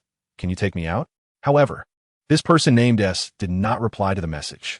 Jiang Lang tried to call the number, but found it had been canceled. Did they send something? Jiang Lang was puzzled, while the man beside him continued to rant and curse, talking about illegal detention and threatening to call the police. Jiang Lang turned to look at him, his eyes calm but radiating coldness. This was one of the signs of human fear, like a dog encountering a terrifying beast, barking incessantly, even with its tail tucked between its legs. Chapter 4:19. Jiang Lang turned his head. He saw Ilancy Stephen waving at him, hopping with excitement. Jiang Lang smiled and walked over, glancing around the seats, surprised. Is it just you? Didn't your friends come? He continued. By the way, where's your sister? She didn't come either? Ilancy Stephen motioned for Jiang Lang to sit down, and then explained, My friend went to the restroom. And my sister is with Mom and little Ailey, so she doesn't have time to come. Let's eat first. This restaurant has new dishes, so hurry and try them. Saying that, she took the initiative to pick a piece of food and put in Jiang Lang's bowl. Thank you. Jiang Lang nodded slightly and sat down. He took a bite and found it indeed tasted good. After a pause, he took the initiative to ask, by the way, Didn't you say you wanted to find me for something? Ilancy Stephen put down her chopsticks and looked at Jiang Lang. There's something I want to trouble you with. Jiang Lang raised his eyebrows. You go ahead and say it. I'll see if I can help. Ilancy Stephen bit her lip and slowly began, due to the impact of the pandemic these past few years, the tourism industry has been hit hard. We found that Huawei's control in this area is quite ideal, recovering the fastest.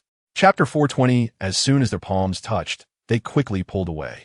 Sitting back down, Jiang Lang looked at Ilancy Stephen and then at Annie O'Hara, unable to help but say, You two know each other? Annie O'Hara nodded slightly, her red lips slightly parted. Yes, Annie and I are sisters. Jiang Lang nodded thoughtfully. When he first met her, he found the name familiar. Now that he thought about it, Ilancy Stephen must have mentioned her, but he hadn't paid attention at the time. Wait, O'Hara. Jiang Lang suddenly raised his head, widening his eyes. O'Hara, is that the O'Hara family from California? Upon hearing this, Annie O'Hara looked at him in surprise. Mr. Jiang, you've heard of our family? Jiang Lang smiled, but turned his head to look at Ilancy Stephen. Ilancy Stephen then explained, I mentioned it. At that time, Jiang Lang asked me about the influential families in the U.S. They're not averse to Chinese and are easy to do business with. It was when I had my last birthday. Speaking of this, she suddenly remembered something. Chapter 4:21. A week later. Unknowingly, it was mid-September, in a magic city, Fudan University. As the first higher education institution independently founded by the Chinese, Fudan University's name is derived from Shangshu Dajuan, meaning the sun and moon light up. It is a national key university directly under the Ministry of Education, a comprehensive research university, co-constructed by the Ministry of Education and Shanghai, and is listed as a double first-class university, part of the 985 project and the 211 project. It can be said that besides Tsinghua and Peking University, no other university dares to claim it can surpass Fudan. Along with Shanghai Jiaotong University, it is known as the twin stars of the Magic City. At this moment, at the school gate, the crowd was overwhelming and the noise was deafening. Luxury cars were everywhere, and traffic was nearly paralyzed. "Oh, Dad, Mom, you don't need to see me off. I can go in by myself." A clear voice suddenly rang out in the crowd. Zhou Hong glared at her and scolded, "Hey, you little brat, how can you talk like that? Other kids want their parents to send them, and no one comes." Jiang Lijun echoed, "Exactly. Don't be ungrateful." Jiang Ting was at a loss and turned to look at Jiang Lang, her eyes filled with a hint of plea. "Brother, look at them." Chapter 422, What the heck? This girl is a bit off. Cough, cough. Jiang Lang cleared his throat. "Well, you're an adult now, grown up. Our family isn't stuck in the past. Wanting to date is normal. But sometimes you still need to be careful. Girls have a bit of a disadvantage in this area. I don't want to see you juggling a baby while going to school." Upon hearing this, Jiang Ting's face flushed with embarrassment. She widened her eyes and glared at him. "Jiang Lang, what nonsense are you talking about? Wow, even brother is gone now. Looks like you're really angry." Jiang Lang quickly waved his hands, explaining, "I just wanted to remind you. You know, if Dad finds out, then the whip." Don't say it. Damn it, let go, let go. I'll bite you, don't run." Only a fool wouldn't run. The two of them ran and chased each other, creating quite a scene. The only difference was that previously, Jiang Lang was chasing, and Jiang Ting was running away. Now, the roles had completely reversed. After taking care of Jiang Ting's enrollment procedures, Jiang Lang planned to leave. Chapter 423 to make up for Gu Banming. During this time, Jiang Lang had been accompanying her every day, sticking together. Occasionally, during the day, he took time to visit Lei Dong's two little daughters. The two little girls were rosy and tender, possibly due to being sick, and both had a head full of white hair. Jiang Lang didn't find them ugly. Instead, they resembled Snow White. He also assured Lei Dong not to worry about the money issue. It would all be covered by the company. Jiang Lang has always been grateful to the man who shielded him from bullets. Just like that, a week has passed unknowingly.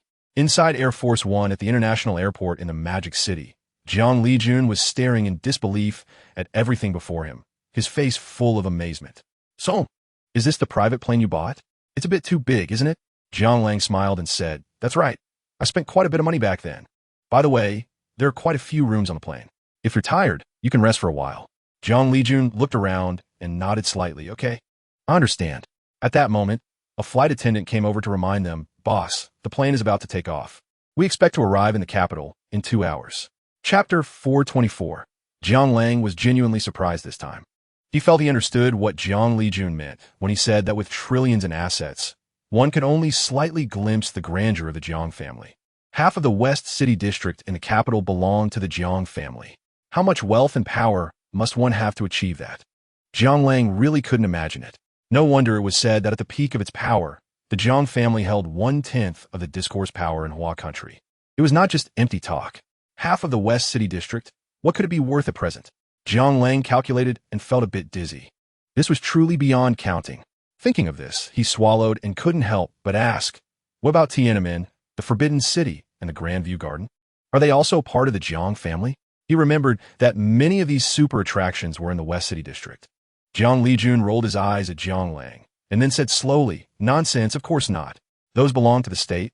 You have some issues with your thinking." Jiang Lang chuckled awkwardly. Although he was rebuffed by his father, he didn't mind and was instead a bit excited. Damn, if the Jiang family hadn't had an internal conflict back then, he would also be a native of the capital, a pure red second generation. Chapter 425. Sighing deeply, Jiang Lijun shook his head. "Come with me." Jiang Lang wanted to ask more, but found that Jiang Lijun had already walked out of the house. Jiang Lang had no choice but to follow him. After wandering around the courtyard for a while, they came to a deeper corner where Jiang Lijun finally stopped. Jiang Lang took a look ahead, his eyes slightly surprised. This place was the best-built part of the entire courtyard, although it was also overgrown with weeds. It was much more orderly. In front of the door stood a collapsed incense burner, and above the main door was a plaque, though the words on it were no longer clear. Jiang Lang couldn't help but ask, "Dad, where is this?" "This is where your ancestor lived back in the day." Jiang Lijun's tone became a bit serious. "Ancestor?" Jiang Lang was taken aback. Before he could react, Jiang Lijun pushed the door open and walked in. To Jiang Lang's surprise, this room was not like the previous ones he had entered. As soon as the door was pushed open, a cloud of dust filled the air. Unlike the earlier houses, where the walls and ceiling had holes letting in light, this room was very dark. Jiang Lang stood outside the door and could barely see the scene inside. Chapter 426. Jiang Lijun became extremely agitated. He directly picked up a brick from the corner and shouted at the others, "Whoever dares to demolish this, I'll take their life." Everyone except Jiang Lang was startled by Jiang Lijun's actions. After all, none of them knew what it felt like for a wanderer who had been away for over 30 years to finally return home. They couldn't imagine what thoughts would cross the mind of someone who had been away for so long and then learned that their home was about to be demolished. It would not be an exaggeration to say that their beliefs had collapsed. They didn't understand, so they were frightened and retreated one after another. "Old man, calm down. You can't throw that stone around. What if it hit someone? Put it down quickly, or we'll call the police." Jiang Lang placed a hand on Jiang Lijun's arm, which was holding the stone, and shook his head slightly. "Dad, it's fine, calm down." Jiang Lijun looked at Jiang Lang, paused in silence, and finally dropped the stone. "This place really can't be demolished. I'm begging you, Dad." His voice was a bit hoarse, but he didn't dare to finish a sentence. Chapter 427. Time flew by, and in the blink of an eye, 2 hours had passed. Director Zhang, Director Wu, President Chun, the matter is settled like this. After this, I'll have our professionals come and connect with you. I hope we can contribute to the construction of the capital together. Director Zhang shook Jiang Lang's hand, his face beaming with a smile. Sure. When the time comes, we will need more help from General Jiang for the development of West City District. Absolutely. The few old foxes and young foxes exchanged pleasantries. The atmosphere was quite pleasant. As for the investment, it certainly couldn't be that simple. Currently, they had only tentatively settled on a plan. The specifics still needed professionals to connect regarding road design, building renovations, etc. Jiang Lang didn't plan to make any drastic changes. He intended to keep the scenic pedestrian street as it was, at most giving it a facelift. The most important thing was to preserve the Jiang family courtyard. However, these old foxes were asking a bit much. Jiang Lang secretly curled his lip. Asking him for over 40 billion for a pedestrian street was quite harsh. Although this was the capital and an old city, it was still too much. Jiang Lang wasn't stingy. But even the most impressive Wang Fujing Street in Hua Country was only worth over 200 billion. Chapter 428. Jiang Lang frowned and said, "This is impossible. Although I'm drunk. My bodyguard is not. It's impossible for a random outsider to enter my room." The woman looked a bit surprised at Jiang Lang's words, but, upon looking at him, her gaze suddenly shifted downward. A hint of redness flashed across her face as she turned her head away. "Could you put on your pants first?" Jiang Lang was a bit bewildered. He instinctively looked down. In the wind, a little bird peeked out from a branch and was singing. Damn! Jiang Lang's face turned a bit awkward as he hurriedly put on his clothes. When he turned to look again, he found that the unfamiliar woman had already dressed and gotten out of bed. However, her right hand was constantly stroking her stomach, and there was a slight grimace on her face. Jiang Lang couldn't help but ask, "Are you okay?" The woman coldly glared at Jiang Lang and then opened the door and walked out. She stood outside the door, first looking up at the room number. Her entire face wrinkled in a frown, and then turned to look at Jiang Lang inside, her tone extremely cold. "Today's matter must not be told to anyone. Heaven knows. Earth knows, I know. If I find out that you dare to go out and speak recklessly, I will definitely kill you." Chapter 429. Jiang brother. You have a short memory. Wasn't it agreed that you would come to our bank this morning to discuss the loan? Why are you still not here? I've been waiting for you for a long time. Jiang Lang was slightly taken aback upon hearing this. He did remember that they had indeed talked about wanting a loan yesterday, but he didn't expect the other party to remember it so clearly. Moreover, they had waited for him all morning. Although 40 billion is not much for the industries under his name, suddenly taking out such a large sum of cash is indeed wishful thinking. After all, assets are assets, and it takes some time to liquidate them. Feeling a bit guilty, Jiang Lang quickly explained, "Sorry, Chungu. I drank too much yesterday, and I'm still dizzy now. How about I come over after lunch?" "Sure, of course. In that case, you can rest first. I won't disturb you." "Okay, bye." After hanging up the phone, Jiang Lang let out a long sigh of relief. Leaning against the sofa, he silently murmured, "System, open the attribute panel. I want to check how much cash I have now." Ding! The attribute panel is now open for you. Chapter 430. Jiang Lang's sudden interruption left Bernard Arnott astonished. However, once he regained his composure, he directly spoke. "According to company policy, you own 32 of the shares. After deducting future development needs, such as expanding production, researching new products, etc., you can receive 728 billion euros. At the current exchange rate, That's about 122 billion renminbi. Wow, amazing. Jiang Lang was slightly surprised, but his voice was exceptionally steady. When will the first tranche of funds be transferred? And how much will it be? The first tranche is 5 billion, which will be credited to your bank account in 3 days. The second tranche is also 5 billion, which will be credited at the end of this month. As for the remaining amount, it will be cleared next month. However, we need you to inform the banks in Huagua in advance about the large inflow of funds. No problem. That's a minor issue I can handle. All right. Since there is nothing else, I'll hang up. By the way, Mr. Jiang, if you have time, you're welcome to visit us in France. You too, Mr. Bernard Arnott. Welcome to Huagua. Bye. After hanging up, Jiang Lang gently clenched his fist. Chapter 431 Daitai State Guest House, one of the top 10 restaurants in the capital. Located in Haidian District, it combines ancient royal gardens with modern state guest house architecture, making it one of Beijing's top restaurants primarily used to host national leaders and well-known figures from all walks of life, with court banquets as the main offering. It is said to be an ultra-luxurious hotel that you can enter even if you have money. However, Li Hai told him that it's not that mysterious. As long as it's not a special period, money is all you need. Additionally, guest rooms are open to the public, and their restaurant and banquet hall can be reserved in advance for events. The interior is beautifully decorated, exuding a magnificent atmosphere. Jiang Lang had seen the news that this place had hosted former U.S. President Bush. In short, the prestige is absolutely in place. Following Li Hai to the restaurant, Jiang Lang felt that this meal was indeed quite good, living up to its reputation. Fish roast soup, fried lily with 3 vegetables, clear soup lion's head, meat sandwich, crystal shrimp dumplings. Everything tasted great, especially the clear soup lion's head, which looked unremarkable but was truly exceptional. The waiter even told him that the lion's head here is the best in the entire capital. Chapter 432 Tianye. Are you aware of how loans work in the capital? Jiang Lang spoke quickly, as he had no intention of wasting time here. Chen Song nodded slightly. Actually, loans in the capital are the same as in other places. There are guarantees, mortgages, and self-operated loans. It just depends on which one you want. Jiang Lang nodded slightly and said, I want to borrow 10 billion. Chen Song, who was drinking tea, almost spat it out. How much? He looked at Jiang Lang in shock. He indeed wanted to befriend Jiang Lang, but isn't asking for 10 billion a bit intimidating? However, he didn't mind. For banks, while the stock is important, loans are one of the main revenue sources. A loan of 10 billion, collecting interest would be quite rewarding.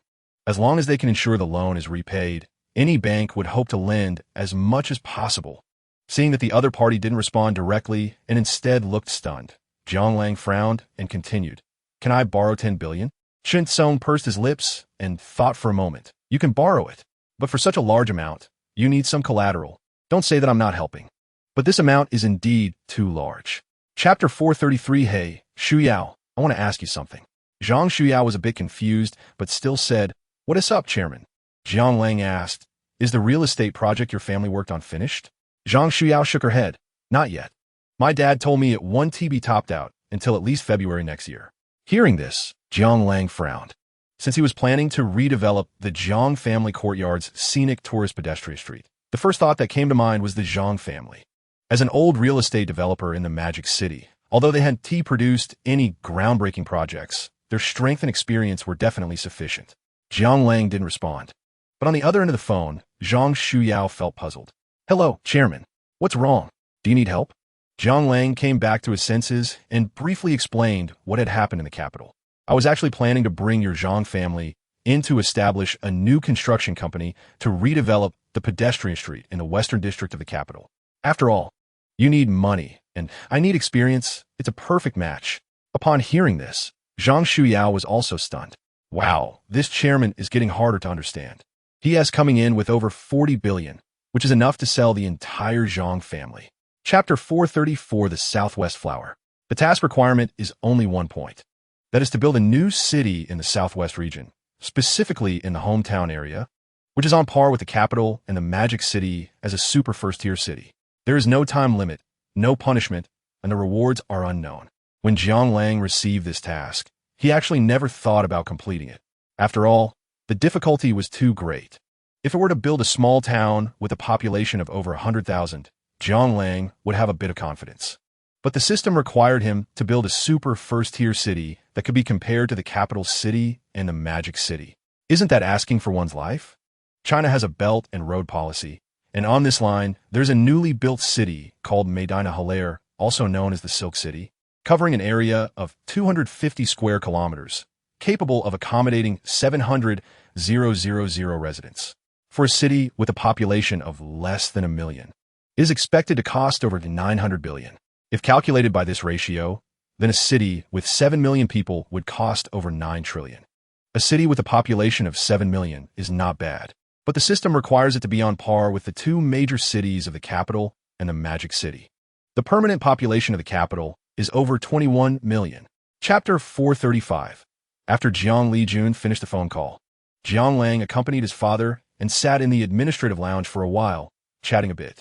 According to the other party, after the loan is processed, he would go see the flag raising at Tiananmen, climb the Great Wall, and then return to the Magic City. He even asked Jiang Lang if he wanted to join. Jiang Lang naturally refused. He still wanted to try and see if he could sneak into the Zhang family in the capital to find out what was going on with Zhang Wanru. Moreover, the person in charge of the scenic walking street project had not been found yet, so he could only wait. He could only return after everything was properly arranged. Time flew by, and soon the sun began to set. After having a meal with his father in the hotel restaurant, Jiang Lang felt bored and went out for a stroll. Wangfujing Street in the capital, there were many people, young and old, and even foreigners were quite common, bustling with activity. Jiang Lang walked on the street, looking around with a hint of envy in his eyes. It can only be said that Wangfujing, known as the #1 street in China, truly had a flow of people that was enviable. Not only did it have large shopping centers and department stores, but it also had many places to play and countless delicious snacks. Chapter 436. Jiang Lang was not convinced and directly retorted, "I'm just speaking the truth." Why is it annoying? Seeing Jiang Lang staring at her with wide eyes, Lu Hongyi's fair face flushed slightly. She turned her head to look out the window and murmured, "Yes, it's quite annoying." Looking at the back of Lu Hongyi's head, Jiang Lang scratched his head in confusion and asked, "What's wrong with you? Why are you whispering behind someone's back?" Lu Hongyi rolled her eyes and sighed helplessly. Turning to Jiang Lang, she asked curiously, "By the way, you haven't told me the truth yet. Why did you come to the capital?" Jiang Lang chuckled awkwardly. "Nothing much. Just came to have some fun." He certainly wouldn't mention the Jiang family matters, as they were crucial. The Lu family is also one of the 4 major families in the capital. And although Lu Hongyi had a good relationship with him as a college classmate, he still had to be cautious. It wasn't that he didn't trust her, but it was for his own safety. If other families knew about a lone descendant of the Jiang family wandering outside, who knows what they would think? Hearing Jiang Lang's words, Lu Hongyi frowned, hesitated for a moment, but still didn't continue to ask. She understood that everyone had their own secrets. Chapter 437. There is a saying that if you haven't been to the workers' stadium in the capital before the age of 35, it's considered a wasted life. The so-called workers' stadium is a shorthand for the workers' stadium in the capital, and a stadium is well known because it is surrounded by many nightclubs and bars. It is considered one of the birthplaces of the capital's nightlife culture. Among them, the OT bar located at number 6 Goni West Road is particularly famous. If ranked among the world's top 100 nightclubs, the OT bar in the capital is undoubtedly the #1 nightclub in China, a gathering place for scumbags and scumbags. It has 6 scattered tables, 78 booths, and 8 booths on the second floor, totaling 94 seats and 7 private rooms, operating from 9 p.m. to 5 a.m. The style is of electronic music, featuring many top DJs. Upon entering, Jiang Lang's first impression was that the lighting was explosive, likely having cost a lot of thought. The atmosphere was good, but not particularly wild. There were quite a few girls in super short dresses swaying their hips, but there were also many customers who stood still, not moving at all. Jiang Lang wasn't a veteran of nightclub culture, but he had been to quite a few. He wasn't surprised by such a scene. Those who like nightclub culture and often go dancing are a certain group of people. After going dancing many times, they become lazy about it. Chapter 438. With a gulp from Jiang Lang, the atmosphere at the scene began to liven up. "Ha, handsome guy. Your drinking capacity is quite good. Let's get to know each other. My name is... Hey, what about me? Jiang the handsome guy. What do you do? This time, it's the first time for the beautiful Lu to bring a man over. Handsome Jiang, next time I come to the Magic City, can I find you to hang out? Haha, welcome. Jiang Lang drank while chatting and laughing with many beautiful women. However, he was clear as a mirror in his heart. If Liana simply liked to drink and boast, others were more or less probing into his background. Jiang Lang casually joked and laughed to get through it. He didn't blame them. He understood that these people were indeed curious about him. For example, if he had a buddy who was always locked up in a small dark room, suddenly one day he started dating and brought someone out to meet people. Jiang Lang's first reaction would definitely be surprise and disbelief, and the second reaction would be to wonder if this guy had fallen into a trap. Lu Hongyi was certainly not that lowly, but she indeed had never dated a boyfriend. Chapter 439. Lu Hongyi's eyes widened, looking at Jiang Lang in disbelief. A strange feeling spread in her heart, tingling and indescribable. Wanting to push him away, her body grew weaker and fell into his arms. Without her knowing when, her delicate arms had already wrapped around Jiang Lang's neck, passionately responding to his kiss. After a long time, when the jarring electronic music began to soften, the people on the dance floor started to leave in dribs and drabs. Only then did Lu Hongyi react, pushing Jiang Lang away and covering her chest, gasping for breath. Her face flushed. Jiang Lang's heart was also racing, almost jumping out of his throat. Damn, I actually kissed Miss Lu. He licked his lips, trying to calm himself down. Are you okay? Lu Hongyi looked at Jiang Lang, who was approaching, her eyes filled with a mix of shyness and anger, and a hint of delight. It was a very complex emotion that left her somewhat at a loss, instinctively avoiding him. Clearing her throat, she pretended to be calm and said, "Let's go back first." Jiang Lang gently responded with a sound, watching the flustered figure of the other party leave, shrugging helplessly. Chapter 440. Hong-yi, you don't need to lie to me. How many shields have you found? Can you change your tactic? Yang Tianming sneered, his attitude very disdainful. However, Lu Hongyi ignored him, and when she heard Jiang Lang's admission, she suddenly felt much more at ease. Leaning into Jiang Lang's embrace, she looked up at his chiseled face, her eyes flickering. She kissed Jiang Lang's face, leaving a red mark. This scene was witnessed by everyone, stirring up a huge wave of emotions. Liana excitedly shouted, "Good for you two. Just now you still had the nerve to lie to us. You even said you weren't a couple, and yet you kissed. How inconsiderate. Tonight you two are treating us." Jiang Lang was also stunned by Lu Hongyi's actions, but upon hearing Liana's words, he nodded. "No problem. If we're treating, then we're treating." Seeing that everyone ignored him, Yang Tianming became even more furious, especially when he saw Lu Hongyi kiss Jiang Lang's face. Jealousy made him nearly go crazy. His teeth ground together, his whole body shaking with anger. He took a deep breath, pulled out a card from his wallet, and threw it at Jiang Lang with a contemptuous tone tinged with a slight tremor. Chapter 441. Did I just wipe out 100 sets of Supreme Dragon sets? Someone exclaimed instinctively, then quickly covered their mouth. However, this phrase acted like a chain reaction, and the suppressed atmosphere could no longer be contained. What kind of big shot is this? 100 sets, over 70 million. Could buy out the whole OT, right? I used to think that when rich people come out to play, spending $1 million was impressive, but I didn't expect to be so short-sighted. Spending nearly a small gold just for drinks, that's terrifying.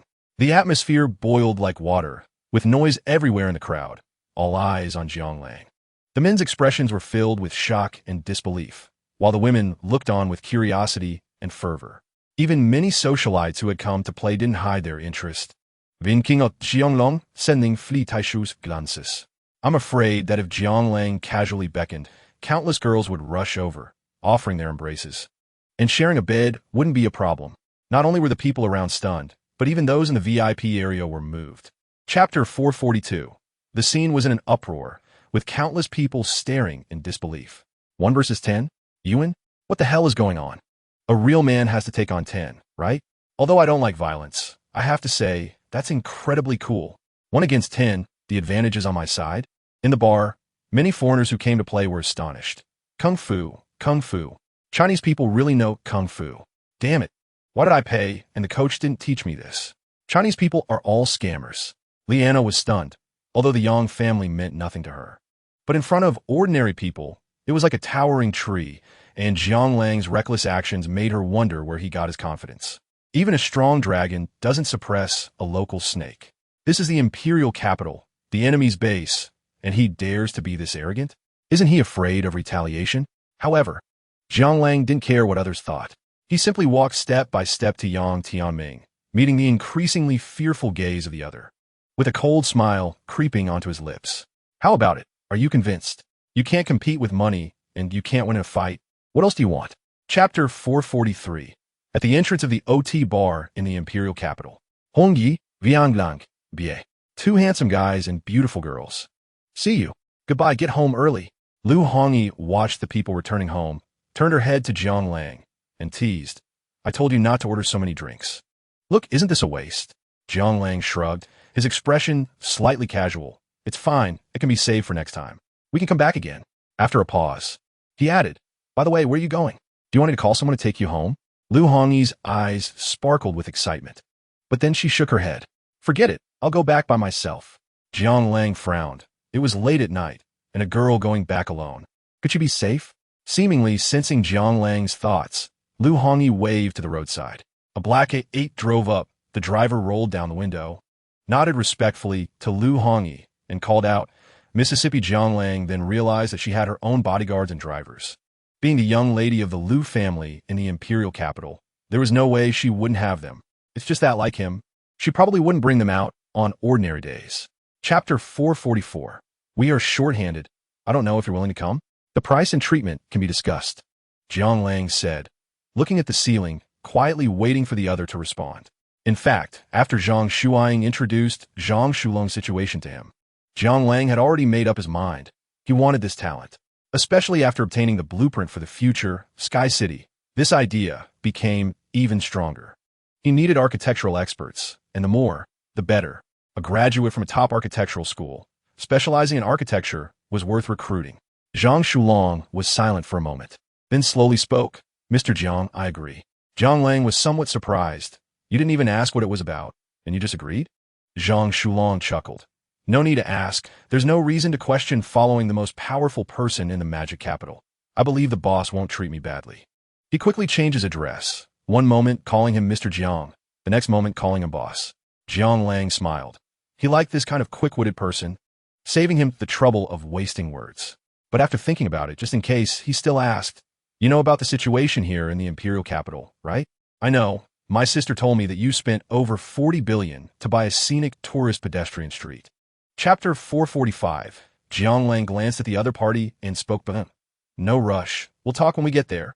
The car quickly arrived at the scenic tourist pedestrian street. Jiang Lang got out of the car with Zhang Shulong, walking while introducing the situation of the pedestrian street. In fact, he didn't say much else, just reiterated what the street office had told him before. Zhang Shulong nodded while observing the surrounding buildings, foot traffic, etc., subconsciously putting himself into work mode.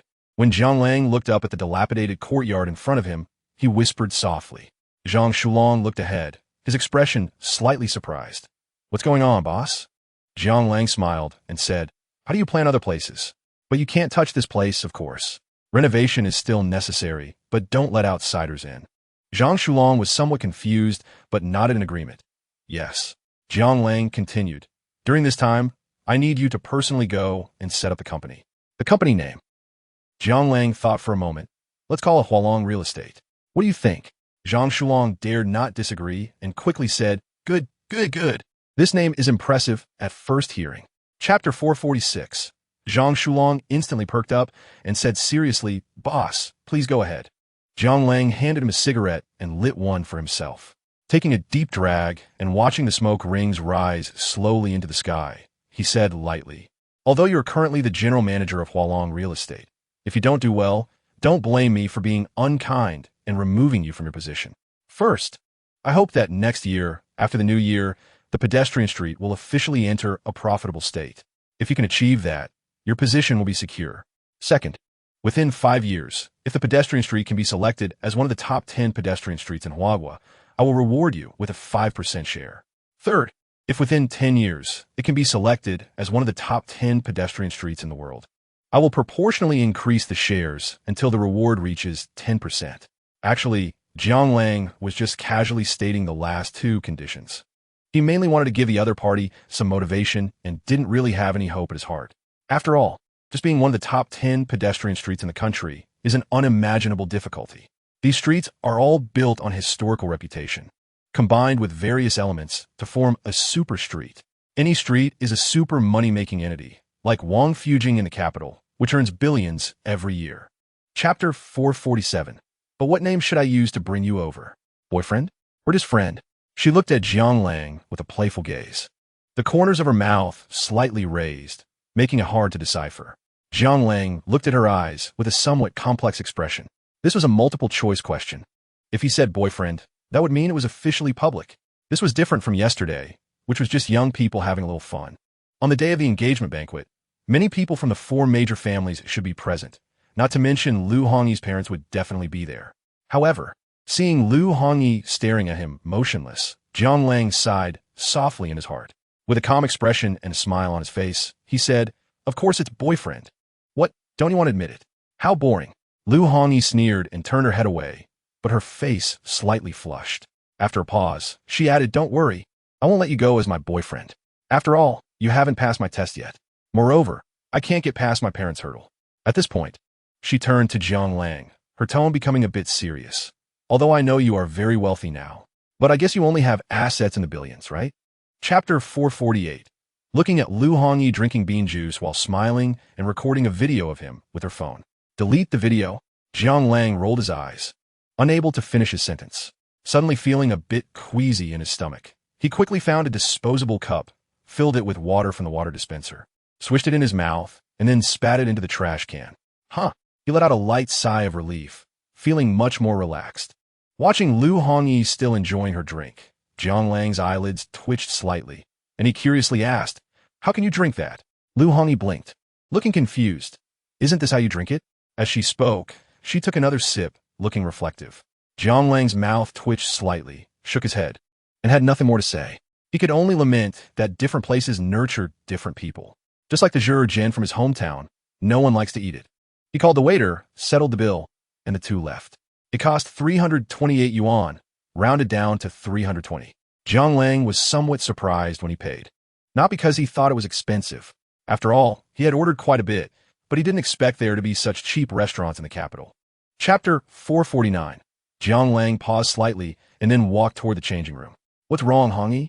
Jiang Lang leaned against the door and asked. The door opened a crack, and Lu Hongyi poked her little head out, blushing as she looked at Jiang Lang. "I can't reach the zipper on my back. Can you help me?" Jiang Lang felt a jolt in his heart, swallowed hard, and hesitated. "Are you sure?"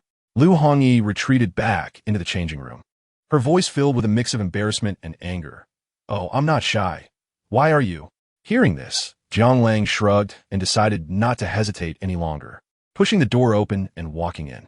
Inside, Lu Hongyi stood with her arms crossed, facing away from him.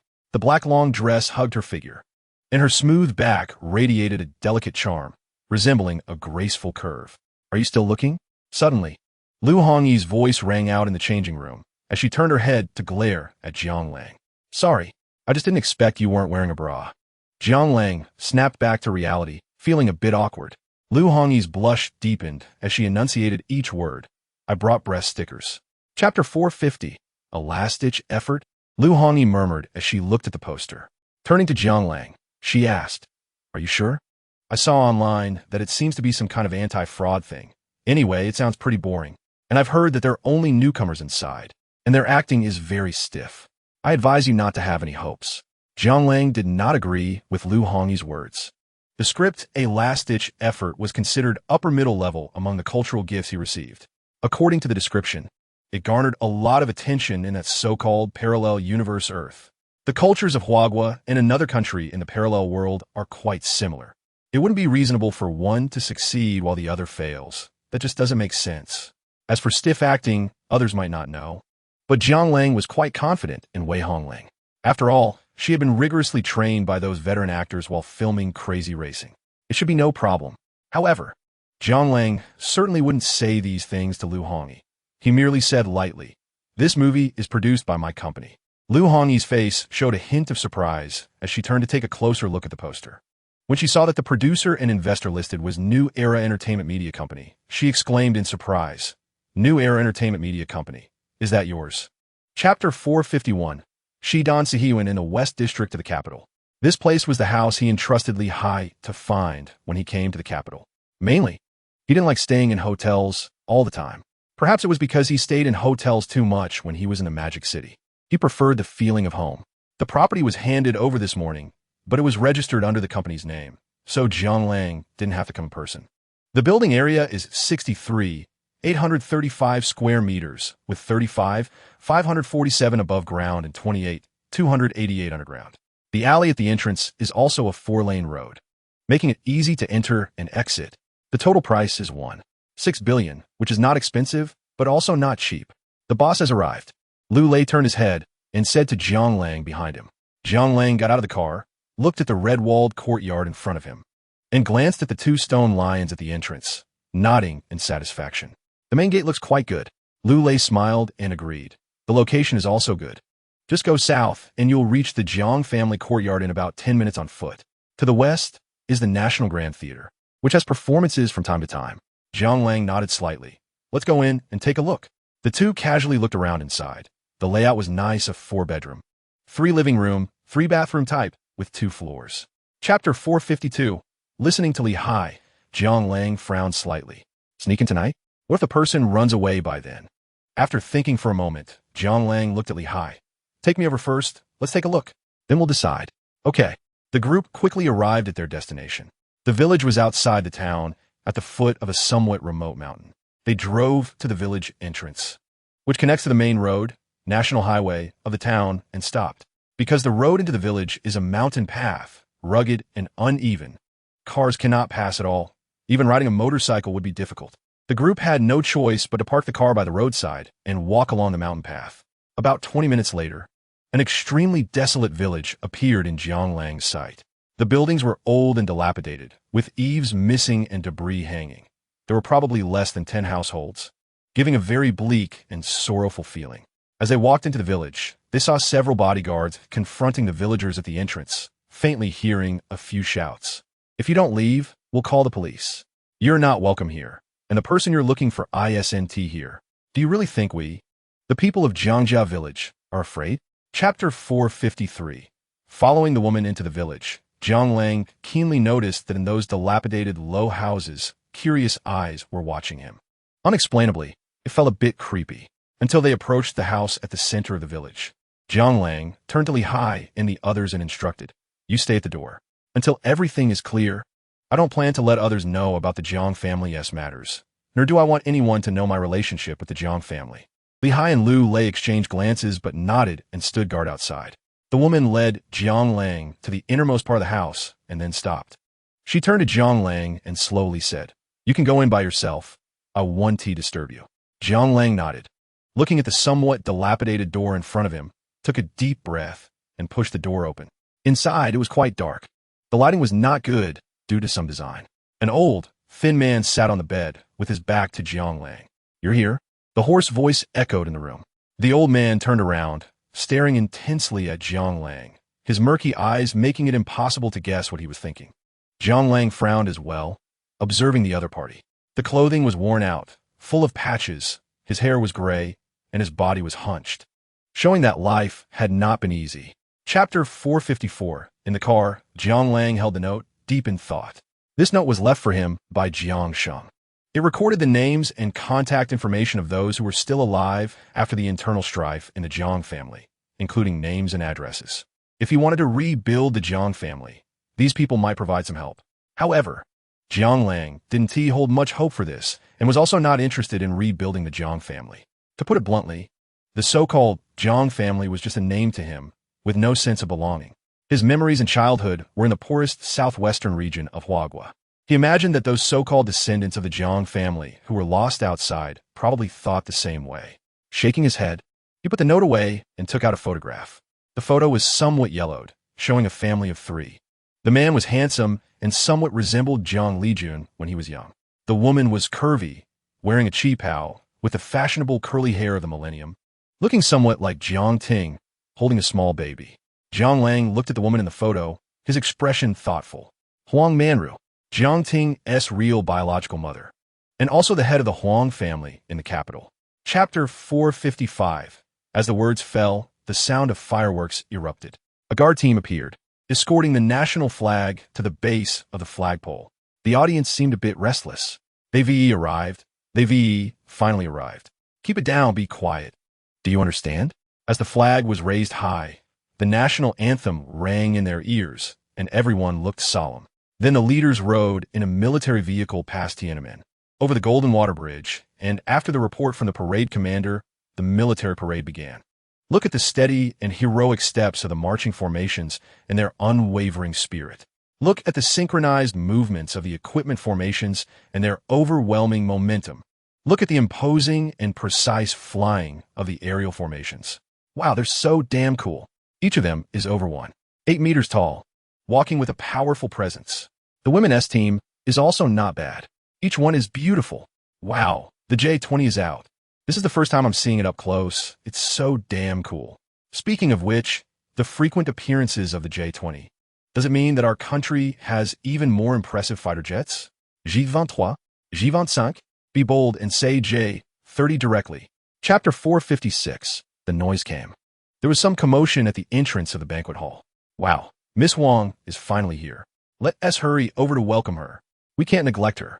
I heard that last month. She secured another billion-level contract. A billion-level project, if we could just get a little benefit, that would be great. No wonder she is known as the flower of the capital. Truly impressive. The commotion at the entrance has obviously caught the attention of the three. Jiang Lang curiously turned his head, his eyes showing a bit of surprise. What does it mean to secure another billion-level contract? Is she really that impressive? Large projects of this level will not be overlooked, even by themselves.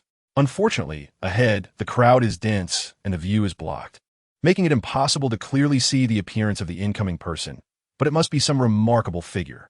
Who is this person? Such an imposing presence? I see, so many people have gathered around. Jiang Lang turned to the two and asked. Lu Hongyi's brows flashed with seriousness, and Liana's face also showed signs of vigilance. It was clear that the pressure from the other party was significant. Even as the young lady from one of the 4 great families of the imperial capital, she did not dare to underestimate them. Chapter 457. Jiang Lang looked at Huang Shengnan in shock, completely dumbfounded. What the hell? This woman? What is going on? He twitched his lips and said somewhat awkwardly, sorry about that. Huang Shengnan waved her hand and said lightly, It's okay, I forgive you. Damn it, if it weren't for the large crowd present. Jiang Lang would have really exploded with curses. He glared fiercely at her, then silently took a small step back. If he couldn't provoke her, could he not avoid her? He secretly cursed himself, thinking, Be careful in the future, or I might catch you with something. Otherwise, if I don't make you cry, it will be a sign of my incompetence. Seeing this, Huang Shengnan's lips involuntarily curled up slightly. She actually knew that last time's incident was not the other party's fault, but thinking that her first time was taken by the man in front of her, a sense of resentment welled up in her heart. Especially seeing Lu Hongyi and Jiang Lang so close together made her inexplicably a bit irritated. She shook her head, withdrew her gaze, and turned back to Lu Hongyi and Liana. The three continued chatting casually as if nothing had happened. Jiang Lang was also happy to be leisurely and simply found a corner to sit down. After a long while, Lu Hongyi came over, holding Liana's hand. Jiang Lang. Anna, and I'm going to check on how my cousin is doing over there. Chapter 458. Where is everyone? Jiang Lang feigned confusion as he looked around. Lu Hongyi pushed Jiang Lang from behind and urged, Come on, stop pretending. Time is tight. Hurry up and go in. Jiang Lang nodded slightly, calming his mind as he looked at the door in front of him. Then, he extended his right hand and placed it on the doorknob. Creak! The door slowly opened, and Jiang Lang's heart suddenly surged with excitement. The room inside was small, a changing room, likely a place for hotel staff to change clothes. Jiang Lang immediately saw the woman standing by the window, her back to him, with long hair cascading down and a graceful figure. She stood there quietly, like a tamed little deer, exuding a faint sense of melancholy. The sound of the door opening startled her. She turned her head to look back. Her face was somewhat pale, and even with exquisite makeup, it couldn't conceal the hint of fatigue. But when she saw Jiang Lang, her eyes, which had been as still as dead water, suddenly seemed to be infused with vitality, becoming bright and captivating. Jiang Lang, she exclaimed in surprise, taking 2 steps as if they were one, quickly approaching him with a joyful stride. Jiang Lang looked at the beauty before him, his lips trembling slightly. Chapter 459. Besides eloping, is there any other way to prevent you from marrying into the Huang family? Jiang Lang looked at her, a hint of contemplation flashing between his brows. Zhang Wanru jokingly said, What? Do you want to elope? If you do that, I will hate you for a lifetime. Jianglong, she smiled, but her eyes were filled with seriousness, and a hint of bitterness hung at the corners of her mouth, creating a very conflicted expression that made Jiang Lang's heart tremble slightly. Before Jiang Lang could speak, she suddenly said, maybe there is another possibility. That is to let the Huang family actively reject this marriage. The price I have to pay, I have already accepted, but if the Huang family refuses, then it has nothing to do with me. She thought excitedly, but then her eyes dimmed again. It seemed she also felt that such a thing was unrealistic. The engagement between the Zhang and Huang families was such a big deal. How could they just say they wouldn't go through with it? Not to mention whether the Huang family would agree. Even if they truly didn't want to, what if they changed their minds at the last minute? That would offend the Zhang family. The consequences of the two families becoming hostile were unpredictable. Jiang Lang fell silent, a wave of helplessness rising in his heart. He had felt this way in a long time. Chapter 460. Miss Huang, why are you here alone? Jiang Lang looked curious. However, before Jiang Lang could get close, several bodyguards behind Huang Shangnan quickly stepped forward and blocked him. Sorry, please stay back, one of the leading bodyguards said coldly. Jiang Lang instinctively looked towards Huang Shangnan, who was sitting on the sofa with a cold expression. He finally understood why the other families were surrounded by a bunch of sycophants. This young lady from the Huang family didn't allow anyone to get close. Jiang Lang pouted and turned to leave. However, Huang Shangnan glanced at Jiang Lang and suddenly waved her hand, her voice cold. Let him in. Jiang Lang was taken aback, looking at her in surprise. He didn't expect to receive special treatment. However, he didn't mind and walked over directly. He wanted to take this opportunity to find out how much Huang Shangnan knew. Why did she suspect he was from the Jiang family? Before he could speak, Huang Shangnan said, where have you been? Jiang Lang sat down casually next to Huang Shangnan and replied, I went outside to smoke a cigarette just to pass the time. Chapter 461. Jiang Lang turned in shock, his eyes wide as saucers. What are you saying? At this moment, Jiang Lang doubted whether he had misheard. You want to crash the engagement banquet? How could such words possibly come from Huang Shangnan? The Zhang and Huang families were getting engaged, and the young lady from the Huang family wanted to crash the engagement banquet. What kind of operation was this? Jiang Lang felt a bit confused. Huang Shangnan didn't explain, just crossed her arms and coldly stared at the stage. Meanwhile, Zhang Wanru had already leisurely walked up to the stage, smiling, but for some reason, she gave off a feeling of heartbreak, like a porcelain doll placed under the spotlight, about to shatter. Applause erupted from the crowd. Everyone praised her beauty. Ms. Zhang is so beautiful. Isn't she like a goddess descending to earth? After the engagement between the Zhang and Huang families, their influence in the imperial capital would likely become even stronger. Everyone was discussing. Zhang Wanru's parents stood below the stage, also smiling broadly. However, as the crowd continued to chatter, they began to feel that something was amiss. Zhang Wanru had been standing on the stage for a long time, yet the eldest son of the Huang family had not appeared. Chapter 462. As the words fell, the venue was silent. The timid ones had already slipped away, ready to run, while the bolder ones looked to Huang Shangnan in shock. What on earth happened? The Huang family came here with such fanfare. The situation must be serious. Listening to the whispers around him, Zhang Jingguo's eyelids twitched, and his expression darkened further. In previous years, wherever the Zhang family went, people treated them with utmost respect. But today, on such a joyous occasion, they were met with trouble, losing face entirely. Moreover, the troublemakers were from the family they were supposed to be allied with. It made him want to curse. He gritted his teeth and said fiercely, You better explain this to me properly. If you can't come up with a reasonable explanation, don't blame the Zhang family for not giving you face. What the Zhang family says is irrelevant. Today, it's not just your Zhang family that is embarrassed. Huang Xingnan half covered his mouth and chuckled. His words nearly caused Zhang Jinlong to suffer a heart attack. You want to shout? If it weren't for your Huang family, would such a thing happen today? While feeling furious, he was also curious about what could have happened to make the Huang family disregard past friendships and create trouble on such a significant day. Chapter 463. Whispers arose in the crowd. Zhang Jinlong's face grew increasingly dim. He knew that the Zhang family had lost face today. He glared fiercely at the surroundings, and the crowd immediately held their breath. Seeing no one speak, he flicked his sleeves and coldly said, Leave. Xiao Manqing, seeing this, hurriedly followed. Sir, wait for me. A large group of Zhang family members left, while Huang Shun looked on with arms crossed, coldly watching until Zhang Jinlong was about to exit the banquet hall. What? Leaving just like that? The head of the Zhang family, Huang Shangnan, say this. I only give your Zhang family 3 days. If you don't hand over Zhang Xingqiao, don't blame the Huang family for being ruthless. Zhang Jinlong became furious and couldn't help but turn around, scolding. Huang Shengnan, you are too arrogant. How dare you speak to me like that? Huang Shengnan sneered and said to the Huang family members who followed, let's go. She was decisive, leaving without a moment's hesitation. With the objectives achieved, there was no need to waste time with the Zhang family. The Huang family left, and the Zhang family followed suit, causing the banquet hall to disperse in a flurry. Chapter 464. Stepmother? Jiang Lang looked a bit surprised. He had seen Zhang Wanru's mother in the banquet hall. Although she looked a bit stern, they indeed resembled each other.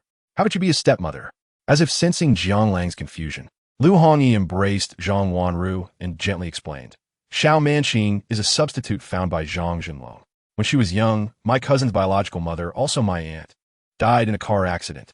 Xiao Manqing was brought home by Zhang Jinlong because she looked very much like my aunt. Jiang Lang nodded thoughtfully. So that's how it was. He wondered why Xiao Manqing's attitude toward Zhang Wanru was a bit strange. It turned out she really was a stepmother. However, he found it hard to understand Zhang Jinlong's thoughts. After his ex-wife's death, it was understandable for a single man to remarry. But did he really need to find someone who looked similar? There aren't two identical flowers in the world, and even if someone looks similar, they are ultimately a different person. Did he think that because they looked alike, she was the same person as his ex-wife? Or did he believe that the child would see this person as her mother? Children may be young, but they are not foolish. Chapter 465. Zhang Wanru remained silent. This was Jiang Lang's second invitation for her to return to Modu. She looked at Jiang Lang's gentle gaze, feeling a slight tug at her heart. With her eyes downcast, she slowly said, I'll think about it. She neither rejected nor accepted. However, Jiang Lang felt a bit pleased in his heart.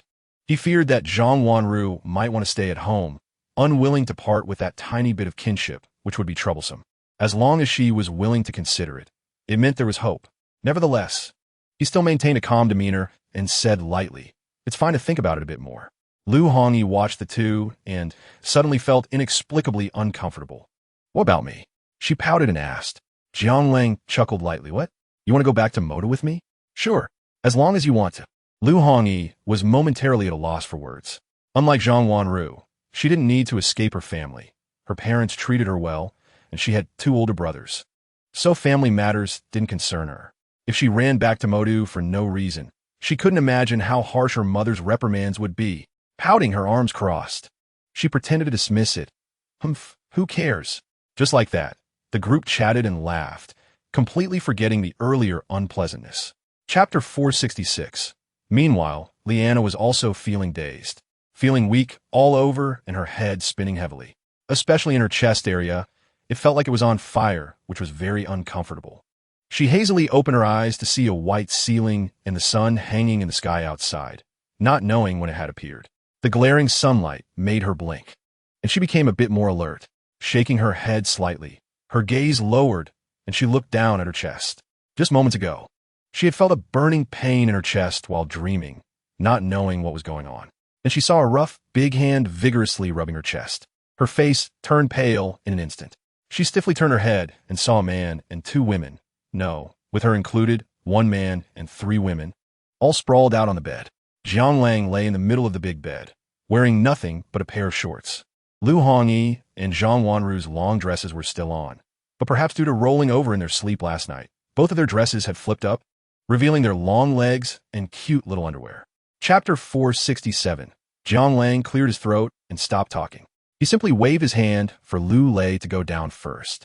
Looking at the clothes in his hand, he scratched his head helplessly, changed into a new outfit, and headed to the next room. Knock, knock, knock. Who is it? It's me, Jiang Lang. The door slowly opened, and Liana, wrapped in a bath towel, peeked her head out. She looked at Jiang Lang at the door, and her face turned slightly red. W, what are you doing here? We haven't finished tidying up yet. And Sister Wanru is still taking a shower. She bit her lip, her voice a little flustered. Jiang Lang shrugged and handed over the bag in his hand. I guess after drinking last night, your clothes must also smell. This is a new outfit I just bought downstairs. You could try it on. It should be more comfortable. Jiang Lang shamelessly said, although the clothes were bought by Liu Lei. But what's the difference from what he bought? Liana looked at Jiang Lang in surprise. A hint of affection that even she didn't notice rising in her heart, and couldn't help but praise him. Wow, you're so thoughtful. Jiang Lang smiled gently, his tone still warm. Hee, you're overpraising me. I'll head down first and wait for you in the lobby. Chapter 468. At this moment, someone suddenly trembled and typed on the screen. Lang Shun? As soon as this was said, the heat instantly exploded, as regulars in the live broadcast room, especially some fans of ECU who transitioned from being a host to a star, they all knew that there was an undisputed super wealthy god behind ECU. The crazy record of 50 million in tips overnight was widely circulated online, and no one has been able to break it since. Seeing that familiar ID, that wild money-spending style, everyone knew that the man was back. Damn, it's confirmed. It must be Lang Shun. Only Lang Shun could have such a big hand. Lang Shun returns. The Lang family army quickly returns. Boost the heat for me. Countless people were excited. The heat in the live broadcast room rose and rose, completely starting to go viral. Many big streamers also came to hear the news, wanting to be friends with this top-tier god. A dense stream of gifts also started pouring in. Jiang Lang was furious. He was there giving gifts, and they wanted to steal the limelight, right? However, he began to increase his efforts. User Jiang, whose number 1 Lang sent out Carnival 100. User Jiang, whose number 1 Lang sent out Carnival 100. Chapter 469. The three women naturally had no objections. Not only Jiang Lang, but they also felt a bit hungry by now. All right, we'll go with you, they said in unison.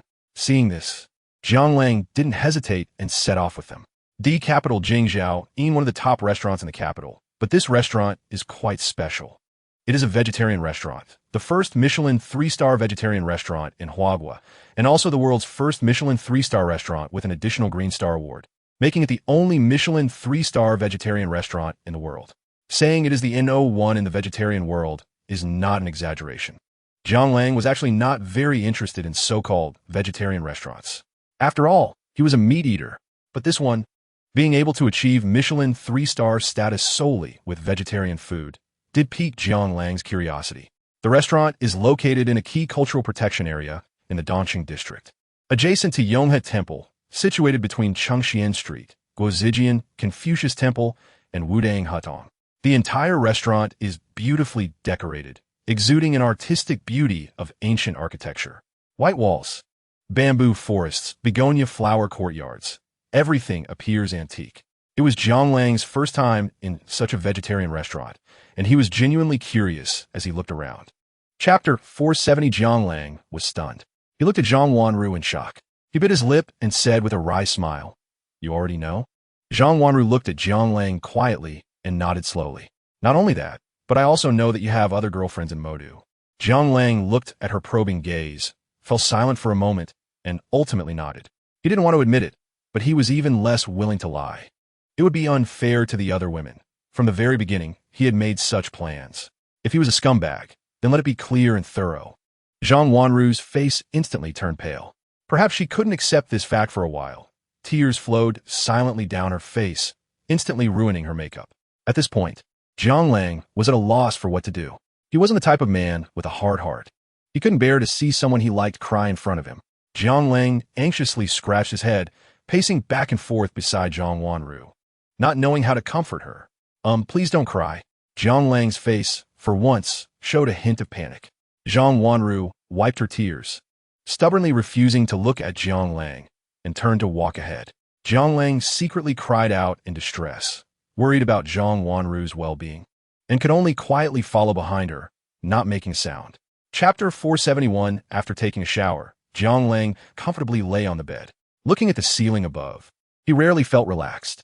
After a moment of silence, he picked up the phone on the table, preparing to scroll through some short videos before going to sleep. However, just as he opened DY, the phone vibrated twice and then froze. Jiang Lang was a bit dumbfounded. This was his newly bought phone. How could this happen? It wasn't until after more than 10 minutes that the phone returned to normal, and he finally understood what had happened. On DY, he suddenly gained hundreds of thousands of followers, and countless private messages flooded in. There were private photos from various streamers, including random passersby. It turned out that his exorbitant tips this morning had attracted everyone. Jiang Lang casually flipped through, then set his account to private. He liked to scroll through short videos to pass the time, but only limited to that. He didn't want to show his face online. After casually looking at a few private photos of female streamers, Jiang Lang slightly curled his lips, feeling it wasn't interesting. He switched back to the page and refreshed the short videos. He found that many editing bloggers, those who liked to ride the wave, had edited the events of him wildly gifting in ECU and Wei Hongling's live broadcast room this morning. Chapter 472 on the plane. Zhang Wanru looked at the blue sky and white clouds outside the window, her gaze a bit dazed and incredulous. She didn't expect to leave the capital so easily. Thinking back to the days when she was confined at home in the capital, unable to go anywhere, she felt an indescribable sensation. It was like gaining a new life, like stepping towards freedom. She turned her head to Jiang Lang and said seriously, "Thank you."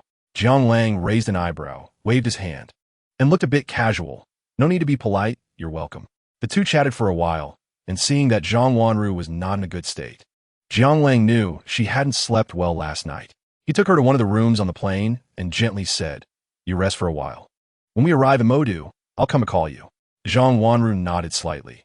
She could feel that Jiang Lang was not as indifferent to her as last night, but it couldn't be considered close. At least it was much better than before. Watching the other person's back gradually fade away, Zhang Wanru inexplicably found a courage that came from nowhere and suddenly shouted, "Wait." Jiang Lang's footsteps paused slightly as he stopped in place. Turning his head, he looked at the other person with a puzzled expression. "What's wrong?" Chapter 473. Zhang Wanru was stunned, covering her mouth in surprise as she looked at Jiang Lang, mumbling incoherently. You also sleep here?" Jiang Lang rolled his eyes. What else? This was something he had planned long ago. Ever since his grandparents returned to the Magic City, the schedules of the three generations were completely different. Living together was truly uncomfortable. Moreover, it was sometimes inconvenient for him to live with the family. It was better to move out early and enjoy life. After all, they were all in the Magic City, so it was convenient to go back whenever he wanted. Seeing Jiang Lang say this, Zhang Wanru's eyes rolled around, and she quietly said, "Okay, fine." Jiang Lang shook his head and said, "Let's go inside and take a look." Okay. He took Zhang Wanru on a stroll around the villa. This king of the 9 rooms hall had a layout of 6 bedrooms, 3 living rooms, and 5 bathrooms, with a construction area of 1,755 square meters. Additionally, there was a 580 square meter basement, and the living room had a ceiling height of 9 meters, so there was no need to worry about light or ventilation issues. Plus, it had central air conditioning throughout the house. Each room was luxuriously decorated in a modern Chinese style and ready to move in. The most attractive feature was the villa's 1,200 square meter large garden, which could be considered the largest garden in the 9 rooms hall, while others were either 600 or 800 square meters, or had none at all. His was directly doubled. Chapter 474. The two looked at each other, both a bit stunned. They had just sent the Song brothers away, so how did more people arrive? He scratched his head and gave Zhang Wanru an apologetic smile, then walked again to the doorbell monitor screen in the living room. He saw 2 tall young women standing outside the door. It was Jiang Ting and Su Jinlin. Both were carrying a bag of plastic bags and were curiously looking around. Jiang Ting even occasionally leaned in close to the monitor, appearing quite mischievous. Jiang Lang's mouth twitched slightly. Then he turned to Zhang Wanru. "That's my sister and her friend." He felt helpless. How did another wave of people come right after sending one away? How did the news spread so quickly? Upon hearing this, Zhang Wanru instantly perked up, surprised. "Your sister?" "Yeah." Jiang Lang shrugged, looking helpless. He still wanted to spend some quality time alone with Zhang Wanru and deepen their relationship. With a light sigh, Jiang Lang didn't hesitate and casually clicked the door-opening button on the screen. Soon, the 2 girls with large plastic bags walked in. The moment Jiang Ting saw Jiang Lang, she immediately dropped the plastic bag and rushed over. Chapter 475. The atmosphere was lively, with many people arriving. There were people Jiang Lang knew, as well as those he didn't, or only knew from a brief encounter. Many people came just to drop off a gift and say hello before leaving. Most of these were neighbors living near the 9 rooms hall. Jiang Lang couldn't understand how these people found out. However, since they came to show goodwill, he wouldn't refuse. More friends mean more paths. What the ancestors said was definitely not wrong. Although he was now at the top of the Magic City, he didn't mind getting to know more people and building good relationships. Fortunately, these troublesome matters were all being handled by his dad, Jiang Lijun, so he didn't have to worry about it. returning to the imperial capital and entering the Jiang family courtyard. After paying respects at the ancestral hall, Jiang Lijun seemed to have unburdened himself. During this time, he was always smiling, his face glowing, feeling much younger. Jiang Lang also let him have his way. Because this time, although it was a gathering, it was somewhat like a family banquet, just with more people attending. Therefore, they didn't really assign seats or follow the traditional rules of where the host and guests should sit. Moreover, Jiang Lang didn't particularly like that kind of formality. Everyone sat very casually. Chapter 476. Jiang Lang was taken aback, turning his head at the sound. The next moment, Jiang Lang's face turned pale, nearly scared out of his wits. At some point, everyone in the villa had come down. There were his dad, mom, grandparents, and a whole bunch of women, including Gu Banming and Su Jinxian. At this moment, all their gazes were filled with a somewhat strange look, especially his dad, Jiang Lijun, whose eyes carried a hint of murderous intent. This retired soldier, a man of integrity, could not tolerate a scoundrel who dabbled in relationships, especially when that scoundrel was his own son. He instinctively reached for the Seven Wolves belt on his waist. Oh no! Jiang Lang was startled and quickly released Zhang Wanru. Zhang Wanru was also stunned by the scene before her. She lowered her head tightly, burying it in her heavy chest, resembling a quail, looking at the ground as if there was some unparalleled treasure there. Watching Jiang Lijun pull out the Seven Wolves and walk toward him step by step, Jiang Lang's eyelids twitched, and he waved his hand, saying, "Dad, let me explain. I don't want to hear any excuses. You little brat, don't run." Jiang Lijun scolded. His face flushed from drinking. Jiang Lang took off running. It was hard to imagine that a billionaire-level tycoon would be chased by someone wielding a whip. Chapter 477. What to do after being slapped by mom. Just take it easy. Jiang Lang was also helpless. His dad and grandpa hadn't made a move yet. Why did his mom have to act first? With a helpless sigh, Jiang Lang simply played the rogue. Anyway, it is what it is.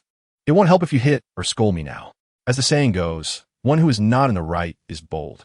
The others were also at a loss with Jiang Lang. The key was that they didn't know what to do. Zhou Hong asked, "So what do you plan to do in the future? Our country doesn't support these things." Jiang Lang shrugged casually. "We'll take it one step at a time. After all, I'm still young. Who knows what will happen in the future?" Zhou Hong shot a glare at Jiang Lang, then looked at Lu Ermiai. "Mom, let's go talk over there. These big men are unreliable." Zhou Hong supported Lu Ermiai and walked toward the women. A group of people chattered, not knowing what they were talking about, with bursts of laughter occasionally echoing, leaving the three big men, old, middle-aged, and young, looking at each other in confusion. In the early morning hours, a surprised voice rang out in the villa. "What? You guys are also moving over?" Jiang Lang looked at the few people in front of him in shock, his face full of disbelief. Chapter 478. In the morning, a ray of sunlight shone into the room. Jiang Lang rubbed his eyes and looked around. There was no one else in the bed but him, but the lingering scent left behind told Jiang Lang that last night's lesson was not a dream. Knocking on his drowsy head, Jiang Lang shook his head, trying to wake himself up a bit. He didn't rush to get up, sitting on the bed and lighting a cigarette to put in his mouth, watching the smoke rings slowly rise into the sky, only to be gently blown away by the breeze coming in from the window. A faint smile appeared on his face. It seemed that what happened last night had indeed stimulated Gu Banming. Otherwise, she wouldn't have been so eager to sneak attack him. However, Jiang Lang was indeed startled by Gu Banming's boldness. He thought such things would wait a few days. Unexpectedly, on the very first day after moving in, Gu Banming dared to do this. Truly, she was worthy of being a president, a business elite. Her style of doing things was simply different from others. Although Su Jinxian was also a president now, her level couldn't compare to Gu Banming, who had been in the business world for many years. As for the others, they were all foolishly clueless, either just out of school or simply didn't think about such things. Chapter 479. During the following period, Jiang Lang had nothing to do, spending his days either fishing and drinking tea or chatting and playing cards. Occasionally, when he was bored, he would take some time to check the accounts at the company, relying on the system's reward, the eye of the big boss, to see if there were any employees with low loyalty who were undermining the company, consolidating the collective atmosphere within the company. Life was quite leisurely. Unknowingly, the year-end had quietly arrived. At the Shanghai International Circuit, two racing cars sped down the track. Like two intertwined red and blue tornadoes, crashing wildly on the track and kicking up clouds of dust. Bang! The car door opened, and Jiang Lang stepped out, removing his helmet and casually tossing it onto the passenger seat, glancing to the side. Hey, how did I lose again? Jiang Lang, how did you practice your driving skills? Why are you so good? With the sound of complaints, a strikingly beautiful Western woman stepped out of the car. She tossed her golden hair and blinked her enchanting blue eyes at Jiang Lang. Jiang Lang spread his hands in an innocent gesture. I don't know. Annie. Maybe it's just talent. Annie O'Hara rolled her eyes at Jiang Lang. You're really not modest at all. Chapter 480. Little Amy clung to Jiang Lang, giggling happily. She was still young and couldn't speak Chinese, with her first learned Chinese word being uncle. Seeing this scene, the others nearby all laughed. Alan's D-Fun teased his sister, Avis D-Fun. You could tell little Amy really likes Jiang Lang. Avis, witnessing this scene, didn't refute. She simply pursed her lips and smiled lightly. She was quite surprised. As a mother, she knew very well that Amy was a bit shy. But unexpectedly, she was so affectionate with Jiang Lang, whom she had only met a few times. This made her both surprised and happy. If it weren't for the presence of her mother, she would have really wanted to hug little Amy, kiss her, and tell her to work a little harder. Then she would have a new dad. Little Amy hugged Jiang Lang's neck, staring with her ceramic-like big eyes. Uncle, when are you going to teach me to play the piano? The Stephen family all loved people who were good at playing the piano. Little Amy inherited the Stephen family's bloodline and naturally developed a liking for playing the piano under the influence. For these days, whenever Jiang Lang was with the little girl, she would cling to him to teach her how to play. Chapter 481. The evening breeze blew, and the branches swayed. New Year's Eve in Shanghai was a bit cold. The usually lively streets had a hint of desolation. Compared to the outside, the Huazhou Junting Villa was more lively. Come on, stop playing mahjong and help bring the dishes from the kitchen.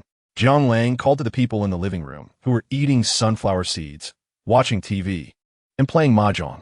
Since it was New Year's Eve, Jiang Lang simply gave the villa's housekeepers and bodyguards the day off. The meals today were all prepared by him and his childhood friend Jiang Hu. Although the hotel was closed today, Jiang Hu didn't have many acquaintances in Shanghai. So Jiang Lang simply invited him and his sister-in-law Zhang Xiaoyu over. After all, it's New Year's Eve. The more people, the livelier. In addition, he also called over the girls living in Jujin Hall. These people shared a common trait. They were not locals of Shanghai and had no relatives in the area. As for whether it was awkward, to be honest, it was indeed a bit, but Jiang Lang didn't mind. Some things were just that way. Once you broke that barrier, everything felt natural. Just like his father Jiang Lijun, who was quite displeased 2 months ago. Chapter 482. After dinner, Jiang Lang took ECU and Wei Hongling away from the villa. Unlike the others, these two girls were stars, and they were also newly rising top influencers. Moreover, the New Era Entertainment Media Company was now based in Shanghai. Therefore, the two of them, along with Reba and Yangmi, participated in the New Year's Eve performance on Shanghai TV, which was also an opportunity to raise their profiles. Driving a Rolls-Royce Phantom, he took the two of them to the headquarters of New Era Entertainment Media Company. Jiang Lang parked the car outside the entrance, waiting for the two to go up to change clothes and do their makeup.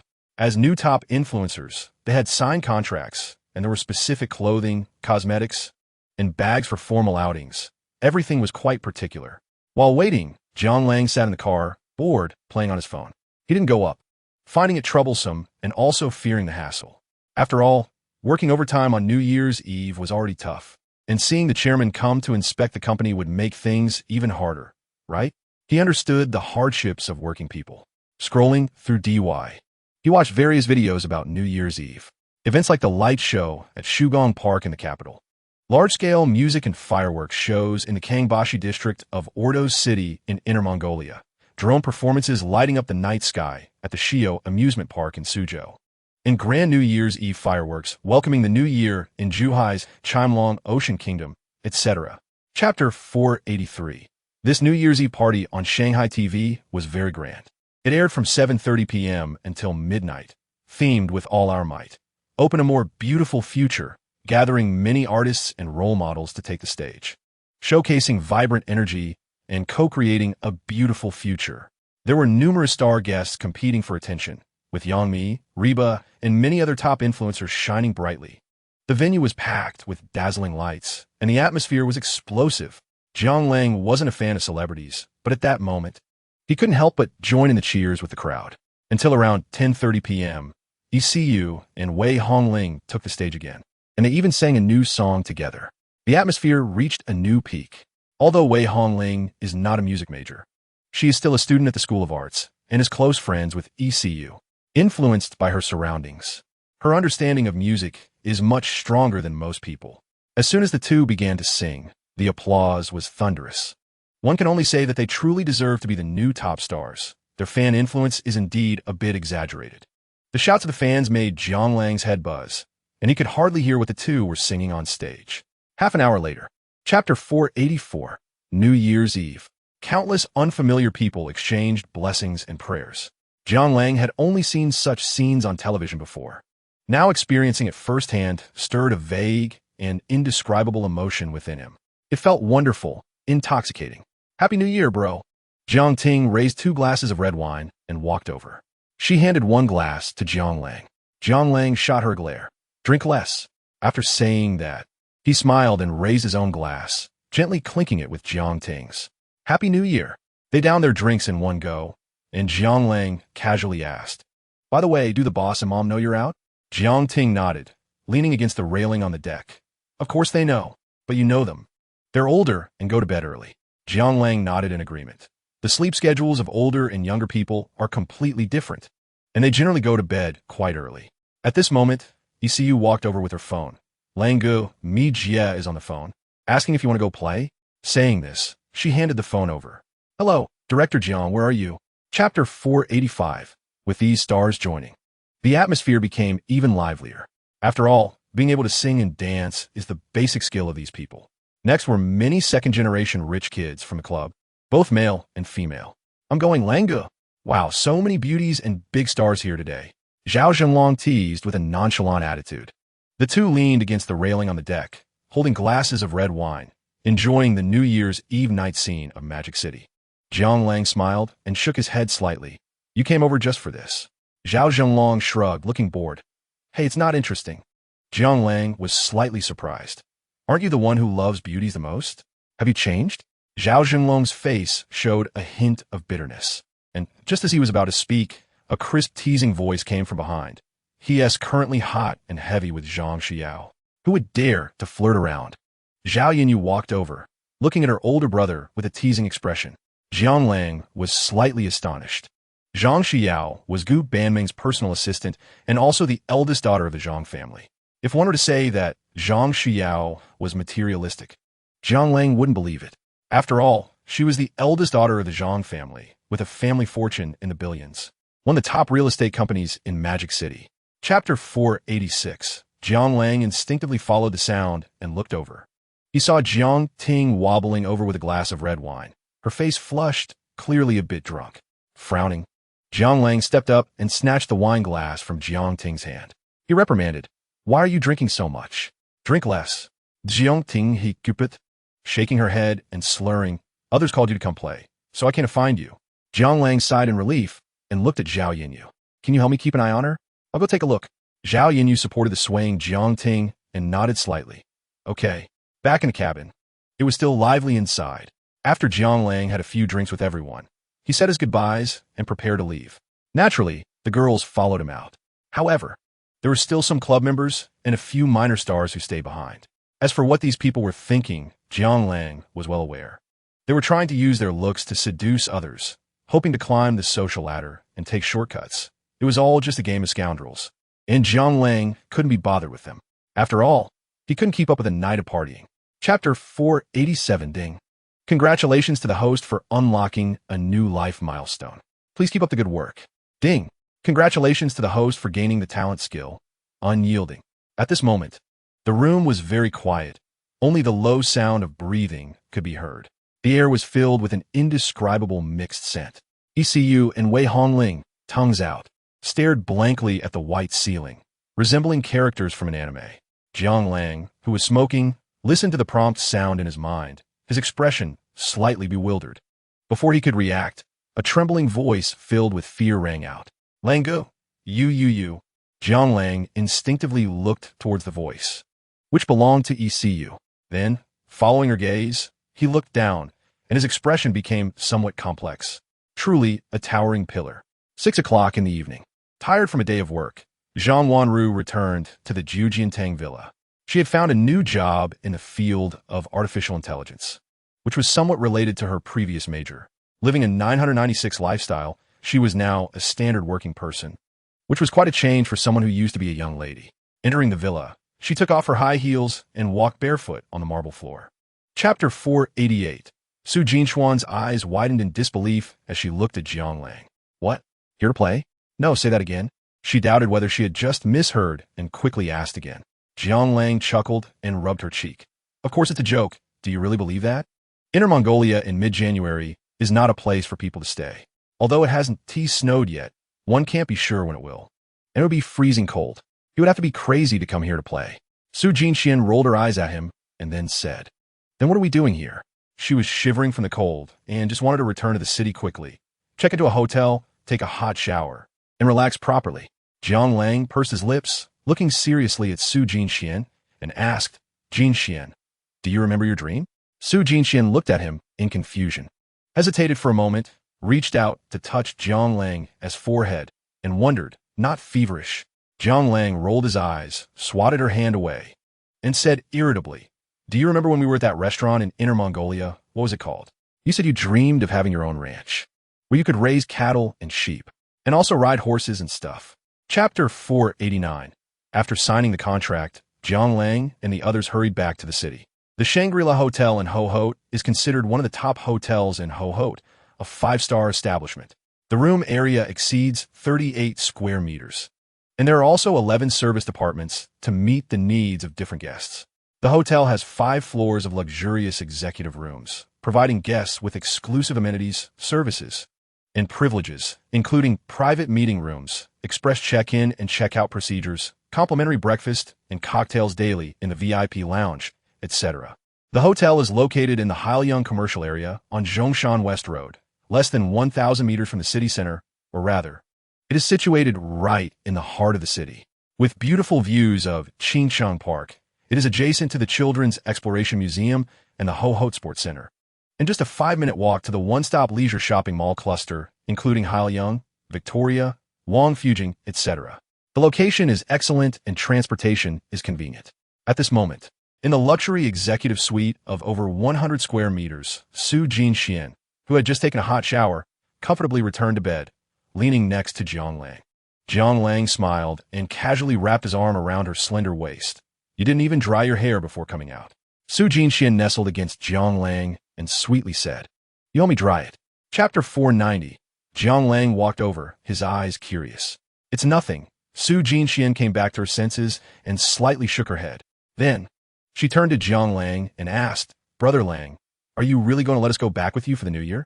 Jiang Lang helplessly rubbed her little face. Otherwise, are you two sisters going to spend the new year alone? This was a decision he had made long ago. The others in the villa had all gone home for the new year. ECU returned to her hometown in Jiangsu.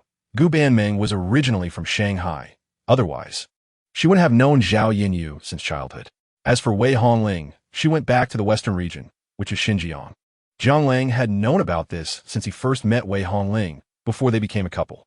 He always thought that Wei Hongling's real name, Guzili Amu Hongling, sounded better. Unfortunately, the name was too long and not easy to pronounce. As for the other people in the villa, it was hard to arrange. The two sisters from the Su family had no relatives left now, and Zhang Wanru couldn't go back to the capital. That would be like a sheep entering a tiger's den. Therefore, Jiang Lang simply decided to take the 3 of them back home for the new year. However, due to Su Jinxuan's exclusive task, they were slightly delayed. Chapter 491. Has anyone in your family bought a house?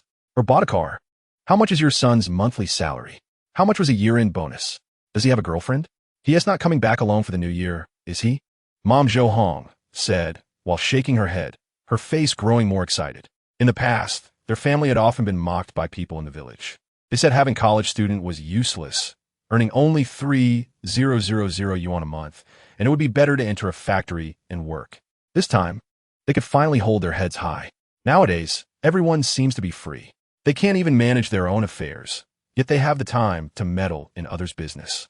Look at my son Jiang Lang. So capable, he has become a big boss, drives a luxury car, and even brought back a few women for the new year. Do you see that tall 6-story house behind me? That's ours. I don't even care about it. My son bought us a house in Shanghai. How filial is that? That's an international metropolis. Have you seen it? A house costs over 10 million. I'm not like you, working hard to save for retirement money, buying a house for my son, preparing a bride price, and so on. Chapter 492. Jiang Lang was genuinely shocked at this moment. The two families were about to get married, and they only informed him now. This was truly not right. He frowned and said, "You're about to get married. So what did you get engaged?" Seemingly Shenxing Jiang Longstotz. Jiang Hu quickly explained, "It was during the National Day holiday when I went back with Zhang Xiaoyu that we got engaged. Uncle Jun and Aunt Hong both know. You were in the capital at that time, so I didn't dare to tell you, afraid of disturbing you." Jiang Lang nodded thoughtfully. If that was the case, he couldn't blame them. He smiled and patted Jiang Hu's shoulder. "All right, where do you plan to get married? In your hometown or elsewhere?" Jiang Hu scratched his head and said, "In the county town. The house has already been bought." Jiang Lang slightly nodded and asked, "If you need any help, remember to tell me. I'll help you out." Jiang Hu shook his head, his expression honest. "Everything that needs to be prepared has been prepared. Just need people to come." Jiang Lang patted his chest. "All right then, I'll give you a big red envelope. I guarantee you'll be satisfied." Jiang Hu also joked, "Okay, Brother Lang. If the red envelope is too small, I won't accept it." Chapter 493. Jiang Lang curled his lips and turned to go upstairs to call his father, Jiang Lijun. Everyone had a lovely breakfast. Then Jiang Lang drove the girls to the county town.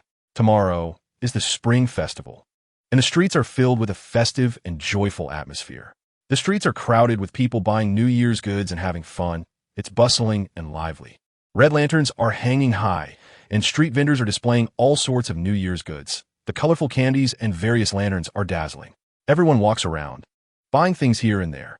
In no time, everyone was carrying big and small bags filled with couplets, blessings, Chinese knots, lanterns, window decorations, flowers, and various spring festival decorations. Then there were all kinds of meat, seafood, fruits, vegetables, drinks, and snacks. Of course, the most important items for the new year, such as incense paper, candles, fireworks, and firecrackers, cannot be missed. Jiang Lang was not sure about other places, but here, they do not have any restrictions on burning incense or fireworks. Therefore, everything must be bought. Generally, on the 6th or 7th day of the Lunar New Year, they go up the mountain to pay respects to their ancestors. Chapter 494. Remembering all sorts of events from the past, Jiang Lang's lips slightly curled up, revealing a hint of mischief. In his eyes, there was also a trace of amusement, as if he was looking at a toy about to be broken. He was not a good person, nor was he a saint. Repaying kindness with kindness is something only a fool would do. Revenge, vicious revenge, tenfold, hundredfold, thousandfold revenge is what Jiang Lang should do. Young Cheng frowned sleekly. Jiang Lang's gaze made him feel uncomfortable, and he involuntarily felt a hint of panic. He immediately cursed. "What the hell are you looking at? Did you go deaf when I greeted you?" His tone remained arrogant, his expression domineering, filled with hostility. Obviously, after so many years, he still viewed Jiang Lang as the bug beneath his feet. Jiang Lang casually scratched his ear. "I just heard someone barking like a dog." Yang Cheng's expression slightly froze. He seemed to not expect Jiang Lang to say that. Just as he was about to explode, Zhang Wanru, who was standing on the stage in the distance, had already walked over. She was still waiting for Jiang Lang to help her take photos, but she saw that Jiang Lang seemed to have encountered someone familiar. Curious to learn more about Jiang Lang, she approached him. In Chapter 495, Zhang Wanru looked at Jiang Lang with some surprise. She couldn't understand how Jiang Lang could maintain such a calm demeanor after experiencing so much. In her life, although there had been some ups and downs, it had mostly been smooth sailing, making it hard for her to imagine how painful it would be if she were in his shoes. Especially now that their identities and statuses had shifted, shouldn't they settle old scores and take revenge on the spot? The Jiang Lang she knew wasn't so saintly. Just as she was about to speak, a crisp voice interrupted her. "Brother Jiang, Sister Wanru, what are you doing?" Jiang Lang turned toward the voice and saw Jiang Ting and the Su sisters walking over, arms linked. The three beautiful women standing together made countless tourists instinctively stop in their tracks, their eyes filled with admiration. Jiang Lang and Zhang Wanru exchanged a glance, then tacitly decided to keep what had just happened to themselves. Jiang Lang slowly shook his head, his face calm and unruffled. "Nothing. What brings you here?" Xiong Ting shrugged, looking somewhat uninterested. "It's getting late. Mom called, and urged us to come back. Jiang Lang nodded slightly. Then let's go. Amid the envious gazes of countless people, Jiang Lang led the girls down the mountain and home. In chapter 496, hearing Zhou Hong's words, Jiang Lang felt a bit embarrassed. Looking back now, he realized he used to be quite shameless as a child, eager to go from house to celebrate the new year. Regardless of the relationship with the other family, only thinking about the small red envelopes. Yet every time, his mom would take them for various reasons. He had even thrown tantrums over it several times, but now it seemed amusing. As a child, he didn't understand, but once he entered society, he realized that making money wasn't easy. The red envelopes he received essentially came from his parents' pockets. Of course, he couldn't say it so bluntly, but the principle was the same. Otherwise, if he only received red envelopes and his parents didn't give any out, it would be absurd if others still sent him red envelopes the following year. Jiang Lang scratched his head and joked, "Oh, I just missed Mom. The sooner we finish the New Year greetings, the sooner we can get it over with. Other families can't compare to our own." Zhou Hong glared at him and laughed. "Every day with your jokes, you're the only one who can talk like this." As she spoke, she pointed towards the storage room. In chapter 497, upon hearing Jiang Lang's words, the group instinctively turned their heads. "Wow, it's really snowing. I thought it wouldn't snow this year." They chattered as they walked outside. Jiang Lang looked up and saw flakes of snow falling from the sky, like silver butterflies dancing gracefully, landing on the peaks, fields, rooftops, branches, and the ground. The scene was shrouded in a misty snowfall, transforming the entire world into a vast expanse of white. So beautiful! Jiang Ting's eyes sparkled with delight. She took out her phone, snapping photos and posting them on social media. In the village, people were coming out of their homes to enjoy this rare sight. Unlike the north, where snow occasionally falls but melts quickly, such heavy snow was indeed uncommon. As the snowflakes swirled in the air, it wasn't long before the ground was covered in a thick layer of silver, with the snow already reaching their ankles. Children laughed and played, chasing each other while adults chased them with brooms, constantly shouting, "Don't run, don't run. You'll catch a cold. You little rascal, if you keep running. I won't spare your backside when we get home."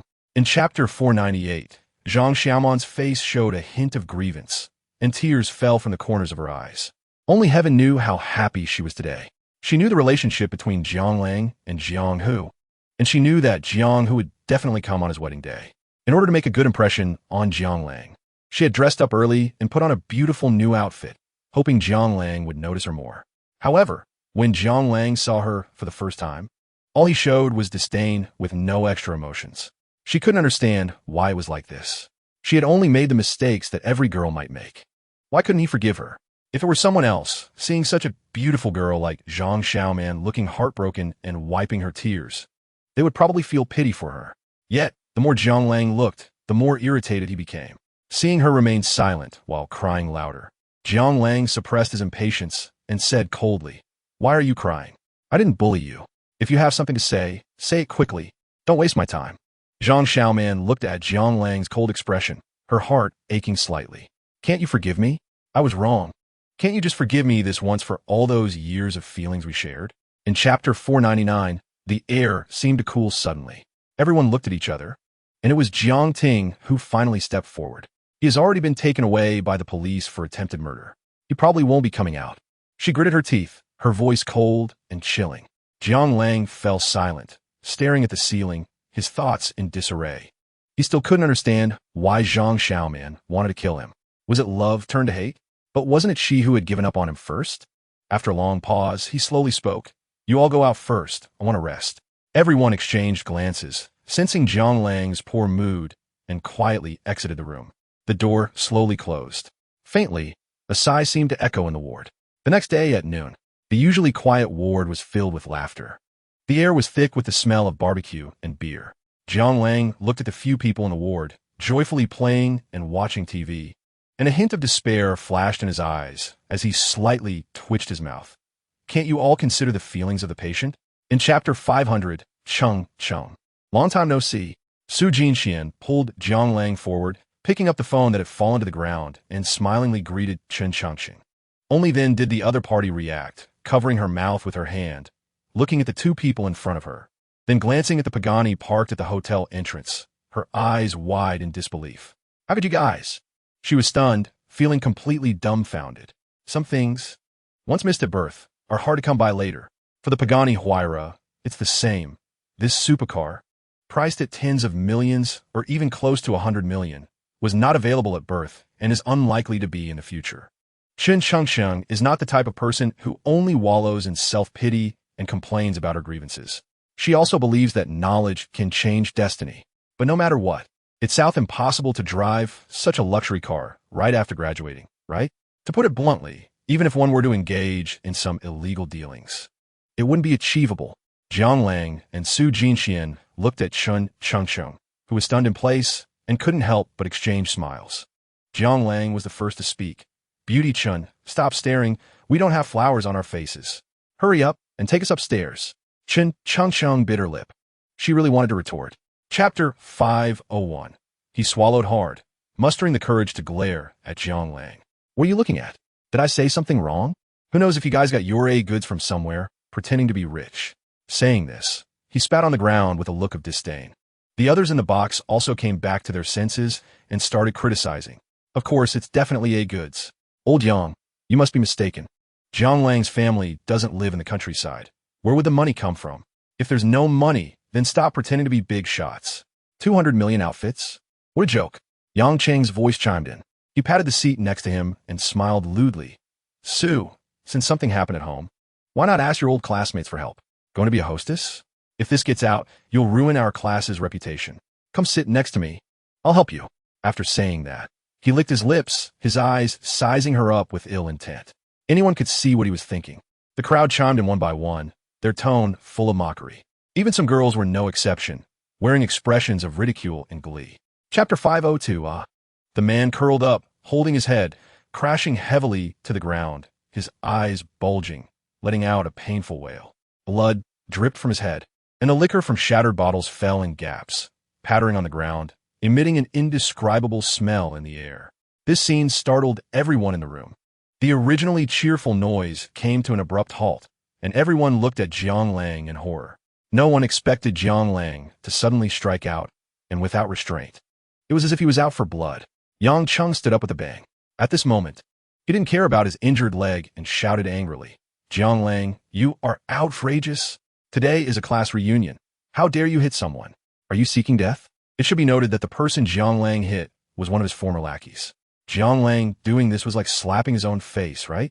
The others couldn't sit still either, standing up to criticize. Yeah, Jiang Lang. It's just a few words. Does it warrant hitting someone? Besides, we're all just speaking the truth. Why are you so anxious? Chapter 503. Several big men nearby rushed up, trying to stop Jiang Lang. Yang Cheng was now anxious. His own uncle was beaten in front of him, and if he didn't act, he wouldn't know how his mother would scold him when he got home. Since his leg wasn't fully healed, he picked up a beer bottle, stood up, and threw it hard at Jiang Lang's head from behind. You're seeking death. Whoosh. The sound of wind rushed past his ear. Thanks to the internal martial arts proficiency rewarded by the system, Jiang Lang had a strong sixth sense and keenly sensed the danger. Before his brain could react, his body instinctively dodged to the left. Bang! The beer bottle grazed Jiang Lang's ear and smashed heavily into Guang Xiangming's face. Instantly, it knocked out two of his front teeth, blood filling his mouth, and his nose was broken. Now, not only was Jiang Lang stunned, but even the others present were dumbfounded. Good heavens! It turns out that Jiang Lang had been hitting him for so long, yet the damage from Yang Cheng's beer bottle was greater. Was this meant to save someone or to harm someone? The strange and complex gazes from the crowd made Yang Cheng's eyelids twitch. But he didn't care about anything else and shouted anxiously, What are you looking at? Hurry up and kill him. Chapter 504. Inside the box. The atmosphere became exceptionally oppressive, making it hard to breathe. Seeing Yang Cheng's miserable state, everyone widened their eyes, covering their mouths tightly, afraid to make a sound lest they attract Jiang Lang's attention. The scene in front of Jiang Lang made his gaze slightly dazed. Then, the corners of his mouth slowly curled up, and he even chuckled softly. Hee hee, can this be considered the ender of class reunions? He had disrupted college reunions and high school reunions before. Shaking his head, he stepped on Yang Cheng's face, viciously grinding his leather shoe against it, causing Yang Cheng to scream in pain, tears and mucus mixing with blood flowing out. Jiang Lang looked calm, slightly lowering his head to look at him. If I remember correctly, you treated me just like this back then, stepping on my head in the boys' restroom at the school gate on the busy street. Why didn't I cry then? Why are you crying now? Jiang Lang's tone was very calm, as if recounting an inconsequential matter. Yet it sent a chill down the spines of those present. Many of them knew that Jiang Lang had been bullied by Yang Cheng in school. Chapter 505. Time flew by, and in the blink of an eye, the Lantern Festival had passed. Across the country, many people had already packed their bags, boarded trains, and said goodbye to their parents at home. They embarked on a never-ending journey of labor year after year. However, in a remote, small county town in the southwest region, a sensational event occurred that shocked the entire city. According to reports from the public, there had been collusion between officials and businessmen in Baiquan County, Qian province for many years, with serious corruption and local gangs posing a severe threat to the lives and property of the citizens. The Qian Provincial Commission for Discipline Inspection and Supervision adhered to the principle of zero tolerance, no limits, and no forbidden zones, vigorously carrying out anti-corruption and anti-gang work. They uprooted the corrupt group of government officials led by County Party Secretary Yang XX and several local gang groups. Among them, Yang XX was found to have illegally accepted gifts, maintained improper sexual relations with multiple women, and used his position to help others gain benefits while accepting property, with amounts particularly large, suspected of bribery crimes. He was punished with multiple sentences, deprived of political rights for life, and sentenced to. Yang XX resisted organizational review and engaged in corrupt practices while selecting and appointing cadres. Turning off the TV, Jiang Lang stretched and walked out the door, looking at the scenery outside, stretching again. Chapter 506. Jiang Lang's expression turned very ugly. He knew very well that Huang Shengmin dared to say this to his face, which could only mean one thing. The other party had already confirmed his identity. Regarding the mysterious and unpredictable four major families of the imperial capital, Jiang Lang did not dare to take it lightly and never underestimated the opponent's strength. Looking at the other party with a slight curve at the corners of her lips, Jiang Lang felt a bit irritated. He had been careful enough, yet he was still discovered. His gaze gradually became fierce, glinting like a hungry wolf, fixated on Huang Shengnan. He grabbed her long neck and pressed her harshly against the car window. Bang! Jiang Lang gritted his teeth and said in a low voice, "What do you want? If you don't speak, I will kill you." Despite being brutally pushed against the window by Jiang Lang, Huang Shengnan was not angry. She simply reached out to take off her sunglasses, her movements very elegant. Her bright eyes looked at Jiang Lang with a hint of a smile. This gaze made Jiang Lang very uncomfortable. He hated that condescending look, as it reminded him of his past, when he was in a miserable state. Huang Shengnan's lips curled up, her tone somewhat mocking. It seems that the so-called number one in the Magic City is also overrated. Chapter 507. The next day. Yangcheng Longdongbao International Airport. At the airport entrance, people came and went. After a light sigh of relief, Jiang Lang turned around to look behind him. His gaze lingered for a moment on a tall woman wearing sunglasses, exuding an exceptionally cold and proud aura, before shifting to the petite woman beside her, shouting, "Are you sure? It's still not too late to go back now." Jiang Ting lowered her head slightly and shook it gently. "Brother, you don't have to persuade me. I've made up my mind. I want to see her one last time. No matter what, she is the one who gave me life. Moreover, I want to ask her why she abandoned me back then." She didn't continue, but her face appeared very dim and lifeless. After hearing Jiang Lang's story yesterday, she couldn't sleep all night. In a certain sense, her biological mother turned out to be her father's murderer, and the Huang family rose to power on the backs of the Jiang family. Even if her mother didn't do it herself, she couldn't accept it. She wanted to clarify face-to-face what happened back then. Hearing this, Jiang Lang rubbed his brows in frustration. "All right, let's go." A moment later, Air Force One flew into the blue sky, carrying a group of people towards the imperial capital. Chapter 508. Can I come in, grandmother? Huang Xingnan knocked on the door while gently calling out. The door quickly opened, and a middle-aged woman with a gentle demeanor walked out. She looked at Huang Shengnan with a very respectful attitude. "Miss, the old lady is still sleeping." As she spoke, her gaze shifted to a man and a woman behind Huang Shengnan. Her eyes showed a hint of curiosity. Over the years, there had been outsiders coming into Huang's village, as the Huang family also needed to marry and have children. However, no outsiders had ever been allowed into this courtyard. Huang Shengnan did not mind. In fact, ever since she brought Jiang Lang and his sister in, Many had felt curious along the way, but due to her status, no one dared to ask. She nodded slightly and turned to the two, saying, "You two, come in with me." Upon hearing this, Jiang Ting instinctively tightened her grip on Jiang Lang's arm. "Brother, The person she had been missing for the past 2 days was just behind the door. But at this moment, she felt inexplicably anxious and wanted to back out. She feared the answer would be bad, and that the truth was just as Jiang Lang had said, leaving her unable to untangle so many complicated relationships.